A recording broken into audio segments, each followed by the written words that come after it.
My name is Tion E, and I hold the rank of Rear Admiral in the Navy. One day, an unexpected chat group appeared in my mind. A golden finger? Yifan? The eminent Chimu? We must elect a group leader within 24 hours? At this very moment, someone in the chat is brazenly revealing our pasts and futures. I, the great figure of obscurity, and Chimu, merely smile, my heart unperturbed. Chapter 1. You're all NPCs. I am Tion E, male by gender, once a mere recluse. By a twist of fate, I found myself in the world of pirates. Here, I became a background character, a minor soldier. Initially, I believed I would possess a golden finger, but after enduring the harsh realities, I realized my hopes were misplaced. Clinging to the belief that mere survival would allow me to thrive in the pirate world, I eventually ascended to the position of Rear Admiral after witnessing the era of Pirate King Roger and the Four Emperors. Regrettably, I have yet to discover the unique devil fruit of this world. I have only mastered the 3 types of hockey. With this power, I selectively engage pirates with bounties under 10 million, and after clearing a small sea region, I attained the rank of Rear Admiral. At this moment, I am en route to the headquarters, yet something seems amiss in my mind. You have joined the chat group, and the other members are strangers. Please remain vigilant. In this instant, I am overwhelmed with excitement as a traveler. How could I not recognize this as the fabled golden finger? I examine the group members. Lin Feng, Tion E, Yifan, Chi Mu Nanxiao. I gasp in astonishment. This cheat seems rather potent, but who is Lin Feng? Beep. The main God chat group has been activated. Please elect a group leader within 24 hours. Failure to do so will result in the dissolution of the group. Contemplating this familiar trope, I am struck with nostalgia. The group leader undoubtedly garners abundant resources and privileges. Should I vie for this position? However, being a leader entails considerable hassle, often requiring one to fly across the universe to save the world. I would prefer to remain quietly as a Rear Admiral. Besides, all group members must receive benefits, right? Ding ding ding. A group message resonates in my mind. Lin Feng. Hello everyone. I am Lin Feng. I look forward to your support. This seems odd. Shouldn't a typical response be, what is this? Who are you? Why are you in my mind? How can he greet us so casually? This situation typically involves an ordinary person infiltrating a group of great figures and revealing spoilers, ultimately ascending to the leader's throne as we succumb to his charm. Upon reflection, there are 4 individuals in the chat group. If this is indeed a scenario featuring one ordinary person amidst 3 narrative characters, then it must be me from the pirate world, Yifan from the world of obscuration, and Chimu Nanxiong from his respective realm as the narrative figures. This Lin Feng, whom I have never heard of, must be an ordinary person from Earth. Realizing this, I decide to observe the situation. Lin Feng, are you there? How is everyone? This individual seems blissfully unaware of the flaws in his statements. At this moment, I am nearly convinced he is that ordinary person. According to the original plot trajectory, we 3 should have emerged to inquire about what is happening and why we cannot control this power. Then he would begin to feign knowledge, revealing our lives while successfully claiming the leadership. However, our silence has evidently disrupted Lin Feng's original plan, leaving him impatiently waiting. Why are we 3 silent? I am a traveler, having read similar novels in my past life. Thus, I wish to observe further. What about them? Recalling past novels and anime, Yifan, in the original work, was also an Earthling. He must be familiar with such golden finger tropes and therefore remain skeptical. Chimu Nanxiong, a character who detests trouble, would naturally refrain from speaking upon encountering such a chat group. I suspect he is currently attempting to use his supernatural abilities to block this group. In summary, a leader must be chosen, yet time is abundant, as the saying goes. While the enemy remains still, I shall not act. I shall wait for someone to speak before I make my move. With this thought, I turn my attention away from the chat group and casually pick up a newspaper to read about the naval headquarters. Yifan, the most powerful figure in the world of obscuration, possessing the power of rule comprehension, is currently troubled over the lifespans of his companions. He can endure for several more epochs, yet his former allies have grown old. Gazing at the graying fur of his loyal dog, Yifan reflects that perhaps in a few millennia, his once vibrant comrades will return to dust. Beep, you have joined the chat group, and the other members are strangers. Please remain vigilant. Is this a golden finger? How intriguing. Even after achieving invincibility, he is granted this cheat? I casually check the member list. Lin Feng, Tion E, Yifan, Chi Mu Nanxiao. Chi Mu Nanxiao? Isn't he from a Japanese anime that concluded millennia ago? Does this chat group possess the power to transcend the annals of history? Yifan attempts to tear apart the chat group with his divine sense, but it remains unscathed, prompting him to take it seriously. The chat group quietly implanted in his consciousness, its power surpassing even his, transcending the level of an emperor. If this chat group truly possesses temporal power, perhaps it could be used to restore the former glory of his companions. Beep. The main God chat group has been activated. Please elect a group leader within 24 hours. Failure to do so will result in the dissolution of the group chat. How fascinating. Reflecting on the past, I find myself nostalgic for those exhilarating tales. I never anticipated such events would unfold in my own life. By standard convention, there should be an ordinary person, perhaps Tion, E, or Lin Feng. Lin Feng sounds more like a name from Earth. Lin Feng. Hello everyone. I am Lin Feng. I look forward to your support. Lin Feng, are you there? How is everyone? Ah, how amusing. Yifan smirks. It is undoubtedly him. Whether exploring the chat or harnessing its power, the position of group leader is destined for him. However, he first must gauge the other's intentions. Let us observe the unfolding events. Qi Mu Nanxiong, the psychic, encounters the greatest trouble of his life. Beep. The main God chat group has been activated. Please elect a group leader within 24 hours. Failure to do so will result in the dissolution of the group chat. Suddenly, a chat group materializes in his mind, indicating he will meet more individuals and become embroiled in greater troubles. The group will dissolve if no leader is elected within 24 hours? Let dissolve. Lin Feng. Hello everyone, I am Lin Feng. I look forward to your support. Oh dear, there are truly many self-proclaimed speakers in this era. Lin Feng, are you there? How is everyone? I am not here, do not disturb me. No one speaks splendid, let it vanish. Farewell, delightful chat group. At this moment, on the other end of the chat group, half an hour earlier, Lin Feng is a sophomore who, after a failed confession to his crush, has been holed up playing video games. You have joined the chat group. You and the other members are strangers. Please remain vigilant. Lin Feng is filled with excitement as a modern individual. He clearly understands what this signifies. The awakening of the golden finger in his mind. From now on, Lin Feng shall win the affection of the affluent and beautiful, ascending to the pinnacle of life. First, let's examine the members. Lin Feng, Tian E, Yifan, Qimu Nangshingal, formidable figures. The latter two are well known, and Lin Feng can easily recount their histories. But who is Tian E? Is he also a notable character? With this thought, Lin Feng decisively closes his game and begins to search for Tian E's background. Tian E, a character from the One Piece narrative, participated in the capture of GOLD. Roger eradicated all pirates in the Bubble Sea and spent years attaining the rank of Rear Admiral. Mastery of skills, armament hockey, observation hockey, conqueror's hockey, and the 6 powers. Upon reading this brief introduction, Lin Feng scoffs in disdain, so he is but a background character. However, despite being a mere background figure, he possesses some valuable skills. The 3 types of hockey are impressive. I could learn from him. At this moment, Lin Feng experiences ultimate euphoria, feeling as if the world rests in his grasp. He ponders whether to first learn from the Great Yi or have Qi Mu Nanxiong bestow upon him a supernatural ability. Indeed, possessing superpowers is far more advantageous. Although the Tao is formidable, it still requires time and effort for cultivation. Now, with the acquisition of this golden opportunity, the need for diligence is rendered obsolete. Ding! The main deity's chat group has been activated. Please select a leader within 24 hours. Failure to do so will result in the dissolution of the chat group. Upon reading this message, Lin Feng realized that his opportunity had arrived. Let me commence with a succinct introduction. Lin Feng. Greetings everyone. My name is Lin Feng. I look forward to your guidance. A flock of crows flew by. Why is no one responding? Could it be that the esteemed individuals are engaged in battles and unable to divert their attention? Surely, that must be the case. 10 minutes later, Lin Feng. Is anyone there? Hello, everyone. Once again, a flock of crows flew by. The silence from the esteemed individuals leaves him perplexed. How is he to commence his subsequent performance? Chapter 2. We watched in silence as he performed. Mr. Tianyi, the southeast wind is blowing over the sea. At this pace, we shall reach the naval headquarters by noon tomorrow. Understood. Remain vigilant regarding the weather at sea and report any abnormalities promptly. Yes, sir. A junior officer saluted and turned to leave. Well, if that is the case, tomorrow I shall be a vice admiral of the Navy. I should be assigned a civilian position to familiarize myself with the headquarters.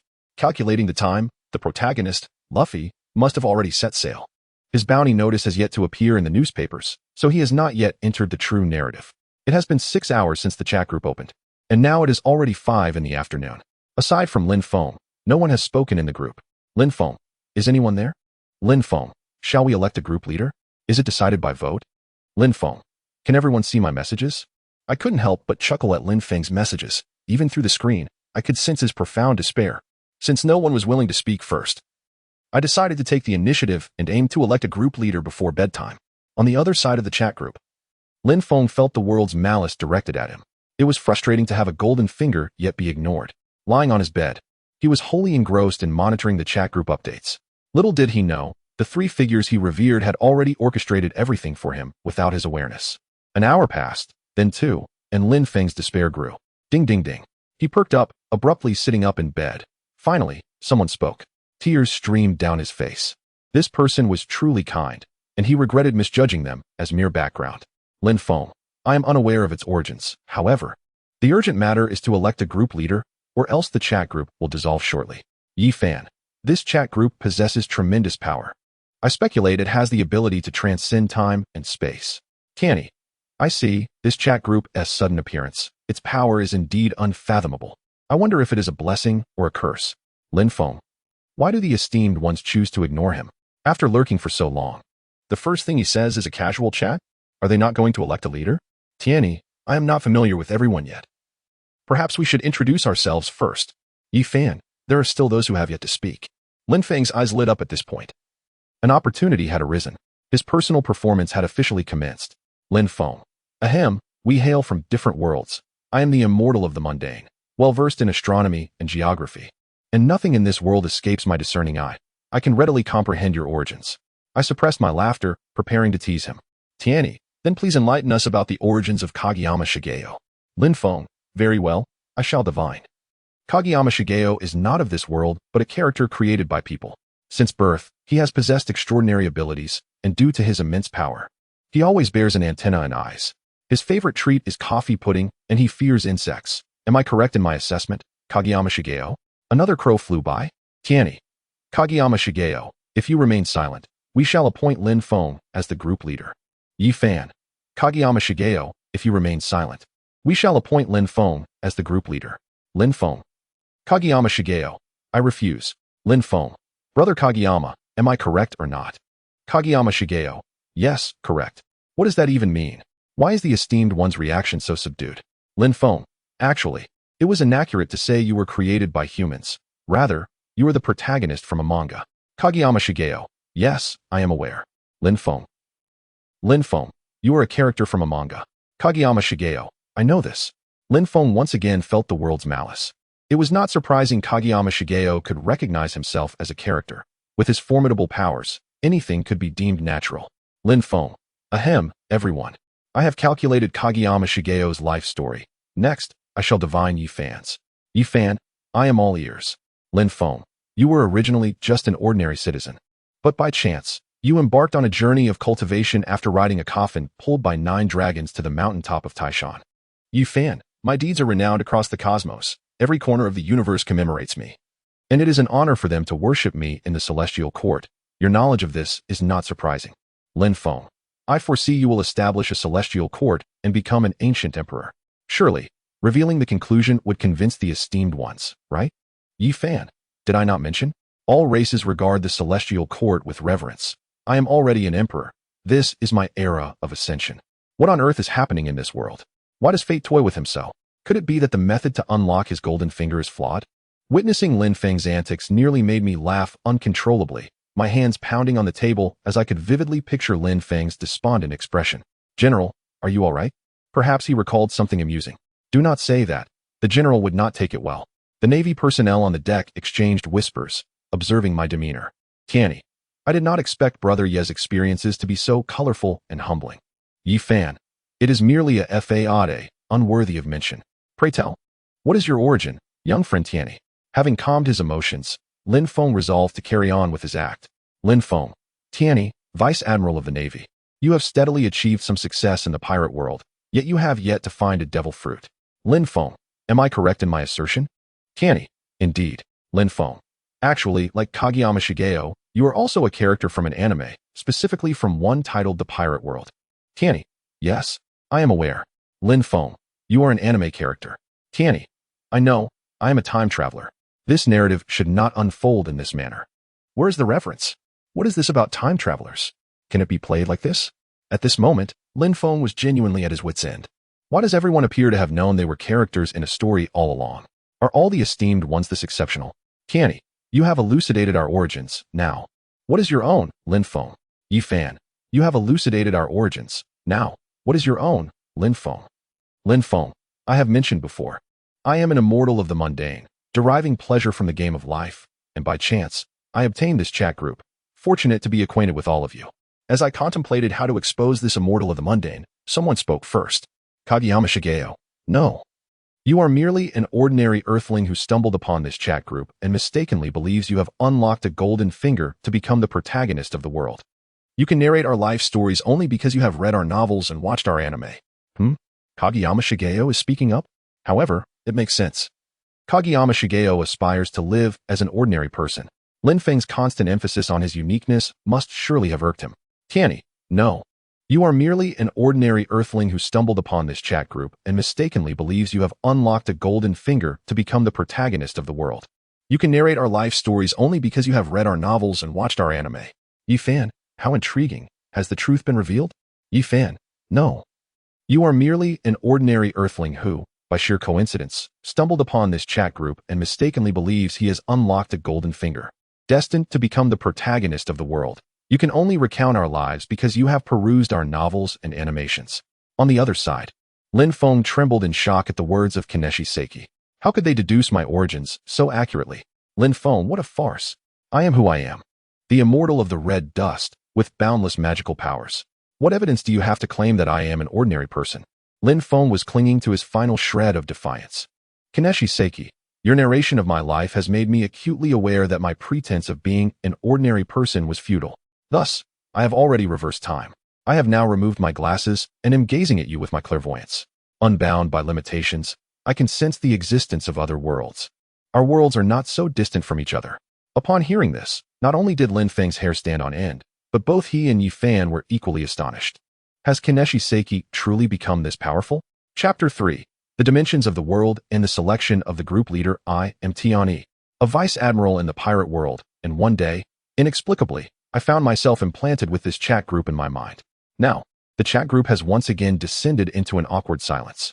After a brief exchange, we have roughly established each person's identity. Lin Feng, an ordinary earthling. Tianyi, a Vice Admiral from the pirate world. Yi Fan, the Emperor of the World of the Veil. Kaneshi Saiki, the superpowered protagonist of a comedic anime. Just moments ago, Kaneshi Saiki had become the proverbial straw that broke the camel's back, causing Lin Feng to lose all faith in this malicious world. Now we have discovered a new conundrum. Yi Fan, Kaneshi Saiki, Tianyi, you are both protagonists from anime, correct? Tianyi, indeed. Yi Fan, the pirate world and Kaneshi Saiki are relics from a millennium ago. You should belong to the past, while I am in the future. By what means do you know of my existence? Kaneshi Saiki, I have never heard of you. Are you quite famous? Yi Fan, Tianyi, you are the protagonist of a novel. Yi Fan. Lin Feng, forgive my bluntness, esteemed ones, but you, Tianyi and Kaneshi, are mere products of my world. It is precisely because I have read your stories that I am so well acquainted with you. At this moment, Lin Feng activated his mode of humble acknowledgement. There was no other choice. His facade had been shattered, and the esteemed ones remained unfazed. Yi Fan, does this mean that all I have experienced is nothing more than a few lines of text penned by an author? Yi Fan is correct. Even if his world contains Earth and the universe, it is entirely possible that it is merely a fictive creation of an author. Tianyi, it is highly probable. It seems that Lin Feng's world is what one might refer to as a higher dimensional realm, while we are but cultural products of that dimension. Yi Fan, so? Has my entire life been lived in service to another's will? The power I have acquired, capable of tearing apart the very laws of existence, was merely a few sentences crafted by someone from another world? Yi Fan, how mighty must that author be? I refuse to believe such a being exists in this world. Lin Feng, esteemed one, the truth may well be as such. Forgive my frankness, but from the moment you became the protagonist, it was destined that you would ascend to greatness. Tianyi, I concur. I believe only the protagonists and the grand antagonists are clearly designated, while characters like myself, who are only briefly mentioned, possess far greater possibilities. Yi Fan fell silent, whether within or beyond the pages of a novel. If this world is indeed a derivative of a lower dimension, does that not imply that the creator possesses the ability to alter life and death? Yi Fan, if the author were to resurrect the deceased in their writings, would that not equate to bringing them back to life in my world? Lin Feng, I believe your analysis holds merit. Yida, as long as the author alters the plot, your world will inevitably transform as well. Lin Feng, secretly reveling in praise for Yi Fan, felt a surge of joy within. Kaneshi Saiki, that is not possible. Lin Feng? Kaneshi Saiki, I have attempted it. It was in vain. Tiani. Yi Fan. Kaneshi Saiki, I once sought out the author. Although some side stories were crafted, there were no significant alterations to the plot. The author, despite being a creator, cannot defy logic. Requests such as removing my superpowers and rendering me an ordinary person are simply unattainable. At this moment, Kaneshi Saiki successfully shifted the conversation. As long as he continued to chat with them for over 24 hours, the chat group would dissolve, making his current efforts worthwhile for future stability. Perhaps he would treat himself to a reward later. Yes, perhaps coffee pudding would suffice. Beep. Group reminder. There are 14 hours remaining until the final selection of the group leader. Please members, make haste. Kaneshi Saiki. Lin Feng, feeling utterly powerless at this message, was as if he were on a roller coaster, descending without respite. Lin Feng, esteemed ones, it is getting late. It is no small feat for us to gather together, so let us prioritize the selection of a group leader. Yi Fan, as the ancient emperor. Standing atop the hierarchy of this chat group, the position of group leader is undoubtedly mine to claim. Having seen through Lin Feng's attempts at foreshadowing, the competition for group leader would now be determined purely by strength. Moreover, my interest in becoming the leader is rather minimal. While the leader may gain access to superior resources, it also entails numerous uncertainties and potential dangers. I merely wish to explore the pirate world in peace. For my life is of utmost importance. Yes, I aspire to become a Marine Admiral. Tian-E agreed. Kaneshi Seiki's current mood was undeniably grim. The chat group's reminder had disrupted his plans, and the dissolution of the chat group was now thwarted. It seems the fate of the chat group is inescapable. Perhaps I should refrain from speaking and become a transparent figure henceforth. Kaneshi Saiki agreed. Lin Feng agreed. If anyone were to be deemed the most unfortunate, it would undoubtedly be Lin Feng. What began as an anticipated encounter with powerful beings swiftly devolved into that of a sycophantic subordinate. Life had imparted a lesson upon him. Beep. A new group leader has been established. The new leader is Yi Fan. The main God chat group is officially activated. Beep. Permissions are being unlocked. Beep. Private chat channel activated. Beep. Video communication activated. Beep. Email functionality activated. Beep. Marketplace activated. Beep. Teleportation feature activated. Task list is being generated. Member contribution rankings are as follows. Yi Fan, Group Leader, Contribution Points. 0 Tian-E, Group Member, Contribution Points. 0 Lin Feng, Group Member, Contribution Points. 0 Kaneshi Saiki, Group Member. Contribution Points. 0 Lin Feng. Wow. So many features have been unlocked. I feel the path of the strong beckoning me. I smirked, clicking on the various functionalities. Most of them were akin to a typical chat group. The email feature seemingly allows the sending of physical items. But one must pay 10 contribution points for each item sent, and only one item can be sent at a time. This revelation stirred excitement within me, for it meant that once I accumulate enough contribution points, I could potentially return to Earth. The marketplace displayed only 8 windows, each showcasing a different item, with a countdown clock reading 13 hours at the bottom. Currently, all items were grayed out and unavailable for purchase. The task list appears to be the sole means of earning contribution points, obtained through accepting tasks, which can be released in 2 ways. 1. Tasks automatically published by the chat group. 2. Tasks published by group members. Beep. A task has been released by the chat group. The task is active for 1 hour. Members are urged to accept it promptly. Task. Troubles from Grey Wolf. Task overview. Grey Wolf and the Bully Hippo are embroiled in a dispute over water sources. Accompanied by the Animal Residence Committee and Village Chief Slow Sheep, both parties engage in an unsatisfactory mediation. Task requirement. Assist Grey Wolf in regaining control over the water source. Maximum group member limit, 1 person. Task deadline, 7 natural days. Task reward, contribution points 50 hidden reward. Failure conditions. Group member voluntarily abandons the task or dies during the task. Note, after 3 task failures, the group member will automatically exit the chat group. This task has stirred my excitement. What is Grey Wolf even? Shouldn't tasks involve blood and grit? Lin Feng. Is there anyone experienced willing to take on this task? Yi Fan, I'm currently occupied sealing the divine source for the celestial beings, so I can't assist at the moment. Tian-E. I'm starting my official position at the Navy headquarters tomorrow, leaving me no time. Chi Moon and Xiong, I'm unavailable. Lin Feng hesitated considerably. As an ordinary individual, could he truly traverse worlds to complete a task? However, Grey Wolf's realm appeared devoid of danger. To take the plunge or not, the dilemma weighed heavily on him. After much contemplation, Lin Feng, all right, I'll accept the task. Ding. Lin Feng has accepted the task. As the first member in the group to do so, he will receive 2 death immunity commands during the task. Task teleportation will commence in 1 day. Please ensure you are in a quiet, secluded environment and refrain from bringing items from outside the chat group during the teleportation. Lin Feng, I've struck gold. 2 death immunities in Grey Wolf's world. This task is a sure thing. Watching Lin Feng's message, I couldn't help but smirk. Hasn't he heard of the theorem against reckless assumptions? The group seems to have a live streaming feature. We should ask him for a live stream tomorrow to showcase the wonders of the other world. Chapter 4, Teleportation. A Perilous Green Pasture. My name is Tian-E, and today marks the 2nd day since I joined the chat group. I am currently at the Navy headquarters receiving my rank. From today onwards, I am a Rear Admiral.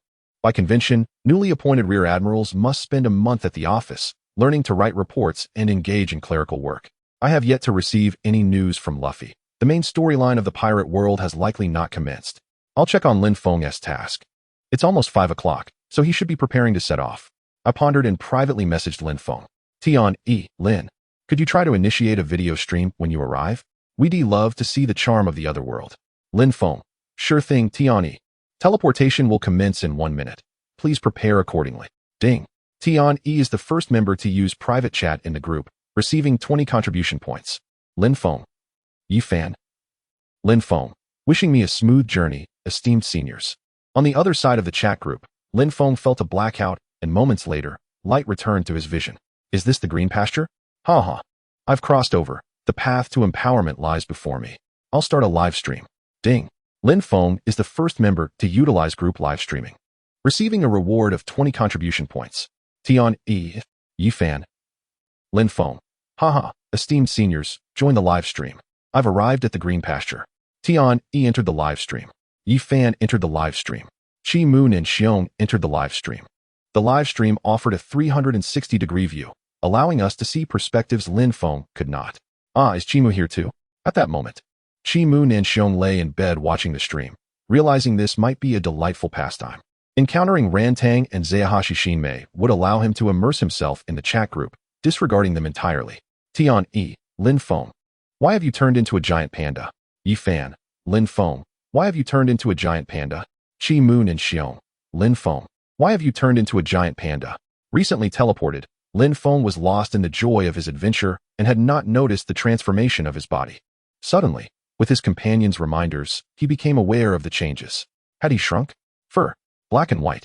Wasn't he this merely a miniature panda? Since joining the chat group, Lin Feng had constantly felt the malice of life. Note, panda transformation can transform into a panda. Lin Feng had grown desensitized to these continuous surprises. If he was a panda, so be it. Everything was for the sake of becoming stronger. Indeed, he, Lin Feng, feared nothing. Lin Feng, it's fine. This is to better immerse myself in my character. Lin Feng, look over there. That towering ancient castle must be Grey Wolf's residence. I plan to disguise myself as a traveler to approach him and assist with the water source issue. Tian-E, good luck. Yi Fan, you got this. Encouraged, Lin Feng strode forward with pride, as the first member to enter another world. Though this realm was peculiar, his extensive experience with time travel novels assured him he could complete the task with ease. As I observed the unfolding scene in the live stream, the image of the green pasture appeared as a blend of anime and reality. Lin Feng walked briskly, but the unchanging scenery around him felt oddly unsettling. Tian-E, Lin Feng, are you not worried about encountering danger with your swift pace? Lin Feng, don't worry, brother. I have 2 death immunity chances. No matter how perilous Grey Wolf and Happy Sheep may be, what harm could they possibly inflict? I might just receive a good thrashing at worst.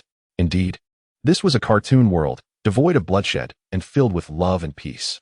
However, gazing at the eerily silent pasture, I couldn't shake a sense of discomfort. Moreover, young brother, your stature is rather inflated, do your folks know? Lin Feng soon arrived at a small grove, the teleportation point close to the castle. Crossing this grove would lead him to Grey Wolf's home. Suddenly, a sound echoed, and Lin Feng glanced toward a nearby pond, clutching 2 life-saving talismans. His heart swelling with bravado. Hmm? Nothing seemed amiss. Lin Feng turned to leave. Yifan, there is something in that pond. Lin Feng. A loud noise erupted again. This time Lin Feng clearly heard the sound emanating from the pond. A strong sense of dread washed over him, as a human, or rather, as a panda. His instincts warned him of impending danger. With that thought, Lin Feng instinctively took off running. Whatever was lurking in the pond was evidently beyond his capability to handle. As if to validate Lin Feng's instincts, a medium-sized crocodile emerged with a splash. Hot on his heels. Tiani, don't you have a death immunity card? Why are you running? Yifan. This crocodile reminds me of Crocodile Ancestor. I miss the taste of the great sage S meat. I wonder how this one tastes. Tiani, truly, a great emperor. Such a discerning palate is beyond us. Watching the lively banter in the chat group, I could see Lin Feng's frustration rising. Remain calm. These are esteemed seniors. Do not offend them. Lin Feng. Esteemed seniors, I understand your yearning for roasted meat, but could you please first consider what I should do in this situation? Tiani. Aren't you already fleeing? Lin Feng. Really, what a hassle. Can't anyone offer some useful advice? Lin Feng. Group leader. Do you possess any divine abilities to impart? Once I slay this crocodile, I'll deliver it to you. Yifan. You're a panda now. You cannot learn human techniques. In the realm of perilous adventures, Lin Feng found himself entangled in a precarious situation, desperately clinging to the hope of survival. You possess a talisman of invincibility, do you not? Take a chance. A bicycle may transform into a motorcycle, a voice remarked. Yet, Lin Feng abandoned the notion of relying on such a charm, as his performance instilled a profound sense of insecurity within him. Boss Crocodile, I haven't bathed in ages, and I am both filthy and foul-smelling. Please, show mercy and let me go, Lin Feng pleaded, initially engaging in idle chatter, unaware that the crocodile would seize upon his words. My dear young man, you misunderstand me. I am a fine youth of the grasslands. I merely wish to invite you to my abode, where I can prepare delectable bamboo for you, the crocodile replied. As he spoke of the delicious bamboo, he visibly swallowed, drool spilling from his elongated jaws as he pursued Lin Feng with fervor. Despite having only 4 short legs, the crocodile's speed was deceiving, and Lin Feng, embodying a panda, seemed to have misplaced his attributes, feeling increasingly pursued. You are about to be caught, Lin Feng, warned Tiani, gritting his teeth. Lin Feng realized there was no other option. Surely a panda could climb trees. The crocodile was now mere inches away, its jaws agape, and in a moment of desperation, Lin Feng darted to the side, swiftly scaling a nearby tree, leaving the bewildered crocodile standing motionless. What just transpired? A rotund panda leaping about? Is such a maneuver even possible? Surely, there must be a time when one must descend. Lin Feng's mind was equally bewildered. Wasn't this supposed to be a carefree realm? A fairy tale devoid of danger? Where was the fundamental trust among individuals? If I were there, this crocodile would be reduced to ashes in an instant, mused Yifan. Watching the live stream, experiencing the peculiar charm of another world from a mortal's perspective, though lamenting the protagonist's lack of prowess. Do you think if you sought out Grey Wolf, you would be consumed? Tian Yi inquired. Great ones, save me. What am I to do? Lin Feng exclaimed, overwhelmed. Observing the crocodile lying beneath the tree, he felt despair wash over him. He resolved that in future missions, he would undoubtedly team up with the powerful. Facing a crocodile alone was far too perilous. Don't worry, I'm just tired. I'll rest here a while. Feel free to come down, he reassured himself. Actually, I've discovered that staying here is quite comfortable. I'll linger a bit longer. Have you noticed, Lin Feng, that there is a beehive on that tree? Tian Yi pointed out. Lin Feng quickly searched and indeed found a hive, though it appeared rather unusual. The hive was entirely a deep green, and he could faintly see several dark green bees buzzing around it. If you throw the beehive at the crocodile, it may provide an opportunity for escape, Tian Yi suggested. Lin Feng gazed at the ominous hive, swallowing hard. He had no doubt that it bore a deadly effect upon contact. Perhaps I should wait a bit longer. The crocodile might leave by nightfall, he mused, though he understood this was a mere wishful thought. Staying in the tree was his safest bet for the time being. Chapter 5, The Pitfall. The boundless mechanisms of another world. I am Tian Yi, and in my mind resides a chat group. Today marks the second day of our members undertaking tasks. Tian Yi entered the live stream, observing Lin Feng still perched atop the tree, with the crocodile lurking below. It was hard to fathom that a day had passed, and Lin Feng remained locked in a battle of wits with the crocodile, achieving little in the way of progress. Why are you still in the tree? A whole day has passed, Tian Yi chided. Finally, you have arrived. After you left the stream yesterday, the group leader and Chi Mu also departed. My panda form seems utterly useless beyond munching on bamboo, Lin Feng lamented. Yet you can climb trees. That is the panda's gift to you, Tian-Yi reminded him. What shall I do now? Perhaps you could teach me a formidable technique. So the crocodile cannot bite me. Hockey would suffice. Lin Feng's mind was clouded with confusion. This wretched panda body seemed of no practical use. Why hadn't the chat group bestowed upon him the skills of a kung fu panda? Hockey is no easy feat to master. Did I not inform you yesterday? If you throw that beehive, you can escape. It is your only chance, Tian-Yi insisted. That beehive looks highly toxic, the kind that could be fatal upon contact. Lin Feng replied. Take a chance. Perhaps your panda physiology grants you immunity to toxins, Tian-Yi encouraged, activating his persuasion mode. I recall reading in a college survival guide that pandas are indeed immune to toxins. Is that true? I am not well read. Please do not deceive me, Lin Feng implored. Rest assured, Tian-Yi reassured him. After all, what did he have to lose? Lin Feng steadied his resolve, believing the advice of the elder. He began to formulate an escape plan. First, ascertain the direction of Grey Wolf's castle, then strike the beehive upon the crocodile, and while the venomous bees pursued the crocodile, he would flee towards the castle. Simple and effective. With a deep breath, Lin Feng turned to the dark green beehive, swallowed hard, and with determination, hurled the hive at the crocodile's head. The hive struck the crocodile's hardened skin, splintering open, and a crystalline, green liquid flowed down its head. The crocodile, having been dozing, felt an unexpected heaviness on its head and instinctively licked the sweet liquid trickling down its jaw. Buzzing. The green venomous bees erupted from the cracks of the hive, their swarms surging like waves of the ocean, sending shivers down Lin Feng's spine. The crocodile let out a harrowing scream and began to leap beneath the tree. If I were you, I would run now, Tian-Yi urged. But the crocodile is still beneath the tree. Would it not be safer to wait until it has moved far away? Lin Feng protested. It likely won't escape, and look at your hand, Tian-Yi warned. Lin Feng glanced at his palm, where a dark green spot was spreading across the furry surface, exactly where he had grasped the hive. If I am not mistaken, that beehive is indeed toxic. One touch, and you perish, Tian-Yi revealed. Lin Feng stammered. Run. You possess a talisman of invincibility. Just escape the woods before the toxin takes effect. Lin Feng felt the weight of the world's cruelty upon him. Nothing had gone smoothly since he entered the group. Yet, he knew this was not the time for despair. The toxin was already spreading across his hand, and without hesitation, he leaped from the tree. After all, his first life was certainly lost. What else was there to fear? As Lin Feng descended, the crocodile quickly followed, and within a minute, it was covered in welts from the stings. You dare hurl a beehive at me? I shall devour you. The crocodile roared, revealing its true nature, rushing towards Lin Feng, who fled in terror. Yi Fan entered the chat group. Oh, is our young friend Lin Feng once again in flight? He inquired. Lin Feng.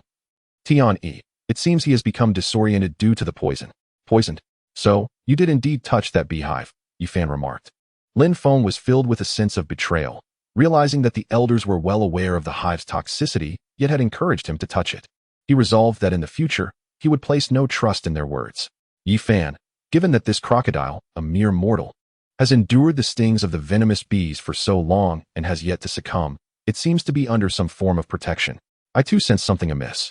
The live stream's perspective offered a 360-degree view, revealing that the crocodile's entire body had transformed into a deep shade of green, reminiscent of a cartoon. Tian-Yi, this is a cartoon world. I recall a moment when Grey Wolf was poisoned and his body turned purple instantly. Kiki Nanxiong, this is a unique mechanism of this world. The otaku leader spoke up, seemingly privy to some knowledge. Tian-Yi, Yi Fan, Lin Feng. Although Lin Feng could not see the situation behind him, the chat in the group hinted that the crocodile, heavily poisoned, was still lively. A grim revelation indeed. Kiki Nanxiong. In this animated cartoon world, the biological entities experience attacks, defenses, injuries, and other states akin to those in cartoons. I recently reviewed the episodes of Pleasant Goat and Big Big Wolf and noted that no creature in that series ever dies. Even when severely injured, they always recover. Kiki Nanxiong. Thus, I deduce that the rules of this world preclude death. I marveled at Kiki Nanxiong's astuteness and audacity. Lin Feng. If that's the case, why should I run? Yi Fan, you are different. You are not a native of this world. The power of its rules likely does not apply to you. As one who had torn through the heavens, Yi Fan understood the nature of rule-based power, which was devoid of reason and could only be shattered by brute force. Lin Feng. So, to summarize, the creatures of this world cannot die, while I, as an outsider, may face death. Therefore, even if both the crocodile and I are poisoned, it is I who will perish, am I right? Kiki Nanxiong. Indeed. Yi Fan. Correct. Tian-Yi, let's go. Lin Feng. Ha ha. I'm going. Gritting his teeth, Lin Feng dashed forward, aware that this world was rife with malice aimed at him. The toxin had spread across his arm, creeping from his shoulder toward his chest, seemingly accelerating after intense exertion. Fortunately, the crocodile's speed was gradually diminishing. Tian-E, there's a pond ahead. Jump in. Lin Feng, I trust you not at all. Who knows what lurks in that pond? If another crocodile emerged, even with 10 lives, he would be doomed. For some reason, Lin Feng began to yearn for his mundane school life, the goddess's rejection, the teacher's reprimands. He missed it dearly. Was this the fabled lantern of memories? Splash. The crocodile, previously behind him, suddenly surged past Lin Feng and plunged into the pond, the swarm of bees swirling above the water's surface. Lin Feng paused momentarily before erupting with joy. The crocodile, unable to withstand the bee stings, had sought refuge in the pond. An opportunity not to be missed. Seeing the crocodile abandon its pursuit, Lin Feng quickened his pace, anxious that the beast might re-emerge. Thankfully, he did not trigger any further dangers in the woods. Perhaps he was running so fast that danger could not keep up? Tian-E, I intended for you to lure the crocodile into the pond. I didn't expect it to cooperate so willingly. Lin Feng. After a chaotic dash, Lin Feng finally beheld a glimmer of light ahead. The exit was near. He glanced down. The toxin had already reached his chest. There was no pain, only a profound sense of suffocation. Forcing a breath, he accelerated once more, the light ahead growing ever brighter. After a dazzling flash, Lin Feng burst forth from the forest, collapsing onto the ground. Before him stood an ancient castle, and at this moment, he knew he had to embrace death once more. The spectators in the live stream remained silent. None had ever witnessed a resurrection without consequence. Lin Feng lay on the road, his furry chest heaving violently. Moments later, accompanied by a series of convulsions, his body stilled. I fixed my gaze on Lin Feng, not daring to blink, knowing the moment of resurrection was near. A beam of soft light struck Lin Feng without warning. After several breaths, he sat up. Beep, detecting the consumption of one invulnerability command by group member Lin Feng. Lin Feng sat cross-legged on the ground, his fluffy head tilted at a 45-degree angle towards the sky. He missed home. Chapter 6, Despair. The Law of Traps finally. He had survived. Lin Feng's emotions were a complex blend of exhilaration and despondency. This cartoon world had deeply unsettled him. He had lost a life before even encountering Grey Wolf. The green pastures were indeed perilous. Unlike Lin Feng's concerns, we in the live stream witnessed his entire journey from death to resurrection. I must admit, I was astonished. After years of battling in the pirate world, I considered myself seasoned, having seen and heard all manner of strange phenomena. Yet, the chat group had quietly restored a person to life.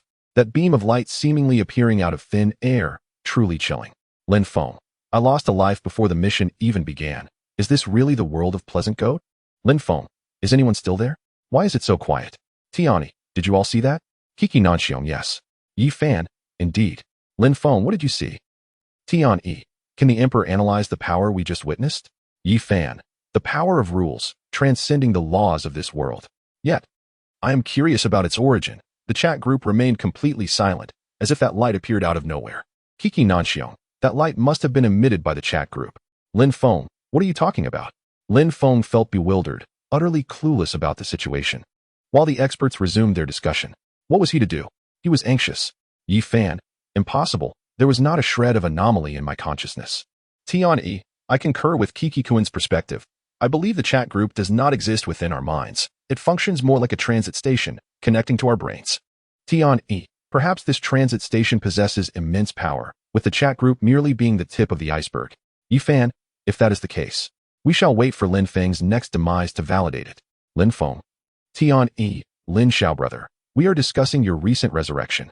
We wish to observe your revival process to infer the chat group's powers.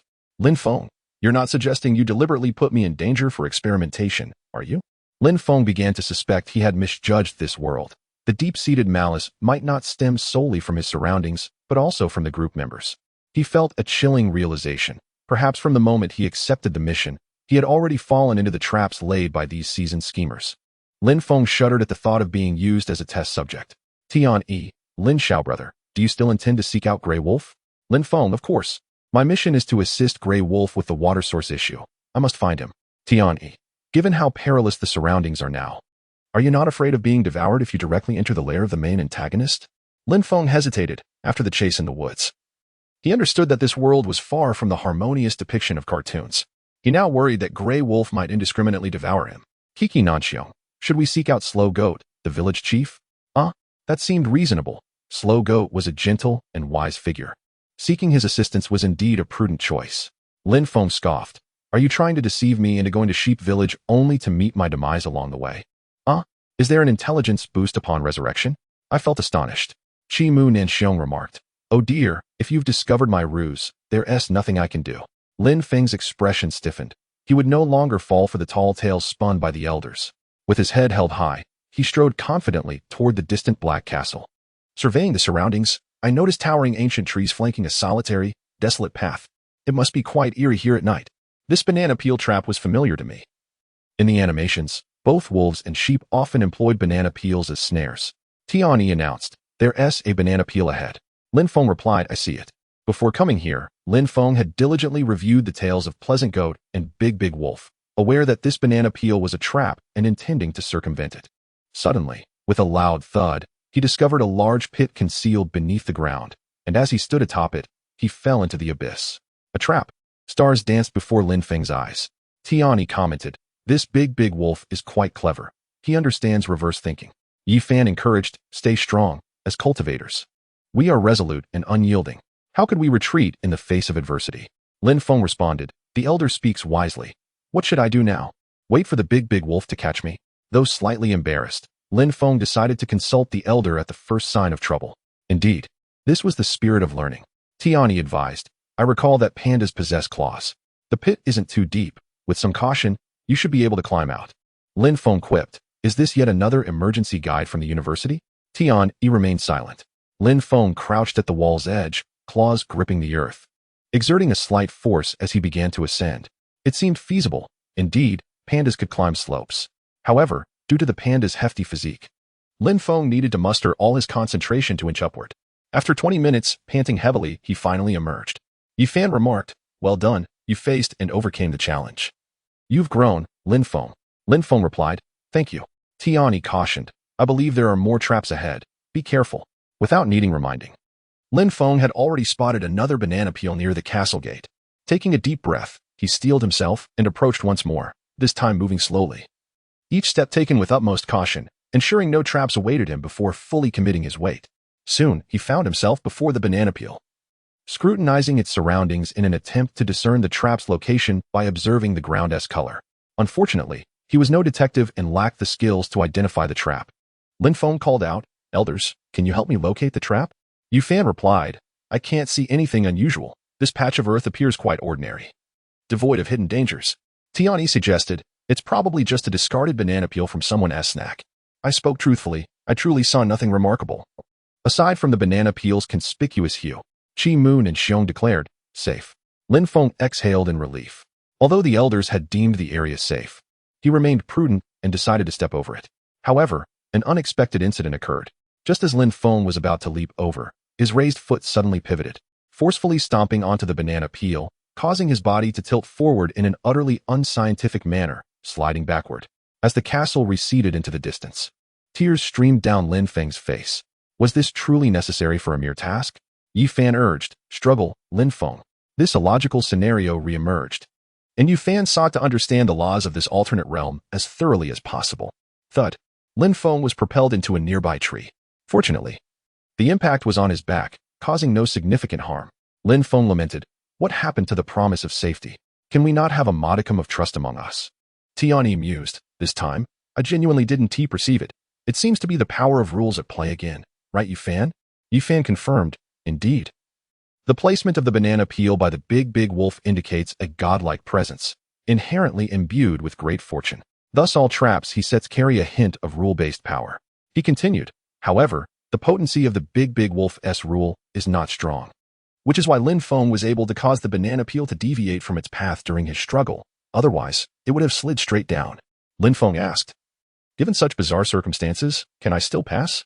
Tiani advised, since the Big Wolf possesses rule-based power, being overly cautious is futile. Just walk straight through. Lin Feng thought it over. He still had a chance to avoid death. If he perished again, he would abandon the task entirely, prioritizing his life over the mission.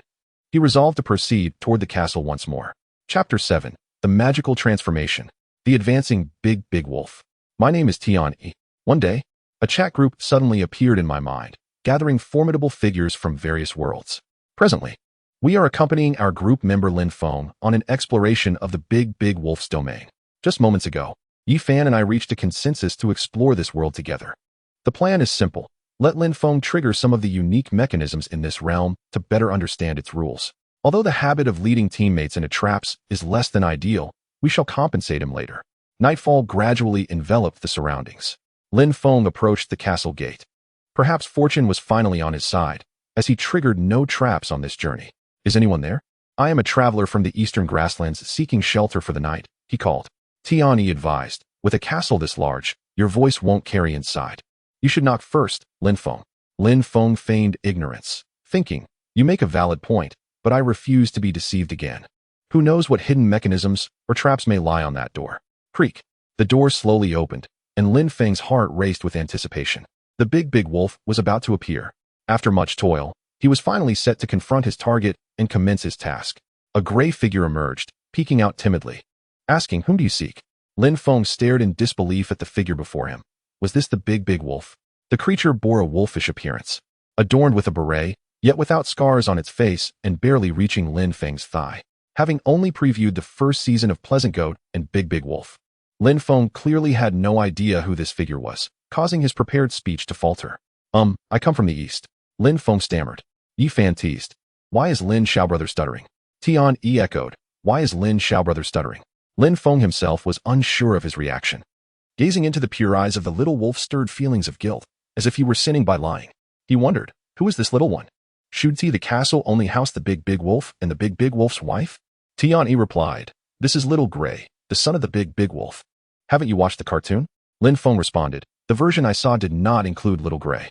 I had no idea the Big Wolf even had a son. Yi Fan interjected, perplexed, what on earth is this guy thinking all day? Tianyi encouraged, your opportunity has arrived. Little Gray is kind-hearted.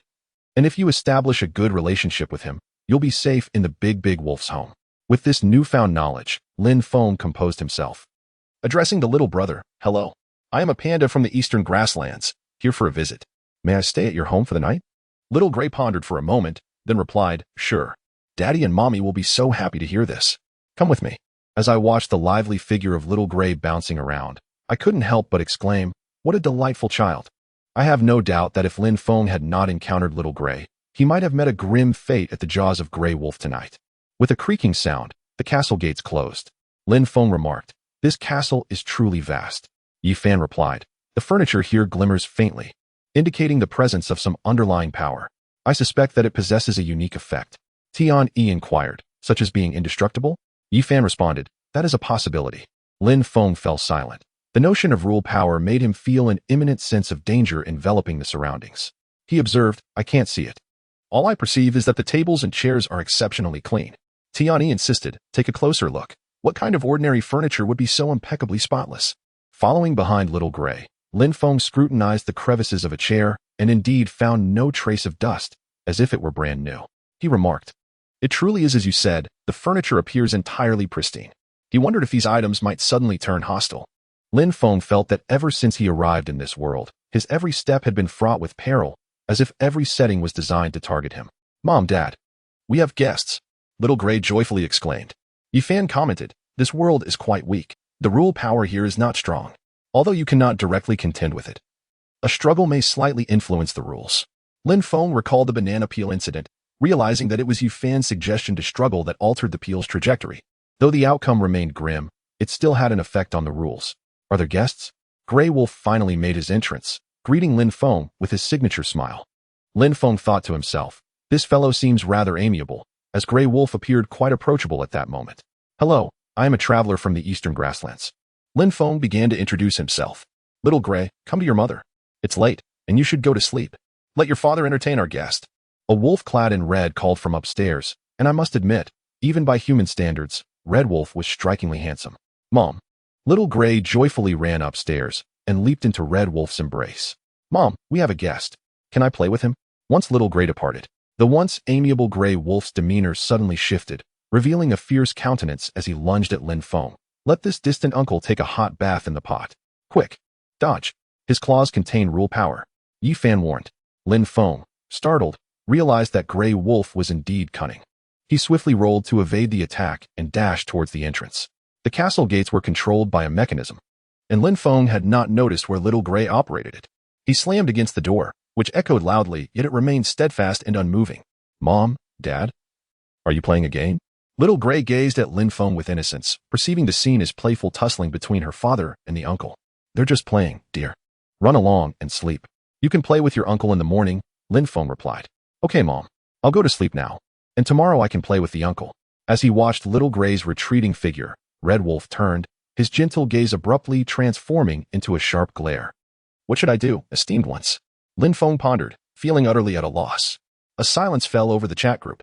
At that moment, Yi Fan and I initiated a private conversation, both acutely aware that Lin Feng had little chance of escape.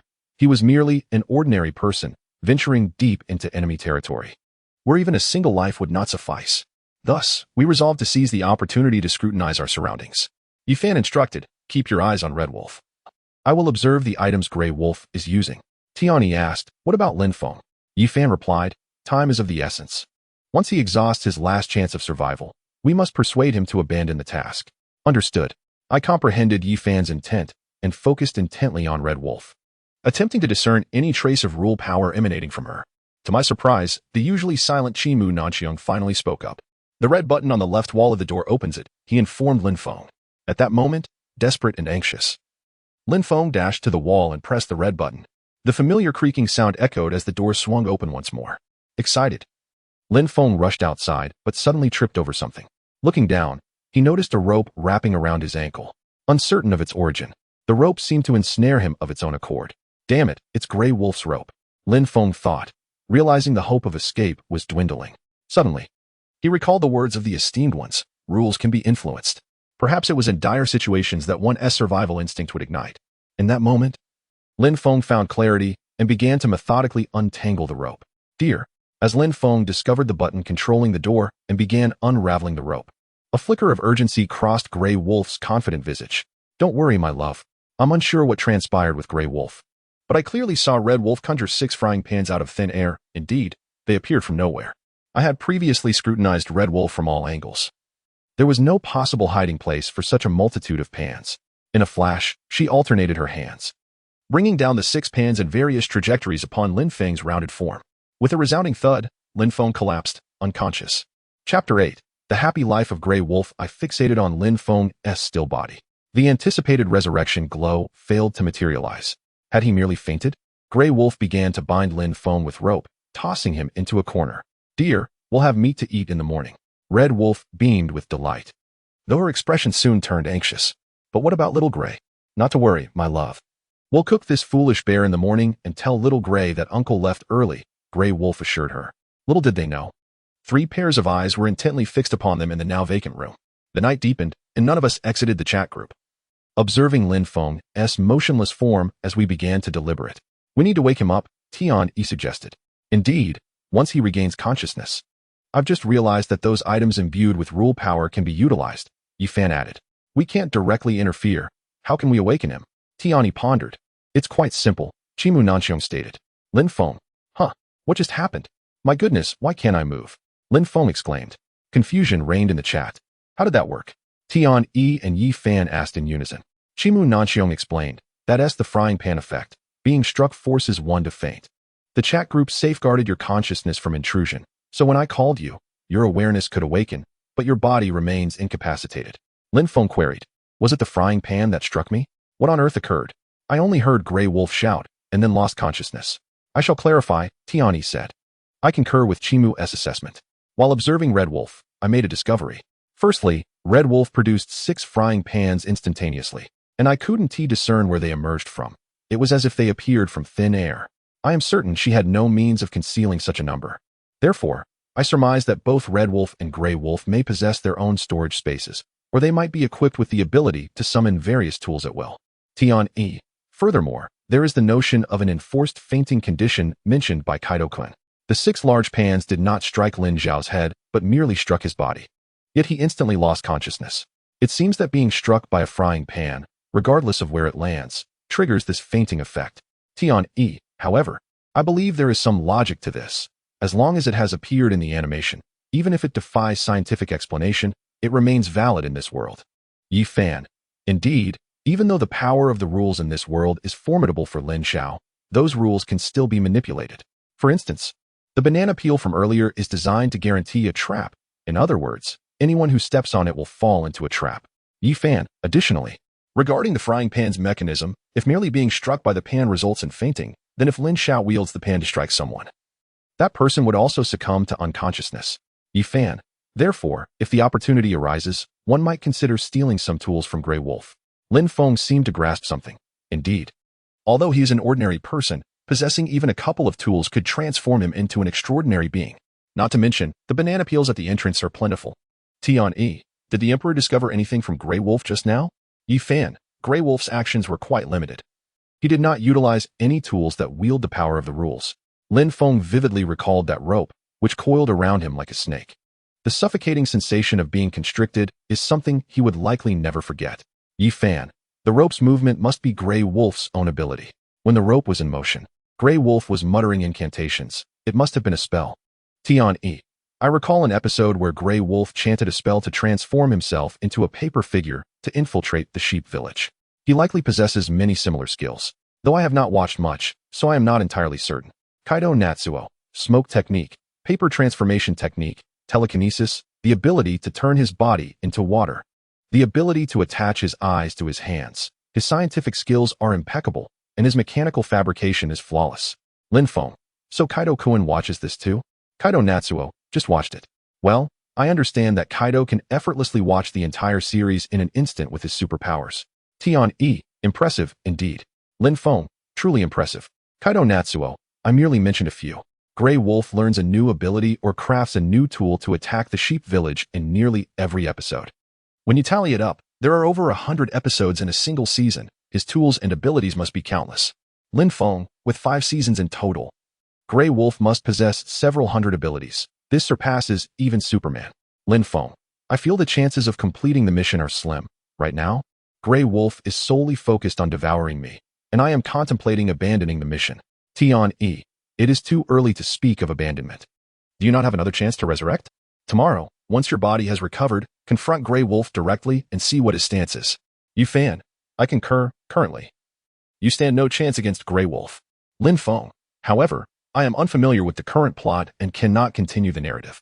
Lin Feng harbors serious doubts that the seniors wish to trick him into resurrecting once more, although they would not threaten his life.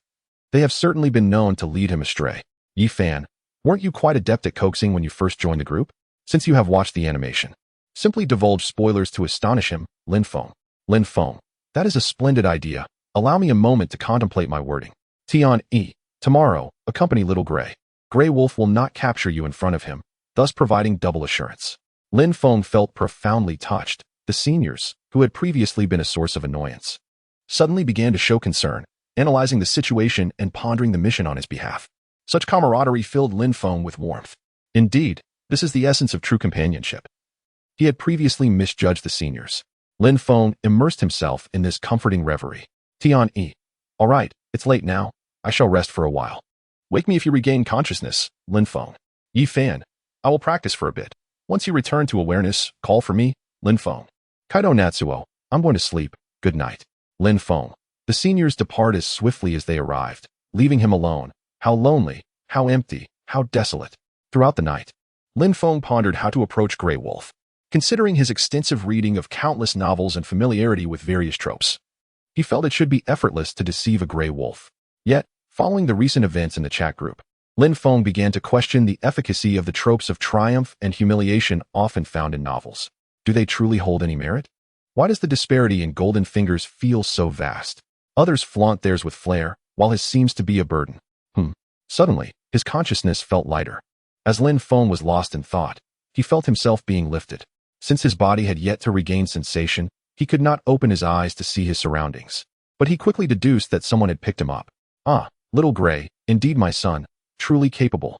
Standing before Lin Feng was Grey Wolf, whose plan was straightforward: to cook this foolish bear before Little Grey awoke, and have him consume his uncle, thus becoming a true wolf. Perfectly executed. Lin Feng's heart raced with panic. Recalling Yi Fan's words, he felt he should struggle a bit longer. But how does one struggle with mere consciousness? After a fruitless attempt of punching and kicking in his mind, he realized it bore no effect. At such a critical moment, the seniors were conspicuously absent. Lin Feng, Tian Yi Fan, Kaido Natsuo. Lin Feng, Tian Yi Fan, Kaido Natsuo. Lin Feng, help me. Grey Wolf is going to eat me. My name is Lin Feng, a mere university student. One day, I unlocked a golden finger chat group and entered the world of Grey Wolf in search of ways to grow stronger. What should I do? I await your guidance. This is urgent. Chapter 9, Shiitake, The Trust of Grey Wolf. My name is Tian E, a rear admiral in the Navy. One day, I received a golden finger chat group, and now we are exploring the wonders of another world alongside group member Lin Feng. Today marks the third day since Lin Feng entered this alternate realm. To be honest, I am rather displeased, for Lin Feng tagged me in the group. And it is still dark outside.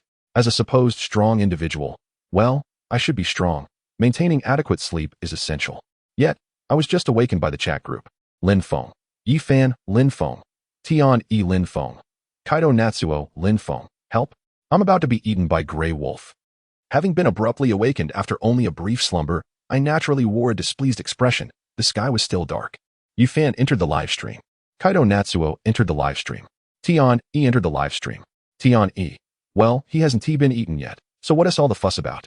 Lin Feng. Yi Fan. It seems that Lin Xiao has lost control of his body and cannot ascertain the external situation. Lin Feng. The group leader is correct. Lin Feng. I feel like I'm being lifted.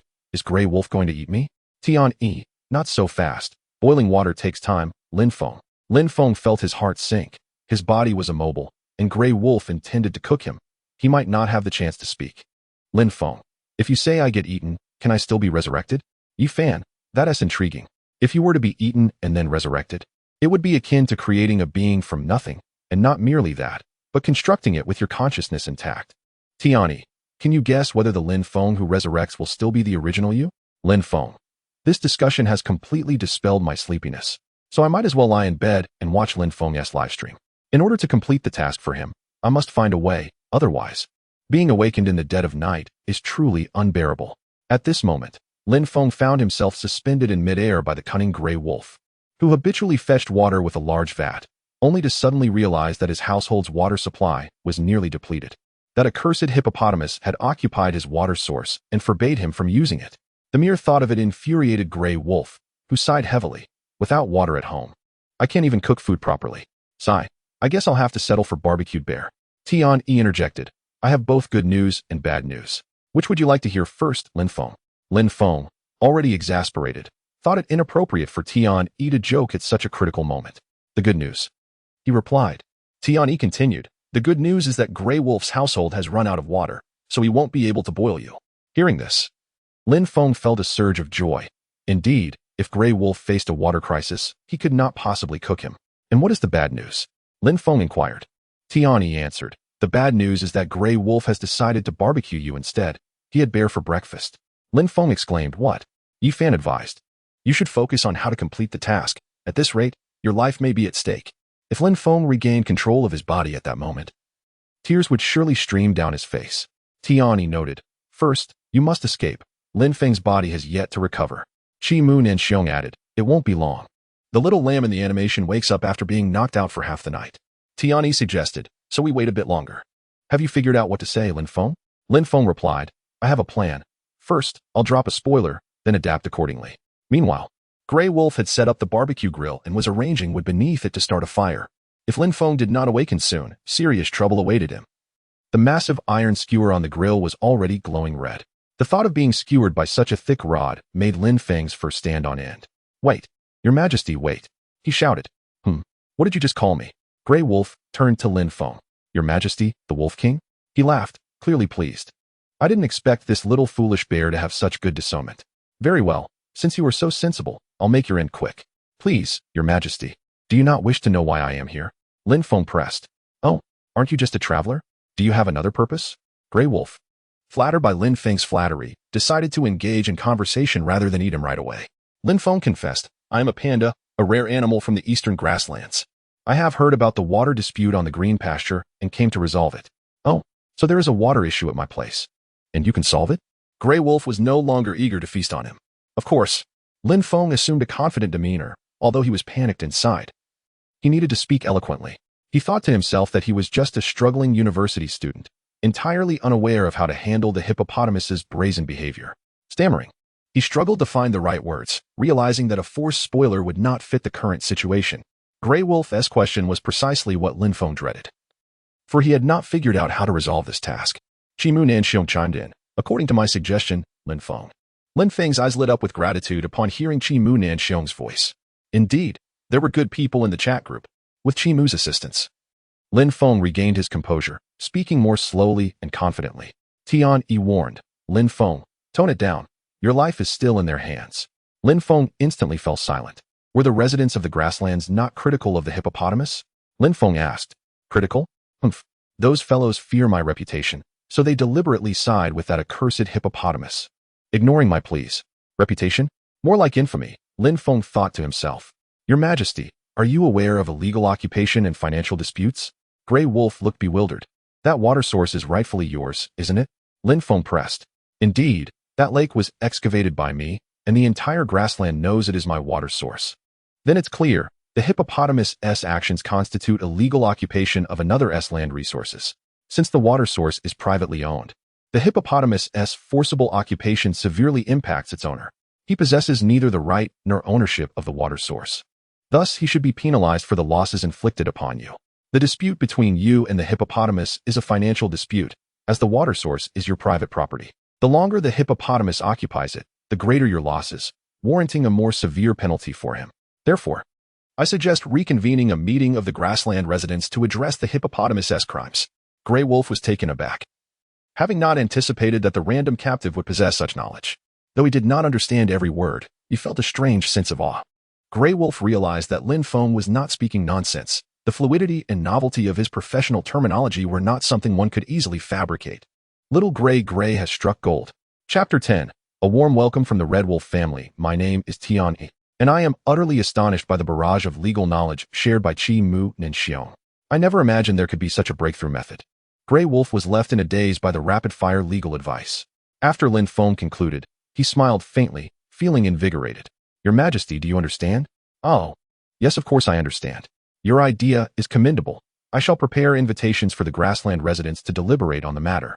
Although Grey Wolf did not fully grasp Lin Feng's words, he sensed that their side held the stronger position. Terms like occupation and losses clearly indicated he was the victim. Not understanding these matters was inconsequential. He would simply bring Lin Feng along to see what the others had to say. With this thought, Grey Wolf showcased his signature smile. Forgive me, esteemed guest, for you are the honored visitor summoned by Little Gray. We will ensure you are well taken care of. The grassland residents will expect your attendance at tomorrow's gathering. However, Grey Wolf had yet to inform Lin Feng that the hippopotamus's occupation of his territory was not without reason. The story begins 7 days prior, when Little Gray's lollipop was snatched away by the son of a hippopotamus. Grey Wolf confronted him several times, but alas, the hippopotamus was too robust to be moved. Reluctantly, Grey Wolf had to retreat for the time being. Lin Feng, thank you. Chimu, you're incredible. It's as if you have superpowers. Chimu Nanxiong, no problem. Tian Yi, that was impressive. 666. Lin Feng, ha ha ha, that was exhilarating. Did you see Grey Wolf's expression? He was completely bewildered. Why didn't I think of that solution? With Chimu Nanxiong as his backup, Lin Feng felt assured of his task success. Not only was Chimu immensely powerful, but he was also a veritable fountain of knowledge. Yi Fan, why is Chimu so enthusiastic today? Chimu Nanxiong, hee, it's just mutual assistance among friends. Lost in joy. Lin Feng failed to grasp the deeper implications of Chimu's words. Lin Feng, thank you. I am deeply grateful. Lin Feng, please assist me again during the resident meeting. Chimu Nanxiong, of course. I eyed Chimu Nanxiong's remarks with suspicion. Usually, this introverted fellow wouldn't utter more than a few words, yet today, he was unusually warm-hearted. Clearly, he had ulterior motives. However, Lin Feng seemed oblivious to the underlying meaning, still marveling at the timely warmth shown by the group members. At the same time, within a small room, Chimu Nanxiong lay in bed, unperturbed even when Lin Feng roused him from slumber. He had just seen the contribution rankings. Lin Feng, 50 contribution points Tian Yi, 20 contribution points Yi Fan, 20 contribution points Chimu Nanxiong, 0 contribution points. He then noticed the mailbox function. Transferring an item costs 10 contribution points. One item at a time. In other words, Lin Feng could transfer 5 coffee puddings from another world to himself. Chimu Nanxiong licked his lips. If he assisted Lin Feng in successfully completing his task, Surely he would not refuse a request for otherworldly delicacies. Darling, is the bear stew ready? Red Wolf sleepily descended, pausing in surprise upon seeing Grey Wolf and Lin Feng in such a jovial mood. Grey Wolf, Red Wolf roared, summoning 2 frying pans that flew towards Grey Wolf. Dear, let me explain. Red Wolf was more of an action-oriented individual than a conversationalist. Darling, listen to me. Grey Wolf whispered after being struck by the frying pans. Is that true? Red Wolf's eyes sparkled with excitement. If so, what are you waiting for? Red Wolf picked up the frying pan once more. All right, dear, I'll prepare the invitation. Grey Wolf scampered away. Red Wolf approached Lin Feng, grasping his hand. Master, our whole family depends on you. Observing the tearful eyes of Red Wolf before me, I couldn't help but scoff. This family changed expressions faster than one could turn a page. Darling, the invitation is ready. I'm off to deliver it. Grey Wolf rushed back, brimming with enthusiasm. MHM. Go ahead, Red Wolf said softly, tilting her head. Watching Grey Wolf depart, Red Wolf felt it impolite to leave Lin Feng, their esteemed guest, waiting. Master, please have a seat. I will call Little Grey down. Lin Feng sighed in relief, aware that Red Wolf held no malice towards him, yet still feeling a tightness in his chest. Lin Feng, what should we do next? Chimu Nanxiong, Yifan, Tian-Yi? Chimu Nanxiong. Wait until the meeting to call me out, Lin Feng. Tian-Yi. Indeed, you should enjoy some time playing with Little Grey. Lin Feng. Indeed. As the saying goes, a single arrow pierces through the clouds, greeting countless soldiers. At the Navy headquarters, I sat at the head of my bed. A cigar clamped between my teeth, an almost mandatory accessory for naval officers. In this era, one would feel ashamed to claim the title of a naval officer without indulging in smoking or drinking. Donning my outer robe, I stepped outside. The Navy headquarters was situated on an island surrounded by vast seas. Since my arrival in this world, I have discovered the sea's irresistible allure, its mystery, treasures, and diverse races are truly captivating. Reflecting on my initial arrival in this world, I had been transported into the body of a frail child, barely passing the Navy's enlistment test. Now, it has been roughly a decade and a half. This thought left me feeling somewhat helpless. While others managed to conquer the world within a year or two, why have I struggled for so long, yet only attained the rank of Rear Admiral? My capabilities are likely average in this world. The notorious pirates and admirals are far beyond my reach, and should a confrontation occur, I would likely be defeated in an instant. Nevertheless, compared to most Rear Admirals, I still possess considerable strength. Aside from exceptional figures like Rear Admiral Karp and Rear Admiral Tsuru, the majority of Rear Admirals should not pose a challenge to me. This is not mere blind confidence. I firmly believe that mastering the Conqueror's Haki will undoubtedly elevate me to a position of power in this realm, though the pace of progress is rather slow. However, the emergence of the chat group has ignited the hope of significantly increasing my strength. Yi Fan and Chimu Nanxiong are both formidable beings, and surely other characters from different worlds will soon join the chat group. Without a doubt, exchanging training methods will be feasible, with multiple training techniques simultaneously applied. My prowess will undoubtedly soar. Knock, knock, knock. Is Tian-Yi up so early due to excitement after being promoted to Rear Admiral? Knock, knock, knock. As one ages, sleep eludes them. Young man, while your health permits, you should sleep and eat more. Knock, knock, knock. Rear Admiral Karp remains as formidable as ever, and the Navy still relies on your leadership. Would you like to eat? Karp produced a pack of senbei, his favorite snack, which he almost never parted with. Thank you. I grabbed a few pieces and swallowed them whole, puzzled by why Karp relished such oddly flavored snacks. Karp gazed out at the sea.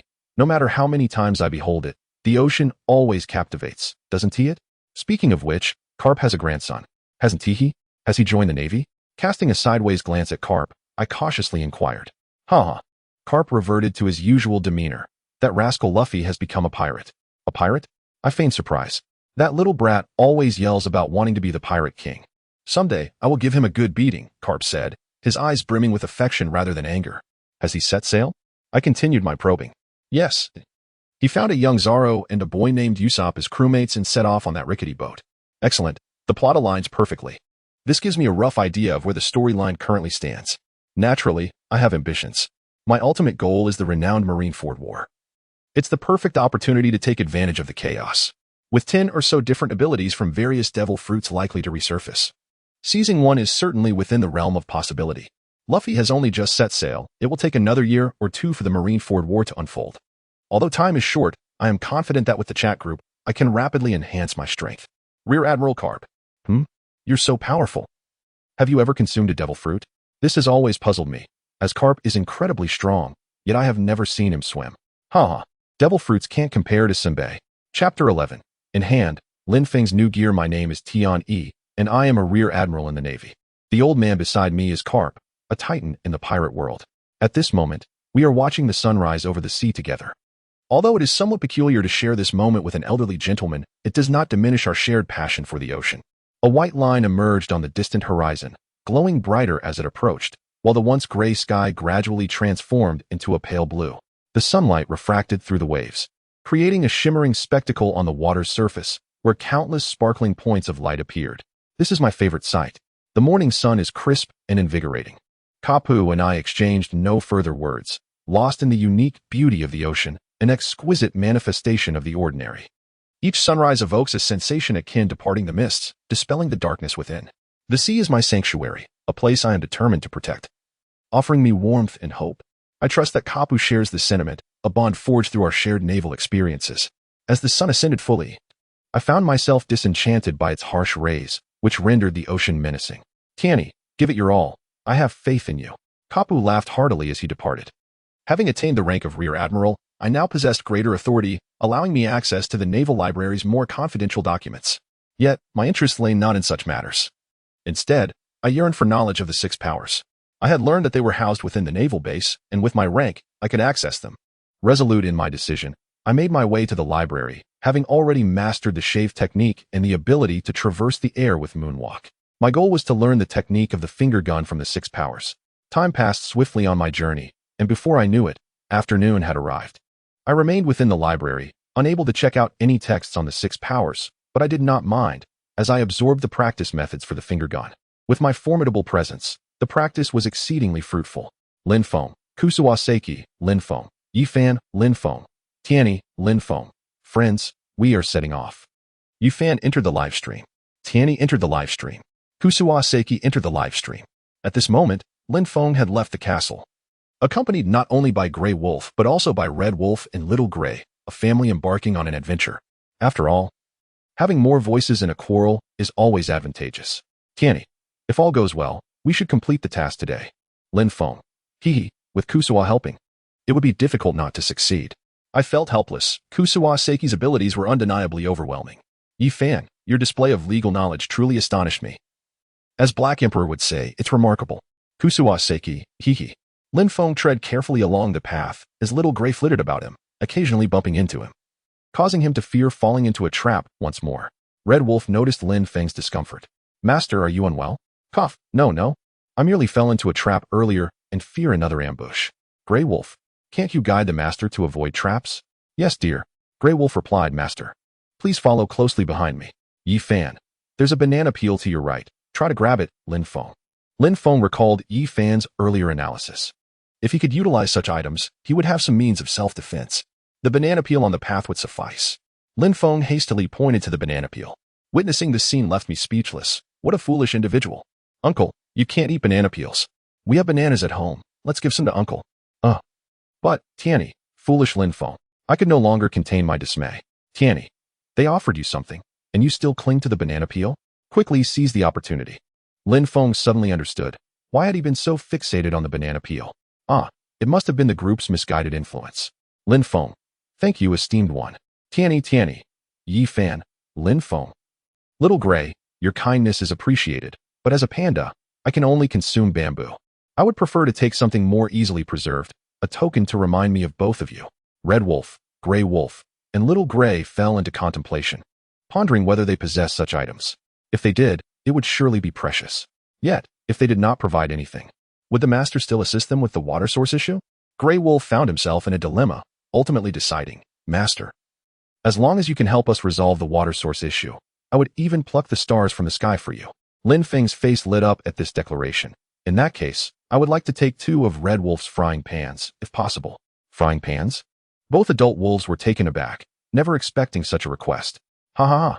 Dear, if the master desires frying pans, what are you waiting for? In an instant, Red Wolf produced 2 large frying pans. It seemed the master wanted these.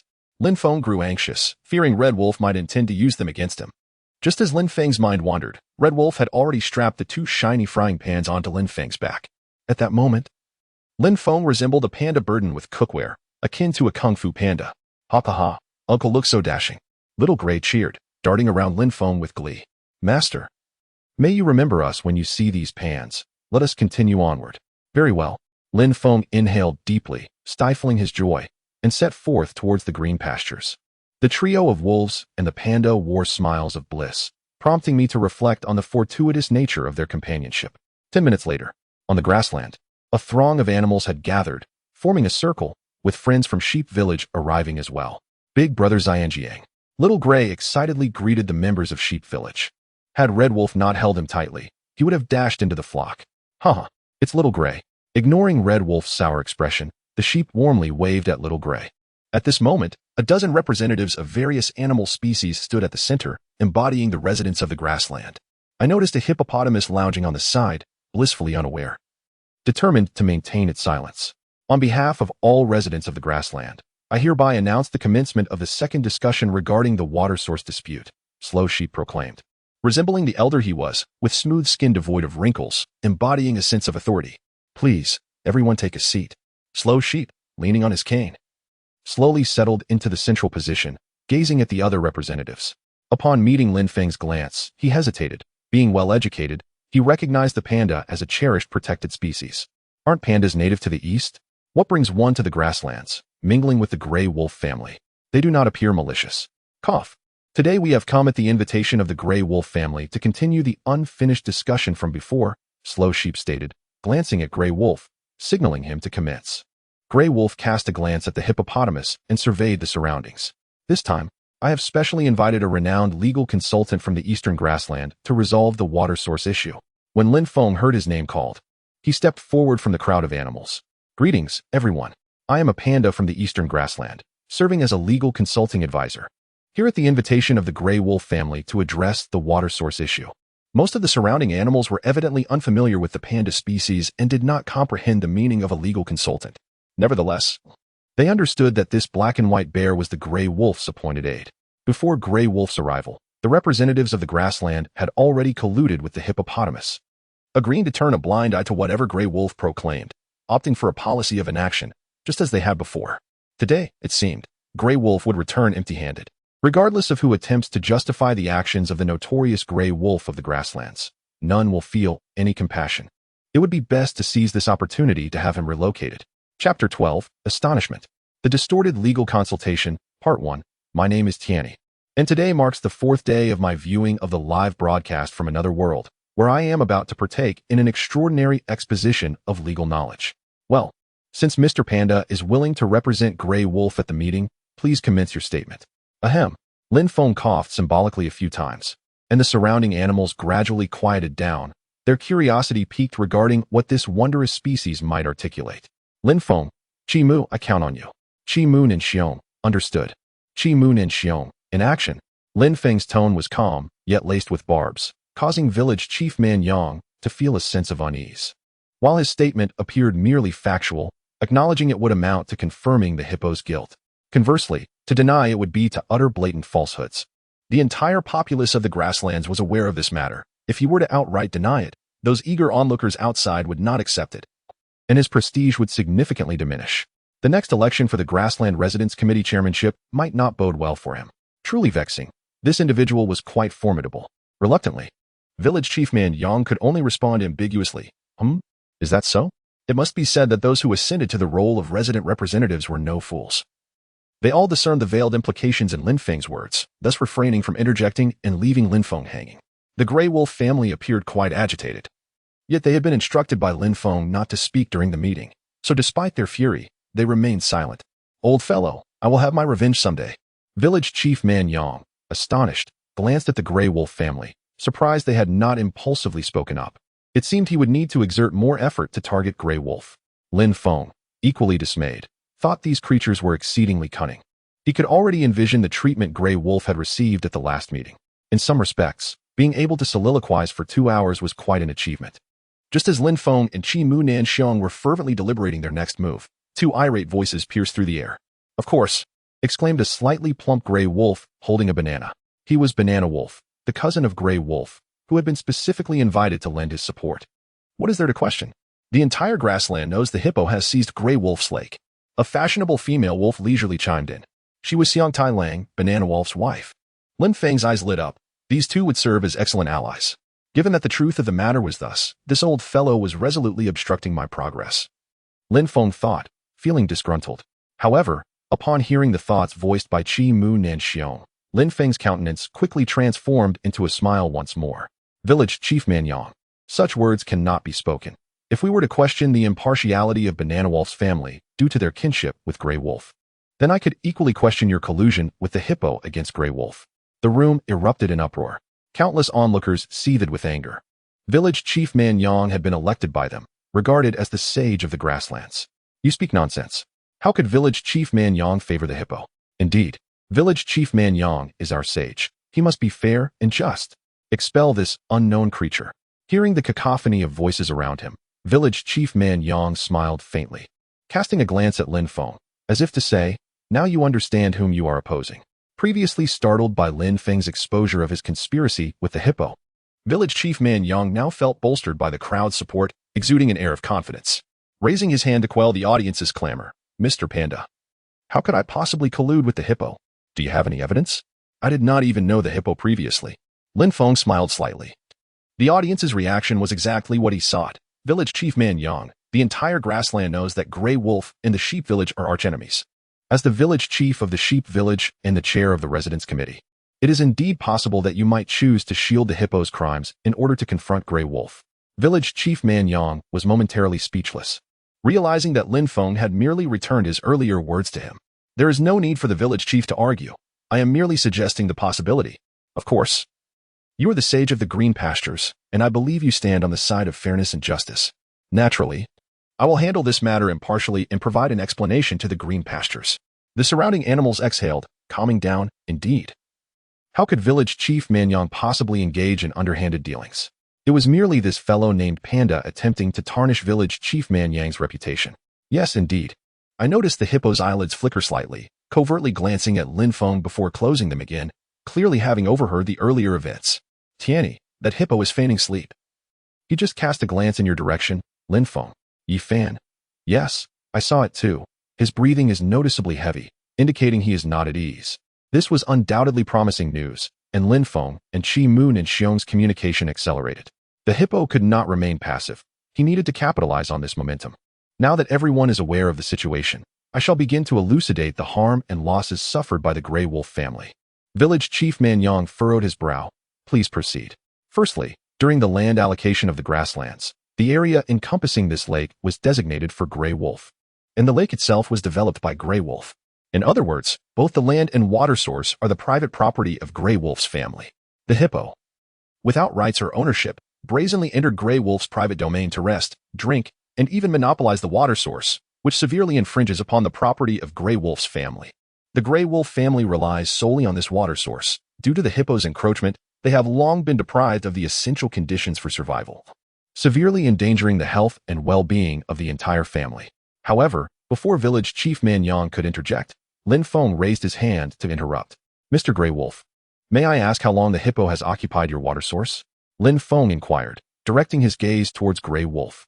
For 10 days, Grey Wolf replied, visibly agitated, feeling that he had hit the jackpot. 10 days. The hippo had occupied Grey Wolf's water source for a full 10 days. Lin Feng surveyed the crowd, speaking with fervor. Imagine your wife, children, and companions going 10 days without water. What kind of suffering would that entail? How weak would their bodies become? Crash. Red Wolf dramatically dropped her frying pan and pretended to faint, prompting Grey Wolf to rush to her aid, crying out in despair. Wife. The oblivious little Grey, thinking his mother had truly collapsed, spun around in a panic. Did mommy faint because she hasn't had any water? Then I won't drink water anymore. I'll give all the water to mommy. Good child, Red Wolf said, patting little Grey's head. Witnessing this scene, I couldn't help but smirk. Indeed, one can see that talent for acting runs in the family. Observing this spectacle, the surrounding animals began to waver, expressing sympathy. In this case, Grey Wolf's family is indeed the victim. Yes, 10 days without water. No creature could endure that. The Grey Wolf family is quite pitiful. Why does the hippo continue to sleep? He clearly disregards us. Perhaps he feels guilty. Not far away, the hippo's body began to tremble more violently. The Grey Wolf family's cooperation, combined with the murmurs of the onlookers, brought Lin Feng immense joy. Indeed, playing the emotional card was the right choice. The audience's sentiments had been stirred. It was time for justice to be served. Chapter 13, Astonishment. The Distortion of Justice. A Legal Consultation, Part 2. The residents of the grassland are well aware that during the demarcation of land, the water source area was allocated to Mr. Grey Wolf, who himself developed this water source. In other words, both the land and the water source are the private property of my client, Mr. Grey Wolf. Yet, the hippopotamus, lacking any rights of use or ownership, has intruded upon this territory to rest, drink, and even claim possession of the water source. Such actions represent a grievous violation of the property rights belonging to the Grey Wolf family. Thus, I hereby request that charges be filed against the hippopotamus for trespassing, as it constitutes an illegal infringement upon another's property and warrants punishment. Furthermore, this land has been designated as Mr. Grey Wolf's private property, an integral part of his home. The hippopotamus's forcible occupation of this territory equates to an infringement upon Mr. Grey Wolf's land ownership, constituting illegal appropriation of another's land resources. Throughout the 10 days of malicious occupation, my client has lived in constant fear, suffering both physical and mental health issues. Therefore, I have reason to believe that the hippopotamus has been intimidating and threatening my client. Lin Feng's eloquent argument struck deep, leaving the onlookers in stunned silence. They had never encountered such rigorous logical analysis before. There was cause and effect, reason and evidence. For the first time, Lin Feng savored the sweetness of verbal prowess. Indeed, in any realm, the power of wit is formidable. The hippopotamus had only lingered near the water source for 10 days. Was Mr. Panda not being somewhat alarmist in his assertions? This remark subtly flattered all present, as it was agreeable to hear. No one dared to counter Lin Feng's reasoning. They all felt justified in accepting his statements, convinced they were civilized individuals living in a law-abiding world. Lin Feng paused, casting a glance at the seemingly sleeping hippopotamus, and proceeded to assert. In conclusion, the hippopotamus has committed the crimes of illegal occupation of land resources, infringement upon another's property, and provoking trouble, causing significant threats to my client's safety and mental well-being over a span of 10 days. Therefore, I recommend the hippopotamus be apprehended and imprisoned for 1 month. Return the water source, and compensate the Grey Wolf family for their property losses. At this moment, Lin Feng was unwavering, fully in command of the argument, while the hippopotamus appeared increasingly flustered. You speak nonsense. I refuse to accept this. As anticipated, the hippopotamus, flustered, leaped up from the ground and confronted Lin Feng. Pray tell, what grounds do you have for sentencing me? The hippopotamus bared its teeth in fury. You have deliberately occupied another's land resources and infringed upon private property, causing substantial harm to the victim's family both physically and mentally, severely jeopardizing their safety. A 1-month sentence is a lenient judgment. Lin Feng retorted coldly. The hippopotamus, despite its intimidating appearance, was taken aback. It realized the gravity of its actions. Listening to Lin Feng's accusations made it feel like a bully. Having stolen water and encroached upon land, yet deep down, it did not see itself as a villain. It merely sought vengeance for its son. I occupied Mr. Grey Wolf's water source for a reason. He had intimidated my son and taken his lollipop. I merely sought justice. Upon hearing this, Lin Feng's expression soured as he felt the world's malice directed at him. How could Mr. Grey Wolf withhold such crucial information from me? What a blunder. This revelation complicated Lin Feng's position, disrupting the control he had over the proceedings. Yet, upon hearing Little Grey's testimony, Lin Feng felt a surge of fortune. He had encountered several unexpected allies that day. It seemed his path to power was beginning. Hippopotamus, it appears the truth is not as you claimed. It seems Mr. Grey Wolf threatened your son, but there may be more to this story. However, this was merely Little Grey's side of the argument, and without confirming the truth. One should not jump to conclusions. The slow-witted village chief re-entered the fray, determined to defend the hippopotamus against Mr. Grey Wolf. Oh? Lin Feng raised an eyebrow.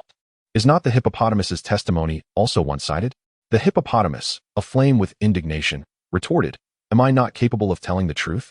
In the streaming room, I chuckled, observing how foolish the hippopotamus was. If this continued, he would lose his only advantage. I believe the hippopotamus was speaking the truth, and Lin Feng likely recognized this too, having noted Mr. Grey Wolf's unease. But this was not the crux of the matter. The key issue was that the hippopotamus had broken the law. As long as Lin Feng maintained his grip on this point, he would secure a favorable outcome, especially with the support of Qi Mu Nashio. Ha. Lin Feng shook his head in amusement. The hippopotamus was indeed quite dim, explaining why it had remained silent until now. Realizing its blunder, the hippopotamus hastily added, Surely, I wouldn't just randomly seize Mr. Grey Wolf's water source. Naturally, Lin Feng replied, Your motivations for taking Mr. Grey Wolf's water source must be justified. After all, it is not merely surface water, but a precious underground aquifer, filtered and purified through layers of sand and rock. This sweet and pure water serves as your best justification for seizing it. A collective gasp resonated through the room, as Lin Feng's impassioned words left everyone astonished. I sat in the streaming room, dumbfounded. The combination of Qi Mu Naxiong's knowledge and Lin Feng's oratory was indeed formidable. Even the Grey Wolf family began to question the quality of their water source. Lin Feng's thoughts were simple. The truth mattered little as long as he could force it into being. The audience, having regained their composure, began to murmur among themselves. The hippopotamus is truly dastardly, using his son as a shield. Indeed, why doesn't village chief Slow Sheep simply render a verdict? Hearing the surrounding murmurs, the hippopotamus trembled, its face turning ashen, while village chief Slow Sheep's expression soured upon overhearing disparaging remarks about him, indicating a decline in his authority. Hippopotamus, do you have any further words? I concede to your talent for twisting the truth. I cannot match your rhetoric. However, justice resides in the hearts of the people. I, the hippopotamus, am here solely to avenge my son. As for the water source, my family possesses a river. Do I truly care for this little water source? The onlookers nodded in agreement, seemingly supportive of the hippopotamus's stance. Observing the divided spectators, Lin Feng felt a twinge of frustration. Setting aside your true motivations for seizing the water source, hippopotamus, you claim your son was threatened by Mr. Grey Wolf. Can you provide evidence to support this? My son spoke it himself. Is there any doubt? Does your son frequently venture out to play? Lin Feng inquired. Well, yes, the hippopotamus replied, puzzled by the question. Then, hippopotamus, you must be providing him with money for such outings, yes? Lin Feng pressed. Of course not. Why would a child need money? At this, Slow Sheep's face fell. Realizing the implications of this exchange, Lin Feng smiled slightly, as he had anticipated this answer. Since little hippopotamus had no money, where did he procure the lollipop? The hippopotamus faltered, realizing the inconsistency. Hippopotamus, do you truly understand the situation at hand? Did you witness Mr. Grey Wolf seizing your son's lollipop with your own eyes? Is your son genuinely the victim here? Lin Feng's barrage of inquiries left the hippopotamus speechless. The truth is singular. Heh, Lin Feng scoffed. Hippopotamus, you are quite the schemer. A schemer? Clearly, it is you who has been plotting all along. The hippopotamus was thoroughly disillusioned with life. He had no desire to argue. On the side, the Slow Sheep had completely given up on this temporary teammate. What could one do? One was a divine opponent, while the other was a clumsy ally. How could they possibly collaborate? I agree to return the water source to Grey Wolf, the hippopotamus said dejectedly. Today he felt utterly defeated, unable to hold his head high on the grassland ever again. Ahahaha. While some rejoiced, others lamented. The hippopotamus had conceded, but the Grey Wolf family was elated. The master was truly remarkable, single-handedly resolving the matter. Chapter 14. Return. A little surprise from another world ahem. Since the hippopotamus has agreed to return the water source, I declare, wait. Lin Feng interrupted Slow Sheep without hesitation. We still need to discuss compensation for the losses. The hippopotamus's actions have inflicted immeasurable harm upon the Grey Wolf family, both physically and mentally. We must settle this matter. Upon hearing this, Grey Wolf gazed at Lin Feng gratefully. The master was so kind, even seeking compensation for him. Tian-yi, you just followed Slow Sheep's lead, and the task was completed. Lin Feng, Yuan, little brother, you seem to be enjoying this moment. Qi Mu Nanxiong, you've truly let it go to your head. Lin Feng, indeed, the hippopotamus has already agreed to return the water source. Why is he still putting on a show? What a foolish mouth he has. Tian-yi, great one, please assist me once more. Qi Mu Nanxiong departed, indicating he could not carry such a clumsy ally. Lin Feng, woe is me. Great one, please come to my rescue. Yi Fan, just impose a simple punishment. Tian-yi, simply have the hippopotamus assist the Grey Wolf family for a few days. Upon hearing the Great One's words, Lin Feng steadied himself. The hippopotamus was on the verge of a breakdown. Compensation? His family was impoverished. If he had to pay, what would he eat? What would his wife and children eat? For the sake of his wife and children, he would confront this panda. Originally, the hippopotamus was supposed to compensate, but given his proactive admission of guilt and good behavior, I decided he should help the Grey Wolf family for 5 days instead. As he spoke, Lin Feng winked at Grey Wolf. Grey Wolf understood. He did not wish to offend the hippopotamus too harshly. Exactly, just come daily to chop wood and boil water. Upon hearing this, the hippopotamus calmed down. No need to pay, just lend a hand. This was a condition he could accept. He was strong, and chopping wood was a piece of cake. All right, I agree. Ding. The chat group detected that member Lin Feng successfully completed the main storyline task, Grey Wolf's Troubles. earning 50 contribution points. Ding. The chat group detected that member Lin Feng completed the hidden storyline task, the Hippopotamus's Fury, earning a chance for a lottery draw. Note: the lottery opportunity is obtained from completing hidden tasks. Items obtained are all related to the task world. Lin Feng, it's finally over. I never expected I would complete the task. Tian-E, with the Great One's assistance, it indeed proved beneficial. That was quick. My heart raced. We encouraged Lin Feng to acquire more items, hoping to study them ourselves. Tian-E, you have 2 frying pans. Give me one, and I'll teach you the moonwalk. Lin Feng. At this moment, Lin Feng realized the true benefit of completing the task, setting aside the rewards.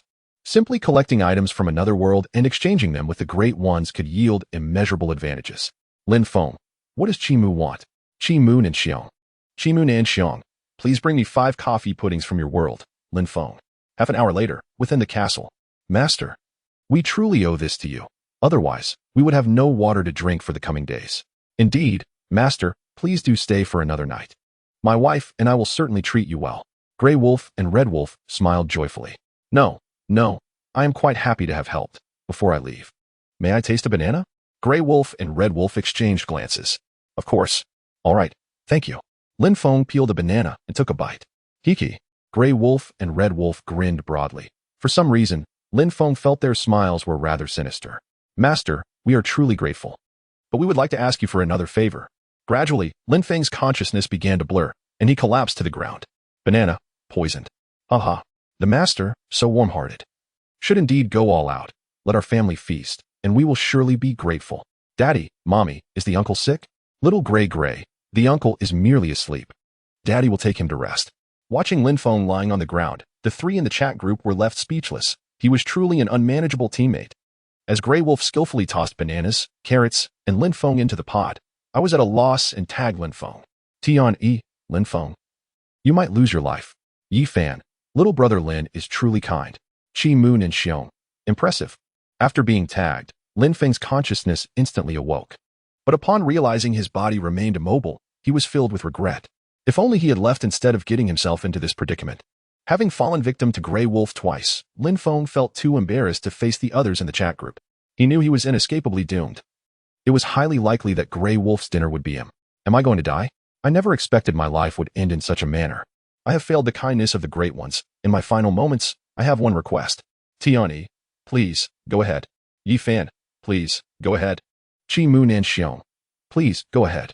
Lin Feng, the chat group has a function to teleport to others' worlds.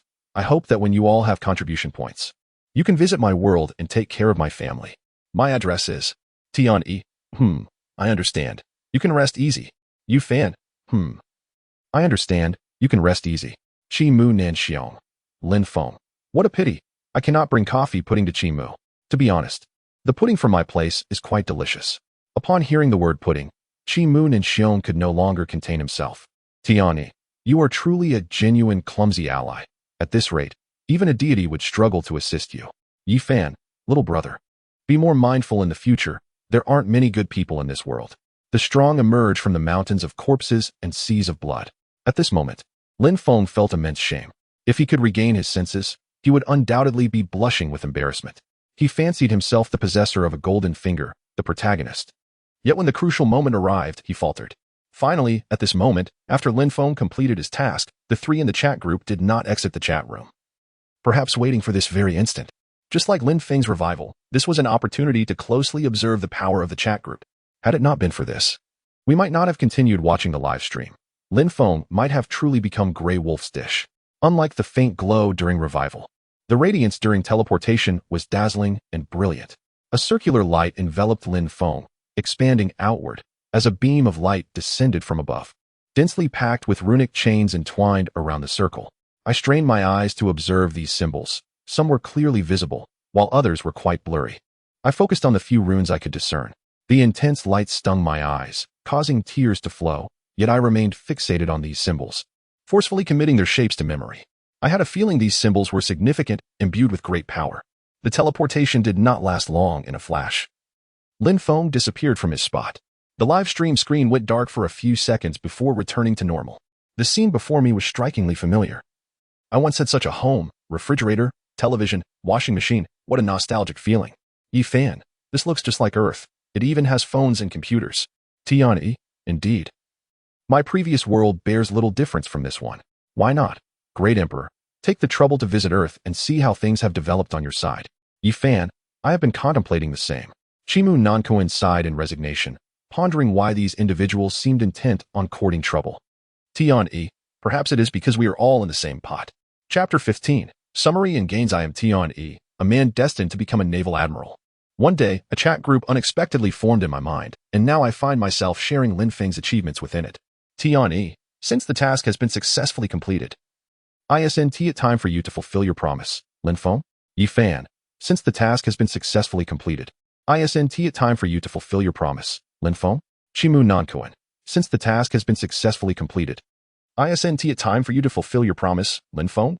Lin Feng, certainly, I will send the items to Tian and the group leader first. And I will procure the coffee pudding for Chimu shortly. Chimu Nankoan, very well. I opened my email interface and, to my delight, found a message from Lin Feng in the inbox. Upon opening the email, I was prompted to claim my item. Claim. Before me, the air above the table shimmered slightly, and a frying pan lay quietly upon it. I picked it up and scrutinized it, finding nothing amiss. After several minutes of hesitation, I gritted my teeth and brought the frying pan down upon my own head. At the same moment, a banana materialized before Yi Fan. Meanwhile, Lin Feng's expression darkened as he realized the troublesome nature of the email charges. Email function. Each dispatch costs 10 contribution points, and only one item can be sent at a time. The divine mechanism permits only a single item per dispatch, which meant that the bunch of bananas counted as 13 items. To send them all to Yi Fan would cost a staggering 130 contribution points. Reluctantly, Lin Feng opted to send just one banana. Fortunately, Yi Fan only required it for research purposes and did not need a surplus. However, Chimu Nankoan was different. He had explicitly requested 5 coffee puddings, necessitating an expenditure of 50 contribution points. I checked the contribution point panel. Lin Feng, contribution points 80 Yi Fan, group leader contribution points 20 Tian A, contribution points 20 Chimu Nankoan, contribution points 0 Lin Feng. Chimu Nankoan, could you possibly settle for fewer coffee puddings? My contribution points are running low. Crying, Chimu Nankoan, absolutely not. Everything could be negotiated, except for the coffee puddings. This was Chimu Nankoan's bottom line. Lin Feng, very well, I shall procure them now. Chimu Nankoan, thank you. Lin Feng, Yi Fan, I previously promised to exchange techniques for items. After some contemplation, I have decided to upload the techniques to the group files for everyone to download and peruse. All members. I suddenly shuddered, my awareness snapping back to reality. A few moments later, my stiff body regained sensation. I glanced nervously at the frying pan, while it bore no physical harm. It certainly exerted a powerful control, even I had fallen victim to it. Had it not been for the group's mention, I would have remained oblivious to how long I might have been dazed. However, while Lin Feng regained his awareness, he remained immobile. I, on the other hand, recovered in a mere breath. It seemed that the greater one's strength, the shorter the duration of control. I wondered if this applied to the Admiral as well. I steadied my thoughts and looked to the group. Tian, excellent idea. This way, we can learn various cultivation methods from different worlds. Chimu Nankoan, as long as you are pleased. Lin Feng, thank you, esteemed elders. As the only ordinary person in the group, he finally had the opportunity to embark upon the path of cultivation. Yi Fan has uploaded the Tao Sutra of the WWIII. Please view it in the group files. Tian has uploaded the Moon Step. Please view it in the group files. Beep. It has been detected that the group leader is the first member to upload a file, awarding 20 contribution points. Tian, haha. The Great Emperor's speed is truly impressive. Lin Feng. The group files did not require downloading. One merely needed to immerse their consciousness within to access the relevant documents. The Tao Sutra was the most formidable scripture of the WWIII secret realm, establishing the most solid foundation. It was indeed extraordinary, though it was of no use to me. Having trained in the world of pirates for so long, I was destined not to learn techniques based on internal energy or magical powers. I required methods for physical cultivation and powerful combat skills. My aim remained the devil fruit. I was convinced that unlocking the potential of a formidable fruit would grant me immense strength, while the cultivation systems of other worlds served merely as reference points. Yi Fan, Tian Yi's moonstep is truly remarkable. It requires no cultivation base for support, only a powerful physique to practice successfully. Tian, you flatter me. It is the wisdom of our predecessors. Yi Fan quickly recognized the practicality of the moon step, but unfortunately, for someone capable of traversing the void with their flesh, it held little utility. Hey Huang, I possess a secret technique gifted by a friend, which you can pass on for the disciples of the Celestial Court to practice. Yi Fan conveyed this message, noting that while the technique was of no use to him, it was an invaluable cultivation method for disciples of lower cultivation levels. He Huang appeared bewildered. This young friend of Yi Fan's seemed to have acquaintances in the Celestial Court, from whence this new friend had emerged. And this technique was unlike any cultivation system he had ever encountered. Yi Fan mused that the world of pirates was not to be underestimated, unfortunately. He had only heard of this anime, but had never watched it. It should be noted that during his time on Earth, Yi Fan was wholly absorbed in his career and love life, showing little interest in such virtual cultures. Tian Yi, Great Emperor, I have a proposal. Yi Fan, please. Young friend, speak. Yi Fan, good. Lin Feng, I can upload everyone's biographical information to the group. When new members join, I will continue to update it. Tian Yi, that is acceptable, but we cannot provide information to new members free of charge. If they are unaware of their character status, let them exchange cultivation methods for the plot details. Yi Fan, this method is quite clever. It eliminates the need to explain to each new member individually, saving us considerable effort. Lin Feng, you elders are quite shrewd, but I appreciate it. If there were to be a primary beneficiary of the group files, it would undoubtedly be Lin Feng. As an ordinary person, he was a blank slate, capable of attempting any cultivation method from any world. Lin Feng, I have procured the items. Esteemed elders, I shall deliver them to you shortly. A minute later, Chimu Nankuan contentedly received his 5 coffee puddings and quietly submerged himself. Lin Feng, on the other hand, gazed at his dwindling contribution points with tears in his eyes. Ding! A screenshot was sent to the group, showcasing Lin Feng's contribution point statement. Originally, Lin Feng had accumulated 100 contribution points from completing tasks and previous endeavors. But after being divided among us 3, he was left with merely 20. I was at a loss for words. Tian Yi, it is of no consequence. Did you not receive a technique? And look, Chimu Kuan has 0 contribution points. Lin Feng, Yi Fan, I recall that Lin Xiao brother completed a hidden task and is eligible for a lottery. Have you drawn anything extraordinary? Lin Feng, thank you for the reminder, esteemed leader. Lin Feng, group chat, I wish to participate in the lottery. Beep. It has been detected that group member Lin Feng is exercising his lottery privilege. This draw will yield a single item from the Green Pastures world. Drawing in progress. Lin Feng's heart raced with excitement. This was the feeling of having a cheat, indeed the true meaning of a golden finger. Beep. Group member Lin Feng has drawn the exclusive skill of Grey Wolf, Silence Technique. Silence Technique. As long as I do not speak, you shall not hear my voice.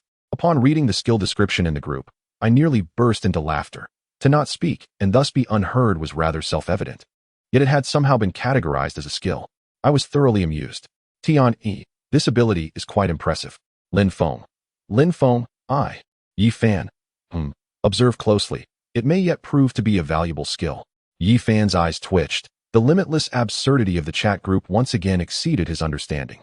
Tian Yi, indeed, this may likely be a divine skill. Why not seek someone to test it out? Lin Feng, I cannot fathom the darkness that must now shroud Lin Feng's visage, yet I found no inclination to appreciate it. The phone bug rang. A direct line from the naval headquarters. I surmised my mission had arrived. Perhaps my leisurely naval administrative duties were to be cut short. Chapter 16. Setting sail and new members beep, beep, beep. The phone bug incessantly rang at my side. Hello, I am Vice Admiral Tian Yi. What are your instructions? A robust voice of a middle-aged man resonated from the other end. This is the naval headquarters. A mission is being dispatched. Please assess your surroundings. Upon recognizing the voice, my brow furrowed.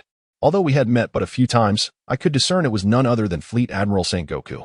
A task issued personally by Sengoku must be of considerable significance. Please proceed. Doflamingo from the 7 Warlords is about to engage in conflict with one of the 4 Emperors. Vice Admiral Garp has strongly recommended you as the principal representative of the Navy to scout the situation at Sabaody Archipelago. The phone bug paused momentarily. You have one evening to organize your affairs. You shall set sail for Sabaody Archipelago at dawn tomorrow. A rear admiral will be there to assist you at the port. Furthermore, this operation is to be conducted in secrecy. Once you reach the waters of Sabaody, report to me at least once daily. Understood. The phone bug clicked off. I gathered my thoughts. This mission was perilous yet not devoid of risk. If it merely involved gathering intelligence on the details of Doflamingo's impending conflict, then it would be a rather leisurely endeavor. However, I desired to glean some advantage, which would inevitably involve interaction with both parties. Although this might displease Sengoku, who would care for the old man's sentiments as long as I could grow stronger? Ding! Another message arrived in the chat. Lin Feng, esteemed members. I shall proceed to train. Should I encounter any difficulties, I hope the esteemed ones will kindly offer guidance. Lin Feng has uploaded the novel Shrouded World. Please check the group files. Lin Feng has uploaded the manga Pirate World. Please check the group files. Lin Feng has uploaded the biography of Kaneshi Saiki. Lin Feng, esteemed ones. Please take note. In my previous life, although I had watched the anime Pirate World, I had not delved deeply into it, often skimming through many segments, leaving me unfamiliar with numerous plot lines. I had no recollection of the conflict between Doflamingo and the Four Emperors. However, with the manga now available, I could familiarize myself with the storyline, essentially completing the task assigned by Sengoku. The journey from Marineford to Sabaody Archipelago would take over half a month, providing me ample time to hone my spear skills to a higher level. The following morning, at the dock, reporting, Vice Admiral, the ship is ready, accompanied by a helmsman, a chef, and a navigator. A young man with the rank of Rear Admiral saluted and reported to me. It seemed this would be a light expedition. Understood. Relay the order. We shall depart in half an hour. With a firm grip on the pack on my back, my belongings were minimal: gold coins, a snail phone book, and a frying pan. Last night, I had read the manga until the early hours, clarifying the conflict between Doflamingo and the Four Emperors. The crux of the conflict lay in the artificial devil fruits, a collaborative endeavor between the Four Emperor Kaido and Doflamingo. I felt compelled to intervene, dispatching his strongest son, Katakuri, as the primary negotiator. When negotiations failed, war ensued. Notable figures in this grand battle included Katakuri, Perispero, and Doflamingo, marking a clash between Big Mom-esque pirates and the Don Quixote family. From this perspective, it appeared there was little for me to gain. Artificial devil fruits held little value, and I had no standing to directly participate in the conflict. I decided to take it one step at a time. Not far off, 3 crew members had already taken their positions. Set sail. Ding. Kaneki Ken has joined the main God chat group. Please note that Kaneki Ken and the group members are strangers. Exercise caution. Kaneki Ken has uploaded his profile. Kaneki Ken has uploaded the worldview. Kaneki Ken, my world lacks cultivation methods. May I exchange these for my story? Kaneki Ken? This newcomer seems quite astute, immediately seeking to exchange information. Evidently, he is a character unaware of his own story. I opened Kaneki Ken's file, engrossed in the reading. From the description, I discerned that this was a world rife with bloodshed and brutality. I had not heard of Kaneki Ken before. In my previous life, I was not an anime enthusiast, only familiar with renowned series such as Naruto, One Piece, and Detective Conan. It seemed I had never encountered this name in literature either. Having gathered some understanding of Kaneki Ken's background, I decided to remain discreet and observe. At that moment, on the other side of the chat group, a white-haired Kaneki Ken sat quietly on a bench, thick chains intertwined around his form. Before him approached a burly man. Kaneki, I had planned to pamper you a bit more, but alas, the police have arrived. Kaneki, in the end, just let me devour you. The man let out a maniacal laugh, appearing deranged. Bang! The chain snapped, encircling the robust man's neck. Then go ahead and try. The man, astonished by the sudden transformation of the white-haired youth, quickly regained his composure, being a seasoned warrior. Ding! You have joined the main God chat group. You and the other members are strangers. Please exercise caution.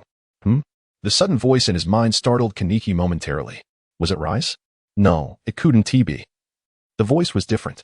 Though it was but a fleeting thought, a moment's hesitation in battle could determine victory or defeat. The man seized the opportunity, his hand grasping the youth's ankle. Heh, now you cannot escape. The man's smile turned cold, but his expression shifted again. Crack! Kaneki deliberately twisted his ankle, freeing himself from the man's grip. At this point, do you think I still fear such pain? The man's countenance darkened, in mere minutes. This youth had astonished him repeatedly. Though unaware of the specifics, it was clear that the Kaneki Ken before him was no longer the naive boy he had once dominated. Yet he was still the strongest. If he could consume Kaneki Ken, he would ascend to greater heights. Blood-red Kakuja erupted from Kaneki's waist, marking his complete combat form. Kaneki, the man, now frenzied, roared and charged at the youth. With an impassive expression, Kaneki resolved that the moment he decided to surpass Rise. This man was no longer his opponent. The man increasingly felt alarmed. He sensed a shift in momentum. How could this opponent suddenly grow so powerful? Where did the strength originate? In his daze, the man found himself stripped of his Kakuja, the organ of the ghouls, and collapsed to the ground. How could this happen? Ding! The thick Kakuja mercilessly pierced through his chest. He heard that devilish whisper once more. What is 1000-7? 20 minutes later, on the rooftop. Group announcement. The origins of this group remain unknown. It is currently established that the members are primarily characters from various worlds, derived from novels, films, anime, and other cultural products. To obtain their stories, group members must upload their cultivation methods in the group files. A tedious prank. The white-haired youth named Kaneki Kin, the protagonist of the Ghoul World, was currently perusing the information within the chat group. Yifan? Tiani? Characters from anime and novels? Despite the inexplicable addition of a chat group in his mind, Kaneki Kin remained unfazed. He had experienced similar sensations from Rise before. With skepticism towards the announcements, Kaneki Kin found himself utterly astonished when he opened the scrolls of the Taoist teachings in Moonwalk. The sophistication of these training methods was unparalleled. Ghouls could only enhance their strength through consumption and combat. Yet these two sets of practices offered a systematic approach to training while also granting powers distinct from that of the Kagun. Being an astute individual, Kaneki recognized the authenticity of these techniques. Could it be that he truly was a character from a novel? Were all his experiences preordained? This realization troubled him deeply. He yearned for a narrative of his own, yet had no means to cultivate his strength. In his recollection, Kagun seemed inherently bestowed. After much deliberation, he decided to upload all he knew and his understanding of the Kagun into the files. Kaneki Kin has uploaded Kagun data. Kaneki Kin has uploaded worldview. Kaneki Kin. There are no cultivation methods in my world. May I exchange this knowledge for my story? The enigma of the chat group could be explored later, but for now, he had more pressing matters to attend to. Slowly donning his mask, his blood-red eyes gazed ahead, and with a few swift movements, Kaneki vanished into the night. Tuka, everyone in the Antiku, I am coming. Chapter 17, New Mission. The familiar formula I am Tian-E, a man destined to become an admiral. At this moment, I lay on my bed, engrossed in the anime of Kaneki Kin. I casually skimmed through the first installment of the Ghoul World and assessed that Kaneki's strength was slightly inferior to mine. However, there were still the second and third installments to consider, and I was uncertain which installment Kaneki currently inhabited. An hour ago, Lin Feng has uploaded Tokyo Ghoul, Volume 3. Please refer to the group files for review. Lin Feng. The story of the Great One has been uploaded. I could only find resources for Volume 3 for now. Kaneki Kin Lin Feng. Great Ones, come out and celebrate. We have a new member. A flock of crows flew past. Lin Feng was indignant. He despised this familiar sensation. Ding. Group task has been issued. Please check. The task is available for 24 hours. Another new task? I opened the task description. Task, combat smugglers. Task details. The Morning Wind continent has birthed countless talented warriors, and recently, it seems a smuggler has arrived here, possessing a divine lottery system that allows for rapid growth. Wherever he goes, chaos ensues, seizing the fates of others, suppressing local talents, and defying local authorities, greatly disrupting the order of the Morning Wind continent. Task requirements. 1. Identify the smuggler, 20 contribution points. 2. Restore normalcy. Successfully suppress the smuggler's arrogance and return stability to the Morning Wind continent. 50 contribution points, 1 lottery opportunity. 3. Defeat the smuggler, 100 contribution points. Hidden reward. Note, the lottery can only yield items or abilities corresponding to the task world. Participant limit, 3 people. Task duration, 15 natural days. Failure conditions. Group members are defeated, die during the task, or voluntarily abandon the mission. Upon seeing the words lottery opportunity, my eyelids twitched. I still recalled Lin Feng's divine skill.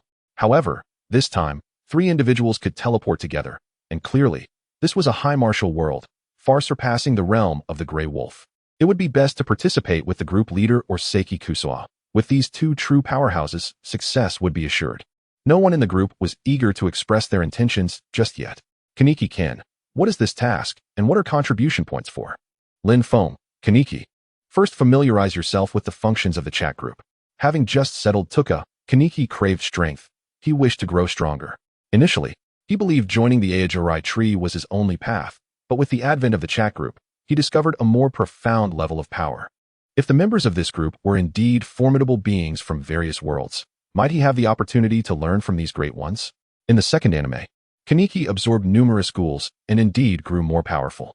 He had initially intended to follow this path, but now he regarded such methods of gaining strength with disdain. Not to mention, the mere existence of 2 files in the group could significantly enhance his power. Upon viewing the group task, he realized that completing it seemed to require venturing into other worlds, suggesting he could encounter a completely different realm, perhaps accessing superior resources, which filled him with exhilaration. Nevertheless, Lin Feng's words restrained his emotions. He should indeed familiarize himself with the chat group first. 5 minutes later, Lin Feng. Any great ones interested in taking on this task? Lin Feng was keen on this mission. As the only one in the group to have completed a task, he had tasted its rewards. Unfortunately, venturing into this high martial world alone would merely serve as a delivery for others. How splendid it would be if a great one were willing to guide him. Yi Fan, welcome, new member. I am on my way to Earth and have no time for tasks. Please stream it for me. Tiani, I will take on this task. Is anyone forming a team? Kaneki Kin, I wish to participate. Oh, this new member is quite enthusiastic. I thought to myself, Kaneki Kin's strength is not to be underestimated, and the properties of his Kagun are highly practical, making him a valuable ally. Lin Feng, great ones. May I join? Tiani, where is Saiki Kusua? Lin Feng, the sensation of being ignored was truly unpleasant. Saiki Kusua, not interested. Sigh as expected. I lamented internally. If only Saiki Kusua could join, finding or dealing with adversaries would be a matter of mere moments. Tiani, in that case, the 3 participants for this task will be me, Kaneki Kin, and Lin Feng. Kaneki Kin, all right, Lin Feng, I am rather inexperienced. I hope the great ones will be forgiving. Ding. Members Tian-E, Lin Feng, and Kaneki Kin have accepted the task. It will commence in 1 hour. Please ensure a quiet environment during teleportation. This time, the time frame was rather pressing. Didn't the waiting time for each teleportation vary? Tian-E, all right, friends, prepare yourselves. We shall meet in 1 hour. With that, my mind detached from the chat group. This mission would last 15 days, meaning I would be absent from the ship for that duration, and I needed to discuss certain matters with the crew. I ascended to the deck. Admiral, 3 individuals gathered on the deck, chatting, as the winds were favorable, negating the need to steer constantly. There is something I must inform you, I began. During this period, you are free to conduct your affairs. Everything shall proceed as planned. Do you understand? Yes. What should I bring for this journey to the Morning Wind continent? Based on my experiences in the Grey Wolf world, it seemed that bringing anything was futile, as each world possessed unique settings. However, I was certain that this smuggler, like us, would be bound by the limitations of the Morning Wind continent, for he, too, bore the traits of a traveler. Contemplating this, I decided to bring along the Grey Wolf's frying pan and a small pouch of gold coins. In the pirate world, gold coins were pure gold. Currency is universally valuable. After packing my belongings, I lay on my bed, quietly awaiting the moment. An hour swiftly passed. Ding. Teleportation will commence in 1 minute. Please ensure a quiet environment during the process. At last, it was time. My heart raced with excitement at the thought of embarking on my first interworld mission. I remembered the 3 symbols Lin Feng had used during his teleportation and resolved to memorize several more this time. The teleportation began. Darkness enveloped me, as if my vision and hearing had vanished. Moments later, atop a mountain peak, a flash of light appeared, leaving 3 individuals exchanging glances. I found myself at a loss for words. I had intended to observe the chat group's transmission attentively, but suddenly everything went dark. Lin Feng appeared remarkably calm, as he was quite familiar with such experiences from a previous transmission. Jin Mu's eyes sparkled with excitement, as the immense city in the distance and the creatures on the mountains showcased the allure of this otherworldly realm. Ahem. Allow me to introduce myself. I am Tiani, a Vice Admiral of the Navy. Greetings, esteemed Tiani. Meeting you in person is a pleasure beyond mere reputation. Your demeanor is indeed extraordinary. Lin Feng felt a surge of delight, secretly admiring this figure. However, his emotions were rather intricate. He was not well acquainted with Jin Mu, and though Tiani appeared formidable, he had previously encountered misfortune due to him. Thus, Lin Feng resolved to remain cautious and not to take the words of these powerful figures at face value. I glanced at Lin Feng, who was traveling light with nothing but a frying pan in hand. Jin Mu's appearance, however, was somewhat unconventional, featuring a slightly tattered black shirt, white capri pants, white hair, an eye patch, and his iconic stylish mask. He exuded an aura of combat readiness, making him an undeniable heartthrob. At this moment, Jin Mu was also sizing up the 2 individuals before him. His impression of Lin Feng was that of a peculiar character who incessantly hailed others as big shots in the group chat, and he suspected he might be playing the fool to catch the wise. The man in front of him, clad in a white naval uniform and draped in the robes of a vice admiral, was reputed to be a master of the moonstep technique, appearing to possess considerable strength. Perhaps he could seek guidance from him on mastering the technique. I am Jin Mu, and I aspire to enhance my strength in this world and successfully complete this mission. I look forward to your guidance. Chapter 18. Surprisingly useful tools. I am Tian-E, a man destined to become an admiral of the Navy. One day, I stumbled upon a chat group, and now I find myself engaged in my first group task with friends. Let me first elaborate on my abilities. The moonstep technique. which I uploaded to the group files, allows me to walk directly in the air. Additionally, I possess the 3 types of Haki. The armament Haki strengthens my body to the hardness of iron. The observation Haki enhances my perception. And the Conqueror's Haki can incapacitate weaker opponents with a mere wave of my will. Lin Feng was already well-versed in these details, but it was Jin Mu's first encounter with such revelations, leaving him momentarily speechless. A strong physique, quick reflexes, and formidable mental prowess. Was this not the epitome of a humanoid ghoul? I am Jin Mu. You may call me Jin Mu. My ability is Kaku. With that, for tentacles erupted from his waist. Although we had all witnessed such scenes in anime, experiencing it firsthand was an entirely different sensation. The authenticity was palpable, even carrying a faint scent of blood. Since joining the chat group, Lin Feng had become a fervent fan of anime, familiarizing himself with various series. The appearance of anime characters in reality filled him with exhilaration, akin to encountering his idols in person. I am Lin Feng, an ordinary individual, though I have completed one mission. Here are the items I have brought. With that, Lin Feng produced several banana peels and a frying pan. The banana peels can force someone to slip, and the frying pan, when struck upon someone, will cause them to become dazed. Moreover, I possess a silence ability. As long as I refrain from speaking, you shall not hear my voice.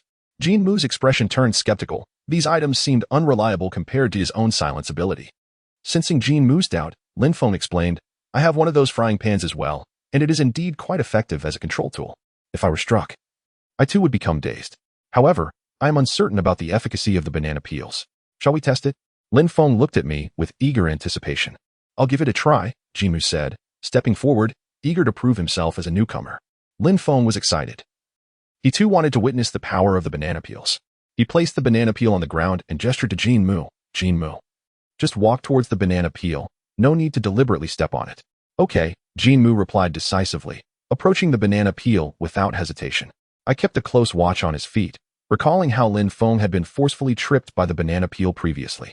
As Jin Mu drew near, he contemplated avoiding the peel altogether. However, in an unexpected twist, his foot veered towards the banana peel, and he ended up stepping on it. With a swift motion, Jin Mu fell to the ground, not sliding as Lin Feng had, indicating that the trap's effectiveness was inversely proportional to one's strength. Jin Mu was taken aback. He realized he had not intended to step on the peel, yet an unseen force had compelled his foot onto it, resulting in his fall. This experience was entirely novel for him.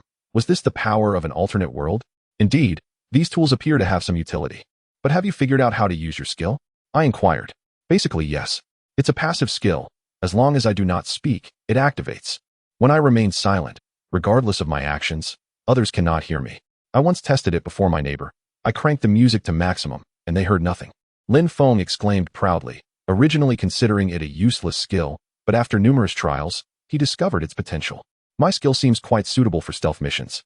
Like that of an assassin, I remarked, raising an eyebrow. This fellow had a tendency to boast after just 2 days apart. Just because they cannot hear you does not mean they cannot see you. Do you think they are blind?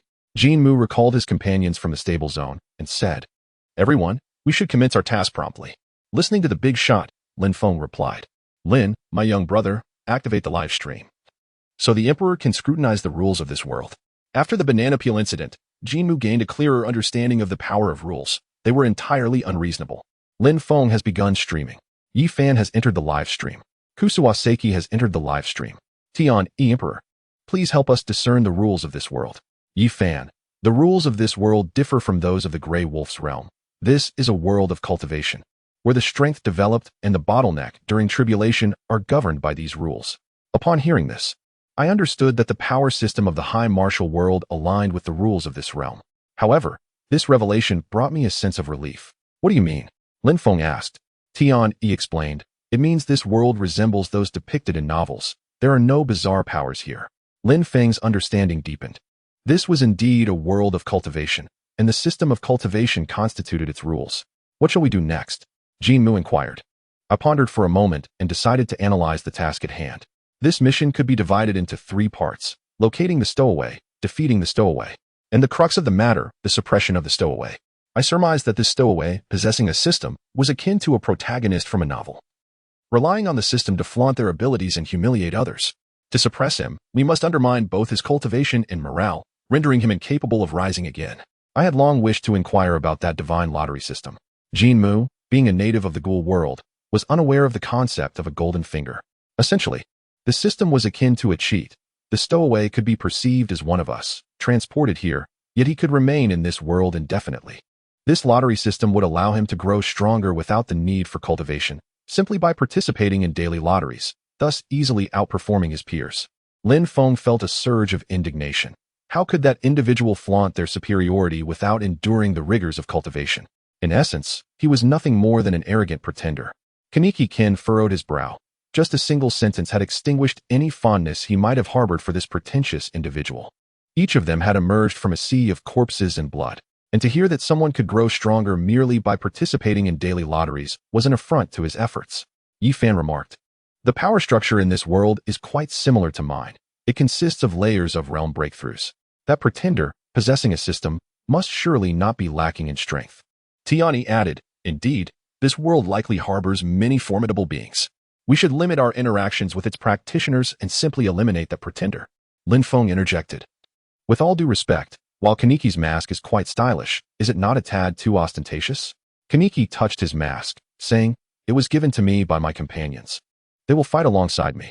After a moment's contemplation, he concluded that if they were to suppress the pretender, appearing too ordinary might hinder their mission. He felt a plan beginning to form in his mind. "Let us keep this attire. There is no need to change into the clothing of this world." Kaneki felt no objection and nodded in agreement. Though Lin Feng was puzzled, he chose to remain silent, deciding to trust the leaders. Compared to them, his casual outfit felt entirely mundane. "No, I am a normal person. Are we proceeding now?" Kaneki inquired, gazing towards the immense city in the distance. "Yes, we should be close to our target. The pretender has been flaunting himself. There must be information about him in the city. If we inquire about the recent prodigy, we are likely to uncover vital leads." Both Lin Feng and Kaneki nodded in agreement, endorsing this line of thought. Lin Feng glanced at the empty-handed Kaneki and then at himself, wielding a frying pan, and asked, "One more thing? Do we have any money?" Kaneki paused, then smiled slightly as he pulled a few gold coins from his pocket, weighing them in his hand. "Let us go." Lin Feng sighed in admiration, truly. The leader had considered every detail. He quickly took a few steps to catch up with Tianyi and Kaneki. Chapter 19. Entering the city. The quest to find the pretender. Step right up and take a look. Fresh fruit. Don't miss out as you pass by. Huge discounts. The vendors on either side of the city gate shouted to one another.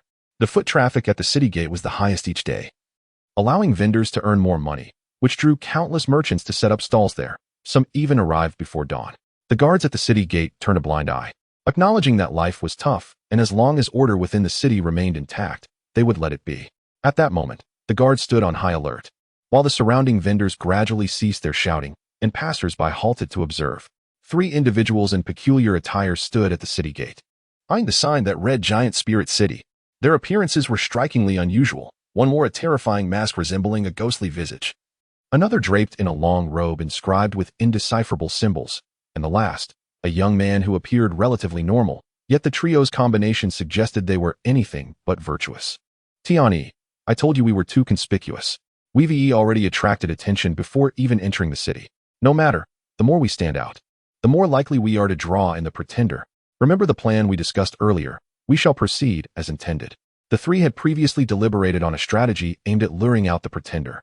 They decided that Lin Feng, who appeared the most normal, would lead their group, playing the role of a wealthy young master, while Kaneki and Tianyi would serve as his bodyguards. Another reason for Lin Feng's selection was his flamboyance, which made him a prime candidate for becoming the next pretender. Only a pretender could contend with another pretender. That was their plan. Although Lin Feng lacked considerable strength, Kaneki and Tianyi could easily compensate for that. Upon entering the city, they would gather information, and then Lin Feng would begin to flaunt himself to draw out their target. While this strategy carried the risk of attracting the attention of seasoned practitioners, they believed that if executed properly, it would not raise too many eyebrows. After all, those with true prowess had little interest in the conflicts of the younger generation. At that moment, they followed closely behind Lin Feng. Though Lin Feng felt a twinge of apprehension about their ostentatious behavior, the assurances from his companions had bolstered his confidence. All he needed to do was to act pretentious while they handled any confrontation. With the support of his powerful allies, he felt emboldened. As Lin Feng stood before the guards, his nose almost tilted skyward, he mockingly addressed the sentinels. "What are you blocking the way for?" "Let us in," the guard replied. "Please show your credentials." "Credentials?" Lin Feng's heart sank momentarily, but he quickly regained his composure, fully embracing his role. "Do you know who I am? How dare you demand credentials from me? Believe me, I could have your head removed with a mere wave of my hand. The guard, nearly in tears, thought, "Isn't it you who is speaking so arrogantly?" Today, he had merely filled in for a friend and had not anticipated encountering such a situation. Kaneki, experiencing this for the first time, felt a deep sense of embarrassment, his face reddening slightly, but his mask concealed his expression. I nodded slightly, acknowledging Lin Feng's performance, which was indeed commendable. He had the makings of a pretender. Tian remarked, "Well done, Lin Feng." Receiving praise from his superior, Lin Feng's heart swelled with joy, and he became even more engrossed in his act, delivering a kick towards the soldier. However, the guard, clearly possessing some skill, was not affected. Instead, Lin Feng stumbled and fell. Enraged, Lin Feng shouted, "How dare you strike me?" The guard was genuinely confused, thinking, "Wasn't it you who kicked me?" Yet Lin Feng did not allow him to speak. "Someone, take him down." A dark figure darted through the crowd, and the guard was suddenly struck with great force, crashing into the city wall. I sensed that the soldier was still alive, merely unconscious. "They've killed the guard. Run." Kaneki surveyed the surroundings, particularly focusing on those who were shouting. His single eye, coupled with the terrifying mask, exuded a significant aura of intimidation, and the area fell silent. Kaneki felt exasperated. Lin Feng's actions were undeniably shameful. He had merely wished to enter the city swiftly, yet it seemed they had acted impulsively. The soldier represented the city's dignity. If handled poorly, they could easily be mistaken for terrorists. Lin Feng asked, "What now? Should we just enter the city?" I pondered for a moment, then approached the wall and pulled out the unconscious soldier, eliciting gasps from the onlookers. Their suspicions had been confirmed. Indeed, these individuals were not good people. Although Kaneki's strike had been casual, any ordinary person would have already met their end. The fact that the soldier had only fainted indicated the formidable strength of practitioners in this world. Laying the soldier flat at the city gate, I turned to Kaneki and feigned reprimanding him. "You were too impulsive. How could you act so recklessly with someone of such cultivation?" Kaneki understood. I was in the wrong this time. Seeing the young master being attacked, I acted out of urgency. "It won't happen again." Observing the exchange, Lin Feng nodded in satisfaction. "All right, this guard merely fainted. I was also impulsive. We can return later to apologize." The three of them, playing off one another, left the crowd in a state of shock. The stark contrast in their demeanor left the onlookers bewildered, but upon noticing the soldier's chest rising and falling, they understood he was merely unconscious. Thoughts of reporting them quickly dissipated. No one wished to wade into murky waters. Since the guard was alive, they would allow him to report back once he regained consciousness. Ignoring the crowd's reactions, we sauntered into the city. "Leaders, we are truly too conspicuous. Are we not considering changing our attire? The temperament of Brother Lin still requires refinement. We, as cultivators, contend against destiny, forging our own paths. How can one alter oneself due to the perceptions of others?" My impassioned declaration resonated even with myself. In the distance, the waiter approached with a fawning smile. "What would the esteemed gentleman like to drink?" I gestured towards Lin Feng, indicating that he was the master here. "Bring the most expensive pot," Lin Feng replied indifferently. "Certainly." The waiter scampered off, initially mistaking us for bandits, only to discover we were cultivators, known for our generous expenditures, often tipping without the need for change. Next, we must gather intelligence. Soon, Brother Lin will inquire if any prodigious talents have recently emerged in the area. Understood. Jin Mu Yen, indifferent to such matters, immersed himself in the group files, studying the moon step. This technique, enabling one to traverse the air, was immensely beneficial.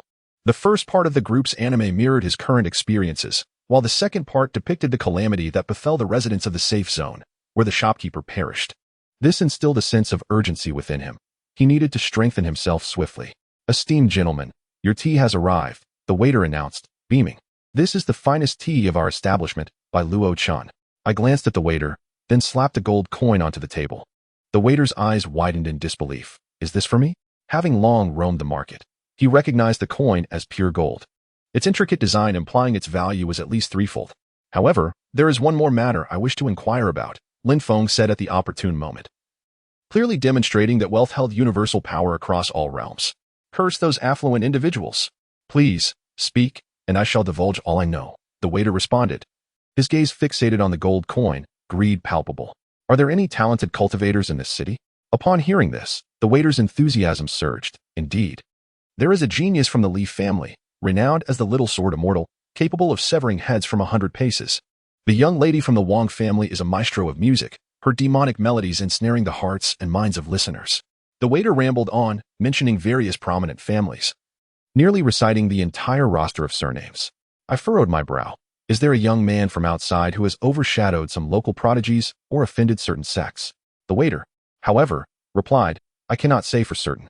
The conflicts among cultivators are beyond my understanding. Very well, I nodded. Consider this a reward. Lin Feng gestured towards the gold coin on the table. Thank you, esteemed sir. Thank you. The waiter expressed his gratitude profusely. Shall we proceed to the Wang family? Jin Mu Yin inquired, having overheard our conversation. No, let us change to another tea house. Chapter 20. The Wang family. I am Tian Yi, destined to become an admiral of the Navy. Ignoring the astonished glances of passers-by, we ascended to the tea house. The waiter here appeared worldly and did not underestimate us based on our appearance. What would you gentlemen like to drink? The best tea, a pot, Lin Feng stated. Please wait a moment. The disparity between the two waiters was stark. This one clearly had experience, suggesting this establishment frequently hosted notable figures, making him privy to more information. Jin Mu continued to study the moon's step, his head bowed against the window. We will inquire again about the earlier question shortly. Understood. Lin Feng relished the persona of a wealthy young master. Once a mere dreamer, he now seized the opportunity to indulge. After all, the weight of the world rested upon the shoulders of the influential. He merely needed to revel in his fortune. Esteemed gentlemen, here is the finest tea of our establishment. Please enjoy, the waiter announced. Now, regarding the matter I inquired about, Lin Feng began. Please, speak, young master. I have heard that a genius has recently emerged in the city, overpowering the disciples of various families. Is there any truth to this? Long Aotian. What a bold name. I tossed 2 gold coins onto the table, leaving even the seasoned waiter momentarily speechless. After murmuring his thanks, he hurriedly retreated. I squinted. This was likely not just a waiter, but a spy from a prominent family, for how else could he depart so hastily after receiving gold? It seemed our actions had caught the attention of someone with ulterior motives. However, I remained unperturbed. We had not directly clashed with anyone, merely drawn attention to ourselves. The more attention we garnered, the easier it would be to provoke those who sought fame. Indeed, a classic case of ostentation and retribution, I concurred. Yet, we remain unaware of his next target. Once the bounty is issued, he may have already concealed himself, Lin Feng fretted. Those who possess systems are often the protagonists of their worlds. If he embodies justice, we shall play the role of villains to lure him out. How shall we enact this? Jin Mu Yin frowned, recalling the events at the city gate. Lin Feng continued portraying the wealthy young master, while you, Jin Mu. Simply be yourself, strike when necessary, and do not hesitate. Jin Mu sighed with relief, as long as he could avoid any disgraceful antics. Let us proceed to the Wang family. Half an hour later, we stood before the Wang residence. This world is utterly corrupt. Why construct such grand gates when many cannot even afford a home? Enough chatter. Let us enter and gauge the situation. Remember the lines I taught you. In this high martial world, a single misstep could be disastrous. Do not falter. Fear not. Esteemed sir, I gazed at Lin Feng's confident demeanor, feeling a tinge of skepticism. How can I trust you? Onward. Stop. Who goes there? The guards of the Wang family reminded me of the gatekeepers, both timid yet threatening. Lin Feng stepped forward. We come regarding the bounty. Do you have any information about that individual? The guards' expressions brightened. Their master had been furious lately, embarrassed by his daughter eloping with a wild youth, tarnishing the family's reputation. Report. A few individuals seek an audience, claiming they can assist the master with the Wang lady's predicament. Recently, it seems anyone and everyone dares to approach the Wang family, all in pursuit of the reward. Since the bounty was issued, young visitors have been flocking here, boasting of their capabilities, yet ultimately, they deliver nothing. Initially intent on dismissing us, the guards reconsidered and decided to test their luck, allowing us entry. A moment later, the 3 of us stood before the head of the Wang family. Upon seeing us, Wang Mang felt a chill run down his spine. Both the young man in white and the youth with the white-haired mask emanated an aura of extreme danger. This was not merely a matter of cultivation level. It was an instinctive warning from his very biology. These 2 possessed formidable strength and must have taken many lives, Wang Mang mused, while Lin Feng was conveniently overlooked in his selective judgment. According to our meticulously crafted script, Lin Feng approached first, offering a courteous greeting. We hail from the eastern part of Morning Wind Continent. I am Lin Feng, and these 2 are my attendants. We have heard tales of a disturbance here, involving the abduction of another's beloved, and wish to lend our humble assistance. I hope the master will not take offense. Upon hearing this, Wang Mang regarded Lin Feng with newfound respect. It appeared that this seemingly unremarkable youth was the backbone of the group, likely a disciple from a prominent clan out on a training expedition. With such capable servants, he must belong to a significant sect. The thought of those colossal entities brought a tightening to Wang Mang's chest, raising the hairs on the back of his neck. In the midst of confusion, Wang Mang pondered the motives behind the assistance he received. He naturally dismissed the notion that the disciples of the great clan would covet his meager reward. While 100 spirit stones constituted a fortune for ordinary folk, for these sect disciples, it merely sufficed for a meal. Was it possible they were enamored with Jingjing? If he could truly align himself with such a prestigious sect, it would indeed be a testament to the Wang family's ancestral virtue. He humbly introduced himself as Wang Mang, the head of the Wang family, acknowledging their awareness of his daughter's plight. With a sigh of embarrassment, he recounted how his daughter had been ensnared by a wild youth, abandoning her betrothed childhood friend to elope with him. He expressed his gratitude to young Master Lin for his assistance. However, a question lingered in his mind, which he hoped the young master could clarify. "Please, speak on," the family head urged. With a tone of urgency, he interjected, "Given your esteemed background, I cannot fathom why you would concern yourself with such a trifling reward."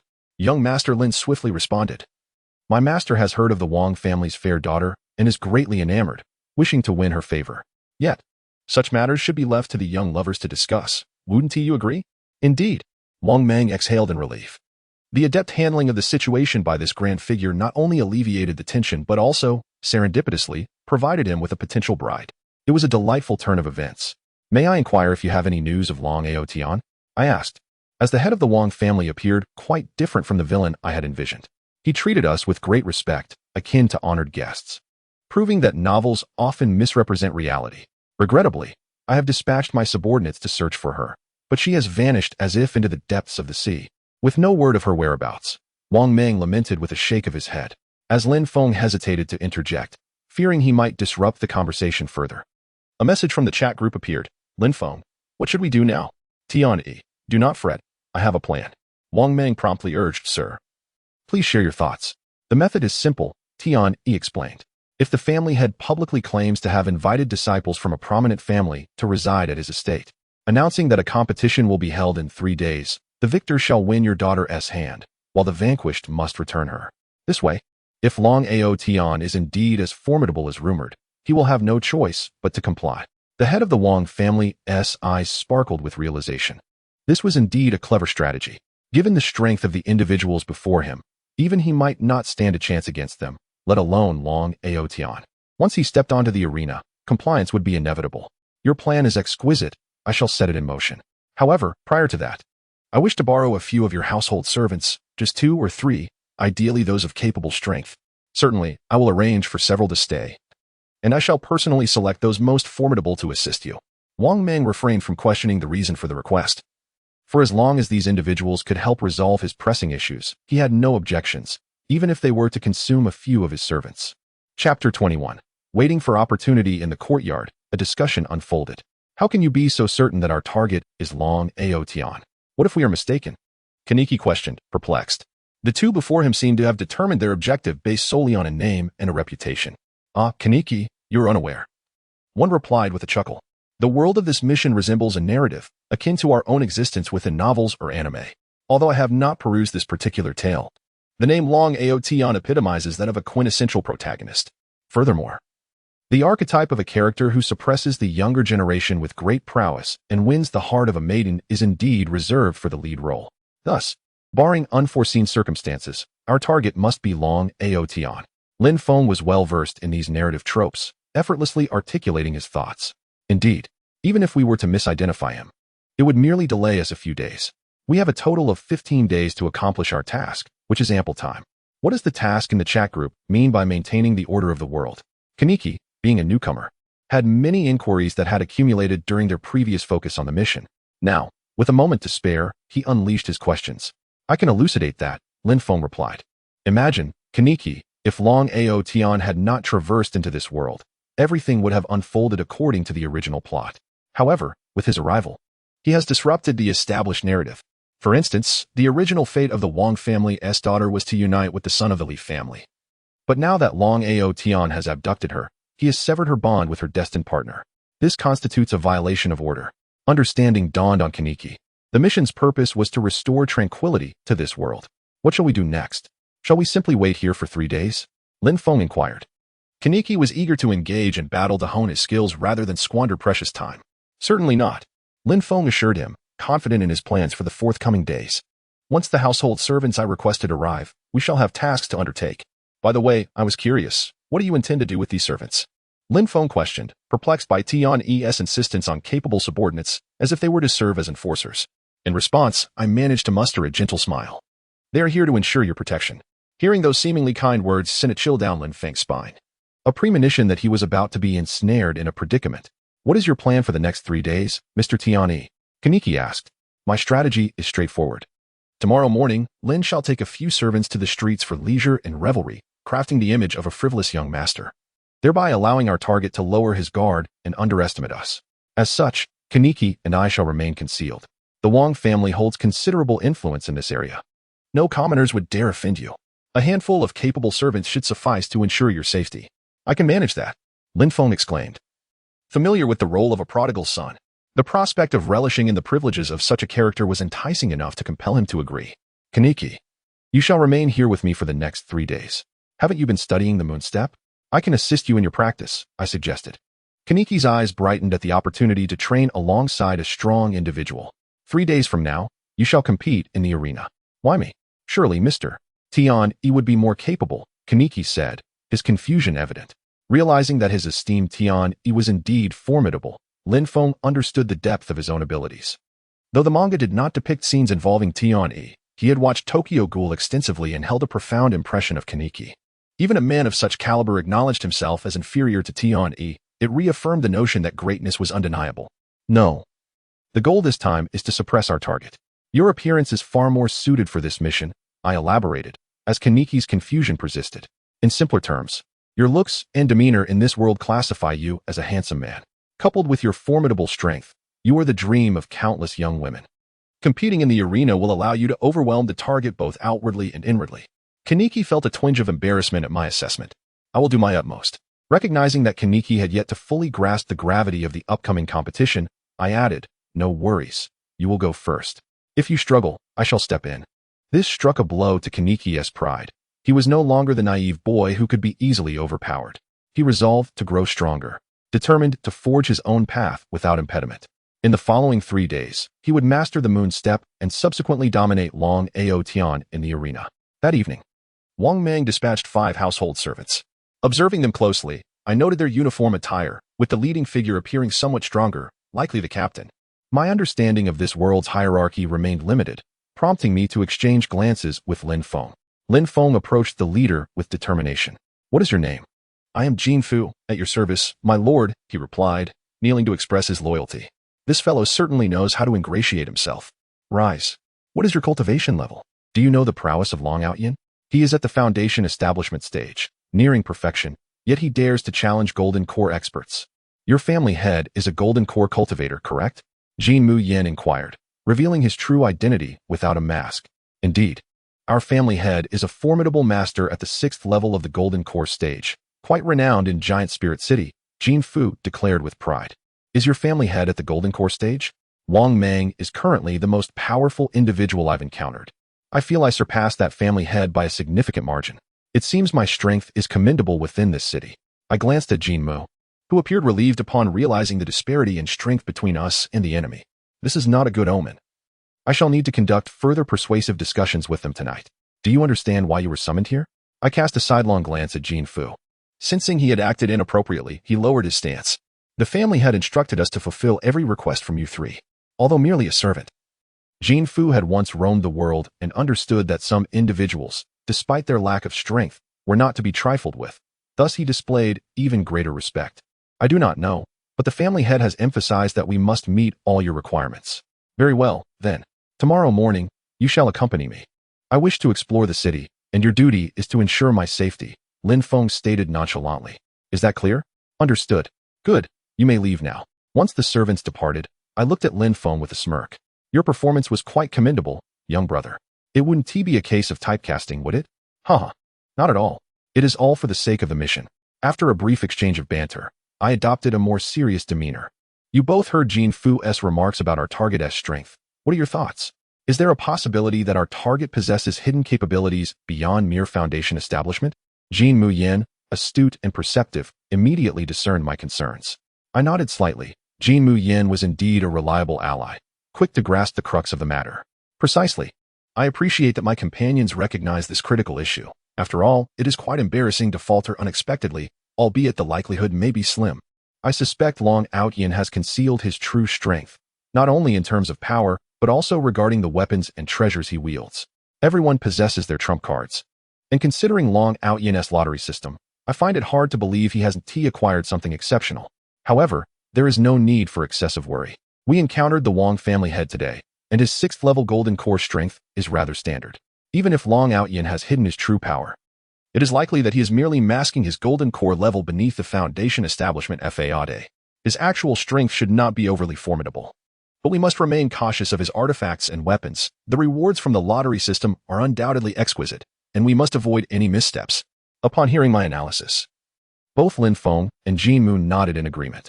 Tian, you truly possess a sharp mind. A true hero in the making, remarked Yifan. Your praise is unwarranted. How fares your journey to Earth? What brings you here? Yifan responded, I am nearing Earth now. I reached out through the chat group because I recalled something important. What have you thought of? Lin Feng inquired, holding Yifan in high regard after the earlier perilous encounter when the group leader had frequently alerted him. I felt a wave of frustration. What was to be done, if not recruit these individuals for the task? We will do our utmost, Tian assured. The next day dawned. Yifan had entered the live broadcast room. Prepare yourselves, everyone. Today we shall accompany the young master for a shopping excursion. Lin Feng, having tossed and turned the previous night, was exhilarated at the prospect of embarking on a lavish journey, albeit with the risk of becoming a mere pawn. Nevertheless, for the sake of appearing affluent, he was more than willing to take on that role. Be cautious. The road is slippery, came Jin Fu with his 4 subordinates approaching. I looked at the excited Lin Feng, saying, this is an easy task. Do not let me down again. Lin Feng recalled the conversation from the chat group the night before, where Tian had advised him to scout for useful items while keeping the broadcast running, allowing the Emperor to oversee his endeavors, ensuring that anything of value was to be taken and charged to the Wong family account. Understood. I will ensure completion of the task, Lin Feng affirmed. Jin Mu Yin remarked, I have reached a bottleneck in my practice of moon step. Shall we spar tomorrow morning? Tian, certainly, Tian replied. Oh, this is a rare opportunity for a duel. Too bad I must accompany young Lin tomorrow and will miss your sparring. Yifan noted. Suddenly, Lin Feng hesitated, looking at me with a flattering expression. Could I perhaps have some early tea before we depart? I understood his intentions. I am merely going to spar with Jin Mu regarding moonstep. There is nothing of particular interest. Hurry and proceed to the marketplace. Remember to make a grand impression, so the entire city knows you are the honored guest of the Wong family. Rest assured, I shall, Lin Feng assured me, finally departing. As I watched Lin Feng and his entourage leave, I took a deep breath and calmly declared, let us begin. With a resounding crash, the building behind me collapsed, and a dark red figure erupted forth with ferocity. Why are you demolishing someone's home? I swiftly retreated into the courtyard, spacious enough to prevent any further damage. For tentacles, akin to colossal serpents, lunged at me from various angles, the air thickening with the scent of blood. Previously, Jin Mu had not witnessed the story of the pirate world. He believed that only by confronting the unknown could he summon all his focus. I intended to test the strength of the tentacles, adopting a stable stance to engage Jin Mu directly. Armament hockey. Instantly, my upper body radiated a hardened sheen of black iron. The tentacles struck against me, causing me to stagger, yet they failed to breach my defenses. Rubbing the impacted area, I winced from the pain. Seeing his attack ineffective, Jin Mu's eyes narrowed. He had exerted his utmost, yet could not break through Tian's defense. Understanding that a direct confrontation would yield little success, he swiftly altered his strategy. The tentacles began executing intricate maneuvers, attempting to ensnare me. Complemented by Jin Mu's rapid movements, an impressive display indeed. As a series of tentacle illusions appeared before me, I realized that relying solely on observation hockey would make evasion increasingly difficult. Moonstep. I leaped into the air, propelling myself with several swift steps before launching a punch at Jin Mu. A few tentacles shot forth to block my path, and I grinned. Tentacles cannot withstand my fist. My punch, infused with armament hockey, pierced through one tentacle and struck Jin Mu squarely on the face, leaving him astounded that his formidable tentacles could not deter this man's blow, a force powerful enough to threaten his very consciousness. Yet, battles unfold unpredictably, recovering swiftly. Jin Mu's eyes gleamed with intensity, his blood-red gaze turning savage. With a crack of his fingers, he pivoted slightly, and with a fierce roar, Jin Mu vanished from sight, now fighting without restraint. A profound sense of crisis surged through me from behind, compelling me to strike without hesitation. With a single punch, I sent Kaneki flying once again. However, this time, one of his kakuja had ensnared my foot in advance, and utilizing the momentum from my attack, he yanked me into the air before I could react, forcefully slamming me back to the ground. I must admit, Kaneki's combat awareness is truly formidable. He is ruthless to himself and strikes decisively, truly befitting of a protagonist. At this moment, Kaneki seized the opportunity as I fell, gracefully floating in the air with his moonstep, launching a barrage of kakuja towards me. Armament hockey. Bits of earth and grass swirled around as numerous craters marred the ground. The courtyard was already unrecognizable. I slowly rose to my feet, realizing that Kaneki could not breach my defenses. He relied solely on the shockwaves generated by his kakuja, striking me to inflict damage. It is time to conclude this. A glint of menace flickered in my eyes. I was ready to test that particular technique. Kaneki's expression changed as he sensed the murderous intent emanating from me. He decisively retreated. Moonstep. Kaneki's moonstep was newly mastered and not yet executed with finesse. I quickly closed the distance in the air. Pierce. My right hand clawed at Kaneki, tearing through his kakuja and skin as if they were mere parchment, leaving a gaping wound that sent him crashing to the ground. This exchange of skills culminated in my victory. Kaneki lay on the ground, recovering as the large wound on his body visibly healed at an astonishing rate. I couldn't help but marvel at his remarkable regenerative abilities. While Conqueror's Haki allows for long-range attacks, it cannot be maintained indefinitely. In comparison, Kaneki's realizations were more profound. Despite his agility and refined techniques, his attack patterns were singular and lacked the power to breach my defenses. He needed to swiftly discover a path to enhance his strength. Thank you, Mr. Tiani. I have come to understand my shortcomings. Mutual benefit. I have learned quite a bit as well. It seems someone is observing us. With my observation Haki fully activated, I discerned a presence lurking by the gate of the courtyard. Who is there? Step forward. Kaneki remained vigilant, lacking any specialized perceptive abilities, and thus failed to notice the observer. Please, do not be alarmed. It is I. A figure emerged from the gate. It was Wang Mang, the head of the Wang family. I intended to inquire if you both slept well last night, and if you required any additional equipment, so I could have my servants prepare it. I did not expect to witness such an extraordinary battle. You gentlemen truly possess remarkable abilities and are shrouded in mystery. Indeed, Wang Mang had come to extend his regards. But fortune favored him as he chanced upon the duel between Tiani and Kaneki. He had hidden nearby, eager to ascertain the strength of the two individuals who instilled a strong sense of crisis within him. The longer he watched, the more astonished he became. Their combat was unlike any typical sparring match, resembling a brutal slaughter fest. The pool of steaming blood nearby was ample proof of that. With such formidable individuals in his home, he needed to promptly inform his ancestors. My apologies, esteemed head. We were merely engaged in a friendly exchange of martial skills.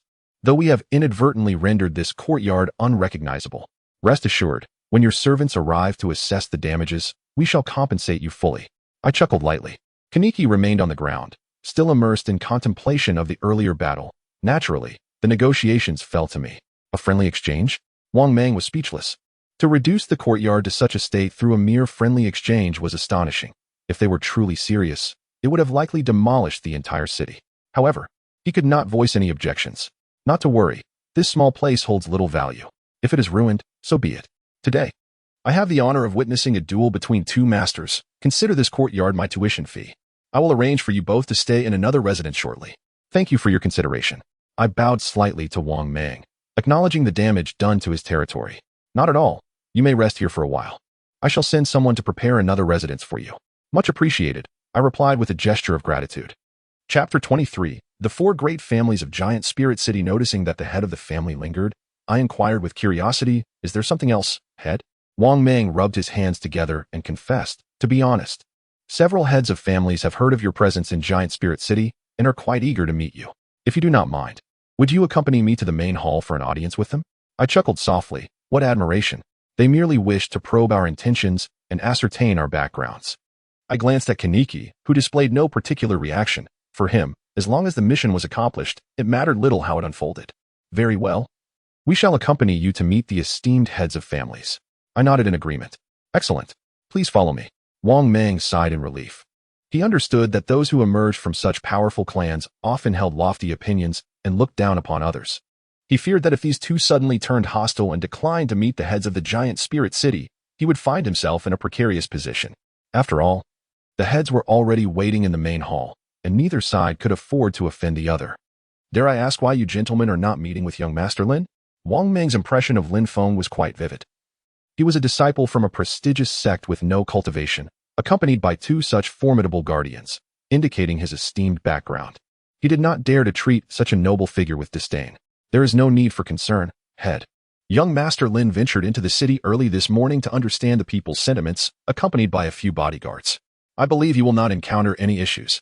That is quite reassuring. Wang Meng was astonished. These two had allowed the unrefined young Master Lin to venture out alone. Truly, they were worthy of their noble lineage. Such audacity was beyond the reach of ordinary individuals. Young Master Lin could not afford any troubles while on Wang's territory, and he needed to send word to ensure no one troubled him. Additionally, he had to confer with the heads of families. Having made his decision, Wang Meng quickened his pace, leading us through a series of twists and turns until we arrived before a grand hall. The structure was imposing, with intricately carved dragon and phoenix motifs adorning the columns. Wang Meng truly knew how to indulge. In the past, he must have been a corrupt official. Upon entering the main hall, I observed 4 middle-aged men seated in chairs, presumably the heads of the giant Spirit City families. In recent days, I had formed a general understanding of the city's structure. There was no singular lord, and strictly speaking, the city lacked a definitive leader. Instead, several prominent families shared governance, collaborating on significant matters. The recent bounty placed on WWIII was a decision reached collectively by these heads. The heads of families harbored strong discontent towards WWIII. On one hand, he had suppressed their offspring. On the other, he had abducted the Wang family's young lady. Originally, she had been betrothed to the Li family's son, a union witnessed by the heads, and the interference had understandably irked them. Our arrival was undoubtedly significant. We were a mysterious and powerful group, and in their eyes, we appeared as formidable experts from a grand lineage. Naturally, they were eager to demonstrate proper etiquette while seeking to uncover our intentions regarding aiding the Wang family against the young prodigy. One of the middle-aged men stood up first, greeting us with a warm smile. My white robe emblazoned with the insignia of a Navy Vice Admiral was already quite eye-catching, and beside me, Kaniki's modern attire contrasted sharply with the traditional garb of the time, his singular eye and fearsome mask lending him an air of menace. This individual cannot possibly be a practitioner of the demonic path, mused several family heads in unison. Yet, like the previous Wang Meng, they sensed an overwhelming pressure emanating from these two figures. The assembly was taken aback. If even high-level Golden Core cultivators felt such formidable oppression, could it be that they were facing legendary nascent soul experts? With this thought, the other family heads dared not linger, promptly rising to bow respectfully in greeting. I was well aware of their intentions. Prior to my arrival, I had devised a plan to disclose a portion of our strategy to them, while simultaneously requiring their discreet assistance in certain matters. Esteemed heads of families, I am Tian, and this is my companion, Jin Mu. I introduced myself with utmost courtesy, choosing to maintain a cultured demeanor until I fully grasped the power dynamics of this world. No need for such formality, one elder replied. We have come to pay our respects, having heard from the Wang family head of formidable experts arriving in our giant spirit city. We hope you understand our sudden visit. Not at all. I presume you have matters of significance to discuss, I encouraged, noting their eagerness. Indeed, Mr. Tian, we have heard that you intend to challenge the renowned Long Ao Tian. Is this true? Indeed. Should Long Ao Tian attend, do you have any contingency plans? They inquired, with the head of the Li family taking the initiative in the discussion, given the matter's significance concerning his son's future. However, in 3 days, we would appreciate your assistance with a small task, I continued. Please, do not hesitate to ask, they affirmed, though the Li family head appeared troubled, as the individual before them revealed nothing about his plans. We hope each family can provide a few members to create a show of strength. The Wang family head will send someone to your residences to elaborate further, I explained. Wang Meng, feeling somewhat resigned, followed suit. Yes. I believe you should await further instructions at your respective homes. With 2 of our esteemed gentlemen present, there should be no cause for concern. Indeed, a wise decision. They concurred. Chapter 24, The Prodigal. Lin Feng's Blissful Life. I am Tian, a man destined to become an admiral. Today marks the 3rd day of our mission. After yesterday's spar with Jin Mu, he has remained engrossed in his studies of martial arts and the moon step technique, showing no inclination to venture outside. It appears Jin Mu is quite the homebody, a typical tech enthusiast. Tian entered the live stream. Lin Feng, welcome, esteemed guest. Yi Fan, how did yesterday's sparring session go? Tian, haha, it was acceptable, I replied casually, aware that our level was likely child's play in the eyes of the emperor. Tian, Did you find anything of value, Lin Feng? Logically, after a day of exploration, Lin Feng should have stumbled upon something useful, yet he stood empty-handed, which caused me to frown. Lin Feng, you will never guess what I discovered. Tian Yi. Oh, so you did find something? Yi Fan, our young brother Lin has struck gold. Tian Yi, what did you find? If Yi Fan was impressed, it must be something remarkable. Lin Feng, I purchased a spatial ring yesterday. There's only one at the treasure-gathering pavilion, and it's about the size of a room, capable of holding quite a lot. Lin Feng, all my treasures from today are inside. What do you think, esteemed guest? Did I do well? A spatial ring. This is a standard item in a fantasy realm, yet for those of us lacking spatial artifacts, it is nothing short of miraculous. Tian Yi, excellent work, young brother Lin. Lin Feng, thank you, esteemed leader.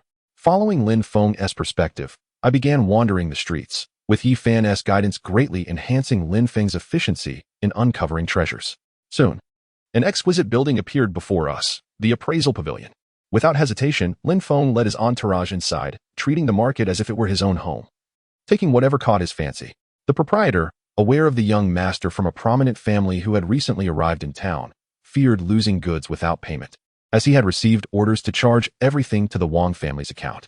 The head of the Wang family was not one to be trifled with, and any attempt to deny payment could lead to dire consequences for the shopkeeper. Pack these techniques, jade pendants, and bracelets for me and charge them to the Wang family account. Is that a problem? Lin Feng ordered confidently, picking the finest items with Yi Fan's assistance. The shopkeeper hesitated. Young master, this is a small business. We cannot afford to extend credit. Lin Feng loftily replied, I am a guest of the Wang family head. Surely, I would not default on such a trivial amount.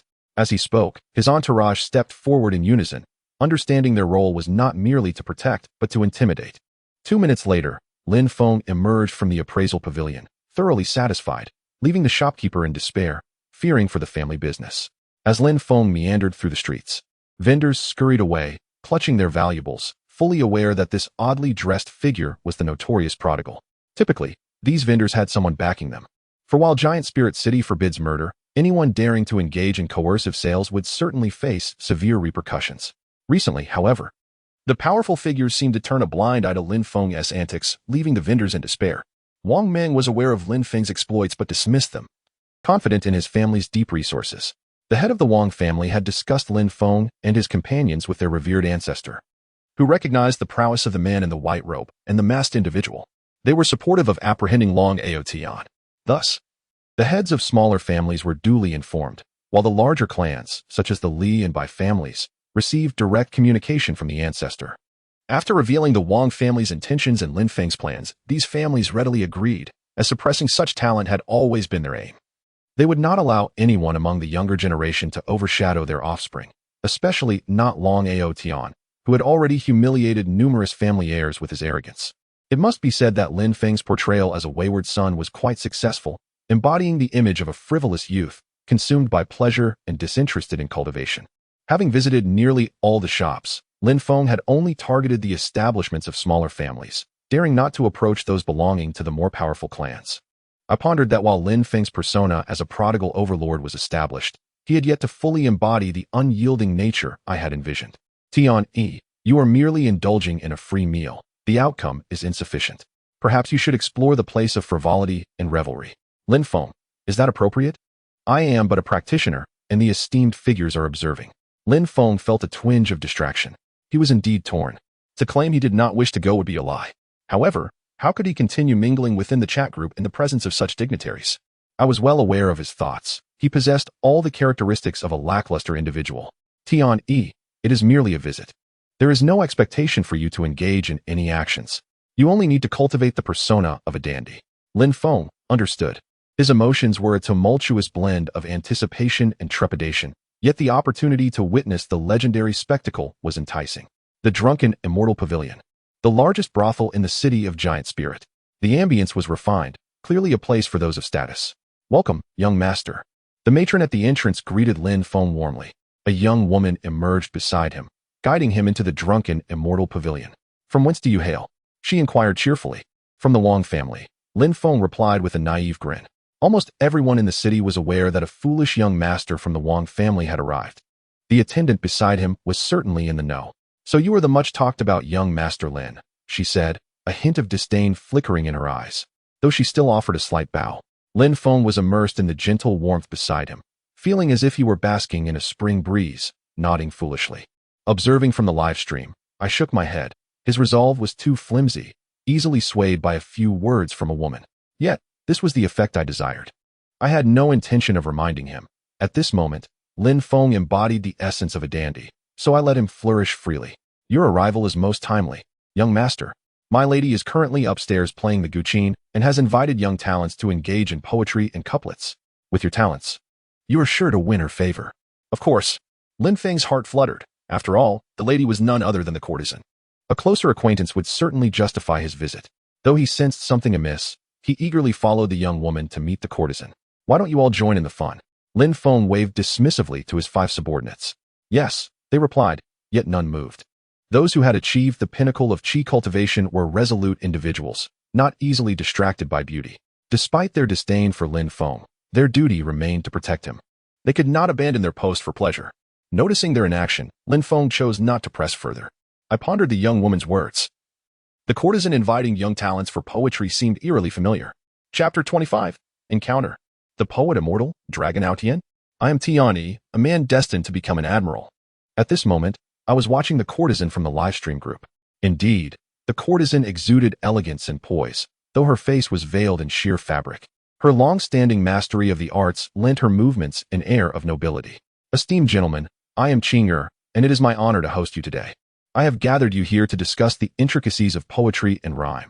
I hope you will share your insights. To be frank, Qing'er felt a tinge of disappointment. She had not encountered anyone particularly extraordinary. Clearly, these young talents were merely the sons of affluent families, capable of reciting a few florid verses, yet lacking true poetic prowess. Her ethereal demeanor combined with her composed attitude stirred the hearts of the young scholars below, especially Lin Feng. In traditional narratives, the protagonist never missed such an invitation. If this were a conventional story of ostentation and humiliation, then the time-traveling WWIII would undoubtedly be present, using his knowledge from another world to recite timeless verses that would astonish all and win the courtesan's affection. I felt it necessary to communicate with Lin Feng, hoping to awaken him from his stupor. Tian, Lin Feng. Tian, Lin Feng. Lin Feng. Tian, step back. Do not crowd so close. Lin Feng understood that the esteemed figure had something to convey.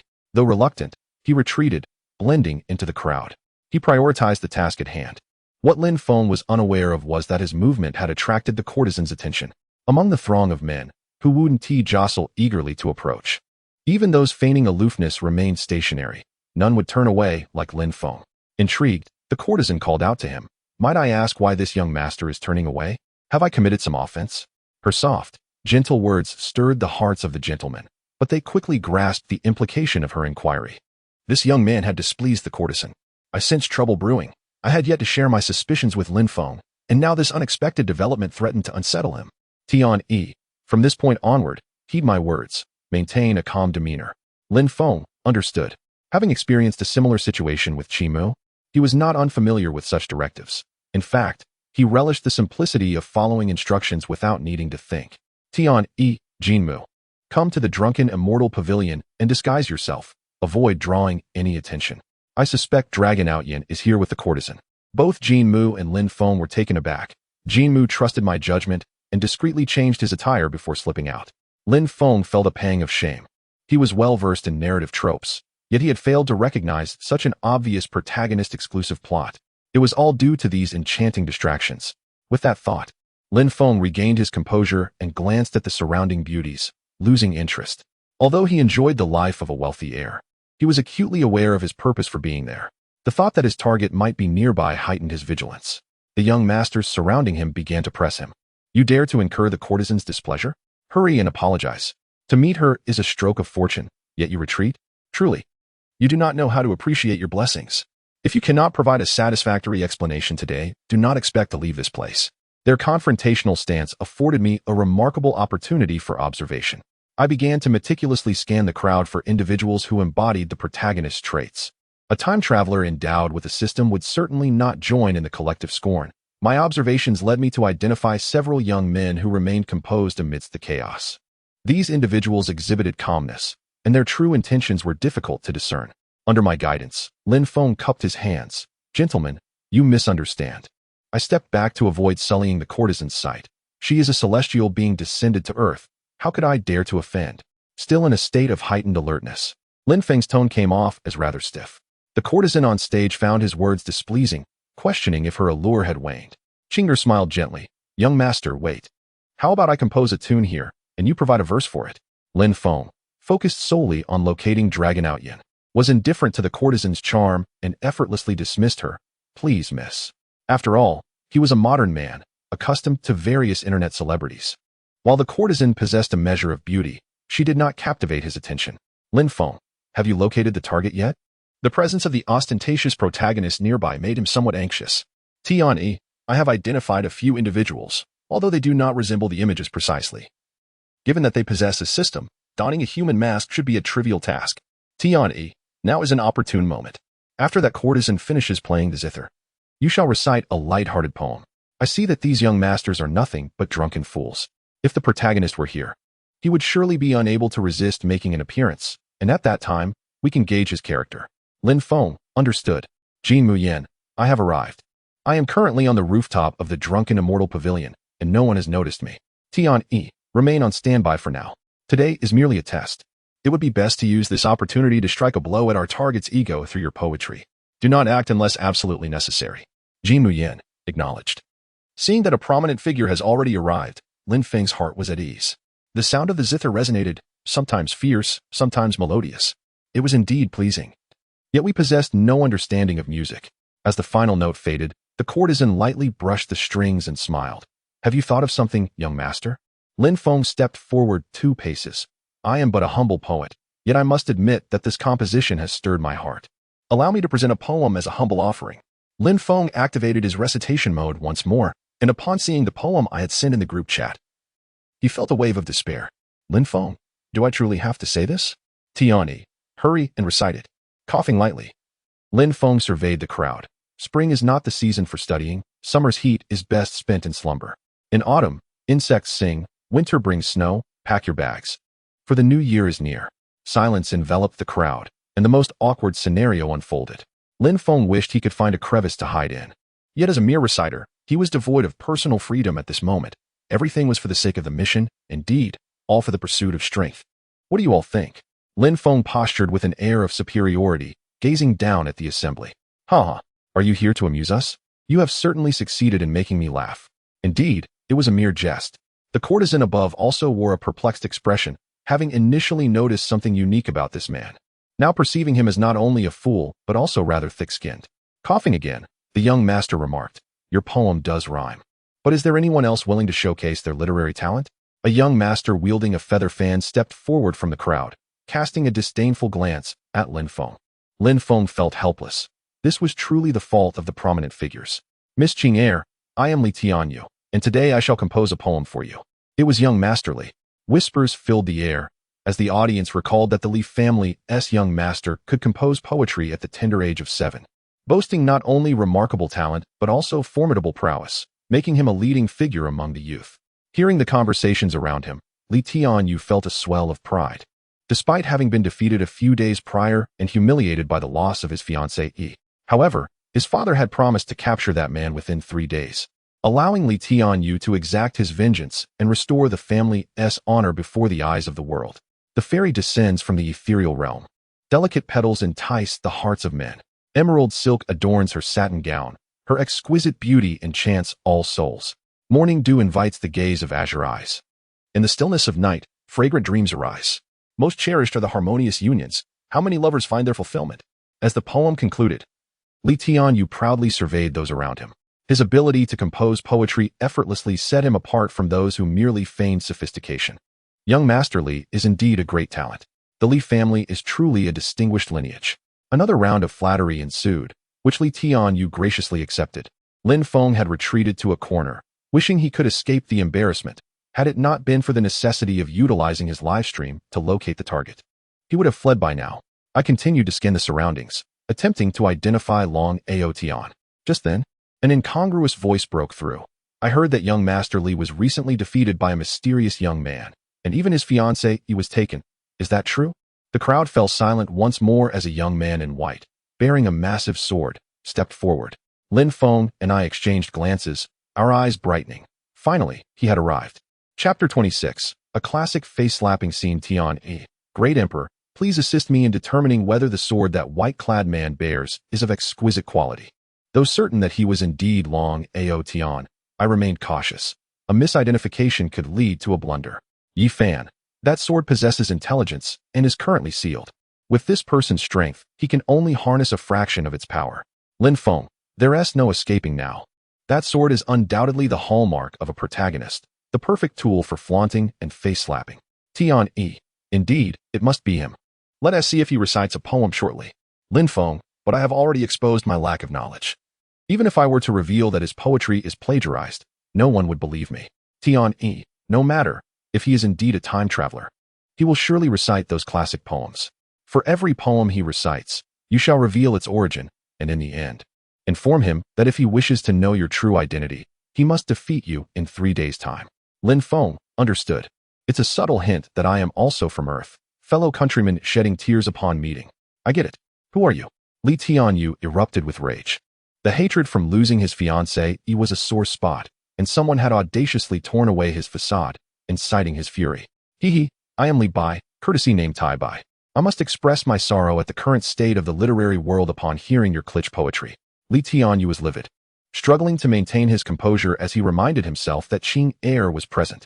He must uphold his dignity, suppressing the urge to draw his sword as he replied, so it is brother Li Bai. If you believe my poetry is kitsch, might I ask you to enlighten me? Here it comes. Lin Feng was thrilled. Such a grand occasion for a face-slapping spectacle was rare indeed. He was preparing his words, waiting for Li Bai to recite a poem so he could expose him. Li Bai smiled gently and turned to the courtesan. Might I have the honor to present a humble piece before the lady? Qing heir smiled softly. Please, young master. I am all ears. Seeing the beauty smile ignited jealousy in Li Tianyu, who coldly interjected. Young master Li, please begin. Li Bai smiled slightly and effortlessly recited. In the brocade city, the sound of silk and bamboo fills the air, half caught by the river breeze, half lost in the clouds. Do you not see? The bright mirror on the high hall mourns white hair, morning is black silk, evening turns to snow. 5-flower horse. A coat worth 1,000 gold. Call for the boy to exchange it for fine wine. Let us together dissolve the ancient sorrows. Brotherly, do these 2 pieces resonate with you? With a clatter, a hairpin fell to the ground, jolting the crowd from their stupor. Their gazes toward Li Bai became laden with complexity. They had not anticipated such remarkable talent, his words echoing timeless brilliance, astonishing all present. At this moment, Li Tianyu's expression faded. Having studied poetry since childhood, he could distinctly feel that these were truly masterpieces, while his own verses paled in comparison. Unworthy even to carry Li Bai's shoes. Applause erupted softly from the courtesan Qing heir, her enchanting eyes shimmering with wonder. This was the man she admired. Young Master Li, you truly are a great talent. Might you join me upstairs for a discussion? It is the fortune of Tai Bai. Li Bai strolled leisurely toward the pavilion. Just as Li Bai had struck down Li Tianyu, another discordant voice emerged. The poems you recited, brother Tai Bai, are they not to the flowering courtesan an invitation to wine? It was Lin Feng, under my instigation, who initiated the confrontation. Li Bai's body froze. He had anticipated various outcomes, but never this one. Yet, he quickly regained his composure. These 2 poems were merely inspired by the music the courtesan just played, and their titles have yet to be decided. What do you mean, young master? Though astonished, he understood that this was a matter that could not be acknowledged. Li Bai looked at Lin Feng, puzzled. This man appeared unsteady, devoid of vigor, entirely lacking in cultivation. How could he possibly know of poems from Li Bai's past life? Was there some connection to Earth? Was this question a test or a warning? I am quite satisfied with Li Bai's expression, as he has begun to harbor doubts regarding Lin Feng's origins. The onlookers, bewildered by the unfolding events, were taken aback when Li Tianyu, grasping at straws, suddenly inquired, could it be that Li Bai has appropriated someone else's masterpieces? The moment these words were uttered, the crowd erupted in astonishment. Not only the spectators, but even the courtesan's expression shifted. After all, the act of plagiarizing another's work is a lifelong stain in the literary world, potentially leading to one's exile from it. Li Bai's countenance also changed as he turned sharply towards Li Tianyu, demanding, what do you mean by that? How can you slander me without any evidence? Li Tianyu, uncertain but unwilling to let the opportunity slip away, retorted, but how could this young brother just now name those 2 poems? The courtesan, Qing, glanced at Lin Feng once more, finding this man remarkably distinct, unmoved by her beauty, and now, making astonishing remarks. Could it be that she had misjudged him twice today? Just as Lin Feng was about to further unveil the truth, a voice in his mind urged him to refrain. Tian-E, follow my lead. With resignation, Lin Feng returned to his role as a human recording device.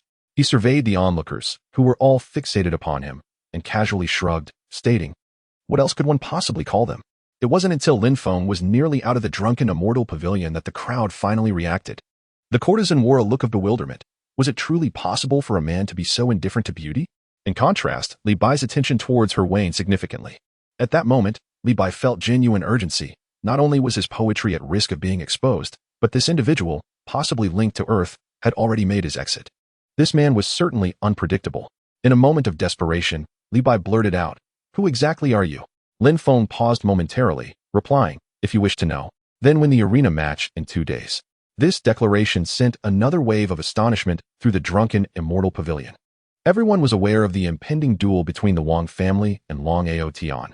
Yet why would this man suggest that Li Bai must win the match? Li Bai's mind was now in complete disarray. Who was this person, and how did he know? The mask he wore was an advanced item from the system, one never seen before. How could this individual recognize him? And what was his connection to Earth? Was he not the only one who had traversed worlds? Li Bai contemplated pursuing Lin Feng, but was intercepted by Li Tianyu and others. His pale face betrayed his turmoil.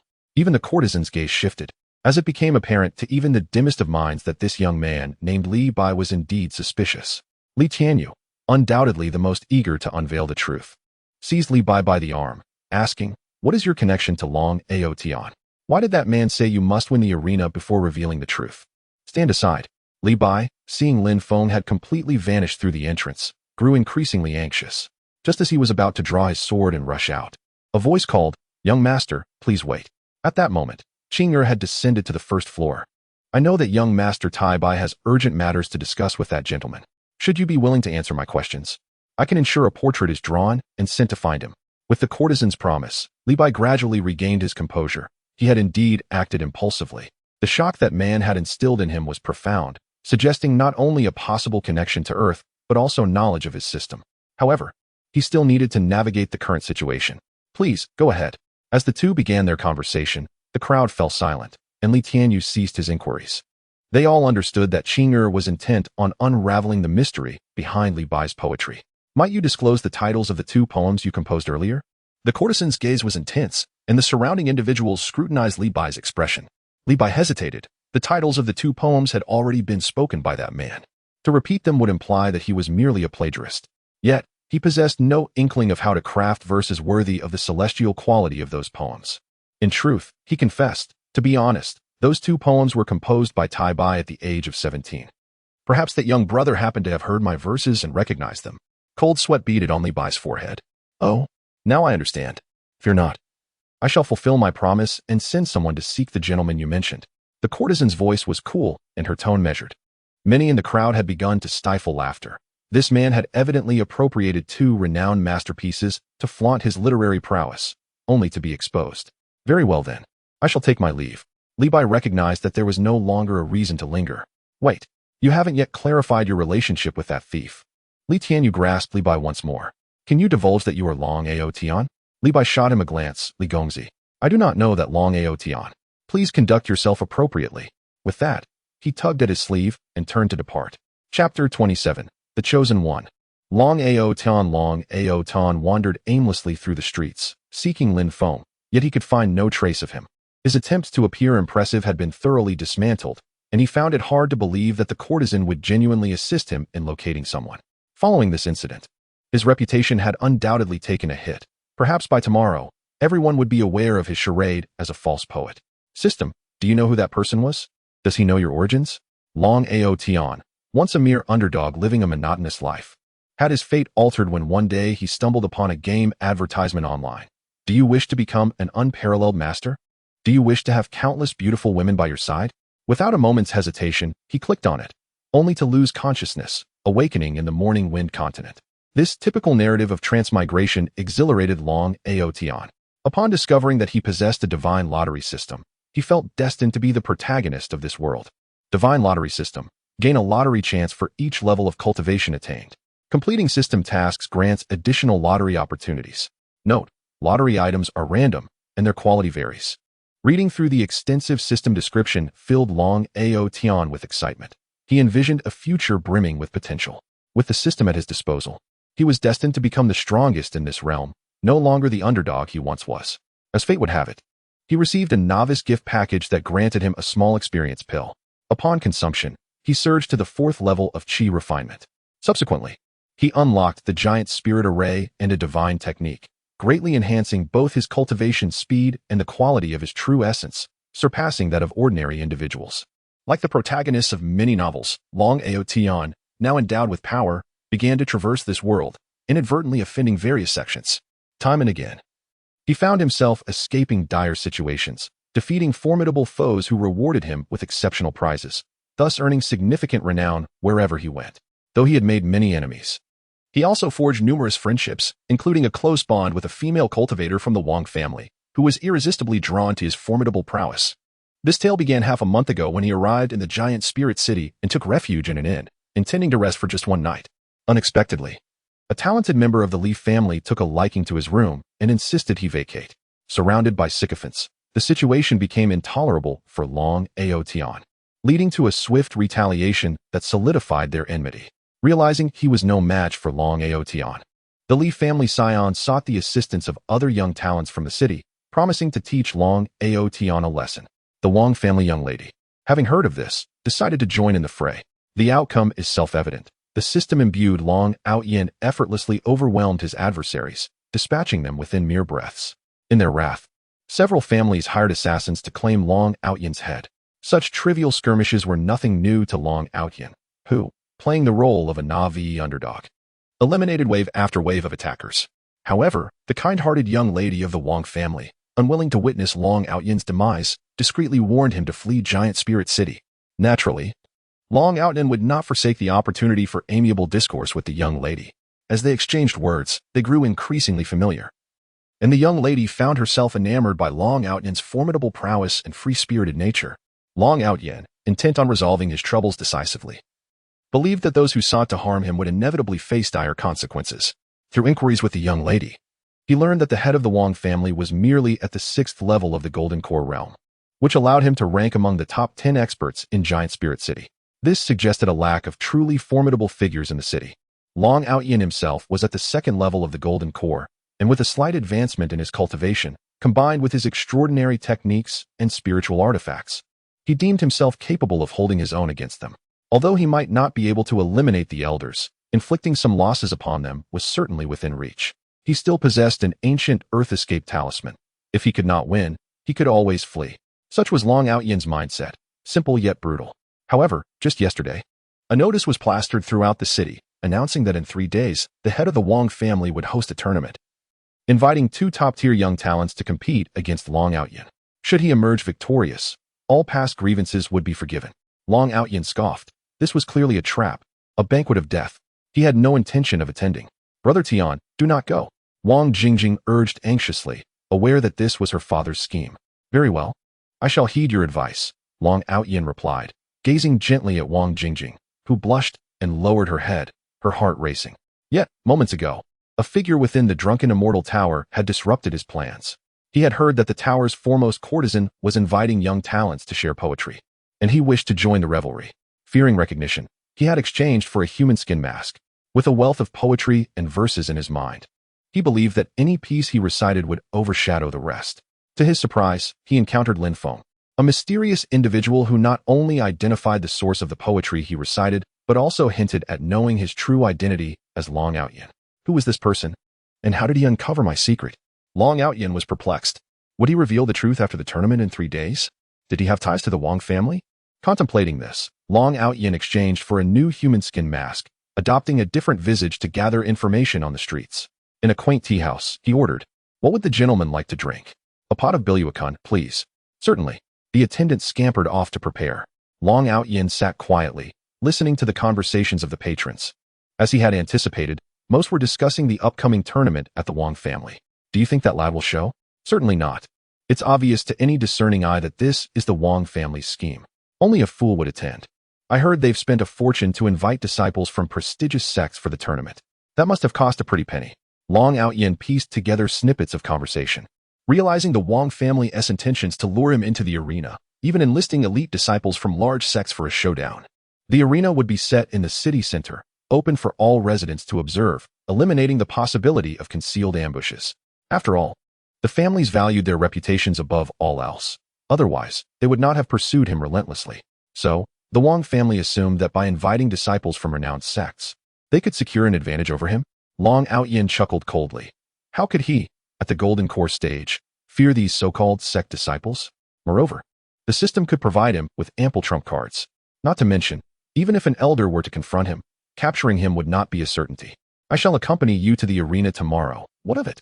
That evening, Long Outyin again entered the lottery. Ding. Congratulations, the host has drawn a vitality-enhancing pill. Long Outyin rejoiced, for this was indeed divine assistance. The pill, as its name suggests, would enhance a cultivator's true essence. Being at the pinnacle of the second level of the Golden Core, consuming this pill and cultivating overnight would surely enable him to break through, granting him another chance at the lottery. The system was unfailingly reliable, providing timely aid. This time, he felt assured about the tournament. Lin Feng exited the drunken immortal tower, exuding a nonchalant demeanor, as if he could leave without a trace. Lin Feng mused, "Brother, is this truly without issue? I've only revealed half my words and have yet to fully expose him." Tian Yi replied, "You misunderstand. Sometimes, it is not beneficial to speak too plainly. The attendees are all astute individuals. By delivering only half the message, they will speculate on its deeper meaning. Moreover, your abrupt disappearance after teasing their curiosity will surely leave him eager to discern your identity. The more desperate he becomes, the more likely he is to reveal flaws." Yifan chimed in, "Tian Yi, you are indeed correct.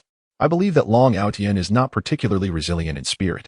The sudden revelation of poetry from Earth will undoubtedly make him anxious for answers, and he is likely already exposed." Tian Yi remarked, "Precisely. Your task is complete. Though it deviated slightly from our expectations, since you disclosed information about Earth, Long Outyin will undoubtedly appear at the tournament. We need only wait patiently." Lin Feng silently mourned for Long Outyin's fate, for indeed, the elders in the group were cunning strategists. Chapter 28. The Twofold Preparations of the Cunning Strategists. I am Tian Yi, a man destined to become a naval admiral. One day, I found myself added to a chat group, and now I am collaborating with my fellow members to accomplish our mission. Yesterday, with my assistance, Lin Feng managed to deliver a slight rebuke to Long Outyin, but the true measure of victory will hinge on the upcoming tournament. I have devised a plan. Jin Mu possesses an innate aura of authority, making him the optimal choice to confront Long Outyin. Finding and defeating him should pose no challenge. Yet the true difficulty lies in how to suppress him effectively. The chat group does not provide progress indicators for task completion, which leaves me somewhat vexed. Shall we kill him? Jin Mu casually suggested, having chosen to adopt the mindset of a ghoul in his understanding of this world. Lin Feng recoiled, the memory of the previous night's events sending chills down his spine. Before him lay a scene of devastation, collapsed buildings, trees marred with deep gashes, and the ground pockmarked as if ravaged by artillery. Was this truly their yard? What had transpired? Upon learning that this chaos resulted from a sparring match between the two great figures just days prior, Lin Feng began to label them as utterly reckless.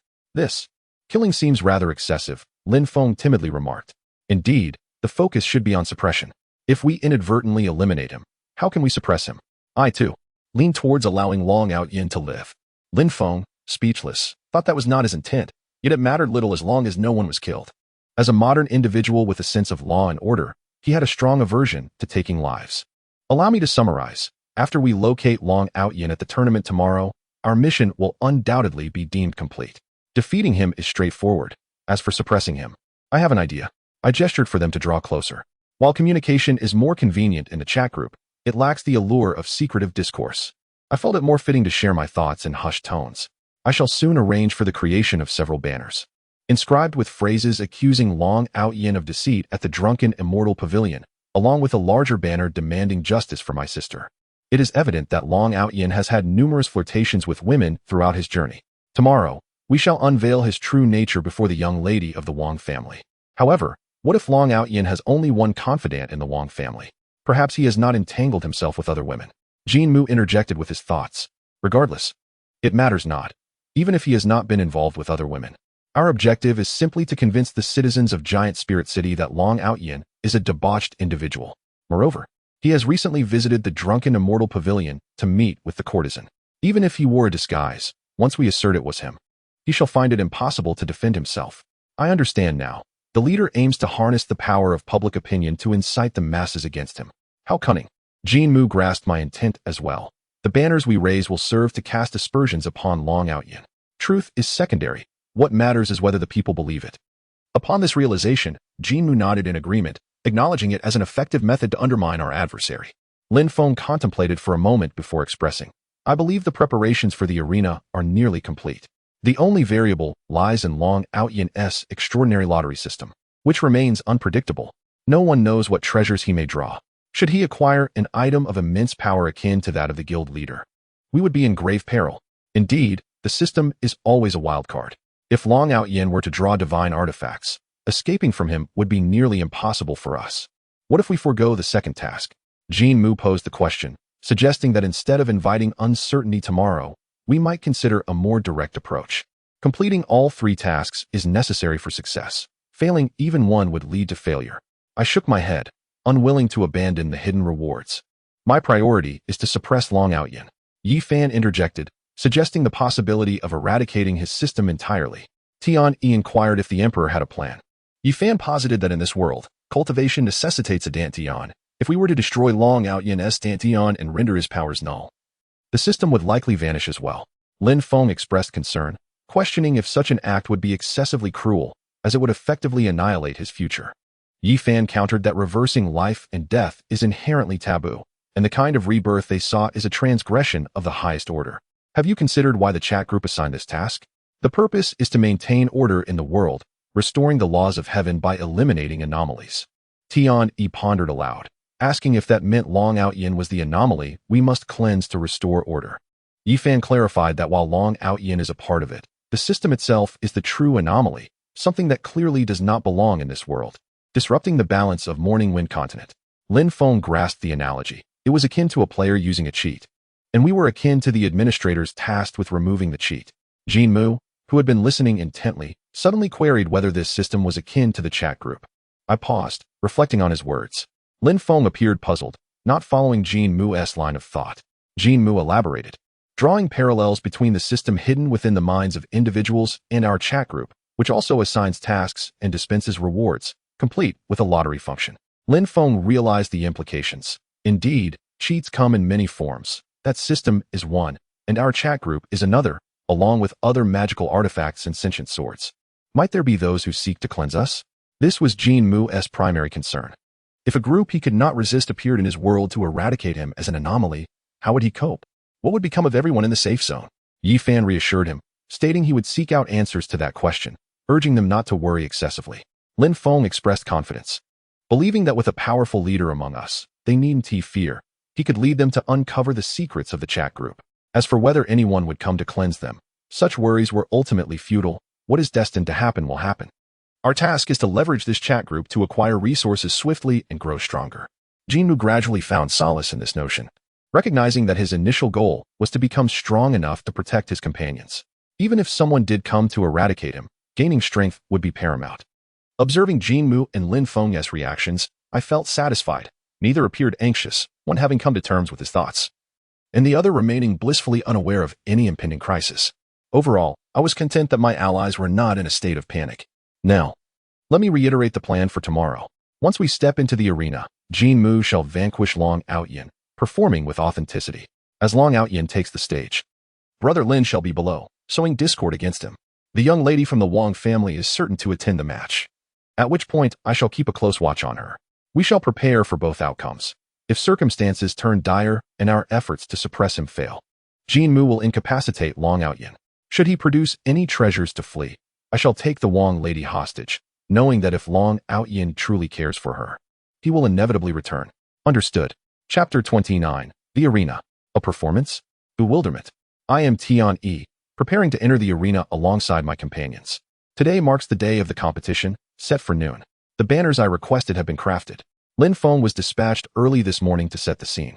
Yesterday, I shared part of our plan with the head of the Wang family, who readily consented, arranging for banners to be made overnight and deploying numerous family servants to generate public sentiment, coordinating with the Li family, who promptly sent their own supporters to stir the masses.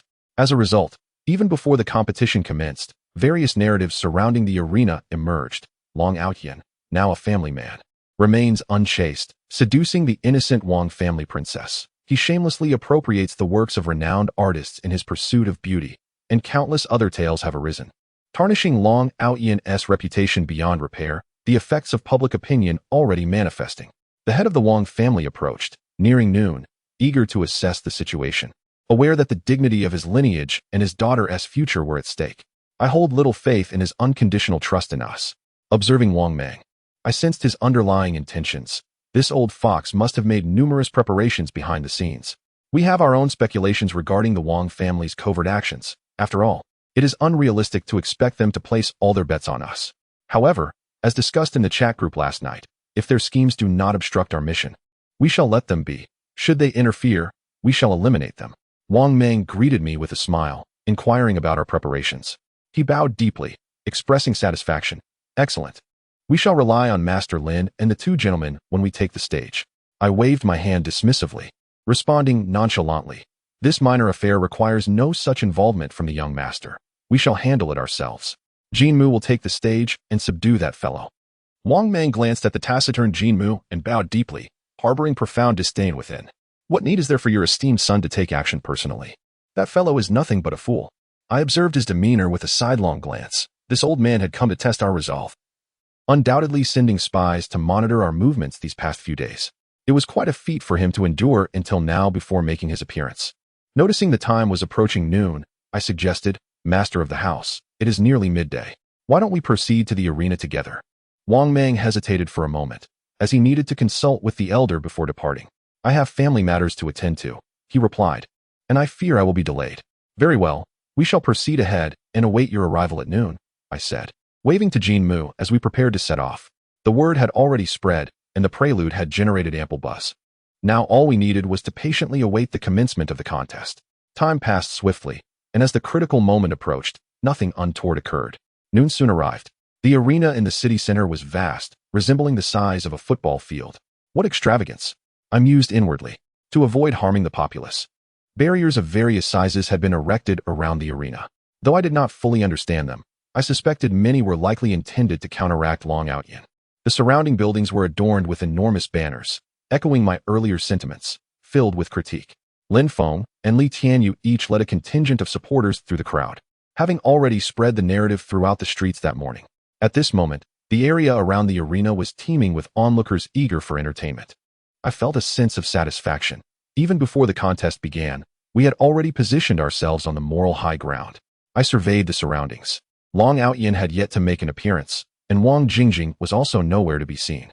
At the other end of the city, Long Outyin resided in a secluded location to conceal his whereabouts. The journey was distant, and after informing Wang Jingjing of his intent to participate in the contest, she stubbornly refused to allow him to go. After much coaxing, he finally managed to calm her down. Long Outyin touched his lips, still lingering with the sweetness of his first kiss, now lost, yet feeling quite tender. As he approached the city center, an ominous feeling began to settle in. Surrounding him were massive banners proclaiming, Long Outyin, shamelessly appropriating the works of renowned artists, is indeed a hypocrite. Long Outyin visited a brothel yesterday, employing every means to elicit a smile from a beauty. Long Outyin, unrepentant, engages in flirtations with local women in every city.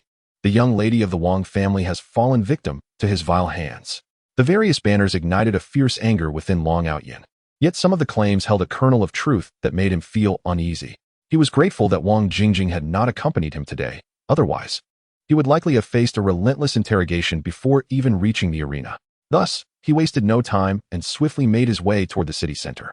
Having reached the 3rd level of the Golden Core stage, he was capable of contending against those at the 6th level. His participation in the contest was merely a secondary objective. His primary aim was to confront those who dared to mock him, ensuring they would pay a price in front of the world for their insolence. Later, I dispatched someone to investigate, and it was revealed that Long Outyin had already been married prior to arriving in Juling City. He had deceived a young girl solely for her beauty, taking advantage of her innocence and naivety, ultimately leading to her abduction. I felt a deep sense of guilt towards the Li family. Though the head of the Wang family was new to such matters, decades of experience in the world had enabled him to deliver a heartfelt and moving speech. I mused that if he were to engage in pyramid schemes, he might find success. Upon hearing the Wang family patriarch's words, Li Tianyu clenched his fists. consumed by rage, wishing he could immediately drag Long Outyin out and tear him apart. The surrounding onlookers were also deeply affected by the patriarch's sentiments, expressing sympathy for the Wang young lady's plight while vociferously denouncing Long Outyin. The crowd erupted in murmurs of discontent. At that moment, a voice filled with fury rang out. "You old scoundrel, cease your nonsense and incite the crowd." My eyes lit up. The main character had arrived. After sending a message in the chat group to prepare for action, I stealthily withdrew, planning to take a position on the rooftop diagonally across the street.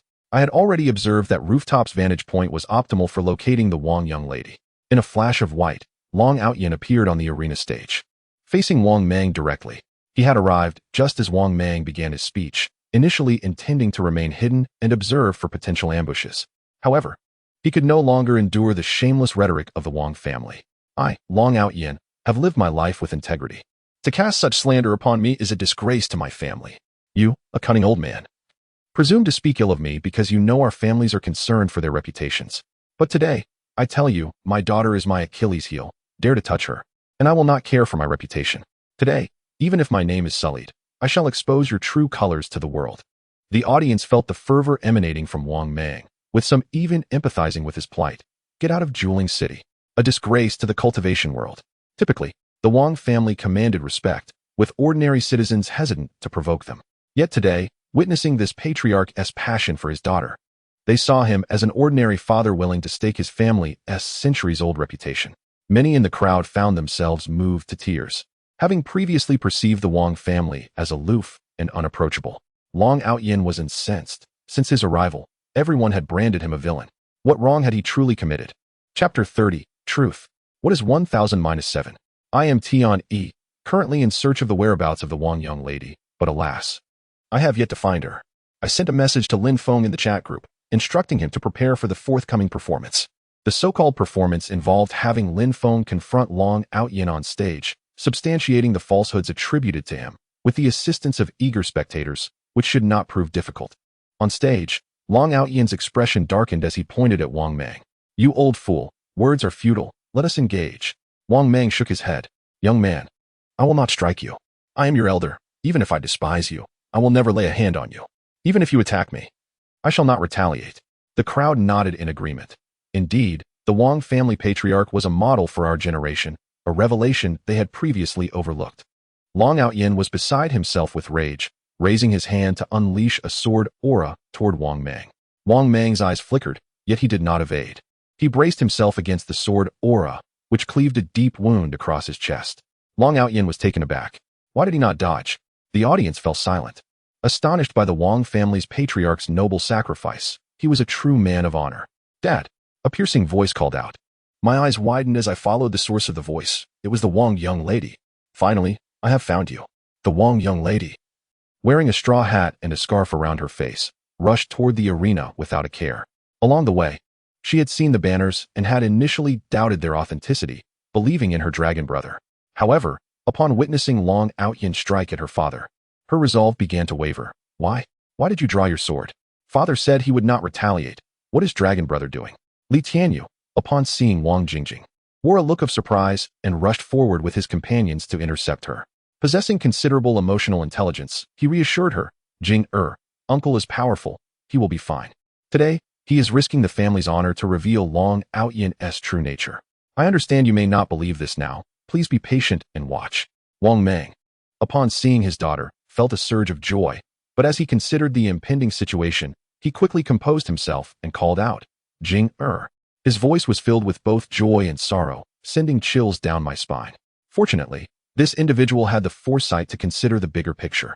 Had he whisked away his daughter and then allowed someone to subdue Long Outyin, it would have utterly derailed my plans. "Jinger." Long Outyin feigned a move to descend the stage. "Allow me to explain." "Stop." A commanding voice resonated as Lin Feng made his entrance. Long Outyin halted, turning to face Lin Feng. "You." His excitement was palpable. He had not anticipated meeting this person so soon. Yet, confusion clouded his mind. This man appeared devoid of any cultivation. Could he truly be the aide summoned by the Wang family? Observing Wang Jingjing's tear-filled eyes, Long Outyin nodded, "Very well." His curiosity about Lin Feng's secrets was insatiable. This man seemed to hail from Earth and had seen through his disguise. Long Outyin understood that the matters concerning the system must remain concealed. for revealing them could lead to dire consequences. Lin Feng paused, carefully choosing his words. Long Outyin. I must inquire, was the poet Li Bai you impersonated before Miss Qing'er at the drunken immortal pavilion truly you? Long Outyin was taken aback. He had not expected Lin Feng to address this issue so directly. This singular question made it clear to him that Lin Feng was likely positioned against him. However, this was something he could never admit. Of course not. Why would I, Long, stoop to visiting a brothel? Then how do you know the drunken immortal pavilion is a brothel? Laughter erupted from the audience below. Long Outyen's face flushed with embarrassment. I heard about it. Absolutely not. I, Long, am solely devoted to my cultivation. How could I possibly have a romantic interest? He declared emphatically, assuring the crowd that the banners outside were mere slanders. His resolute words relieved Wang Jingjing momentarily. As the audience wavered between belief and skepticism, Lin Feng stepped forward decisively, fingers pointed skyward. I, Lin Feng, vow upon my Tao heart that the matters I have just inquired about are indeed true. If I utter a single falsehood, may my Tao heart cease to exist, and may I find it impossible to comprehend the grand principles of the universe henceforth. This declaration astonished everyone present, causing them to inhale sharply.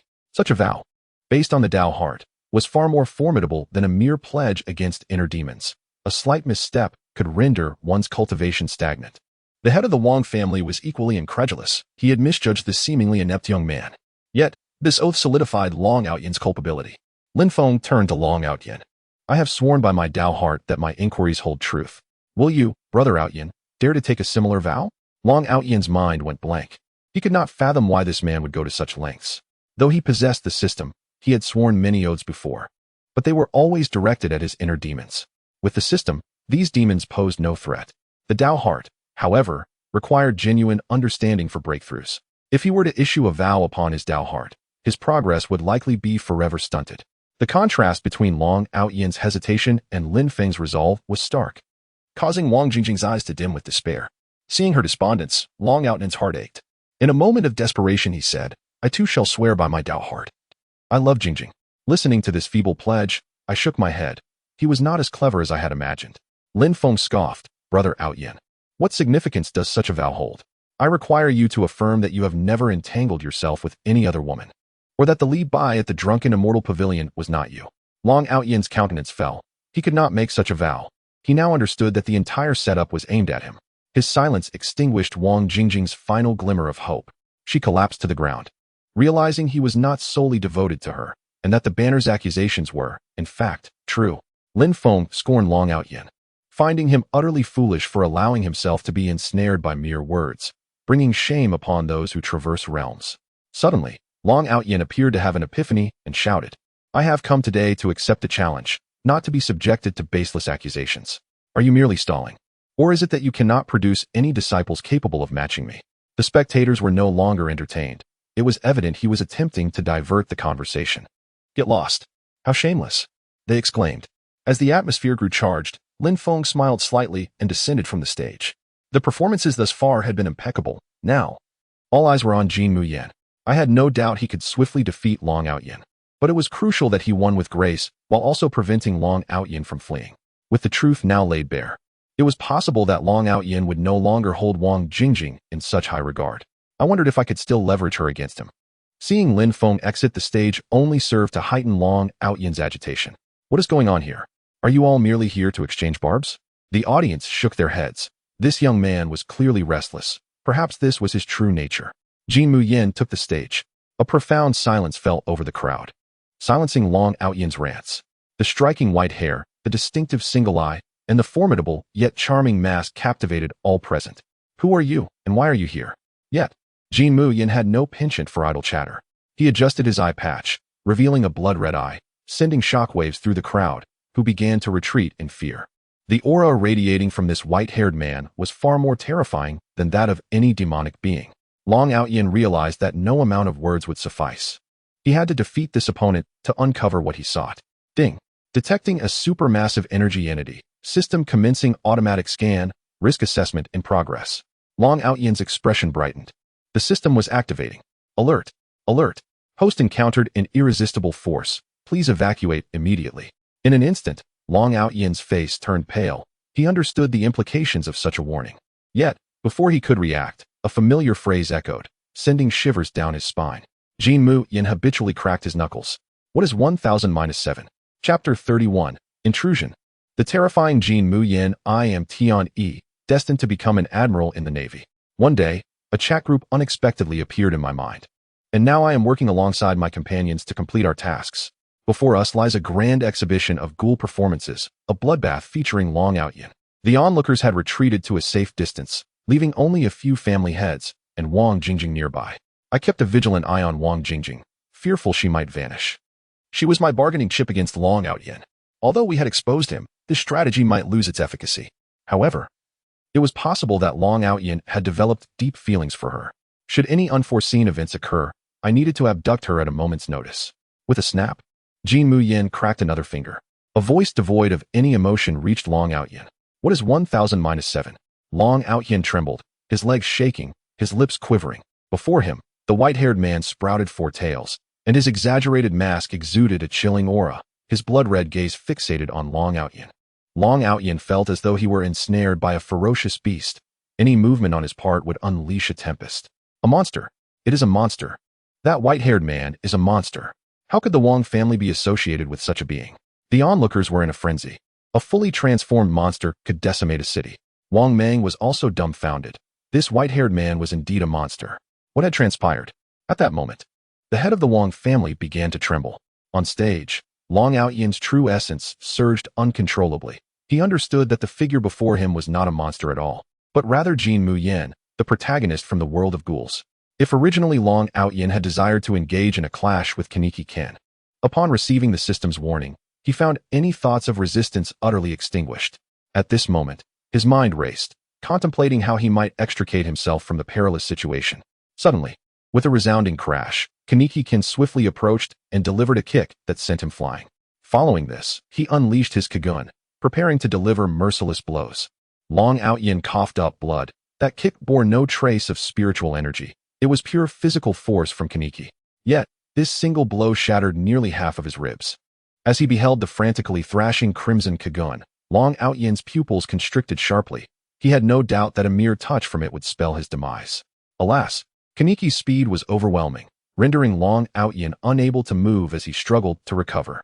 Just as despair threatened to engulf him, a familiar mechanical voice resonated deep within him. Ding! Detecting an insurmountable force, the sword spirit of the divine sword has been activated. A plume of white smoke rose, gradually coalescing into the image of a venerable old man with a white beard. The sword spirit raised his hand and deflected all of Kaneki's strikes. Young one, have you summoned me? Long Outyin was ecstatic. This external aid was indeed formidable, granting him the support of an ancient power. Esteemed elder, I did not wish to disturb you, but I find myself besieged by a formidable foe and humbly seek your assistance. The sword spirit regarded Kaneki with a glint of admiration in his kindly eyes. This man possessed remarkable strength. Ha ha ha. I never expected that upon my revival after centuries, I would encounter such a master. I am Ling Shuzi. May I inquire who you are? The elder, his interest piqued, turned his gaze toward Kaneki Ken. Despite his weakened state upon awakening, his respect for Kaneki was evident. Kaneki, not one for idle chatter, saw that Long Outyin had successfully summoned the old man and wasted no time. With a flick of his fingers, he charged forward. The white-haired elder thought to himself, excellent timing, and pointed forward. The divine sword in Long Outyin's grasp surged toward Kaneki Ken. At that moment, Long Outyin was filled with exhilaration. The divine sword was an ancient spirit capable of moving mountains and filling seas. Despite Kaneki's prowess, he could never rival the spirit of his own weapon. Indeed, his system proved invincible. He contemplated how to interrogate Kaneki, knowing he was a tough adversary. I furrowed my brow as I observed the stage. The system was undeniably unpredictable, capable of turning the tide with seemingly random elements. On stage, the dark crimson shadow and the azure white light continuously collided and intertwined. Kaneki's expression darkened. This unknown elder possessed a degree of strength, likely conjured by the system. If the battle continued, who knew what further developments the system might unleash? With this thought, Kaneki decisively snapped one of his own fingers, unleashing his Kagun into a frenzied assault. Long Outyin trembled in fear. The audible crack was unmistakable. Kaneki was merciless. The sword spirit's eyes widened in shock as he bellowed, "Great thousand sword formation." The ancient divine sword split into two, then four, and countless beams of sword light crisscrossed, forming an immense web of swords that descended upon Kaneki Ken. This maneuver consumed more than half of the sword spirit's energy. Long Outyen's complexion flushed with excitement. He was on the verge of exclaiming in admiration. Yet, in the face of Kaniki's fury, it was of little consequence. Moonstep. The dark crimson figure leaped skyward, truly ascending into the air with remarkable agility, leaving the audience in awe. In this world, cultivators were not incapable of flight, but rather, they lacked the finesse to maneuver effectively in the air. Typically, they stabilized their position before engaging in battle. Witnessing Kaniki deftly evade the sword net in midair was unprecedented for them. I narrowed my eyes. Indeed, Kaniki-kin was worthy of being the protagonist, showing marked improvement since 3 days prior. As the saying goes, one misstep leads to further mistakes. The elder had placed too much faith in the sword net, becoming ensnared in shock at its evasion. Kaniki, with a series of agile leaps, appeared behind the elder. In the elder's astonished gaze, a thick kagun erupted from his chest. How much is 1000 minus 7? The white smoke dissipated swiftly, vanishing completely within a single breath. A splendid display. I found myself quite pleased with such an ally, humble and concise. It is well known that villains often meet their demise through excessive verbosity. Long Outyen stood in a daze. The successive blows shattered his worldview, leaving his mind in disarray, even forgetting to flee.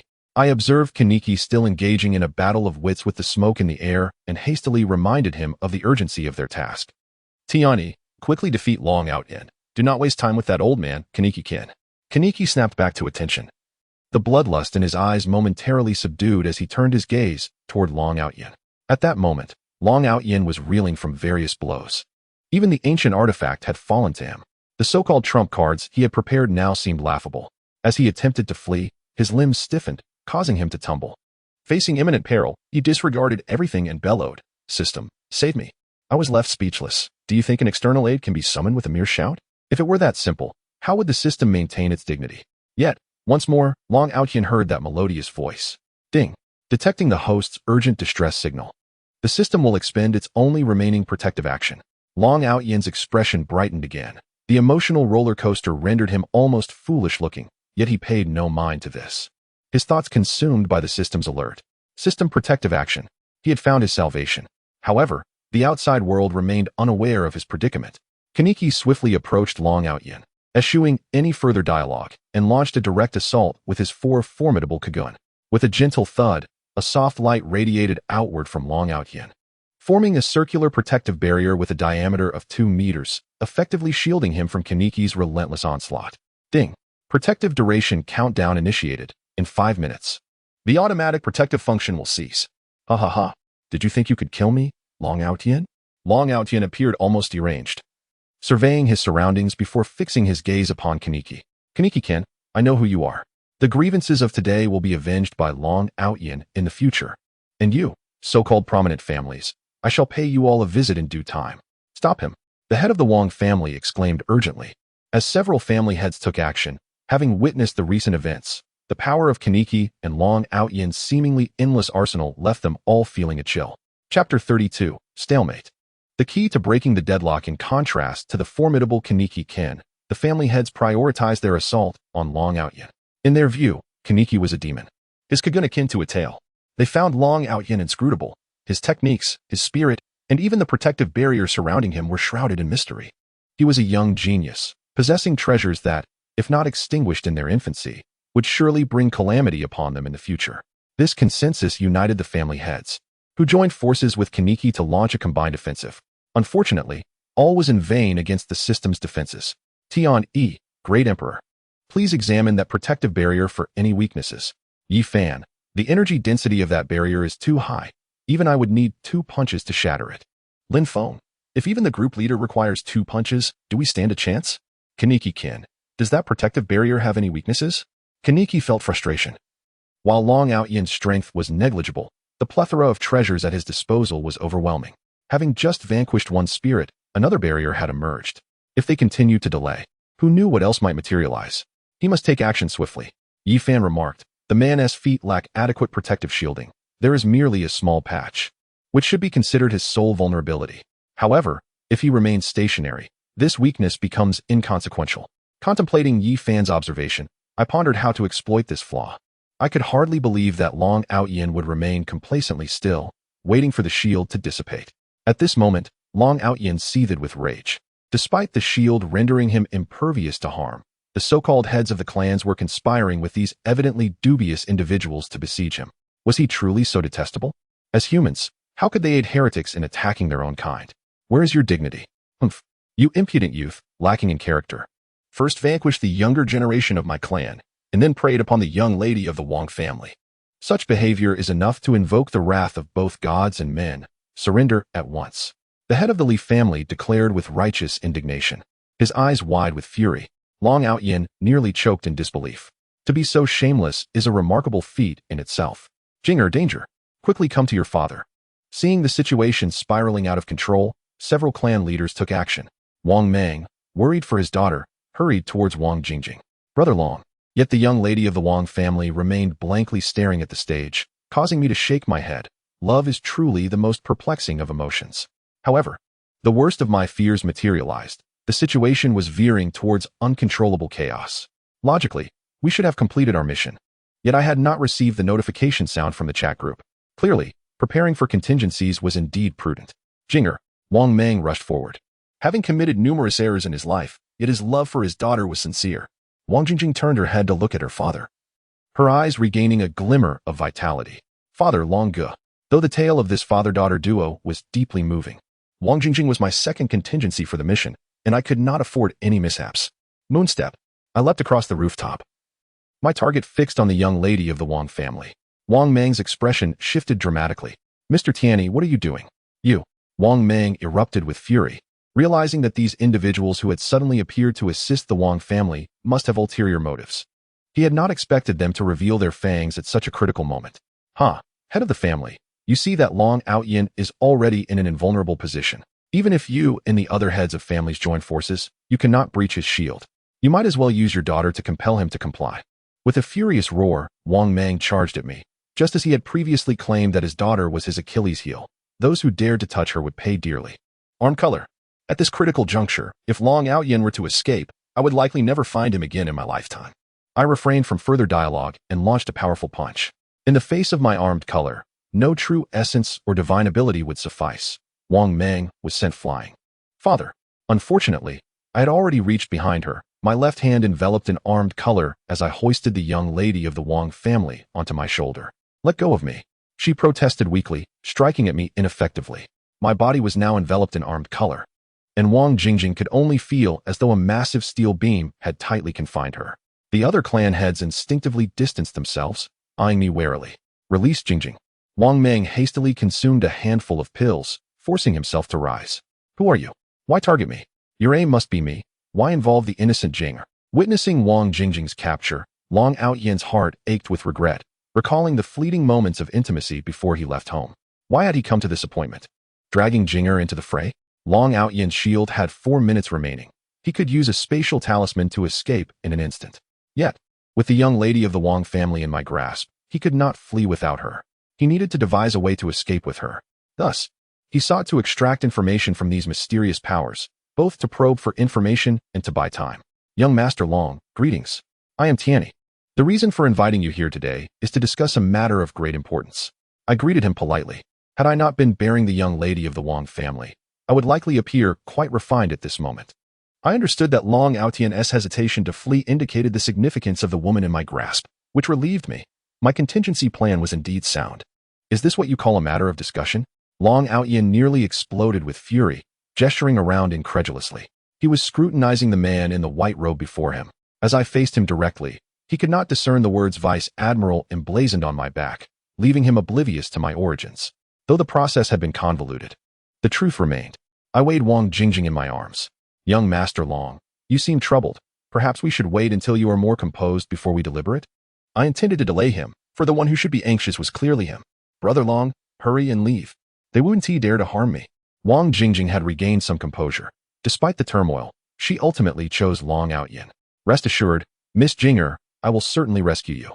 I disregarded their display of emotions, knowing that the protective shield must have a time limit, and Long Outyen would act before it vanished. We needed to subdue him beforehand. As I contemplated how to break the stalemate, I suddenly noticed Lin Feng nearby, a moment of inspiration striking me. Tianyi, Lin Feng. Tianyi, young brother Lin, do you have any banana peels on you? Lin Feng, Yes, I brought 4 banana peels this time. Do you need them, big shot? Canny. Not for me, but for you. Listen carefully, soon you will. Upon hearing my plan, Lin Feng's face turned pale, shaking his head vigorously. Lin Feng, big shot. You can't do this to me. I might lose my life. Canny. This is our only chance to break the stalemate and complete the mission. Besides, don't you still have a chance to escape death? Lin Feng. That was from the previous world. It may not work here. Moreover, that Long Out Yin is fully shielded. Even a powerful attack cannot breach it. My little tricks will be useless. Desperate to avoid risk, Lin Feng analyzed the situation with furrowed brows. There was no way around it. The plan was too audacious, and his life was paramount. Canny. Look at the ground beneath Long Out Yin's feet. There is no protective shield. In essence, his feet are unshielded, so our banana peel tactic will indeed be effective. Tianny, consider the substantial rewards upon completing this mission. 2 lottery chances and hundreds of contribution points, sufficient to advance your cultivation significantly. Do you not desire beautiful women? Do you not wish to amass great wealth? Canny, think of your goddess, reflect on your lost time, and contemplate your fervent ideals and thirst for vengeance. Are you content with mediocrity? I coaxed him gently, fully exploiting Lin Feng's reclusive tendencies. I observed his expression shifting as hope ignited in his eyes. Chapter 33, Eruption. The Art of Discarding Banana Peels. I am Tianny, a man destined to become an admiral.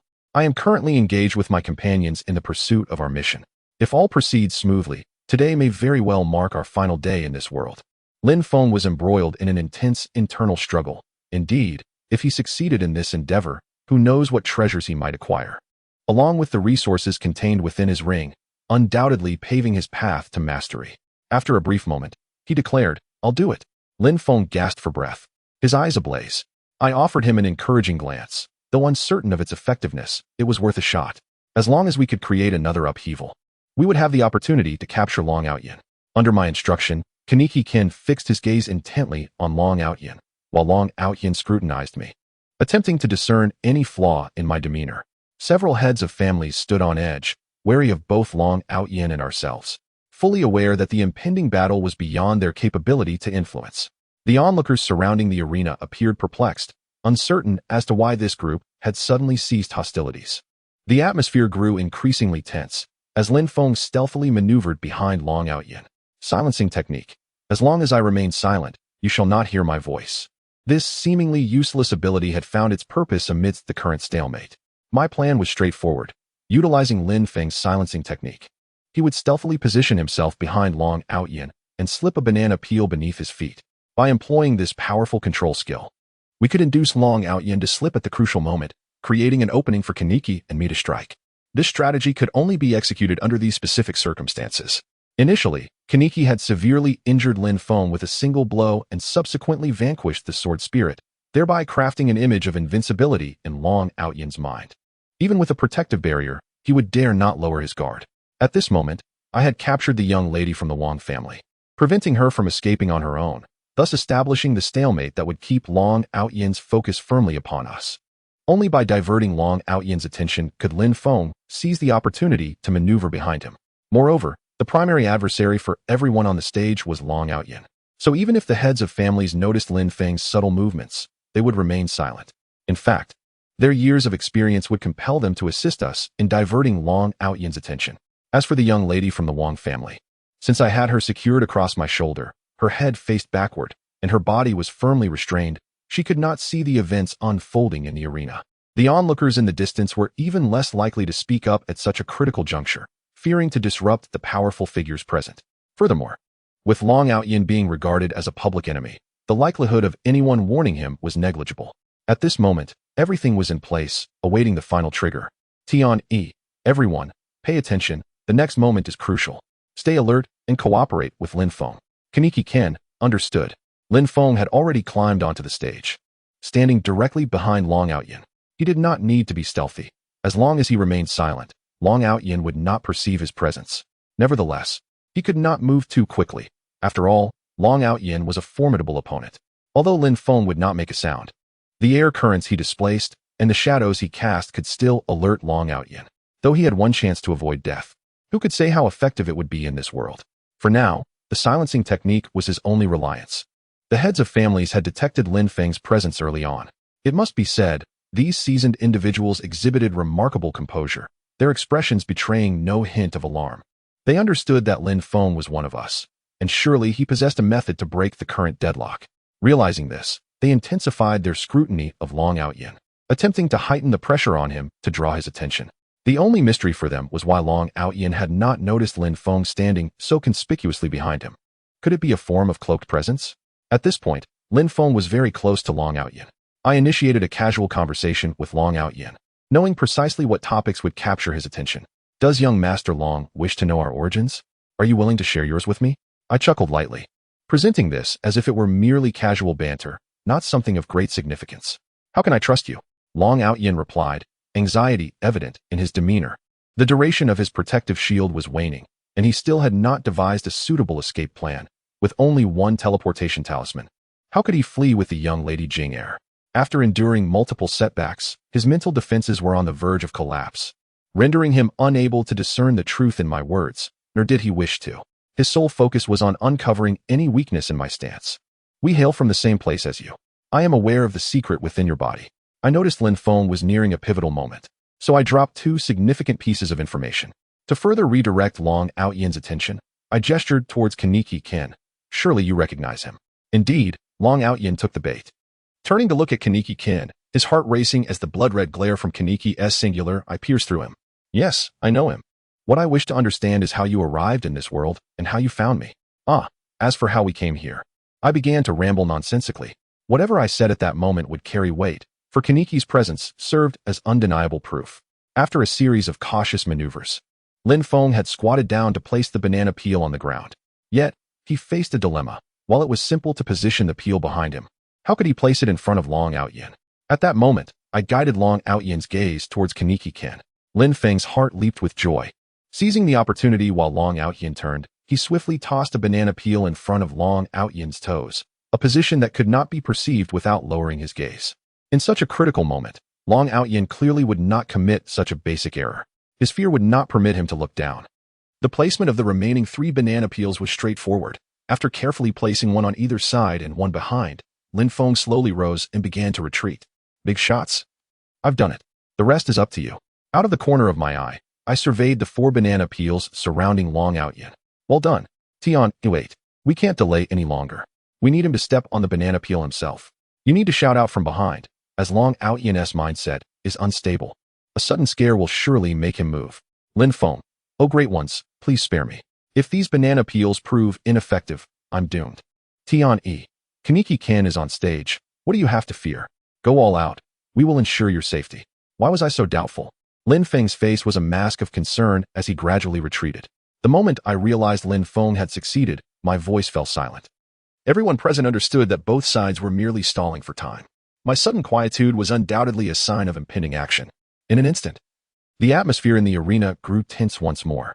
With my eyes wide in fury, Kaneki's frenzied movements behind him, and the heads of families poised as if facing a formidable foe, all contributed to heightening Long Outyin's anxiety. Would he be left to flee alone? With no other option. As he failed to find a flaw in the white-robed man before him, he recognized that the Black Hand was evidently a manifestation of formidable martial prowess, leaving him bereft of confidence to break through. With a resigned sigh, Long Outyin glanced at the young lady from the Wang family in my grasp. His mind already made up. Tian, Lin Feng, quickly. Long Outyin is about to make his move. Not far away, Lin Feng stood behind Long Outyin, taking a deep breath, praying silently. Heaven, bless me. Great leader, bless me. Then, with a sudden roar, he shouted, Hey! The Art of Throwing Banana Peels. Chapter 34, Heavenly Show. The Graceful Waltz. Long Outyin had been in this world for a year. When he had crossed over, the body he inhabited was that of a 16-year-old scion from a minor family, possessing remarkable talent, yet cruelly persecuted by his brothers. With both parents deceased and his fiancée having called off their engagement, it was a quintessentially tragic beginning. However, well-versed in the tropes of transmigration novels and endowed with a system, he felt no fear. After taking over the body, he swiftly dominated the younger generation of his family within a month, utilizing the powers granted by the system. 3 months later, he had already become a standout among the city's younger generation, capturing the hearts of countless women, and he also developed feelings for his younger sister within the clan. However, endowed with a powerful system, he was ultimately a golden dragon, not meant to remain in such a small pond. and this little city could no longer provide him with any sense of pressure. Thus, he made the decision to leave this city and venture into the outside world. With the system backing him, he paid no heed to any sects or factions. Whatever he desired could simply be acquired through a lottery, and on fortunate occasions. He could even draw upon advancements in cultivation. As he journeyed forth, his cultivation soared, and in just a year and a half, he had already broken through to become a master at the Golden Core stage. It is worth noting that many clan elders were merely at the Golden Core stage as well, but he understood that these were merely the experts of small sections. The true powerhouses of sects could move mountains and calm seas. His current cultivation was still insufficient. Therefore, he began to emulate the protagonists of novels from his past life, adopting a route of feigned humility and cunningly outsmarting others. Whenever he arrived at a new city, he would inadvertently slap the faces of local families, first teaching lessons to the younger generation while revealing his own prowess upon confronting the elders. This strategy never failed him. Ordinary families were indeed no match for him, allowing him to hone his combat skills while simultaneously enhancing his reputation, a double benefit. Occasionally encountering formidable opponents, he could rely on the system to turn calamity into safety. The system was remarkable, yet it required him to comprehend the essence of breakthroughs at higher realms. Enlightenment would lead to advancement, while ignorance would leave him stagnating at a certain threshold. Having recently transmigrated, his inner essence still bore the mark of his previous life's mediocrity, and his smooth journey thus far had not instilled in him a resolute will. This was best evidenced by his entanglements with various women. Now, however, the consequences of his slyness had come home to roost, as several individuals seemingly from Earth imparted upon him a harsh lesson. Whether it was the tyrannical Jean Mu or the ever-smiling man in the white robe, they instilled in him a sense of insurmountable pressure. Were it not for the system, he might have lost his life with a mere glance.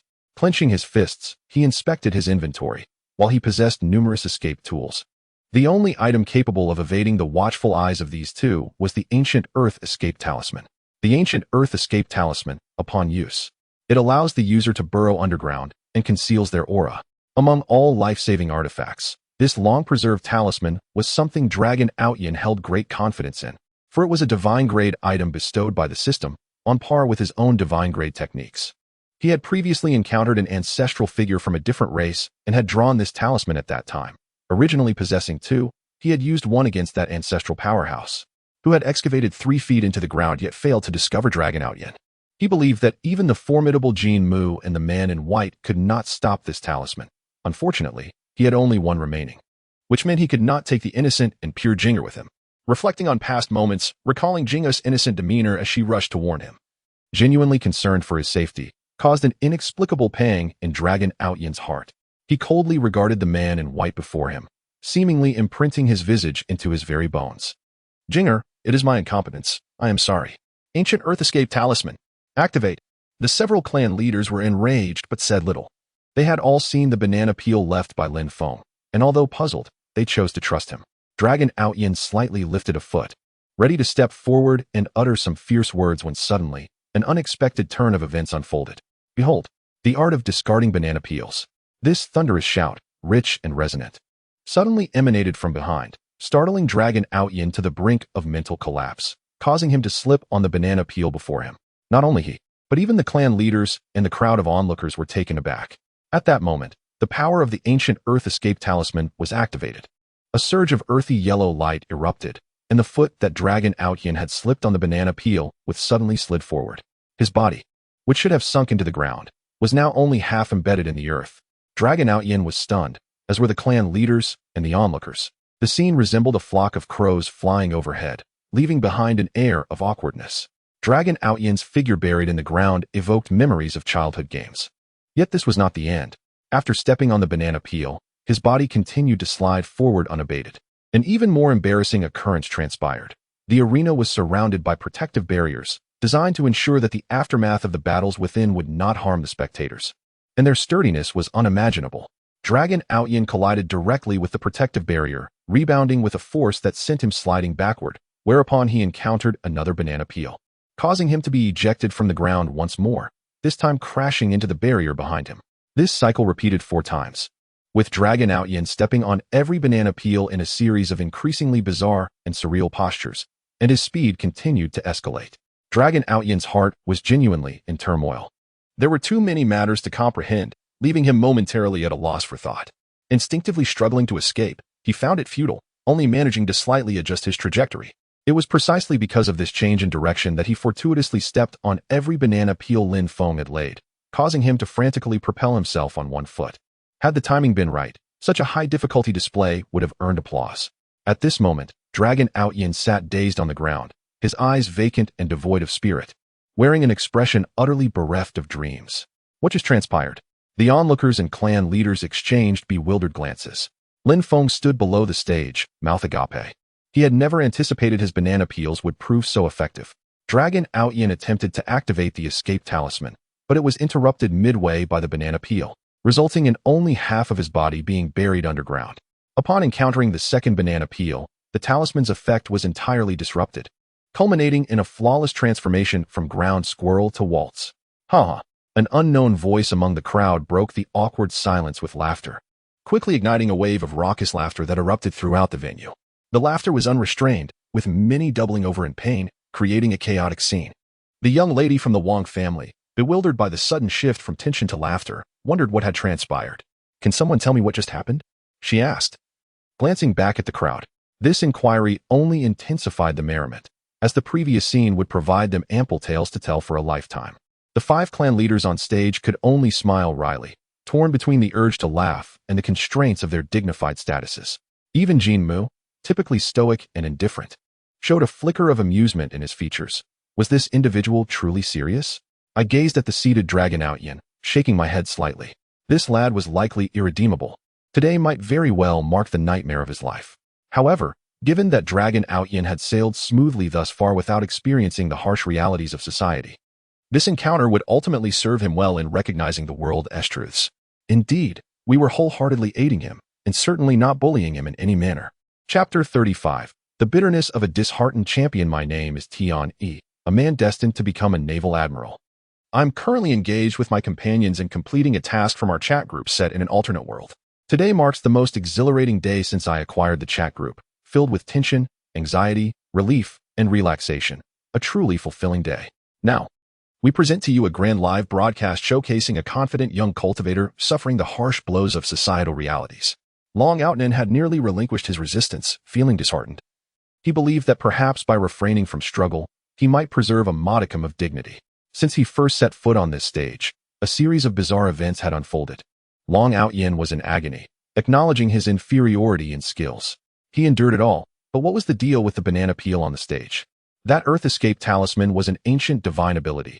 To think that a mere banana peel could thwart it was utterly absurd. Thus, Long Outyin fell into despair, resigned to his fate. The system's notification felt like a death sentence for him. No, he suddenly roared in fury. The system was his lifeline, the key to the door of strength. Without it, he would no longer be the genius who once dominated the younger generation. He dreaded the thought of reverting to an ordinary existence, terrified of becoming the same loser he once was. The stark contrast from his prior strength drove him nearly to madness. Yet, the orderly series of notifications continued unabated, unaffected by his outcry. As I heard him roar and saw a burst of white light emanating from him, I initially thought he was preparing for a desperate fight. His body suddenly glimmered with armed color, and I watched Long Outyin warily. The anticipated explosion did not manifest. He remained vacantly seated, while the sword of the gods on the ground began to dissipate. Along with it, Long Outyin's cultivation was also fading, his aura steadily diminishing. Confused, I alerted Jin Mu, fearing it might be a form of self-detonation. Yi Fan remarked, "It's not self-detonation. His cultivation is regressing. If I'm not mistaken, his system is likely on the verge of disappearing." I was taken aback. Could the system be undone? Jin Mu inquired, "Is this white light emanating from the system's demise?" Lin Feng commented, "Doesn't it seem like the system deems this guy too useless and wants to find a new master?" At Lin Feng's words, I was suddenly struck with realization. How could such a powerful system simply vanish due to its host's despondency? Tian E warned, "Be cautious. That system may not be disappearing but attempting to flee." Lin Feng responded, "Then I'll keep my distance." He sprinted into the crowd, leaving me speechless. Having run so far, what was there to hide from? Jin Mu nodded in understanding. I fixated on Long Outyin, my excitement mounting. If I could intercept the system, my future would be assured. Feeling the treasures and elixirs within him gradually dissipating, Long Outyin's face turned ashen. 1 layer of golden pill, 9 layers of foundation establishment, 6 layers of foundation establishment, 3 layers of foundation establishment. Would even the chat group abandon him? observing Long Outyin frantically scribbling on the ground. The onlookers were at a loss for words. They had previously felt pity for the Wong family's young lady, yet Long Outyin's current state appeared even more pitiable. Nonetheless, those who are pitiful often have their own faults, reminding themselves not to be soft-hearted. The thoughts of the clan heads and bystanders were of no concern to me. My focus was solely on the system. I had no assurance of successfully intercepting it, especially since the system had just displayed such overwhelming power. However, since an opportunity presented itself, I had to take a chance. Long Outyin, could you have ever imagined this day would come? At that moment, Li Tianyu, the son of the Li family, emerged from the crowd, wearing a smirk indicative of a petty triumph, though he dared not approach too closely, merely shouting from afar. I frowned. His incessant noise was a distraction. Tian-yi commanded, "Silence him, Lin Feng." Lin Feng replied, "Understood, boss." He was feeling buoyant after a spectacular comeback. If this mission succeeded, he would be a key player. It was a simple matter to teach such a lowly individual a lesson. Lin Feng produced a frying pan and advanced towards Li Tianyu. The head of the Li family, sharp-eyed, immediately sensed Lin Feng's ill intentions and hastily pleaded, "I beseech you, young Master Lin, to spare my son." The crowd had witnessed Lin Feng's earlier performance, and the strange circumstances were clearly linked to him. He had certainly offended a formidable figure. Lin Feng grinned widely, his actions resolute as he raised the frying pan to strike Li Tianyu. The latter raised his hand to catch the pan, but alas, the pan was designed to induce unconsciousness upon contact. The moment Li Tianyu's hand touched it, he collapsed. The head of the Li family was taken aback, swiftly approaching Lin Feng and bowing, "Thank you for your mercy, young master." With that, he took his son and departed. Sensing the bizarre events were beyond his comprehension, with the head of the Li family gone, the other clan heads remained fixated on Long Outyin, determined that he must perish today. However, with several formidable figures present, they hesitated to act without their endorsement. Finally, the head of the Wong family could no longer contain himself. He had suffered an internal injury from my previous blow and, after consuming a great deal of elixirs, had just begun to recover. He harbored intense resentment towards the boy who had abducted his daughter. "You, Long, will pay with your life." Wang Mang was the first to strike. With Jin Mu and others still on stage, he dared not unleash his full powers, swiftly appearing before Long Outyin and preparing to strike down upon him. "Father, stop." The young lady of the Wang family shielded Long Outyin, pleading, "I ask all uncles and brothers to spare Long Ge. He has never done anything to harm our family. Why must you pursue him to the bitter end? Jingo, what are you doing? Step aside." Wang Mang, furious, felt humiliated by his daughter's defense of this boy in front of the entire city. "Father." Wang Jingjing's eyes brimmed with tears, for her heart had long been given to Long Outyin, and she could not bear to see him harmed. Just then, an unexpected event occurred. A beam of white light burst forth from Long Outyin's body, racing towards the distance. At last, the moment I had been waiting for had arrived. Tian-yi commanded, "Jin Mu, intercepted." After issuing this command, I focused solely on the white light, taking to the air in pursuit. Moonstep. Jin Mu unleashed his energy, propelling himself upward with 4 tendrils, scurrying across the ground like a spider, racing towards the white light. What about me? Lin Feng stared blankly at the backs of the departing figures, feeling once more cast aside. The spectators on stage had lost count of how many times they had been left in a daze that day. It seemed they played no significant role in the unfolding events.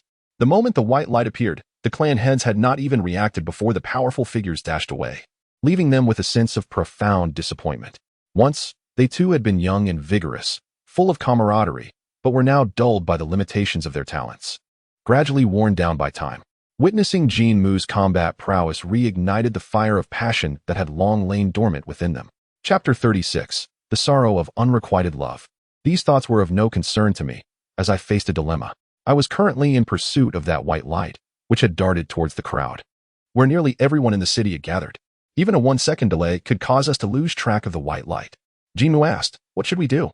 Observing the throng ahead, I realized there was no choice but to unleash my ultimate technique. Tian-yi assured, "No worries, leave it to me.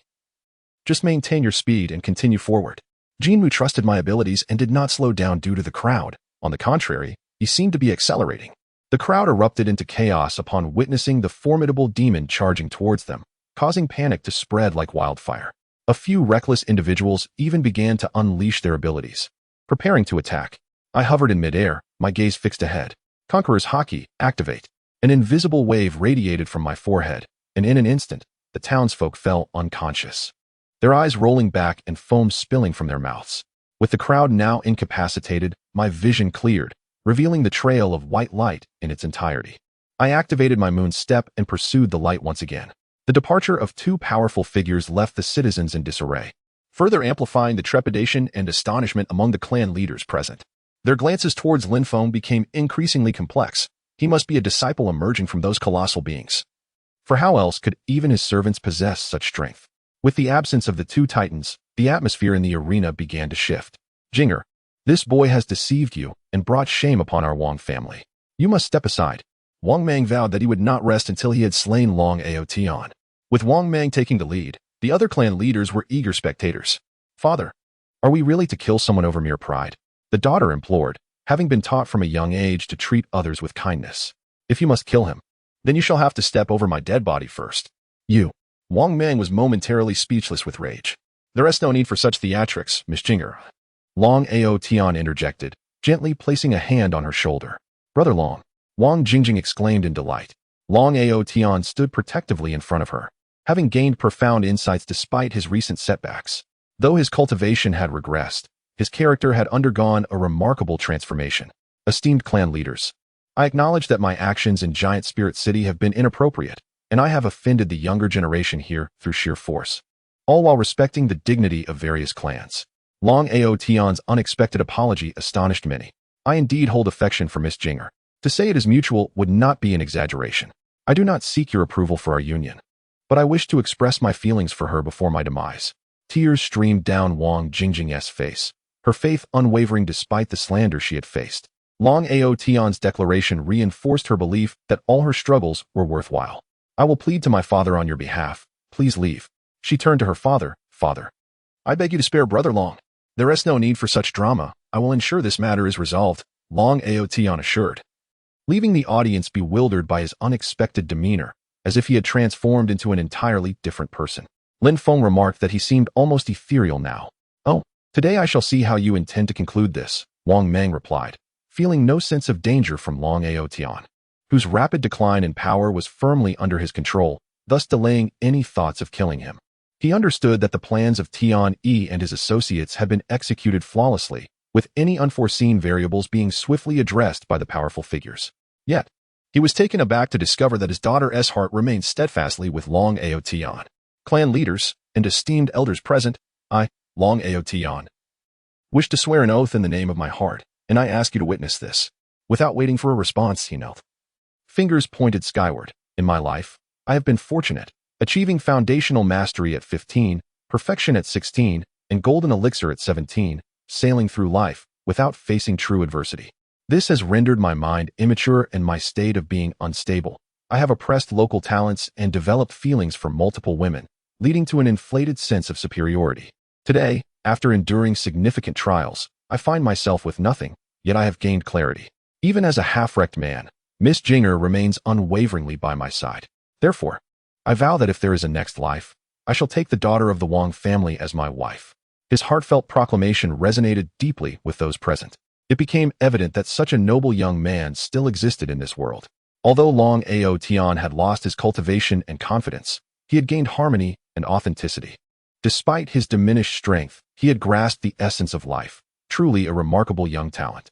Lowering his head, he declared, I accept death. I ask the clan leaders to fulfill my wish. No, Wang Jingjing cried, collapsing against Long Aotian. With matters having escalated to this point, the clan leaders turned their gazes towards Wang Mang. They had witnessed Long Aotian's transformation and were no longer inclined to take his life. The head of the Wang family found himself at an impasse, unable to proceed further. As the tension hung in the air, Lin Feng's curiosity flared, revealing his inherent nosiness. Clan leader Wang, since these two share mutual feelings and young Master Long has transcended worldly desires, why not grant them their wish? Wang Mang, no longer filled with animosity towards Long Aotian, hesitated to allow him into the Wang family out of pride. The seasoned clan leaders, perceptive to the shift in mood, ceased their provocations and congratulated Wang Mang, acknowledging the addition of another exceptional talent to their ranks. Congratulations, clan leader. Your family has gained another extraordinary genius. It is indeed a blessing for Giant Spirit City. Seeing the clan leaders begin to flatter him, Wang Mang's demeanor softened. Today, thanks to young Master Lin and the support of several clan leaders, I shall spare your life. From this day forth, you will be a servant of the Wang family. As for your relationship with Jinger, we shall deliberate on it further. Though Wang Ming directed these words at Long Ao Tian, his gaze remained fixed on Lin Feng, who nodded slightly, allowing him to breathe a sigh of relief. Young Master Lin possessed significant influence, and he could not afford to offend him. He remained uncertain about the nature of the white light that had emanated from Long Ao Tian. Its allure had drawn someone of Lin Feng's caliber to the scene. I am willing to abide by your arrangements, clan leader. Thank you, father. Wang Jingjing, knowing her father well, understood that he would not pursue past grievances further. The prospect of living under the same roof as Long Ao Tian filled her with sweet anticipation. As news of the task completion echoed in the chat group, reactions varied. Lin Feng was elated, having finally accomplished the objective. The clan leaders, though puzzled, dared not inquire further. Although they were unaware of the specifics, they had less than an hour left to intercept the system. Both Jinmu and I, in unison, accelerated with renewed vigor. After our initial pursuit, we discovered that while the system moved swiftly, it was not entirely beyond our reach. At the very least, we still had a chance to catch up. Thus, we persevered without losing hope. With all engines firing, we chased the white light, which had already traversed several cities, inciting countless disturbances. Numerous powerful beings began to pursue us. Yet we paid them no mind, as our speed often left our pursuers in the dust within moments. Chapter 37. Seize. The Divine Lottery System. My name is Tian Yi, a man aspiring to become an admiral in the Navy, currently engaged in completing tasks in a parallel world with my companions. As the notification of task completion arrived in the chat group, we had 1 hour remaining to intercept the system. Moments ago, I had also initiated a live broadcast, seeking assistance from a prominent figure. Here, the scene resembled a high-stakes street racing event, with a streak of white light and 2 figures entwined in a deadly chase. Master, those 2 are incredibly fast, like shooting stars. Father, those 2 seniors are truly impressive. I wish to be as strong as them when I grow up. The astonishing speed and physical prowess of Jin Mu and I left many spectators in awe, transforming countless bystanders into fervent supporters. However, we remain indifferent to these matters. Our time is running out. How can we possibly intercept the system? Jinmu. Even if we unleash our full speed, we are merely slightly faster than the system. It seems unlikely we can catch up within an hour. Tianyi, let us follow it for now and think of a solution later. Tianyi, does the Emperor have any good ideas? Yefan, the system's exposed capabilities are too limited. It reveals no flaws in the short term. Tianyi, as the group leader, surely you possess some special privileges? Perhaps the ability to harness the power of the chat group? Yefan, regrettably, I do not have such privileges. I merely hold the title of group leader, and my abilities are the same as yours. This chat group is indeed a trap, with the leader possessing nothing. Entirely unlike the novels portray. Yefan. However, I do possess a light shuttle, a treasure I acquired in my early years. It can penetrate any formation as if it were a void, and its speed is astonishing. If you board it, you should be able to catch up to that system. I was elated. With such a treasure, we would surely be able to pursue the system. Jinmu. But the treasure from the leader's world requires a technique to activate, right? We have not trained in any techniques. Can we still use it? Yefan, do not worry. You simply need to install a source on it to use it. However, the mail function can only transmit 1 item at a time, which will cost me 20 contribution points. Yefan, Tianyi, you are indeed generous. I will send it to you now. Ding. You have unread mail. Please check. Ding. You have unread mail. Please check. I opened the mail window and felt reassured upon seeing the light shuttle and a piece of divine source. I discreetly took a small piece of the divine source, hiding it in my pocket, and without concern for being discovered, I inserted the remaining large piece into the slot of the light shuttle. Tianyi, Jinmu, prepare. Jinmu's speed was slightly ahead of mine. At this moment, a hezi wrapped around my waist, significantly slowing us down. The light shuttle emitted a brilliant light, propelling us forward. It was only after experiencing this breathtaking speed that I realized something. We had successfully activated the light shuttle, and it was indeed much faster than the system. But how do we operate it? Tianyi, Emperor, here's how you operate it. Yefan remained composed. Just use your divine sense. Tianyi, Jinmu, do we look like we possess divine sense? Yefan, rest assured, I see that the system is flying in a straight line. Your light shuttle is equipped with thousands of formations arranged by the Black Emperor, ensuring not a single deviation in direction. Tianyi, Jinmu, how can I grasp the system if this thing won't stop? Tianyi, how can we bring it to a halt? Yefan, it will stop once the divine source is depleted. Fine, relying on others is less effective than relying on oneself at such critical moments. The suggestions of experts are often filled with pitfalls. I learned this from Lin Feng in the previous world. Let us set aside how to operate it for now. We'll address that later once we catch up. Nevertheless, this light shuttle, being a treasure presented by the Emperor, indeed enables us to outpace the system by several streets. Our speed was so rapid that the wind pressure rendered Jinmu and me unable to speak. Thus, we could only communicate through the chat group. Jinmu, we are closing in. How do we intercept it? Tianyi, what is the hardness of your Heezy? Jinmu, you could punch through it. What do you think? I contemplated this logic. At present, with my left hand gripping the light shuttle and unable to let go, I could only use my right hand to grasp the system. And I wondered if Jinmu's 3 Heezy could manage. Tianyi, on my signal, we will strike together. Use all your 3 Heezy with maximum strength. We must make it stop. Jinmu, understood. Gazing at the white light before us, even at such a close distance, I could not discern what lay within. Silently calculating the speed and the distance between us, I began a countdown in the group. Tianyi, 10 Tianyi, 9. We were now close enough to that white light that I could reach out and touch it. Now is the moment. Tianyi, attack. Armed color. In an instant, not only my hand but my entire body was enveloped in a metallic sheen, and my right hand clawed down fiercely. Finger spear. Several blood-red Heezy swiftly wrapped around me from behind. As my hand extended into the white light, I sensed something was amiss. I grasped but encountered nothing. Damn it. Could it be that the system is not a physical entity? How can I grasp it then? But soon I detected a subtle clue. I waved my hand repeatedly and suddenly touched something small, fleeting. I recognized that this was the system, at such speed. It was impossible for anything else to brush against me, especially within the white light. Jinmu. No, this white light is illusory and lacks substance. I cannot grasp it. Yefan. I possess tools capable of capturing such non-physical entities, but they come as a set, and I lack enough contribution points. Tianyi. No worries. The system is not illusory. It has substance. I touched it just now, but it was too small and slipped away quickly. Yefan. You are moving at great speed now. In a few breaths, you will surpass that white light, and there will be no chance left. I felt a sense of urgency. That object I touched earlier seemed like a seed. It was too small. I could only continue to wave my right hand and hope for luck. After a few more swipes, I encountered that familiar sensation again. I reached back to grab it, but missed as it slipped through my fingers once more. One hand alone would likely not suffice. Jinmu's Heezy were too thick for such delicate work. Tianyi, I will use both hands to grab it. Jinmu, use one Heezy to secure the light shuttle, and wrap the other 3 around me. Jinmu complied. His 3 Heezy positioned me ahead, maintaining my previous position as we gradually overtook the white light, adjusting my position backward. I spread my hands, fishing in the white light. At this moment, I thought of Luffy, the rubber man. If I could just blow into my hands to enlarge them, I might have caught it by now. I patiently continued to fish and finally touched the seed-like system again. Drawing from my earlier experiences, I refrained from immediately seizing it. Instead, I halted my hand, feeling the seed's trajectory, and my hands followed its movement.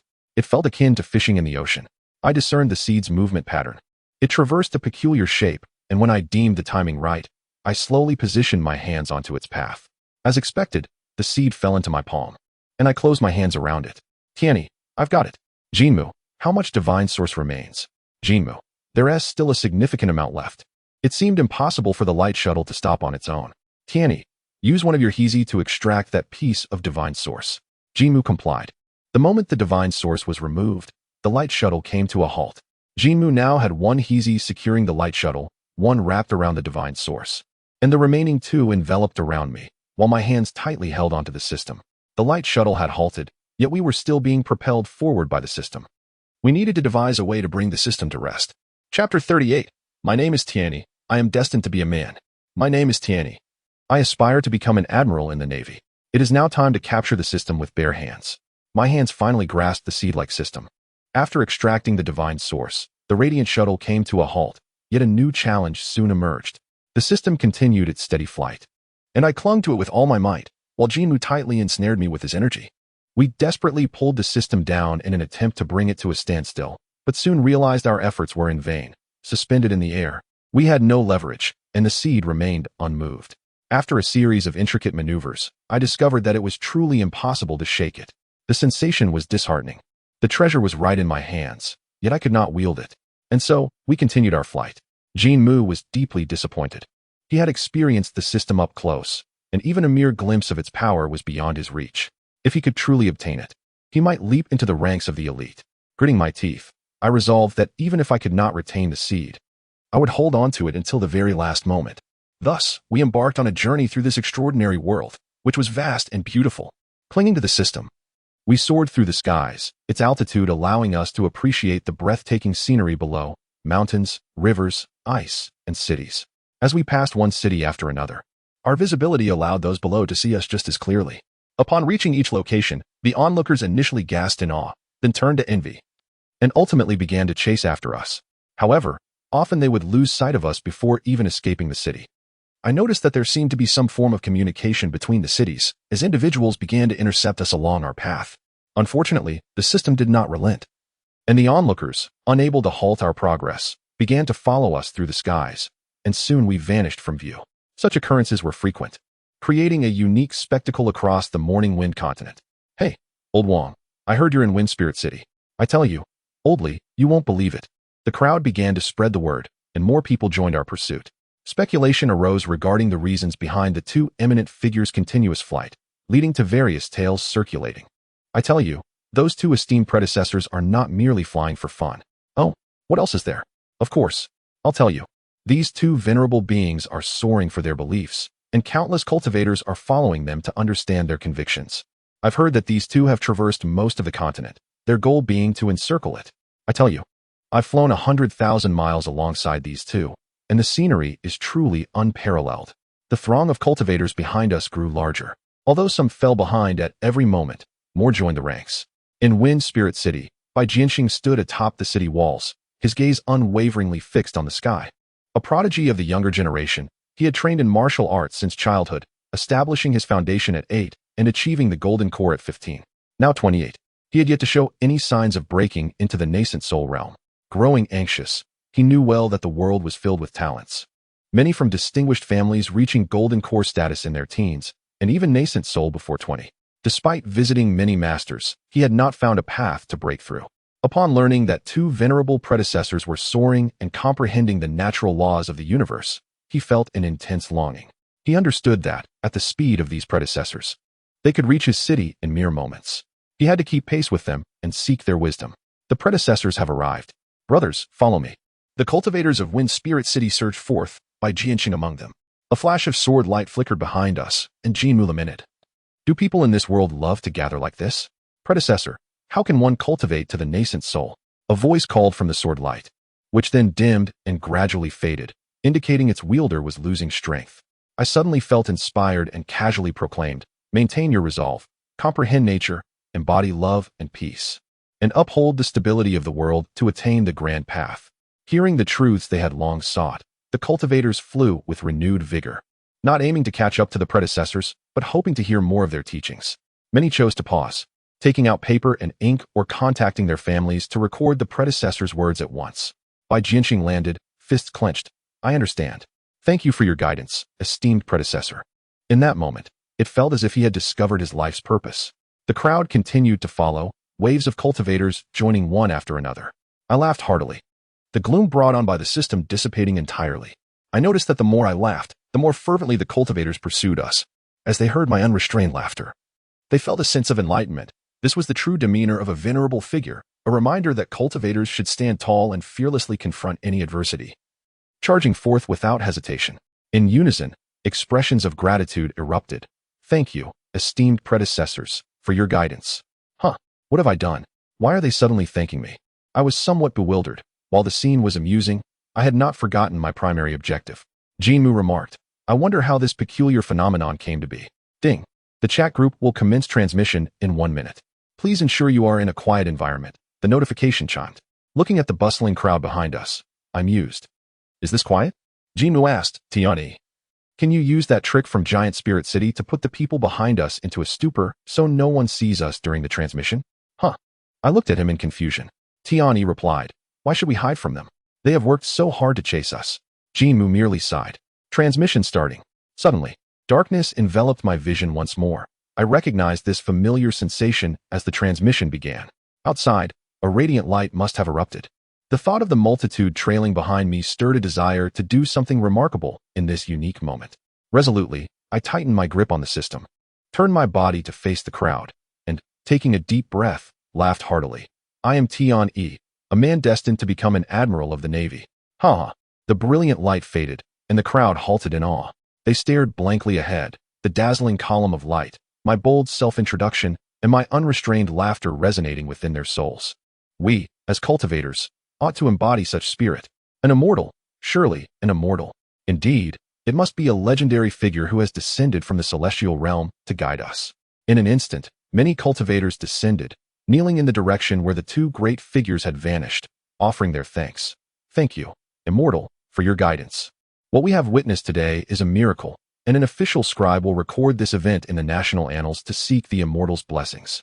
In the days to come, more and more cultivators began to emulate the great figure's bold and enchanting laughter, discussing the caliber of the Admiral, which swiftly became a fashionable trend within the realm of cultivation. Chapter 39, Return. In a rather unprincipled chat group, I am Tion E, a man aspiring to become a naval admiral. It appears these fellows are slacking off again. Ding. Members Tion E, Kaneki Ken, and Lin Feng have completed this mission. Ding. Members have completed Task 1, Locate the Smuggler. Each receives a reward of 20 contribution points. Ding. Members have completed Task 3, Defeat the Smuggler. Each receives a reward of 100 contribution points. Ding. Members have completed the hidden task, Heart of a Child. The group video recording feature has been activated. Ding. Members have successfully captured the God-level lottery system. The chat group has acquired the Practice Room feature. The Practice Room feature allows members to engage in combat with imagined foes within a virtual space at the cost of 50 contribution points. I stared in astonishment at the chat interface. This time, I struck it rich. Wait, it seems something peculiar has snuck in. Successfully capturing a God-level lottery system? Where's the system? Tion E, where is the system? The chat group has hijacked my system. Tion E, I protest. The system must be returned, or this matter will remain unresolved. Lin Feng, I also protest. I stand firmly with the esteemed Tion E. Kaneki Ken, indeed. That system was captured through great effort. How can it simply be taken away? No one stepped forward to clarify, and the chat group fell into a brief silence. Yi Fan, perhaps we should first summarize our gains from this expedition. Lin Feng, I earned 170 contribution points in a lottery chance. Mentioning the lottery chance, Lin Feng's expression soured, dreading another useless skill. Tion E, same here. Kaneki Ken, same. Lin Feng, shall we draw our prizes now? Tion E, agreed Lin. You go first. Lin Feng, no, esteemed one, you should go first for your hard work. Observing the two in their mutual reluctance, Kaneki Ken found it rather absurd. What was there to hesitate about in a lottery? Kaneki Ken, lottery draw. Ding. Member Kaneki Ken draws an item from the Morning Breeze continent, Beast Core. Note, Beast Cores can be condensed from beasts of the Golden Core stage and above. They are potent, so oral consumption is not recommended. Yi Fan, good luck, Kaneki. With your physique, you could consume that Beast Core directly. Kaneki Ken, thank you. Group Leader, Kaneki Ken. Everyone, I'm going to consume the Beast Core now. I observed Kaneki Ken's draw with a sense of satisfaction. The items drawn were all from the cultivation realm and unlikely to possess bizarre abilities. Tion E, lottery draw. Ding. Member Tion E draws an item from the Morning Breeze continent, Reflection Mirror. Note, Reflection Mirror. When light strikes the mirror, it reflects a portion of the light.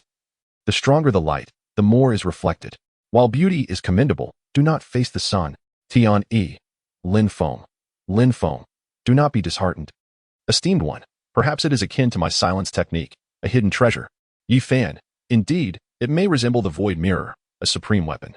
I felt utterly bemused, fiddling with this mirror before me. It was simply a plain square mirror with no frame. I shone a flashlight at it. But it proved futile. The mirror reflected light, yet it was merely ordinary reflection. This object appeared to be nothing more than a common mirror. Lin Feng. It's my turn. Lottery draw. Ding. Member Lin Feng draws an item from the Morning Breeze continent, Love Letter from Wang Jingjing. Note, Wang Jingjing's love letter is filled with the musings of a lovesick girl. It's rather shy. Please do not show it to strangers. Lin Feng? Tion E. Yi Fan. The paths are myriad. The path of love is but one of them. At that moment, Lin Feng's heart was utterly flabbergasted. What was this love letter? Upon opening it, he found it indeed contained heartfelt sentiments. His face flushed crimson, and he hastily closed the envelope, setting it aside. This round of rewards yielded yet another utterly useless item. He was truly having a hard time. Yi Fan. I see the chat group has activated the practice room and video recording features. Who wishes to give it a try? Ding. Group Leader Yi Fan has uploaded a combat technique video. Group Leader Yi Fan is the first member to utilize the video recording feature, earning 20 contribution points. Tion E. Lin Feng. The Emperor's hands are truly swift. Ding. Member Kaneki Kin utilizes the practice room. Kaneki Kin is the first member to use the practice room, earning 20 contribution points. Upon seeing the practice room feature, Kaneki Kin's eyes lit up, and without hesitation, he spent 50 contribution points to enter. I felt helpless. These old foxes and combat enthusiasts were far too quick. I watched the video recording, featuring Yi Fan demonstrating powerful combat techniques with his physical body, without relying on cultivation but pure physical prowess. It was my first time seeing Yi Fan in person. I must admit he exuded a certain masculinity. These physical combat techniques were precisely what I needed at this moment. They were not a complete martial art, but rather applications of techniques derived from life and death battles. In the pirate world, there were seldom flamboyant combat techniques. Most were about brute force overcoming adversity. Equipped with these combat methods, combined with my haki, my strength would undoubtedly soar. Tian E. Thank you, Emperor Yi Fan. Lin Feng. Thank you, Emperor Yi Fan. Lin Feng was equally thrilled. Not only had he encountered the esteemed Yi Fan, but he also had the opportunity to learn his combat techniques. The video uploaded by Yi Fan was akin to the moon step, with virtually no training threshold. Allowing anyone to practice, this was precisely what Lin Feng needed. It appeared that the esteemed ones were quite kind to him. He must train diligently. Yi Fan, hee. These are merely ordinary combat techniques. I am glad you find them beneficial. This set of combat techniques was compiled during his semi-imperial period. Due to his cultivation being sealed, he could only rely on his physical body to combat enemies, thus he summarized a set of techniques. Yi Fan entered the practice room. Huh? Tiani entered the practice room. Lin Feng entered the practice room. Saiki Kusuwa entered the practice room. Huh? Saiki Kusuwa has also arrived. It seems this newly opened feature can indeed attract him. Lin Feng, greetings, Saiki. Saiki Kusuwa. Tiani, hello Saiki. Saiki Kusuwa. I glanced into the practice room, which resembled a long corridor that seemed endless, with countless numbered doors lining both sides. The higher the number, the stronger the imagined enemy within. At that moment, Kaneki Kin was engaged in combat with the imagined enemy in room 11. The opponent was a peculiar humanoid with horns protruding from its head, devoid of pupils, and its body appeared exceptionally tough, withstanding Kaneki Kin's attacks. They were locked in fierce combat, and the strange humanoid occasionally emitted a beam of blue light from its eyes, instantly coating the surrounding walls in frost. It appeared to possess some controllability. However, I perceived that Kaneki Kin had the upper hand. Sure enough, a few minutes later, Kaneki Kin tore apart the horned humanoid and, panting, exited the room. Noticing us watching, he casually explained the features of the practice room. Kaneki Kin. To enter the first room of this practice room, one must pay 50 contribution points. Subsequent rooms do not require payment. Additionally, if you win in a room, you can save your progress and exit without incurring further costs. However, if you lose, you must pay contribution points to re-enter. I nodded slightly. This feature was quite user-friendly. Chapter 40. Encounter. The Whitebeard pirate ship I am Tian E, a man destined to become a naval admiral. Once again, the chat group fell into silence. Upon acquiring the spatial ring, the group leader immediately set about analyzing its construction from another world. Kaneki Kin, without need for elaboration, has been entrenched in the training room ever since he consumed the beast's inner core, oblivious to the number of levels he has ascended. As for Saiki Kusuwa, he continues his usual quietude, only occasionally glancing at the training room's live stream. I stepped onto the deck, pushing open the door while holding a mirror, intent on further examining its peculiarities. Saluting. Upon my appearance, several crew members rose to salute me. These crew members are remarkably discreet, having refrained from reporting my unexplained absence over the past few days. Unlike those who constantly lurked among the Navy to keep an eye on me, they are commendable individuals, worthy of proper cultivation. I gestured for them to continue. Reaching the mast, I raised the mirror, refracting sunlight which danced upon the deck, creating a display of light spots, a perfectly ordinary optical phenomenon, devoid of anything extraordinary. I contemplated testing the mirror's durability with a punch, but hesitated. Perhaps it is merely an ordinary mirror after all. What sea are we currently traversing, and how much longer until we reach our destination? Report. We are in the West-West Sea, having sailed for 10 days under favorable winds, and we expect to enter the vicinity of the Sabeti archipelago in 3 days, reported the helmsman. Although our ship comprises only 3 crew members, their roles are comprehensive. The cook prepares meals that restore stamina. The helmsman is well-versed in navigating the vessel, and the navigator always detects anomalies at sea, ensuring we consistently sail with the wind at our backs. Just 3 days left? I pondered the nature of this mission. I am already aware of the forthcoming plot developments. Should I disguise myself to infiltrate the Sabeti archipelago, Or should I simply confront them directly? My notoriety is still low, making disguise a viable option. The Big Mom pirates have come from afar, likely leaving me little opportunity to blend in. With the war on the horizon, the Don Quixote family should now be in a state of emergency preparedness. Thus, if I were to take advantage of the situation, it would likely yield easy gains. The Big Mom pirates are about to attack, and they would surely prefer to avoid unnecessary conflict at such a crucial moment. After all, the one leading this charge is Katakuri. Though the members of his family possess various devil fruit powers, their mastery remains limited, rendering their combat strength inadequate. Perhaps I could engage him directly. I recalled the manga's description of Katakuri, Charlotte Katakuri, the wielder of the Machi Machi no Mi, a paramecia-type devil fruit. He commands all 3 types of haki and excels in observation haki, even able to foresee the future. Merely reading this introduction is enough to induce a headache. His mastery of haki surpasses mine, and with his paramecia abilities, he can predict the future. Such a character seems to be overpowered. It may be prudent to minimize contact. Presently, I am uncertain if I could even contend with Don Quixote da Flamingo. While the allure of gain is tempting, my life takes precedence. Report. We have encountered a pirate ship ahead. Indeed, there is a vessel adorned with a flag. The immense, simplified version of Whitebeard is unmistakable to anyone at sea. The Whitebeard pirates. What brings Whitebeard's ship to the vicinity of the Sabaody archipelago? Who could be aboard? I contemplated instructing the helmsman to steer us past. Yet it seems they have also noticed us, as the ship is heading straight towards us. I decisively commanded that the pirate ship is approaching. We must prepare for the worst. That must be Whitebeard's ship, the navigator weakly suggested, being merely a timid astronomer. When faced with such pirates, all one can do is cower and hope for mercy, hardly daring to wield a weapon in defiance. The helmsman and the cook nodded in agreement. Should we bring out our valuables? I nearly laughed out of frustration. Navy crew members offering tribute to pirates? If word of this got out, I could forget about maintaining my reputation at sea. Do you lot even know who I am? I turned, pointing my thumb towards my white naval uniform. Speak up. I am a vice admiral. The 3 before me shrank back, clearly perceiving the pirates as more formidable than a vice admiral. I fell silent, no longer inclined to intervene. Let them do as they please. The pirate ship approached quickly, soon aligning with ours. There are still Navy personnel here. And a vice admiral. Haha. As the 2 vessels came alongside, several pirate subordinates boarded our ship, scanning the surroundings and, upon confirming the presence of only us 4, erupted into raucous laughter. Though they stood before a vice admiral, they felt emboldened, having recently witnessed one of their own slaughter a vice admiral. I frowned. Are you members of Whitebeard's crew? The impression I garnered from the manga depicted the Whitebeard pirates as a band of noble-hearted marauders, providing protection to the territories they govern, fostering peace and prosperity. Yet, these ruffians before me hardly seemed worthy of such an esteemed flag. The scruffy pirates hesitated momentarily, glancing at their pirate flag. Indeed, we are members of the Whitebeard pirates. If you know what is good for you, hand over your valuables. The ruffians clamored, clearly losing patience. These gentlemen here possess our most valuable belongings. We beseech you to spare us. The 3 crew members produced their pocket watches, gold-rimmed spectacles, and a few small bags of coins.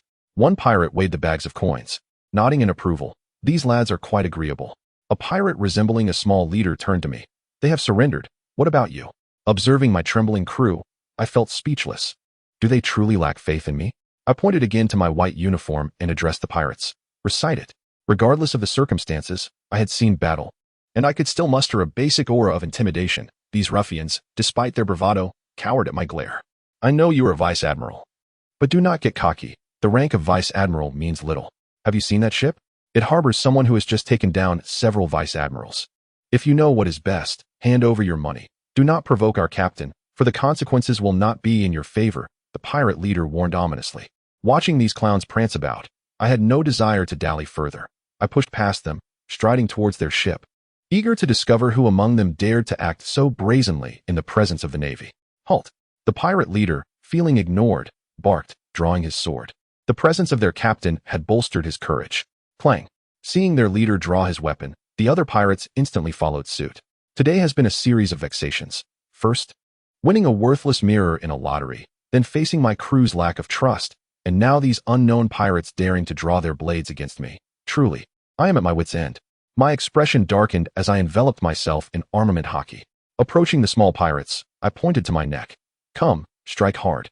Do not say I did not give you a chance. The small pirates, initially intending to intimidate, found themselves lacking the courage to actually strike a Navy officer. Typically, they would scurry away at the mere sight of a Navy presence. If their captain were not on board, they would not dare act so brazenly in front of the Navy. The small pirates hesitated, and the pirate leader, seemingly possessed by some strange impulse, raised his sword and aimed it at me. Clang! Upon encountering my hockey, the pirate captain's sword shattered into 2 pieces. The captain trembled uncontrollably, realizing the gravity of his actions. Chapter 41. Packed away, the slumbering fire fist ace. The sound of the broken blade clanging against the deck resonated in the hearts of the small pirates. At that moment, the captain regretted his choices. He truly had been blinded by foolishness to challenge the formidable presence before him. I too was taken aback. I never anticipated that this little pirate would dare to confront me. However, my curiosity was piqued regarding the individual aboard their ship. Who could possibly instill such audacity in these lesser pirates? I grasped the remaining fragment of the captain's sword, and with a firm squeeze, it crumbled to dust. The remaining pirates widened their eyes, dropping their weapons onto the deck. They sensed that this naval vice-admiral was markedly different from those they had previously encountered. I regarded the dazed pirates, shook my head, and turned back towards their ship. I deemed such insignificant pirates unworthy of my attention, as it would tarnish my status as a naval vice-admiral. My greater interest lay with the individual aboard that vessel. With swift strides, I boarded the pirate ship. The pirates panicked. If I were to reach their ship, the individual aboard could unleash their wrath, leading to potential destruction. The captain is resting. You cannot enter, the pirate chief stammered, his confidence waning, glancing at the broken blade lying on the deck, and feeling utterly defeated by the situation. You lot, come here, I commanded, pointing at several small pirates. They reluctantly led the way. Upon boarding, I noticed the ship bore signs of having recently caught fire, with charred marks visible on the mast and railings. Looking up at the Whitebeard flag, it appeared remarkably clean, devoid of any soot. After a few pirates went to notify their superior, I stood on the deck, awaiting their return, uncertain of who I was dealing with. I was cautious not to follow them blindly. The open deck provided ample space for maneuvering, should the need arise to retreat. Sir, our captain is asleep, one pirate lamented. Please, do not anger him. Once he falls asleep, he cannot be awakened unless he chooses to. The pirate chief was in a difficult position. He had hoped to leverage his position for personal gain, but had unexpectedly encountered a formidable opponent.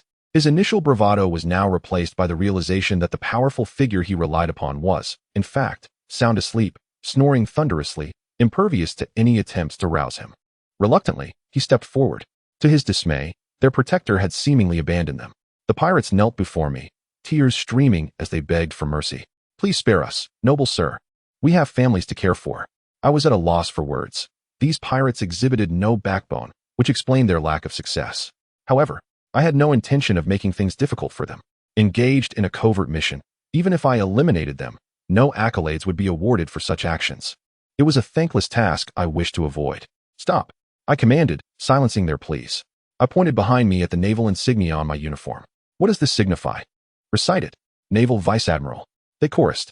Pray tell, who is aboard your vessel? Are you truly part of the Whitebeard pirates? The pirates hesitated before shaking their heads in unison. No, the individual aboard is a newcomer who took over our ship a few days ago. He provided us with coordinates and promised not to harm us if we delivered him there. He is quite powerful. He dispatched an entire ship of Navy soldiers a few days ago. I grasped the situation they described, realizing I had discerned the identity of the individual aboard. Fortune had smiled upon me. Very well, from this moment forward, you are no longer pirates. You shall henceforth be unregistered Navy personnel. Upon my departure, you will report to the nearest naval base. Do you understand? Yes, they replied, performing a clumsy salute. Lead the way to the captain, I instructed. The pirate chief guided me down to the ship's cabin. The cabin was well insulated. Upon entering, I was greeted by the thunderous sound of snoring. Clearly, the pirates were not deceiving me. The individual was indeed asleep.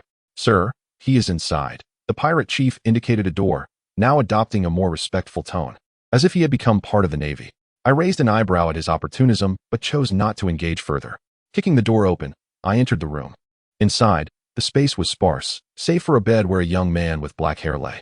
His well-defined muscles and the string of prayer beads around his neck confirmed my suspicions. It was the legendary Fire Fist Ace. So this was the fabled Fire Fist Ace, who, according to the tales, was the brother of Luffy. They bore a striking resemblance, both seemingly impervious to the world while asleep. However, I was aware that conventional methods would fail to rouse individuals of this caliber. They were in deep restorative slumber. I contemplated my approach, hesitant to wake him immediately. An audacious idea formed in my mind. How could one sleep so unabashedly upon the sea? Today, I would teach him a lesson on vigilance. Maintaining my composure. I cautiously reached toward Ace, knowing that even the slightest hint of danger would rouse him instantly. My plan was simple. If I couldn't wake Ace, I would simply carry him onto my own ship. After all, I intended to navigate the murky waters of this mission and might as well recruit a powerful ally. With great care, I hoisted Ace onto my shoulder, striding back onto the deck while the pirate chief gaped in astonishment. Suddenly, a thought struck me. Do you know how long he has been asleep? 3 days, came the reply. The pirates on deck were taken aback, witnessing me carry this formidable figure without any resistance, their faces pale with shock, not daring to breathe. Well, this ship is now yours. Remember my words. Upon my departure, report to the nearest naval base immediately. As I leaped onto the opposing ship, the pirates finally snapped out of their stupor. The pirate chief called out, "May I ask your name, sir?" I squinted, recalling Luffy's opening line, pointing to the naval insignia behind me. "I am Tian, a man destined to become an admiral of the Navy. Get up. Display some courage. You are not even worthy of being called pirates. Get back to your duties. Helmsman. Set sail. Cook. Prepare some food." "Sir, what about the pirates?" "I am aware of your concerns regarding potential retaliation from the pirates. To ease your fears and uphold the esteemed image of the Navy," I pointed to Ace on my shoulder. "He has been dealt with." "Such bravery," they exclaimed. Shaking my head, I chose to ignore them, carrying Ace directly to my quarters. This fellow was remarkably unperturbed. Despite my efforts to carry him, he continued to snore loudly, showing no signs of waking. Listening to his snoring, I realized I could not keep him in the cabin. Otherwise, I would surely be sleepless through the night. The expressions of the crew members shifted from joy to despondency in an instant. "Why don't you just tie him up with a rope?" Chapter 42. Who am I? Where am I? My name is Tian, a man destined to become an admiral in the Navy.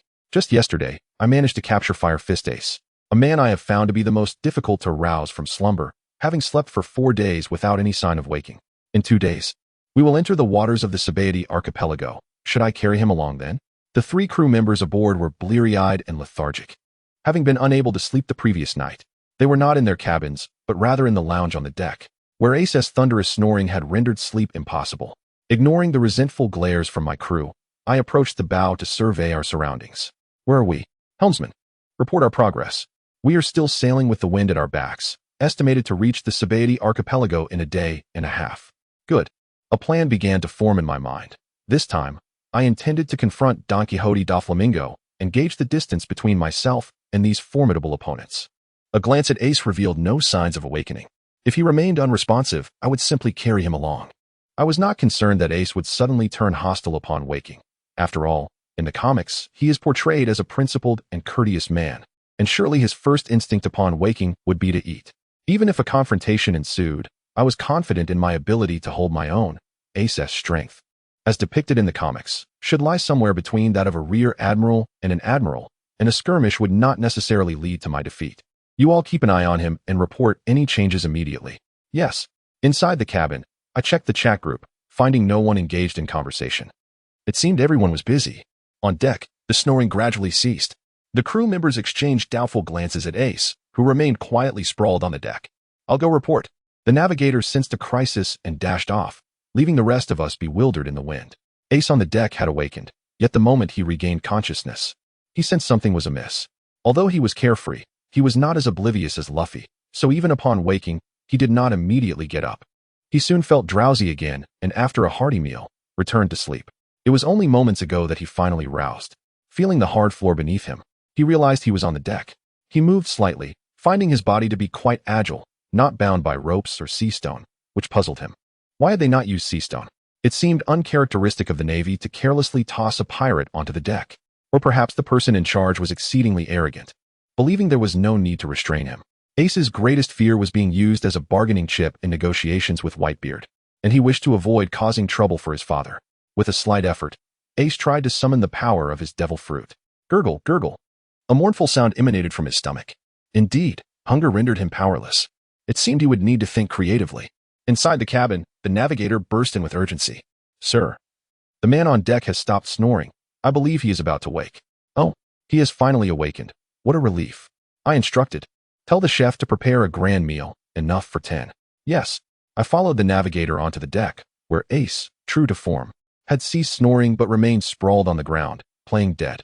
Noticing his slightly quickened breathing, I understood he was indeed awake, but pretending otherwise. I had heard that gurgling sound. How could he act as if nothing was amiss while lying there? The audacity of this man surpassed my imagination. Watching Ace lay there without any sign of awareness was frustrating. I had not expected the renowned Fire Fist Ace to resort to such antics. The crew members remained silent, afraid to break the tension in this awkward standoff between titans. Enough of this charade. I know you are awake. Can you not hear your own stomach growling? Still, there was no response, and the atmosphere thickened with uncomfortable silence. I recalled a saying from a famous figure: "You can never awaken someone who pretends to be asleep." I stared at Ace, then waved my hand ominously. "Since he refused to wake, let us toss you into the sea. Make sure to tie a large stone to him, so he sinks completely." No one dared to interject, and I did not expect the timid crew members to assist in throwing Ace overboard. I hoisted him effortlessly. Striding toward the edge of the ship, I noticed Ace's eyes narrowing as he assessed the situation. Being a devil fruit user, I knew he could fly momentarily. But surrounded by the vast ocean, there was nothing but water. I was not apprehensive about him complying. The moment he chose to feign death and maintain silence, the conversational advantage had shifted to me. I raised Ace above my head and prepared to throw him. Cough, cough. Where am I? Ace squinted, realizing he was truly on the verge of being tossed into the endless sea, prompting him to cease his act. He was no fool. In his current state, he could not fly and would undoubtedly sink like a stone. As expected, he promptly woke up. However, it was clear that after feigning death, he had changed tactics and began to act confused. "Huh, where's this?" he exclaimed, feigning surprise. "I remember encountering a formidable enemy. Did you save me?" I could hardly stifle my laughter at his performance. Could he be any more contrived? But I needed to maintain control of the conversation. "Indeed. You encountered Admiral Kizaru at sea, and it was I who risked my life to rescue you." Ace appeared taken aback. He was not particularly sharp-witted and had no idea how to respond, managing only a vague murmur of acknowledgement. Ace had made a blunder. Had he simply woken up and spoken frankly, everything would have been straightforward. Instead, he had put me in a position where I was now portrayed as his savior. However, this would facilitate my subsequent plans. I embraced Ace. "Brother Ace, it feels like just yesterday we faced Kizaru together. Thinking back, it still excites me." Ace remained silent, processing my words without response. Seizing the moment, I pressed on. "Do you remember what you promised me back then?" Ace shot me a glance, as if to say, "You're doing quite well. Continue."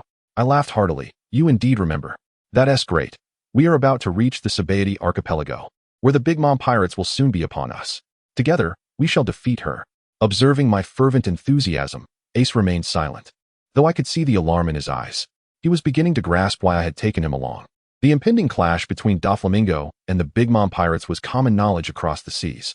Yet he had not anticipated that this young admiral in white robes intended to get involved, and it seemed I wanted him to join. Being Whitebeard's newly adopted son, having him enter the fray would muddy the waters, provoking a conflict between Whitebeard and Big Mom. Was that my true intention? It appeared I had unwittingly dragged my father into a troublesome situation. Chapter 43. The all-powerful card of emotion. Gurgle, gurgle. Ace's stomach growled once more. I feigned ignorance. We had not yet settled any matters, and he was already thinking about food? If he filled his belly and made a quick escape, I would be in trouble. My moonwalk could not keep up with his fiery speed. "What is your name? I have not heard of you among the ranks of rear admirals." Ace had already noticed the admiral insignia on my back. He had been drifting at sea recently and had yet to receive any news about his new appointment as an admiral. I grinned and proclaimed, "I am Tian, a man destined to become a fleet admiral." For some inexplicable reason, I had recently taken a particular liking to this phrase. Ever since I bellowed it in that alternate world, my spirits soared. I began to understand why Luffy frequently uttered his catchphrase. Indeed, repeating it felt quite exhilarating. Ace, speechless, recalled his foolish younger brother, how similar their words were. It seemed that Luffy was not the only eccentric one. "Did you capture me just to make me fight?" Ace asked bluntly. "Capture you? Have you forgotten that I saved you?" I remained wholly immersed in my role. "Well, I merely wish to know why you brought me aboard this ship. I cannot contribute much against the 7 warlords and the Big Mom pirates." Ace continued to probe, attempting to regain his strength, but his gnawing hunger hindered any significant action. Seeing that Ace had laid his cards on the table, I decided to be straightforward. "First, I did not capture you. I merely carried you away while you were asleep. You cannot blame anyone but yourself for not waking up. Secondly, I did invite you aboard for a discussion." Ace had no retort. The man in the white robe was correct. He had indeed been asleep, and it appeared that the fault lay with him for dozing off so soundly without a shred of vigilance. "Can I have something to eat first?" he asked, his stomach growling. Relax, there's no rush. We have a chef aboard. Let us discuss business first, and once an agreement is reached, we shall dine. I replied with a smile. So if we can't reach an agreement, I won't be getting any food? Ace shot me a glance, feeling exasperated by my implied threat. Mr. T-on-E, please proceed, Ace said, tightening his belt and looking at me intently. He was a principled pirate, intent on pursuing his dreams alongside his father. If I proposed conditions he could not accept, he would rather fight to the death than yield. Understanding this, I refrained from making things overly difficult for him. Before he awoke, I had already formulated my arguments for bringing him into the fold, of course, without giving away any spoilers. Those were reserved for Whitebeard. Do you admire the Whitebeard pirates? I began to steer the conversation. Of course, I am the son of Whitebeard. Ace puffed out his chest proudly. And how do you perceive the current strength of the Whitebeard pirates? The Whitebeard pirates are undoubtedly the strongest. Ace's face glowed with pride as he recalled his experiences aboard Whitebeard's ship, which had bestowed upon him the bonds of family, making him stronger. Indeed, I noted, seeing that Ace had taken the bait. But how long do you believe Whitebeard's dominance can endure? Ace's brow furrowed immediately. What do you mean? All members of the Whitebeard pirates were his family, and he would not tolerate anyone speaking ill of them. I glanced at Ace and noted that he was clearly unaware of the truth regarding Whitebeard's condition. From your expression, it seems you are entirely oblivious to Whitebeard's health, I remarked, shaking my head in disbelief. Of course, this was all an act. I remained calm, but Ace was visibly unsettled. He had his suspicions about Whitebeard's condition, but they were merely vague feelings of unease. The brothers around him had never broached the subject of Whitebeard's health, and now, this man before him appeared to know the truth. Do you know about Whitebeard's condition? Is something wrong with Dad? Even though Ace was trying to remain composed, his internal agitation was evident. If you wish to know, it is simple enough, but I fear you may not believe me. Rest assured. We in the Navy are well aware of Whitebeard's condition. He does not have much time left. Utter nonsense. A fierce flame erupted from him, sending nearby crew members scrambling for safety. I remained unfazed, knowing that Ace was acutely aware of Whitebeard's situation. Otherwise, he would not have reacted so strongly. As expected, after a few moments of silence, the flames gradually dissipated into the air, and Ace sat back down, clearly desperate to learn about his father's condition. That's more like it. You see, many know of Whitebeard's plight, but I am likely the only one willing to speak with you about it. How can I trust you? You offer nothing but empty words. While I cannot provide you with evidence, I believe that having spent time aboard Whitebeard's ship, you must have noticed something amiss, perhaps his sudden seclusion, claiming to be asleep. Then what is Dad's current condition? I was unconcerned about Ace trying to extract information from me. Sharing some necessary details would ensure he willingly followed me. Whitebeard's current health can hold for another year. I paused, observing Ace's reaction. His face remained calm, but the tension in his clenched fist betrayed his inner turmoil. Whitebeard's injuries, the result of numerous battles, were irreversible. In essence, his condition was at best stable, with no hope of recovery, not even the slightest chance of healing. Furthermore, the compression of his spinal nerves prevented him from lying down to sleep. He could only rest standing or in a semi-reclined position. I watched Ace intently, waiting for him to speak. I needed to provoke a strong reaction from him. The more intense his response, the more he cared. Ace's body trembled slightly, and the harder he tried to suppress his shaking, the more pronounced it became. I knew my words were having an effect, but it still wasn't enough. Simply stating Whitebeard's condition lacked the necessary impact. I needed a more potent catalyst to truly reach Ace's heart. Do you know why Whitebeard is always smiling? I asked. He does not wish to smile, or perhaps he cannot.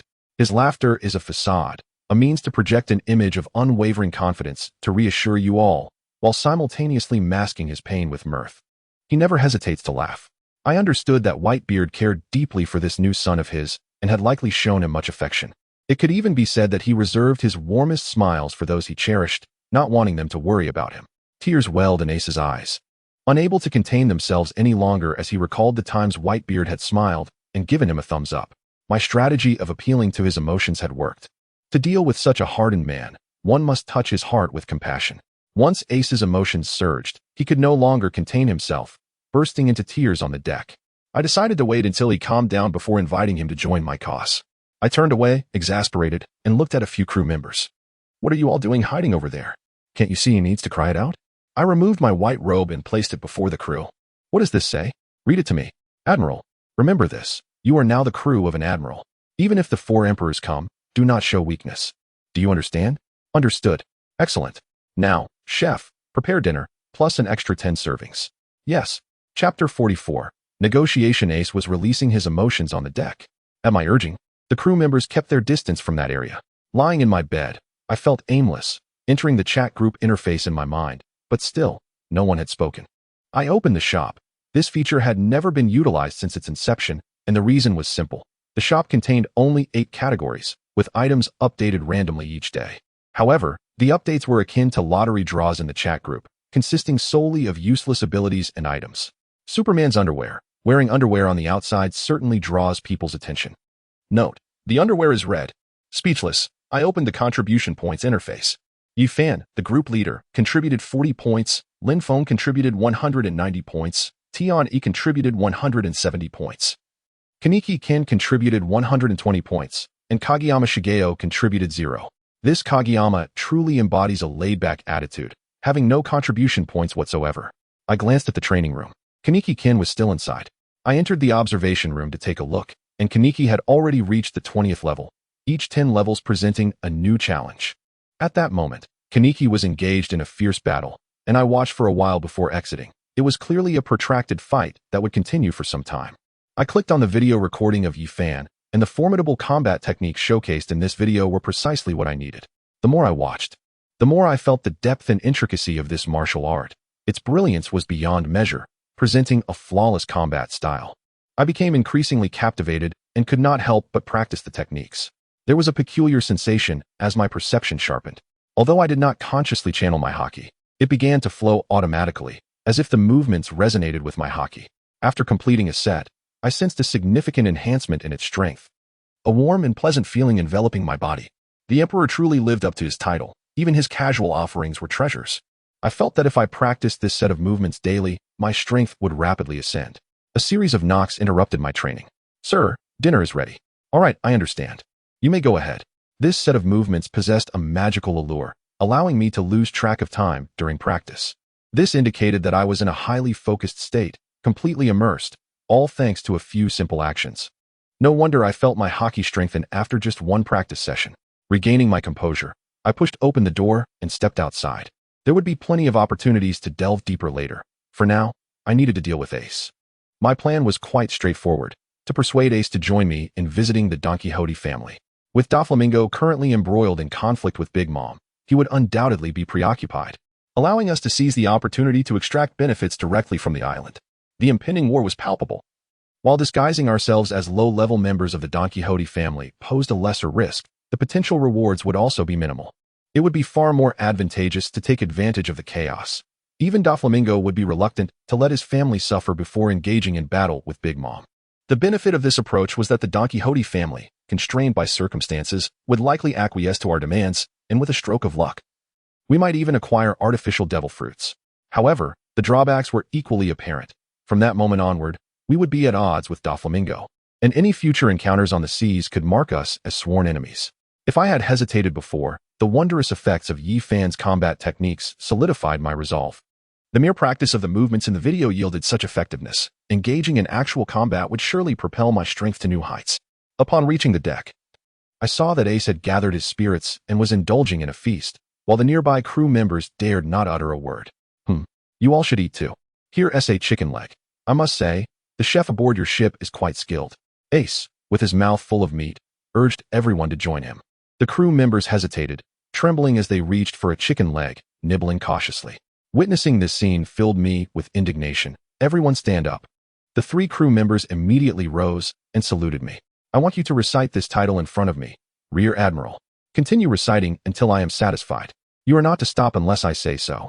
"Yes." As I watched the crew members shout the title of Rear Admiral, I ignored them and approached the food pile. Seizing a large piece of meat to devour, Ace found the crew's peculiar behavior amusing, but continued to gorge himself. The last morsel of meat disappeared into my stomach, signaling the end of dinner.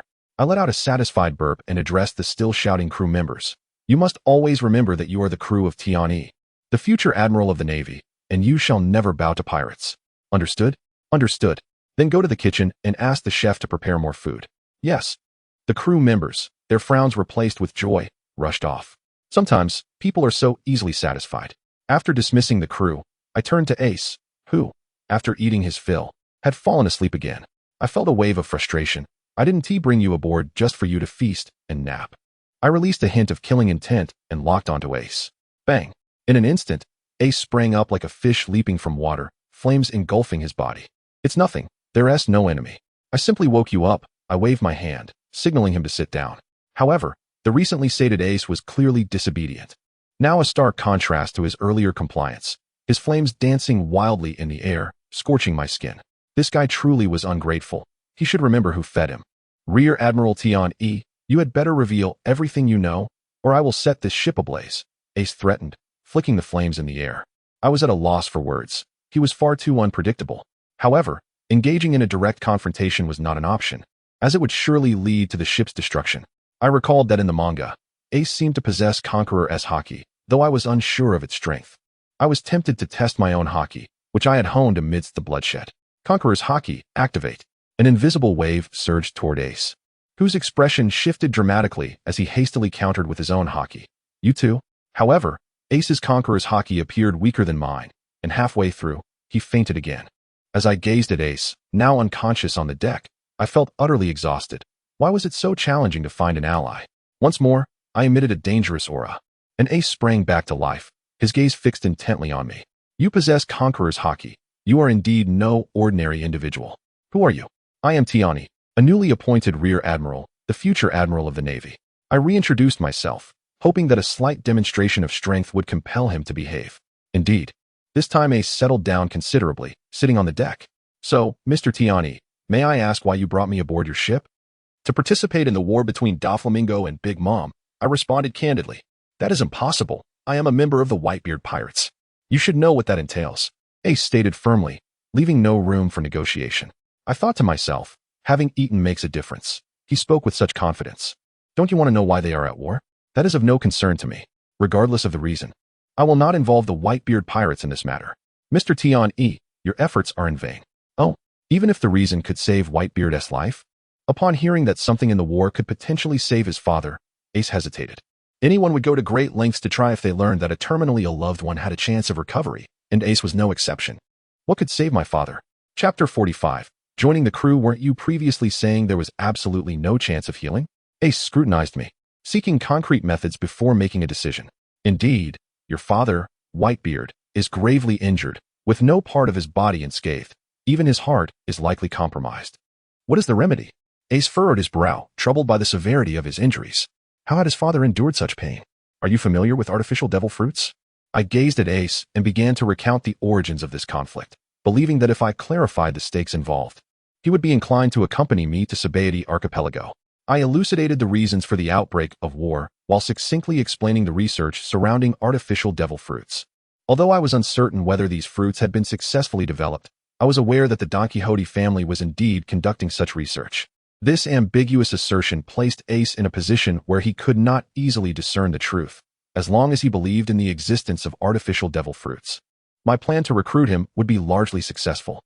After a long moment of contemplation, Ace recognized that the existence of artificial devil fruits was plausible, forming the basis for our potential collaboration. I could not deceive him regarding such a matter. Even if, as you say, artificial devil fruits exist, what relevance does that have in saving my father? He scoffed. Consider the powers of a devil fruit. They embody forces that defy reason and even scientific principles. What if a fruit could grant the ability to resurrect or delay the aging of organs? I was entirely fabricating this notion, and even I found it hard to believe such an extraordinary fruit could exist. However, my familiarity with the manga allowed me to reference a similar fruit's capabilities. Mr. Tiani, do you truly believe such claims? He challenged. Setting aside the limited power of artificial fruits, do you genuinely think there exists a fruit that can resurrect the dead?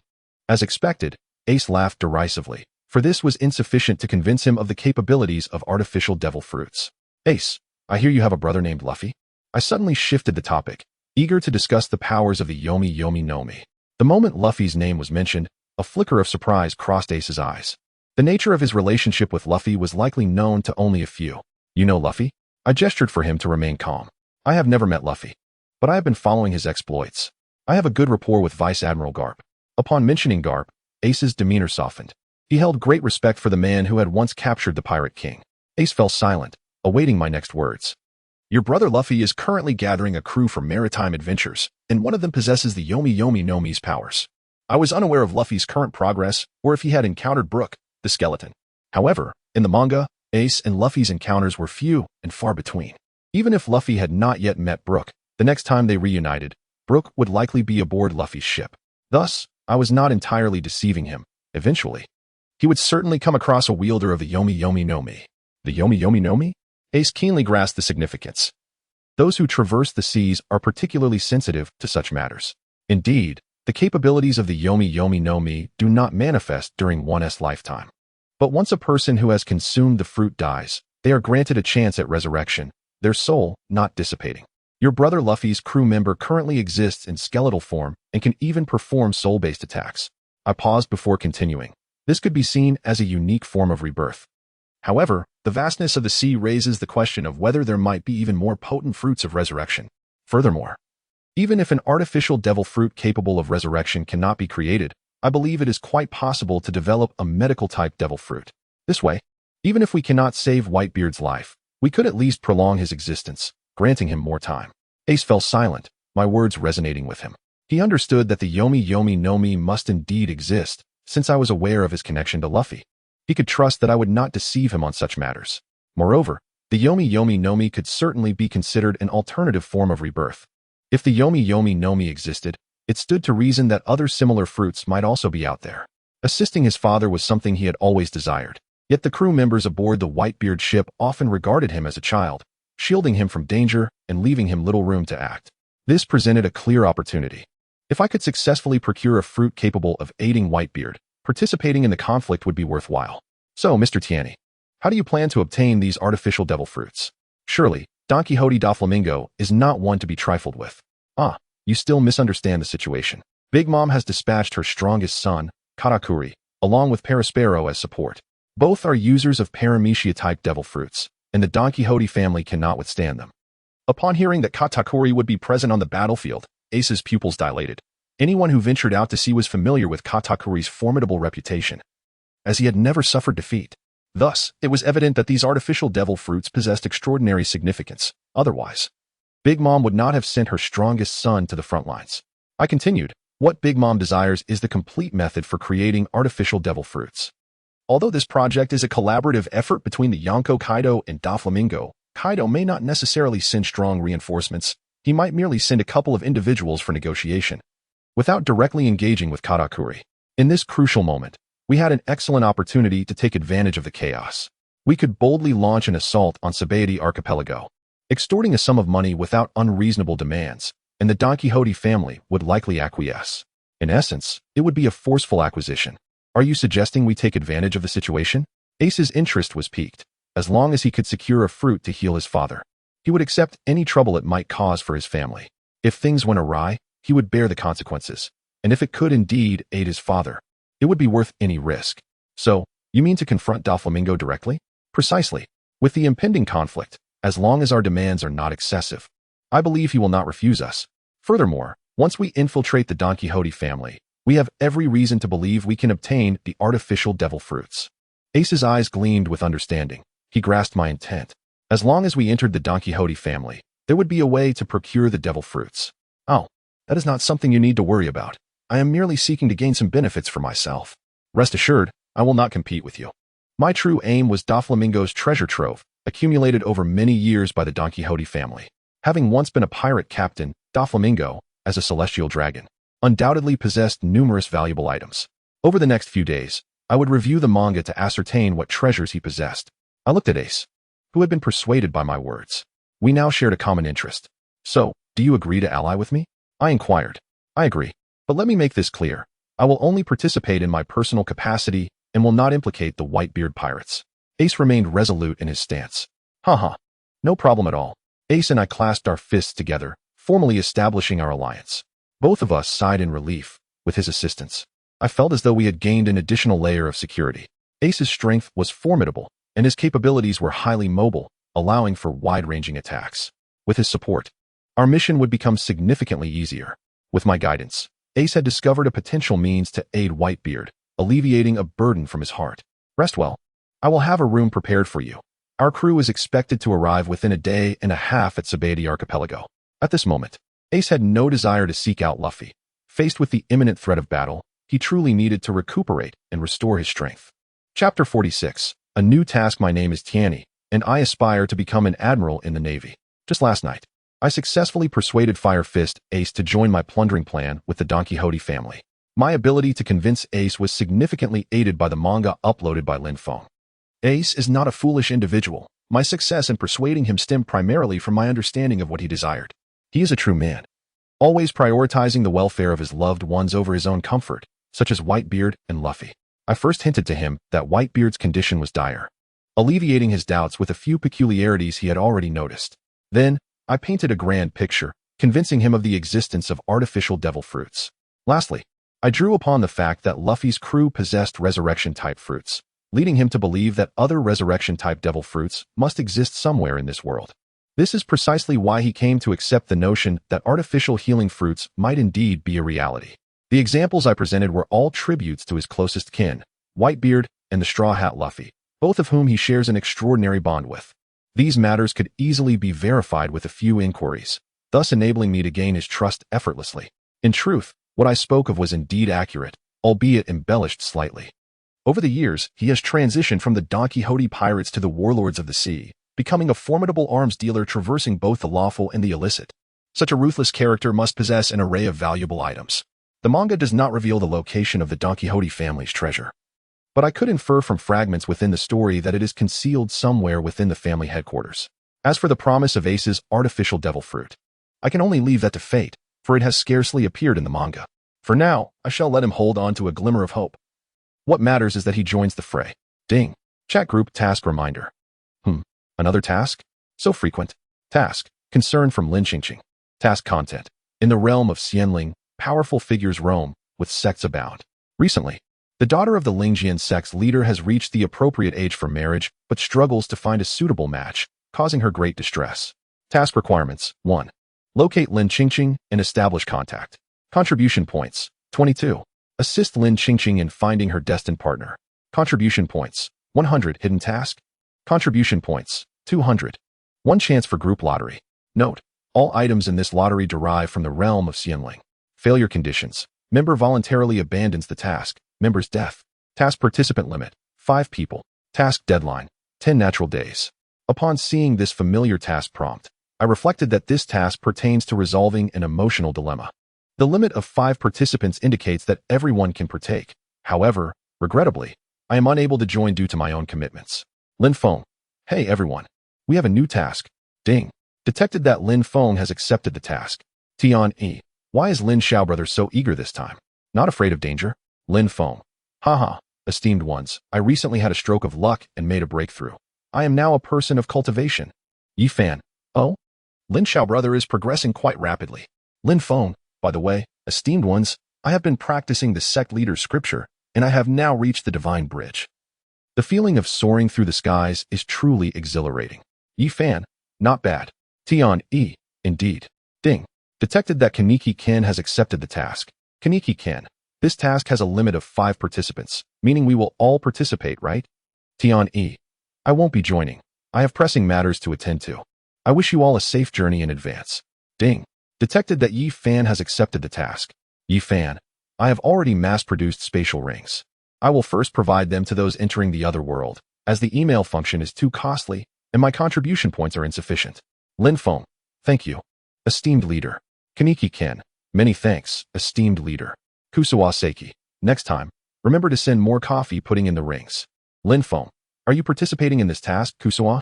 Kusuwa Saiki. I will not be going. Yi Fan. Then it will be the 3 of us undertaking the task. Everyone, prepare yourselves. Ding. Detected that group leader Yi Fan and members Lin Feng and Kaneki Ken have accepted this task. The teleportation will commence in 1 hour.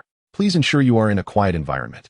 Lin Feng was elated. With the Emperor present, this task was assured. The task should pose no danger, with the Emperor around. It is unlikely anyone could contend with him. Tian. We should consider live streaming. I do like to observe during my free time. Lin Feng. Sure, esteemed one. After a brief interaction in the chat group, I exited. The difficulty of this task should be manageable. I noticed that the tasks provided by the chat group were not of the direct confrontational nature. They required genuinely addressing others' issues to earn rewards, relying on intellect rather than mere strength. However, with the Emperor accompanying us, success was virtually guaranteed. After all, he has lived countless years. adept at resolving such emotional matters with ease. Upon reaching the deck, I saw Ace perched atop the mast. It seems these pirates have an affinity for high places. Is it due to the elevation? Ace, we are about to enter the Casualties archipelago. Let me discuss our upcoming tasks with you. I called out to Ace on the mast. With a whoosh, a burst of flames gracefully lowered him to the ground. I noticed he exuded an even more enigmatic charm than Saiki K. If he were to enter the world of cultivation, he would undoubtedly become an idol in that realm. What do you mean? Are we to infiltrate discreetly? Ace inquired. For him, stealth was not a viable option as a devil fruit user. He could only traverse by boat on the sea and could not dive underwater. Utilizing his powers would be far too conspicuous. He struggled to comprehend how I intended to lead him into the WWIII family. Surely, we could not simply waltz in. Infiltrate discreetly? No. I believe you misunderstand my intentions, I clarified. I was aware of Ace's concerns. My visit was precisely to elucidate this matter to him. Though we were indeed taking advantage of the situation, we were ostensibly going to deliver warmth to WWIII. Naturally, we would sail directly into the harbor. Ace looked incredulous. You must be insane. By doing so, the entire world will know we are opposing the warlords of the sea.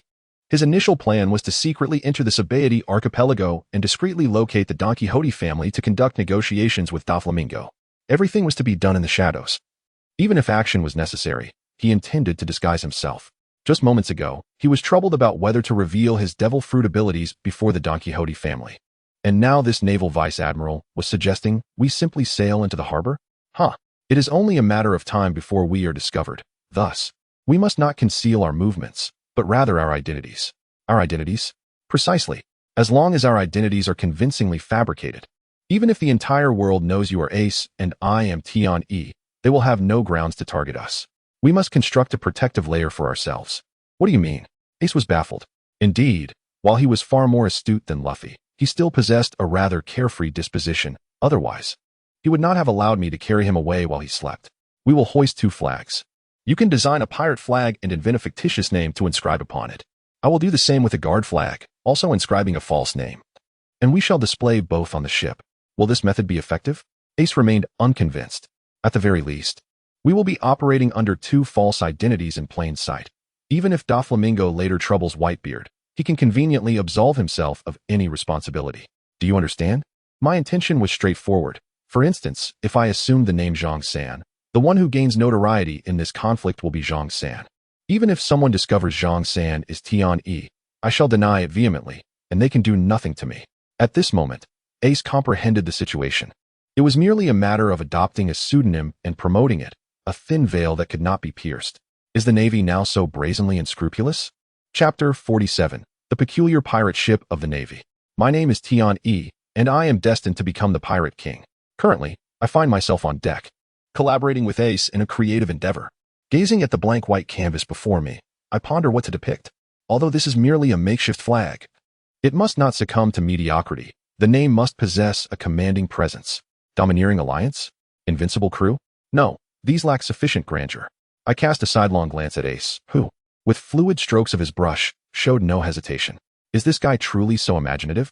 Unable to resist, I leaned closer and was taken aback. Ace had splashed red paint across the canvas, forming a large cross, beneath which the characters for God of Fire were boldly inscribed. So direct. Yet, witnessing his creation bolstered my confidence. After all, he had already ascended to divinity, while I was still mired in hesitation. I seized a can of blue paint. Eschewing any complex techniques, sometimes simplicity is the best approach. Diluting the paint with a touch of water, I began to sketch vigorously on the white canvas, and soon, a flag began to take shape. Ace, noticing the grandeur of my creation, approached with curiosity and was momentarily speechless. My canvas displayed a blue circle with the words God of Thunder inscribed below. Thus, our 2 flags, one red and one blue, were completed.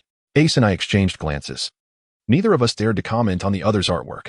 I summoned 3 crew members, who, after a few days of acclimatization, had grown accustomed to Ace's presence and no longer exhibited fear. You 3, hoist these flags for me, and ensure they are displayed at the highest and most prominent location. The trio examined the flags, their eyes reflecting resignation. They deemed them quite unsightly, believing they could create better artwork with their feet. What are you staring at? Hurry up and hang them. We'll have plenty of time to admire them later. Yes, I watched as the blue and red flags slowly ascended into the sky, my heart swelling with a sense of achievement. They turned out splendidly. Indeed, I aspire to adorn my pirate ship with this insignia. As we approach the Sabaody archipelago, our flags are sure to attract attention. I need to rest and gather my strength for the impending challenges. Meanwhile, a notification from the chat group chimed in. Ding. The chat group will commence transmission in 1 minute. Please ensure you are in a quiet environment. The journey to another world is about to begin. Linphone, huh? This time it's certain. Please take good care of me, esteemed ones. I raised an eyebrow. Although the presence of the Emperor should prevent any unforeseen mishaps, was it truly wise to be so casual? Starting in a minute? I glanced at the time and estimated that we would likely enter the Sabaody archipelago before nightfall. Contemplating, I decided to exit the live broadcast of the chat group. Focusing on the live updates would distract me from the potential unknown dangers I might encounter. This journey to the Sabaody archipelago must be executed flawlessly. Clicking on the only video in the group files, I resumed practicing the Emperor's extraordinary combat techniques. These techniques greatly enhance my haki during practice, elevating my physical condition and mental perception to their peaks. Thus, I can sense any external disturbances immediately. My training is quantified by repetition, and I discovered that with each session, my haki grows incrementally stronger. This improvement is not the slow accumulation of strength that is difficult to perceive, but rather a clear enhancement of the quality of my haki. I continued my drills in the cabin, awaiting our entry into the Sabaody archipelago. Sabaody archipelago. Customs. On the lookout tower, several Navy personnel were engaged in a game of cards. It was a precarious time. Everyone knew that Don Quixote da Flamingo and the Big Mom pirates were on the brink of war in the Sabaody archipelago region. At sea, not only merchant ships, but even ordinary fishing boats were nowhere to be seen. Therefore, they were quite content to indulge in leisure. Let us settle this with one hand. The loser will stand guard. You guys better not back out. A Navy soldier, puffing on a pipe, shuffled cards with great speed. I know. Just get on with it. The pipe-smoking soldier smoothly shuffled a set of cards and began dealing. No crying if you lose. After several rounds, only 2 players remained in the game. Haha, I win. Sorry, Aoki, you're on guard duty today? Fine, I'll take my turn. The soldier named Aoki donned his coat, tightened his hat, and slowly ascended the lookout tower. Hey, you guys keep it going. All right, let us make it interesting. How about tonight's snacks as a wager? Agreed. Listening to his companion's banter and play cards, Aoki shook his head in frustration. How had he ended up losing? Just as Aoki stared vacantly at the sea, an indistinct shadow caught his eye. Is there a ship daring to approach the Sabaody archipelago amidst such turmoil? They certainly have no fear of death. Aoki approached the telescope, preparing to observe the vessel. Facing the monotonous sea daily, these Navy guards found boredom, and thus, surveying incoming ships became their primary source of entertainment. If luck was on their side, they might even catch glimpses of stunning swimsuit-clad beauties. However, upon looking through the telescope, Aoki was taken aback. The ship was reinforced with steel plating, and the hull bore signs of patchwork, an unmistakable indication of a vessel modified from a Navy warship. A Navy ship? Yet, the canvas flags raised above it left him perplexed. A red flag and a blue flag fluttered in the wind. The red flag bore a large cross with the characters for God of Fire, while the blue flag displayed a circle with the words God of Thunder. Even Aoki, after years of service in customs, was at a loss. Logically, the large cross on the red flag was a standard for pirate ships. But the blue flag with the circle raised alongside it was confounding. Everyone knew that crosses and circles were oppositional symbols, so what was the meaning of displaying both simultaneously? And what was the significance of God of Fire and God of Thunder? Staring at the ambiguous flags, Aoki found himself unable to determine whether this was a pirate ship or a Navy vessel. After years at sea, today was a day of enlightenment. Hey, guys, come up here. We have a situation. Aoki, not daring to slack off, understood the importance of remaining vigilant. The soldiers below, upon hearing of the situation, promptly grabbed their weapons and ascended the lookout tower, indeed spotting a ship through the sea mist. Is it a pirate crew? Could it be Big Mom? These border guards lived in constant anxiety, fearing the sudden appearance of the Big Mom pirates. It shouldn't be. Look at those flags. I can't make sense of what they signify. Aoki gestured for his comrades to take a look through the telescope. Wow, what kind of ship is that? I've never seen flags displayed like this. Learned something new today. The Navy personnel muttered, but their actions were swift. One soldier immediately pulled out a den mushi to report. Aoki and another soldier descended the lookout tower to intercept and inspect the vessel, while the remaining soldier maintained oversight from the lookout, directing and relaying information.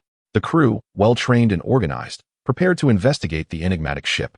In the cabin, I continued practicing the Emperor's combat techniques.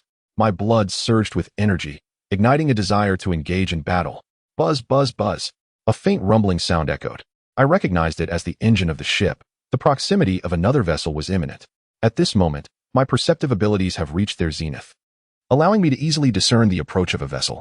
The distant yet growing roar indicates it is heading our way, suggesting that we have already entered the territory of the Casualties archipelago, and the incoming ship is likely from customs. I pushed open the door and ascended to the deck, eager to confirm whether the ship had indeed entered the Casualties archipelago. Upon opening the door, I noticed the helmsman rushing toward me. Report. We have entered the jurisdiction of the Casualties archipelago, and the local customs are on their way. Chapter 48. Customs, Passage. Report. We have entered the jurisdiction of the Casualties archipelago, and the local customs are approaching. Understood. Continue monitoring. Yes. On the deck, I gazed into the distance, shrouded in mist. I could barely make out the outline of a ship. After silently calculating the distance, it seemed to be just over 3 nautical miles, approximately 3,000 meters. This indicates that my peak perceptive abilities allow me to sense situations within a range of about 3,000. This distance is neither particularly close nor particularly far. I am aware that many formidable navies and pirates, upon awakening their observation haki, can perceive the status of an entire city. Ace had already arrived on deck, having come earlier. The local navy is here.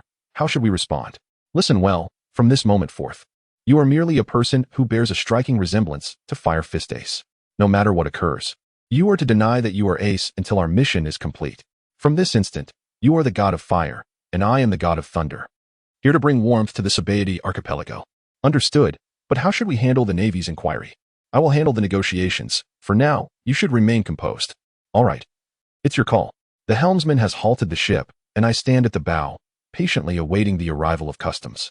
The news of my promotion to Vice Admiral within the Navy likely hasn't spread yet.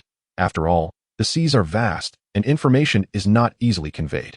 My promotion has not even made the headlines of the World Economic Journal. The Navy's vessel, moving at a brisk pace, approached us within minutes and docked alongside. 2 Navy soldiers jumped aboard, guns drawn. Please present items that can verify your identities. I pondered briefly, realizing I had no such items to prove my identity. I had not brought any credentials for this covert operation, and even if I had, I would not be able to produce them. A layer of metallic sheen enveloped my hands. Armament haki, activate. I extended my jet black hands. Will this suffice? I exchanged a glance with Ace, who understood and manifested a similar metallic sheen on his forehead. The soldiers' expressions immediately soured, their faces drawn in concern. These individuals wielding haki were not to be trifled with. If they were to offend these powerful figures, their lives could very well be at stake. Observing my darkened palms and Ace's lustrous forehead, the 2 Navy soldiers forced smiles. Of course, esteemed sirs, may we kindly ask for your names for our records? I am the god of thunder. I am the god of fire. Nobles, could you not be so frivolous with your aliases? What sort of names are those? What brings you to the Casualties archipelago? I had anticipated this question from customs. Without hesitation, I replied, we have heard that Don Quixote da Flamingo is about to engage in battle with the Big Mom pirates, and we, as brothers, have come to lend our support to da Flamingo, bringing warmth to the Casualties archipelago. As my words echoed, a profound silence ensued. The 2 Navy soldiers trembled slightly, seemingly grasping the weight of the revelation. Someone intends to intervene in the conflict between da Flamingo and Big Mom? The soldiers exchanged glances, a seed of retreat blossoming in their minds. It is known that even the higher-ups in the Navy would prefer not to meddle in such affairs. Such intelligence is beyond their purview, and beads of cold sweat began to bead on their foreheads. They feared that these 2 might sink them along with their ship. A moment of awkwardness enveloped the ship. I often find that conversations tend to fall into silence, even in this foreign world. I wonder why that is. I am not a taciturn person. Ahem, do you have any further questions? I asked, breaking the uncomfortable silence. And no, please, gentlemen, wait here briefly while we confer, and we will be able to grant you passage. Very well, thank you for your efforts, I smiled. Isn't this a bit too ostentatious? Ace remarked, observing the flustered demeanor of the Navy. Is it truly wise to be so brazen, openly declaring our intentions? It matters not. The greater the commotion, the better. We must create an impression to contend with these formidable pirates.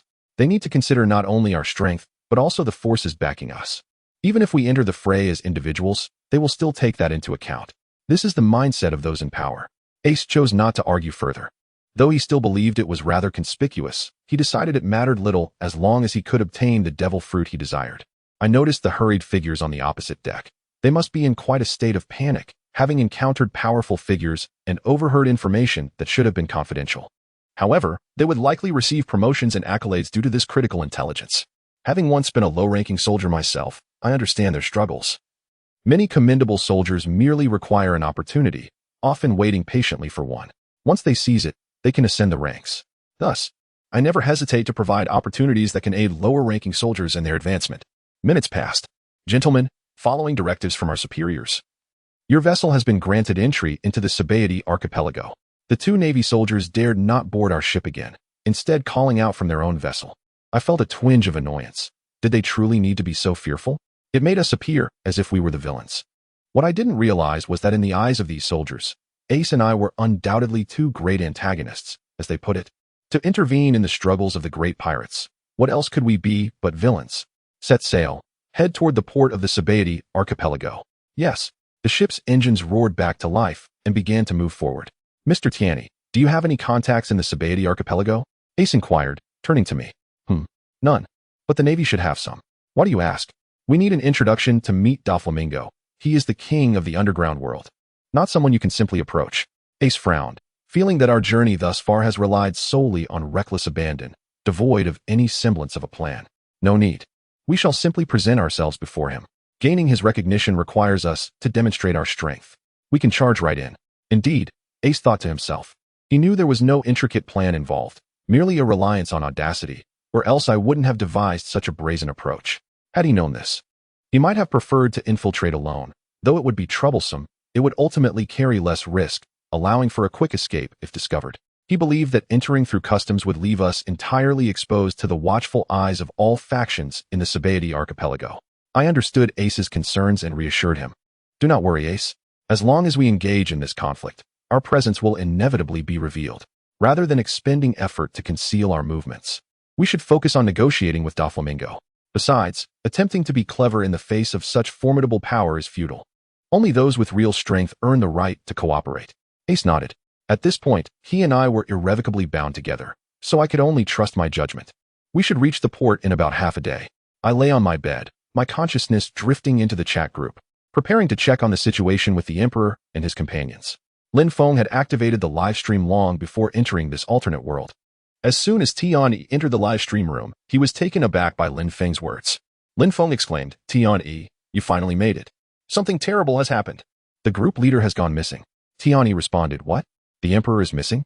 Chapter 49. The time of disappearance. I am Tian, a man destined to become a naval admiral. As I journey towards the Sci-Fi archipelago, it appears that a minor crisis has emerged within the chat group. Lin Feng continued. After the teleportation, the group leader did not arrive with me. It's just me and Jinmu here. Lin Feng speculated. Could it be that this world is so powerful that it sensed the group leader's presence and took him away right at the start? Tiani replied. What are you thinking? Even if the world were to collapse, the Emperor could recreate it. You needn't worry. I added. The teleportation point for the group chat should be near the mission location. If the Emperor were truly transported elsewhere, he shouldn't be too far from the task. Lin Feng proposed, shall we search the vicinity first? While Jinmu was not particularly concerned about Yifan's sudden disappearance, Lin Feng was in a state of panic. He had assumed a powerful figure would assist him in clearing the dungeon, so he had only brought a frying pan instead of a banana peel. It was quite unfortunate that the moment they started, the key player had disconnected.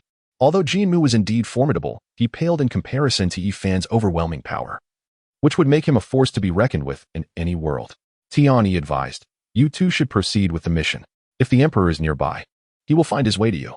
With Jinmu around, you need not worry too much. Shimu Nanxiong remarked. This mission must be accomplished by you all on your own. The group leader is unable to attend. Jinmu and Lin Feng fell silent, intrigued by Shimu Nanxiong's words, which hinted that he knew something more. Tian inquired, do you know where the Emperor has gone, Shimu? Jinmu and Lin Feng shared their concern, as it was indeed peculiar for a living legend to suddenly vanish. Shimu Nanxiong explained, during the teleportation, the group leader tested the chat group's protective power, which shattered the teleportation shield. He should now be lost in the void, and even if he lands in your world, he will appear far from your location. It would be impossible to find him without knowing the mission's exact location. Lin Feng, Jinmu, and Tian were taken aback by this revelation. It seemed the Emperor had inadvertently jeopardized himself by attacking the chat group's protective mechanism. Tian concluded. He is likely still caught in the void's turbulence. Once he successfully arrives in this world, Normal communication should resume. Lin Feng felt a wave of despair wash over him, a sense of malevolence emanating from the chat group. Before arriving, he had envisioned how he would flourish in this mystical realm, relishing the freedom he had experienced in the previous world. However, the Emperor's disconnection had shattered his plans. He felt a profound sense of loss. Jin Mu, however, was unconcerned. His path to strength relied solely on his own efforts. He had only intended to seek advice from Yi Fan and never expected to be carried along by a powerful figure. Jin Mu suggested, "Let us enter the city." With a resigned sigh, Lin Feng followed Jin Mu into the city. Lin Feng asked, "Do we have a plan?" Jin Mu replied, "Let us follow the previous strategy suggested by Tian Yi. The two missions share similarities, so we should first locate the target." Lin Feng nodded, "Understood. Let's start by inquiring at a tea house." Jin Mu was quite astute, and his cautious approach suggested that if Lin Feng did not act recklessly, the mission would likely proceed smoothly. I observed for a while before withdrawing from the chat. I would revisit the situation once the Emperor made his appearance. For now, I had several matters to attend to. I called Ace to the deck from the adjacent cabin, surveying the surrounding environment. I intended to discuss the precautions we should take upon landing. We would soon be docking, and it was time to align our plans. After we disembarked, we would refer to ourselves as the Thunder God and the Fire God, leaving our previous identities behind. I understood that encountering Don Quixote Doflamingo would not be easy. Therefore, prior to meeting him, we would need to defeat his high-ranking subordinates to establish our dominance. Ace, bewildered, thought it was reckless to confront their high-ranking officials before even negotiating. He recalled how, during his time on Whitebeard's ship, every operation was meticulously planned, with each of Whitebeard's sons contributing to the best strategy. There was no way it could be as impulsive as our current approach. Feeling overwhelmed, Ace regretted his decision to join this venture. Yet it was too late to turn back. Reflecting on Don Quixote's subordinates, he knew that most were devil fruit users but lacked in-depth knowledge about their abilities. "Tiani, do you know what powers the high-ranking members of the Don Quixote family possess?" Indeed, I had conducted some research. Ace shot me a skeptical glance, as if doubting my knowledge.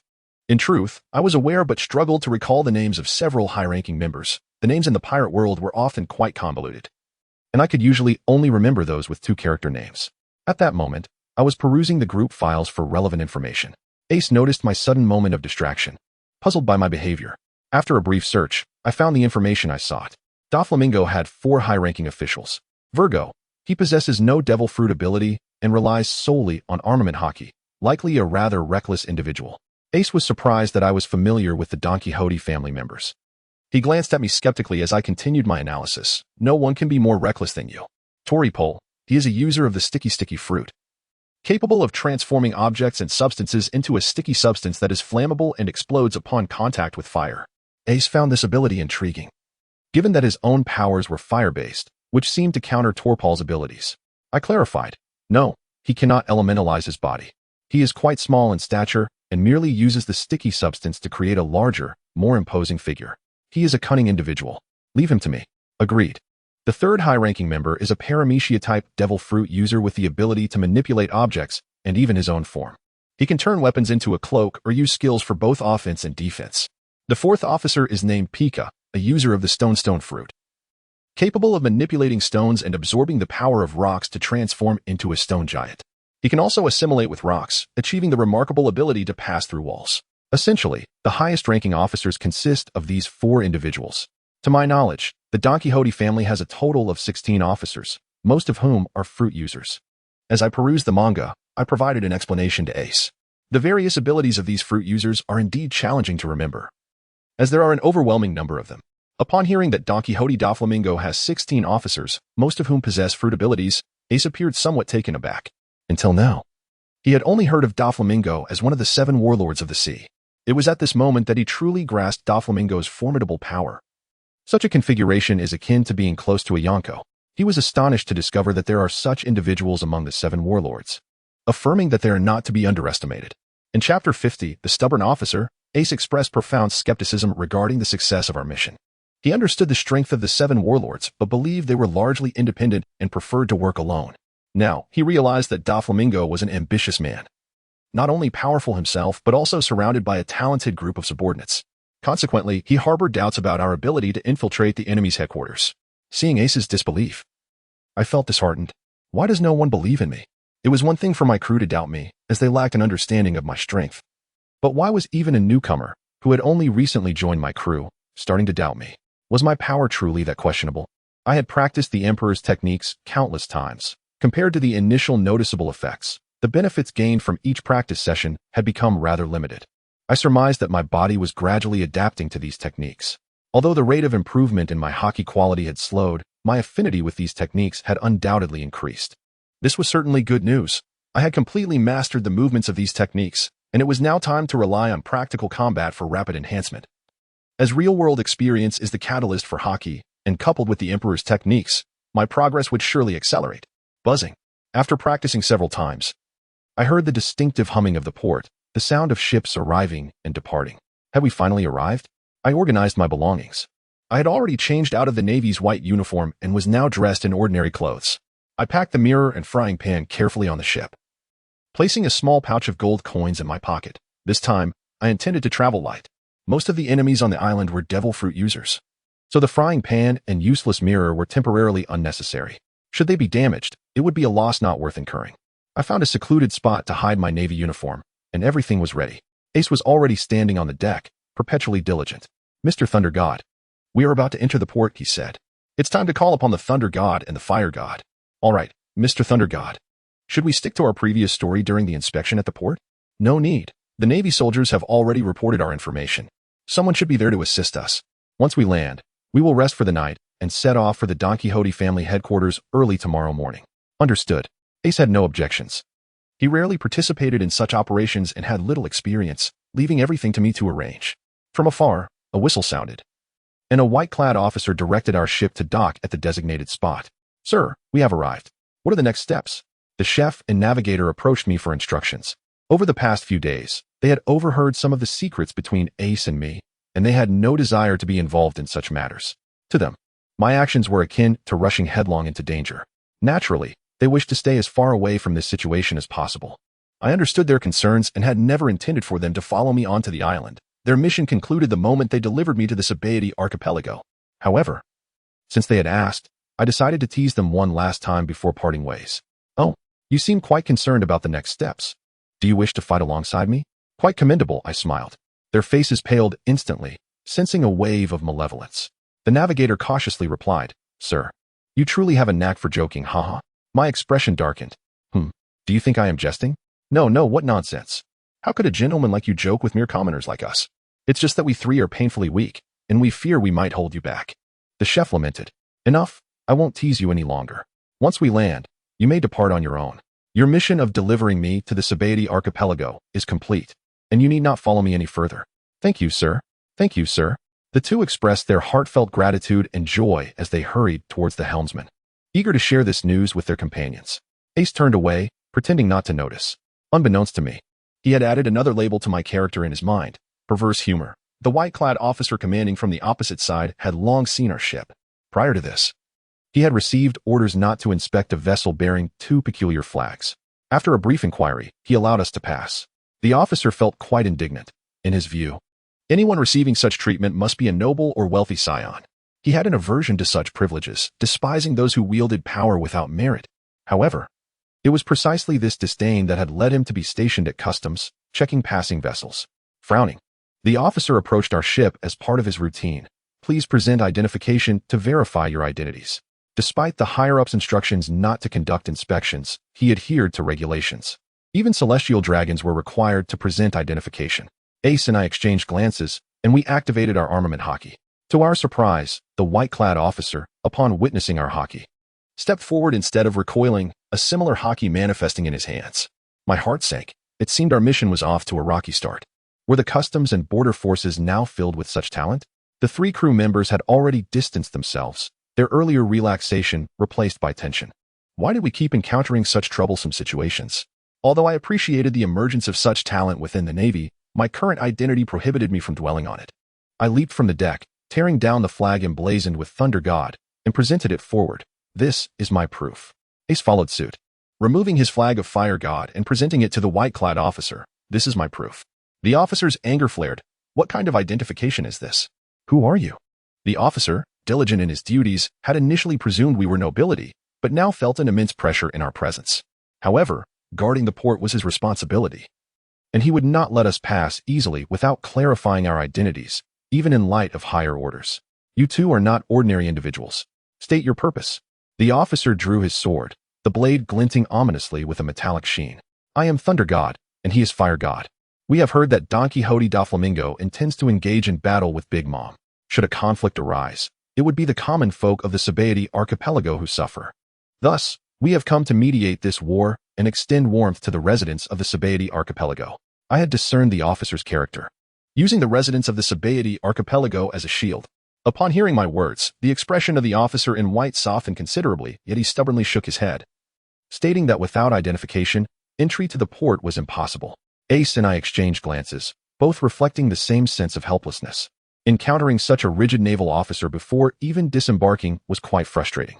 Had no one informed him of our situation? I am a naval captain, Tenji, responsible for maintaining order in this port, and I cannot permit entry to unidentified individuals. I registered his name in my mind, knowing that further discussion would be futile. We are here on confidential business, and I trust that someone has already communicated with you prior to our arrival. I demand to speak directly with your superior. Tenji hesitated, wary of these two mysterious individuals. However, his superior had indeed instructed him not to pry too deeply. After considering, he gestured for us to wait and then retrieved a transponder to call his superior, intending to report the current situation. Chapter 51. Arrival. The Sabaody Archipelago. Hello, Commander. This is the Port Command Center. I am Tenji. He began his report with utmost diligence. Have you remembered your instructions? A voice on the other end was tinged with impatience, clearly displeased with Tenji. I observed silently, though I did not eavesdrop. Tenji's discomfort and clenched fists indicated that his superior was likely berating him at that moment. I was well aware of the character of those who occupied office positions in the Navy, and having a subordinate like Tenji must have been a constant source of irritation. After a few respectful responses, Tenji approached me with the transponder. The commander wishes to speak with you. I accepted the device. Hello? Salutations. Vice Admiral Tiani. I am Major Kula stationed at the Sabaody archipelago. My subordinates have caused you some trouble. The major, named Kula, immediately revealed my true identity, indicating that the news had spread rapidly. This suggested that the higher-ups on the island were likely aware of Ace and my arrival, as well as our purpose. I wondered if Sengoku had received this information yet. However, it mattered little. As the saying goes, a general in the field may disregard the Emperor's command. If Sengoku were to call, I would handle it casually. Not a problem. My current name is Thunder God. If you need to contact me, please use this name. Understood. Additionally, once I land on the island, I require detailed information regarding the Don Quixote family. Can you arrange for that? Rest assured, we have records on the 7 warlords. Once you are settled, I will send someone to deliver it to you promptly. Very well. I will need to take one person with me from here. If there are no objections, whoever you wish to take, I will handle the necessary paperwork immediately. Please return the transponder to Tenji. I need to speak with him briefly. I gestured for Tenji to come over and handed him the transponder. Hello? Yes, understood. Tenji hung up the transponder, a complex expression on his face as he looked at us. He had not anticipated that our relationship would shift from adversaries to superior and subordinate in such a short span of time. Reflecting on the major's respectful tone, he realized that the identities of the two individuals before him were likely far from ordinary, perhaps even high-ranking naval officers. However, dwelling on such thoughts was futile. Orders must be obeyed without question, and from this moment on, I was his commanding officer. I looked at him with a smirk. So, Tenji, what do you say? Tenji stood at attention, saluting. Yes, sir. Haha, then let us set forth. You three are free now, enjoy life. I turned to address the 3 crew members. Yes, sir. The 3 sailors exclaimed excitedly, finally liberated from their duties. If given the choice, they would never wish to encounter a powerful figure again in their lifetime. Seeing me recruit a naval subordinate, Ace quietly expressed his concern. Thunder God, are you sure bringing him along is wise? Rest assured, Fire God. He has spent many years in the Sabaody archipelago and is undoubtedly well acquainted with the local situation. He will prove helpful. Ace understood my intention to nurture this naval subordinate and refrained from further comment, as long as it did not impede his own endeavors. Tenji, are there any affordable inns nearby? Sir, all the inns here are under the ownership of the 7 warlords, Don Quixote da Flamingo, and thus each one is exorbitantly priced. The island's residents typically do not stay in inns, only passing merchant caravans do. Doflamingo's greed was disheartening, and I felt a pang as I touched the small treasury in my pocket. Let us find an inn that is closer to the Don Quixote family headquarters. Yes, sir. The residents of the Sabaody archipelago were notably quiet, perhaps due to the impending conflict, as a shadow of gloom loomed over each face. It seemed Doflamingo had not deliberately suppressed the news of the impending war against the four emperors, which was beneficial. It allowed the residents to prepare, lest they be caught unawares by the sudden onset of war, which could lead to chaos. In this regard, Doflamingo displayed true leadership. Many kings often suppress armed actions within their realms, resorting to policies that keep their subjects ignorant. This often leads to self-inflicted troubles, with frequent uprisings in their territories. Ace also noted the peculiar atmosphere on the streets, but quickly grasped the underlying reason. He appreciated Doflamingo's approach, recognizing that a ruler must possess such decisiveness, as most uprisings stem from the disparity of information. Despite the oppressive atmosphere, the streets remained orderly, vendors continued their trade, and diners enjoyed their meals, maintaining a semblance of normalcy. Occasionally, one could spot an image of Doflamingo displayed at a stall, as if seeking his blessing. Clearly, Doflamingo had a solid grasp on governing his territory. Even with the knowledge of an impending war, life remained orderly. I commended, indeed.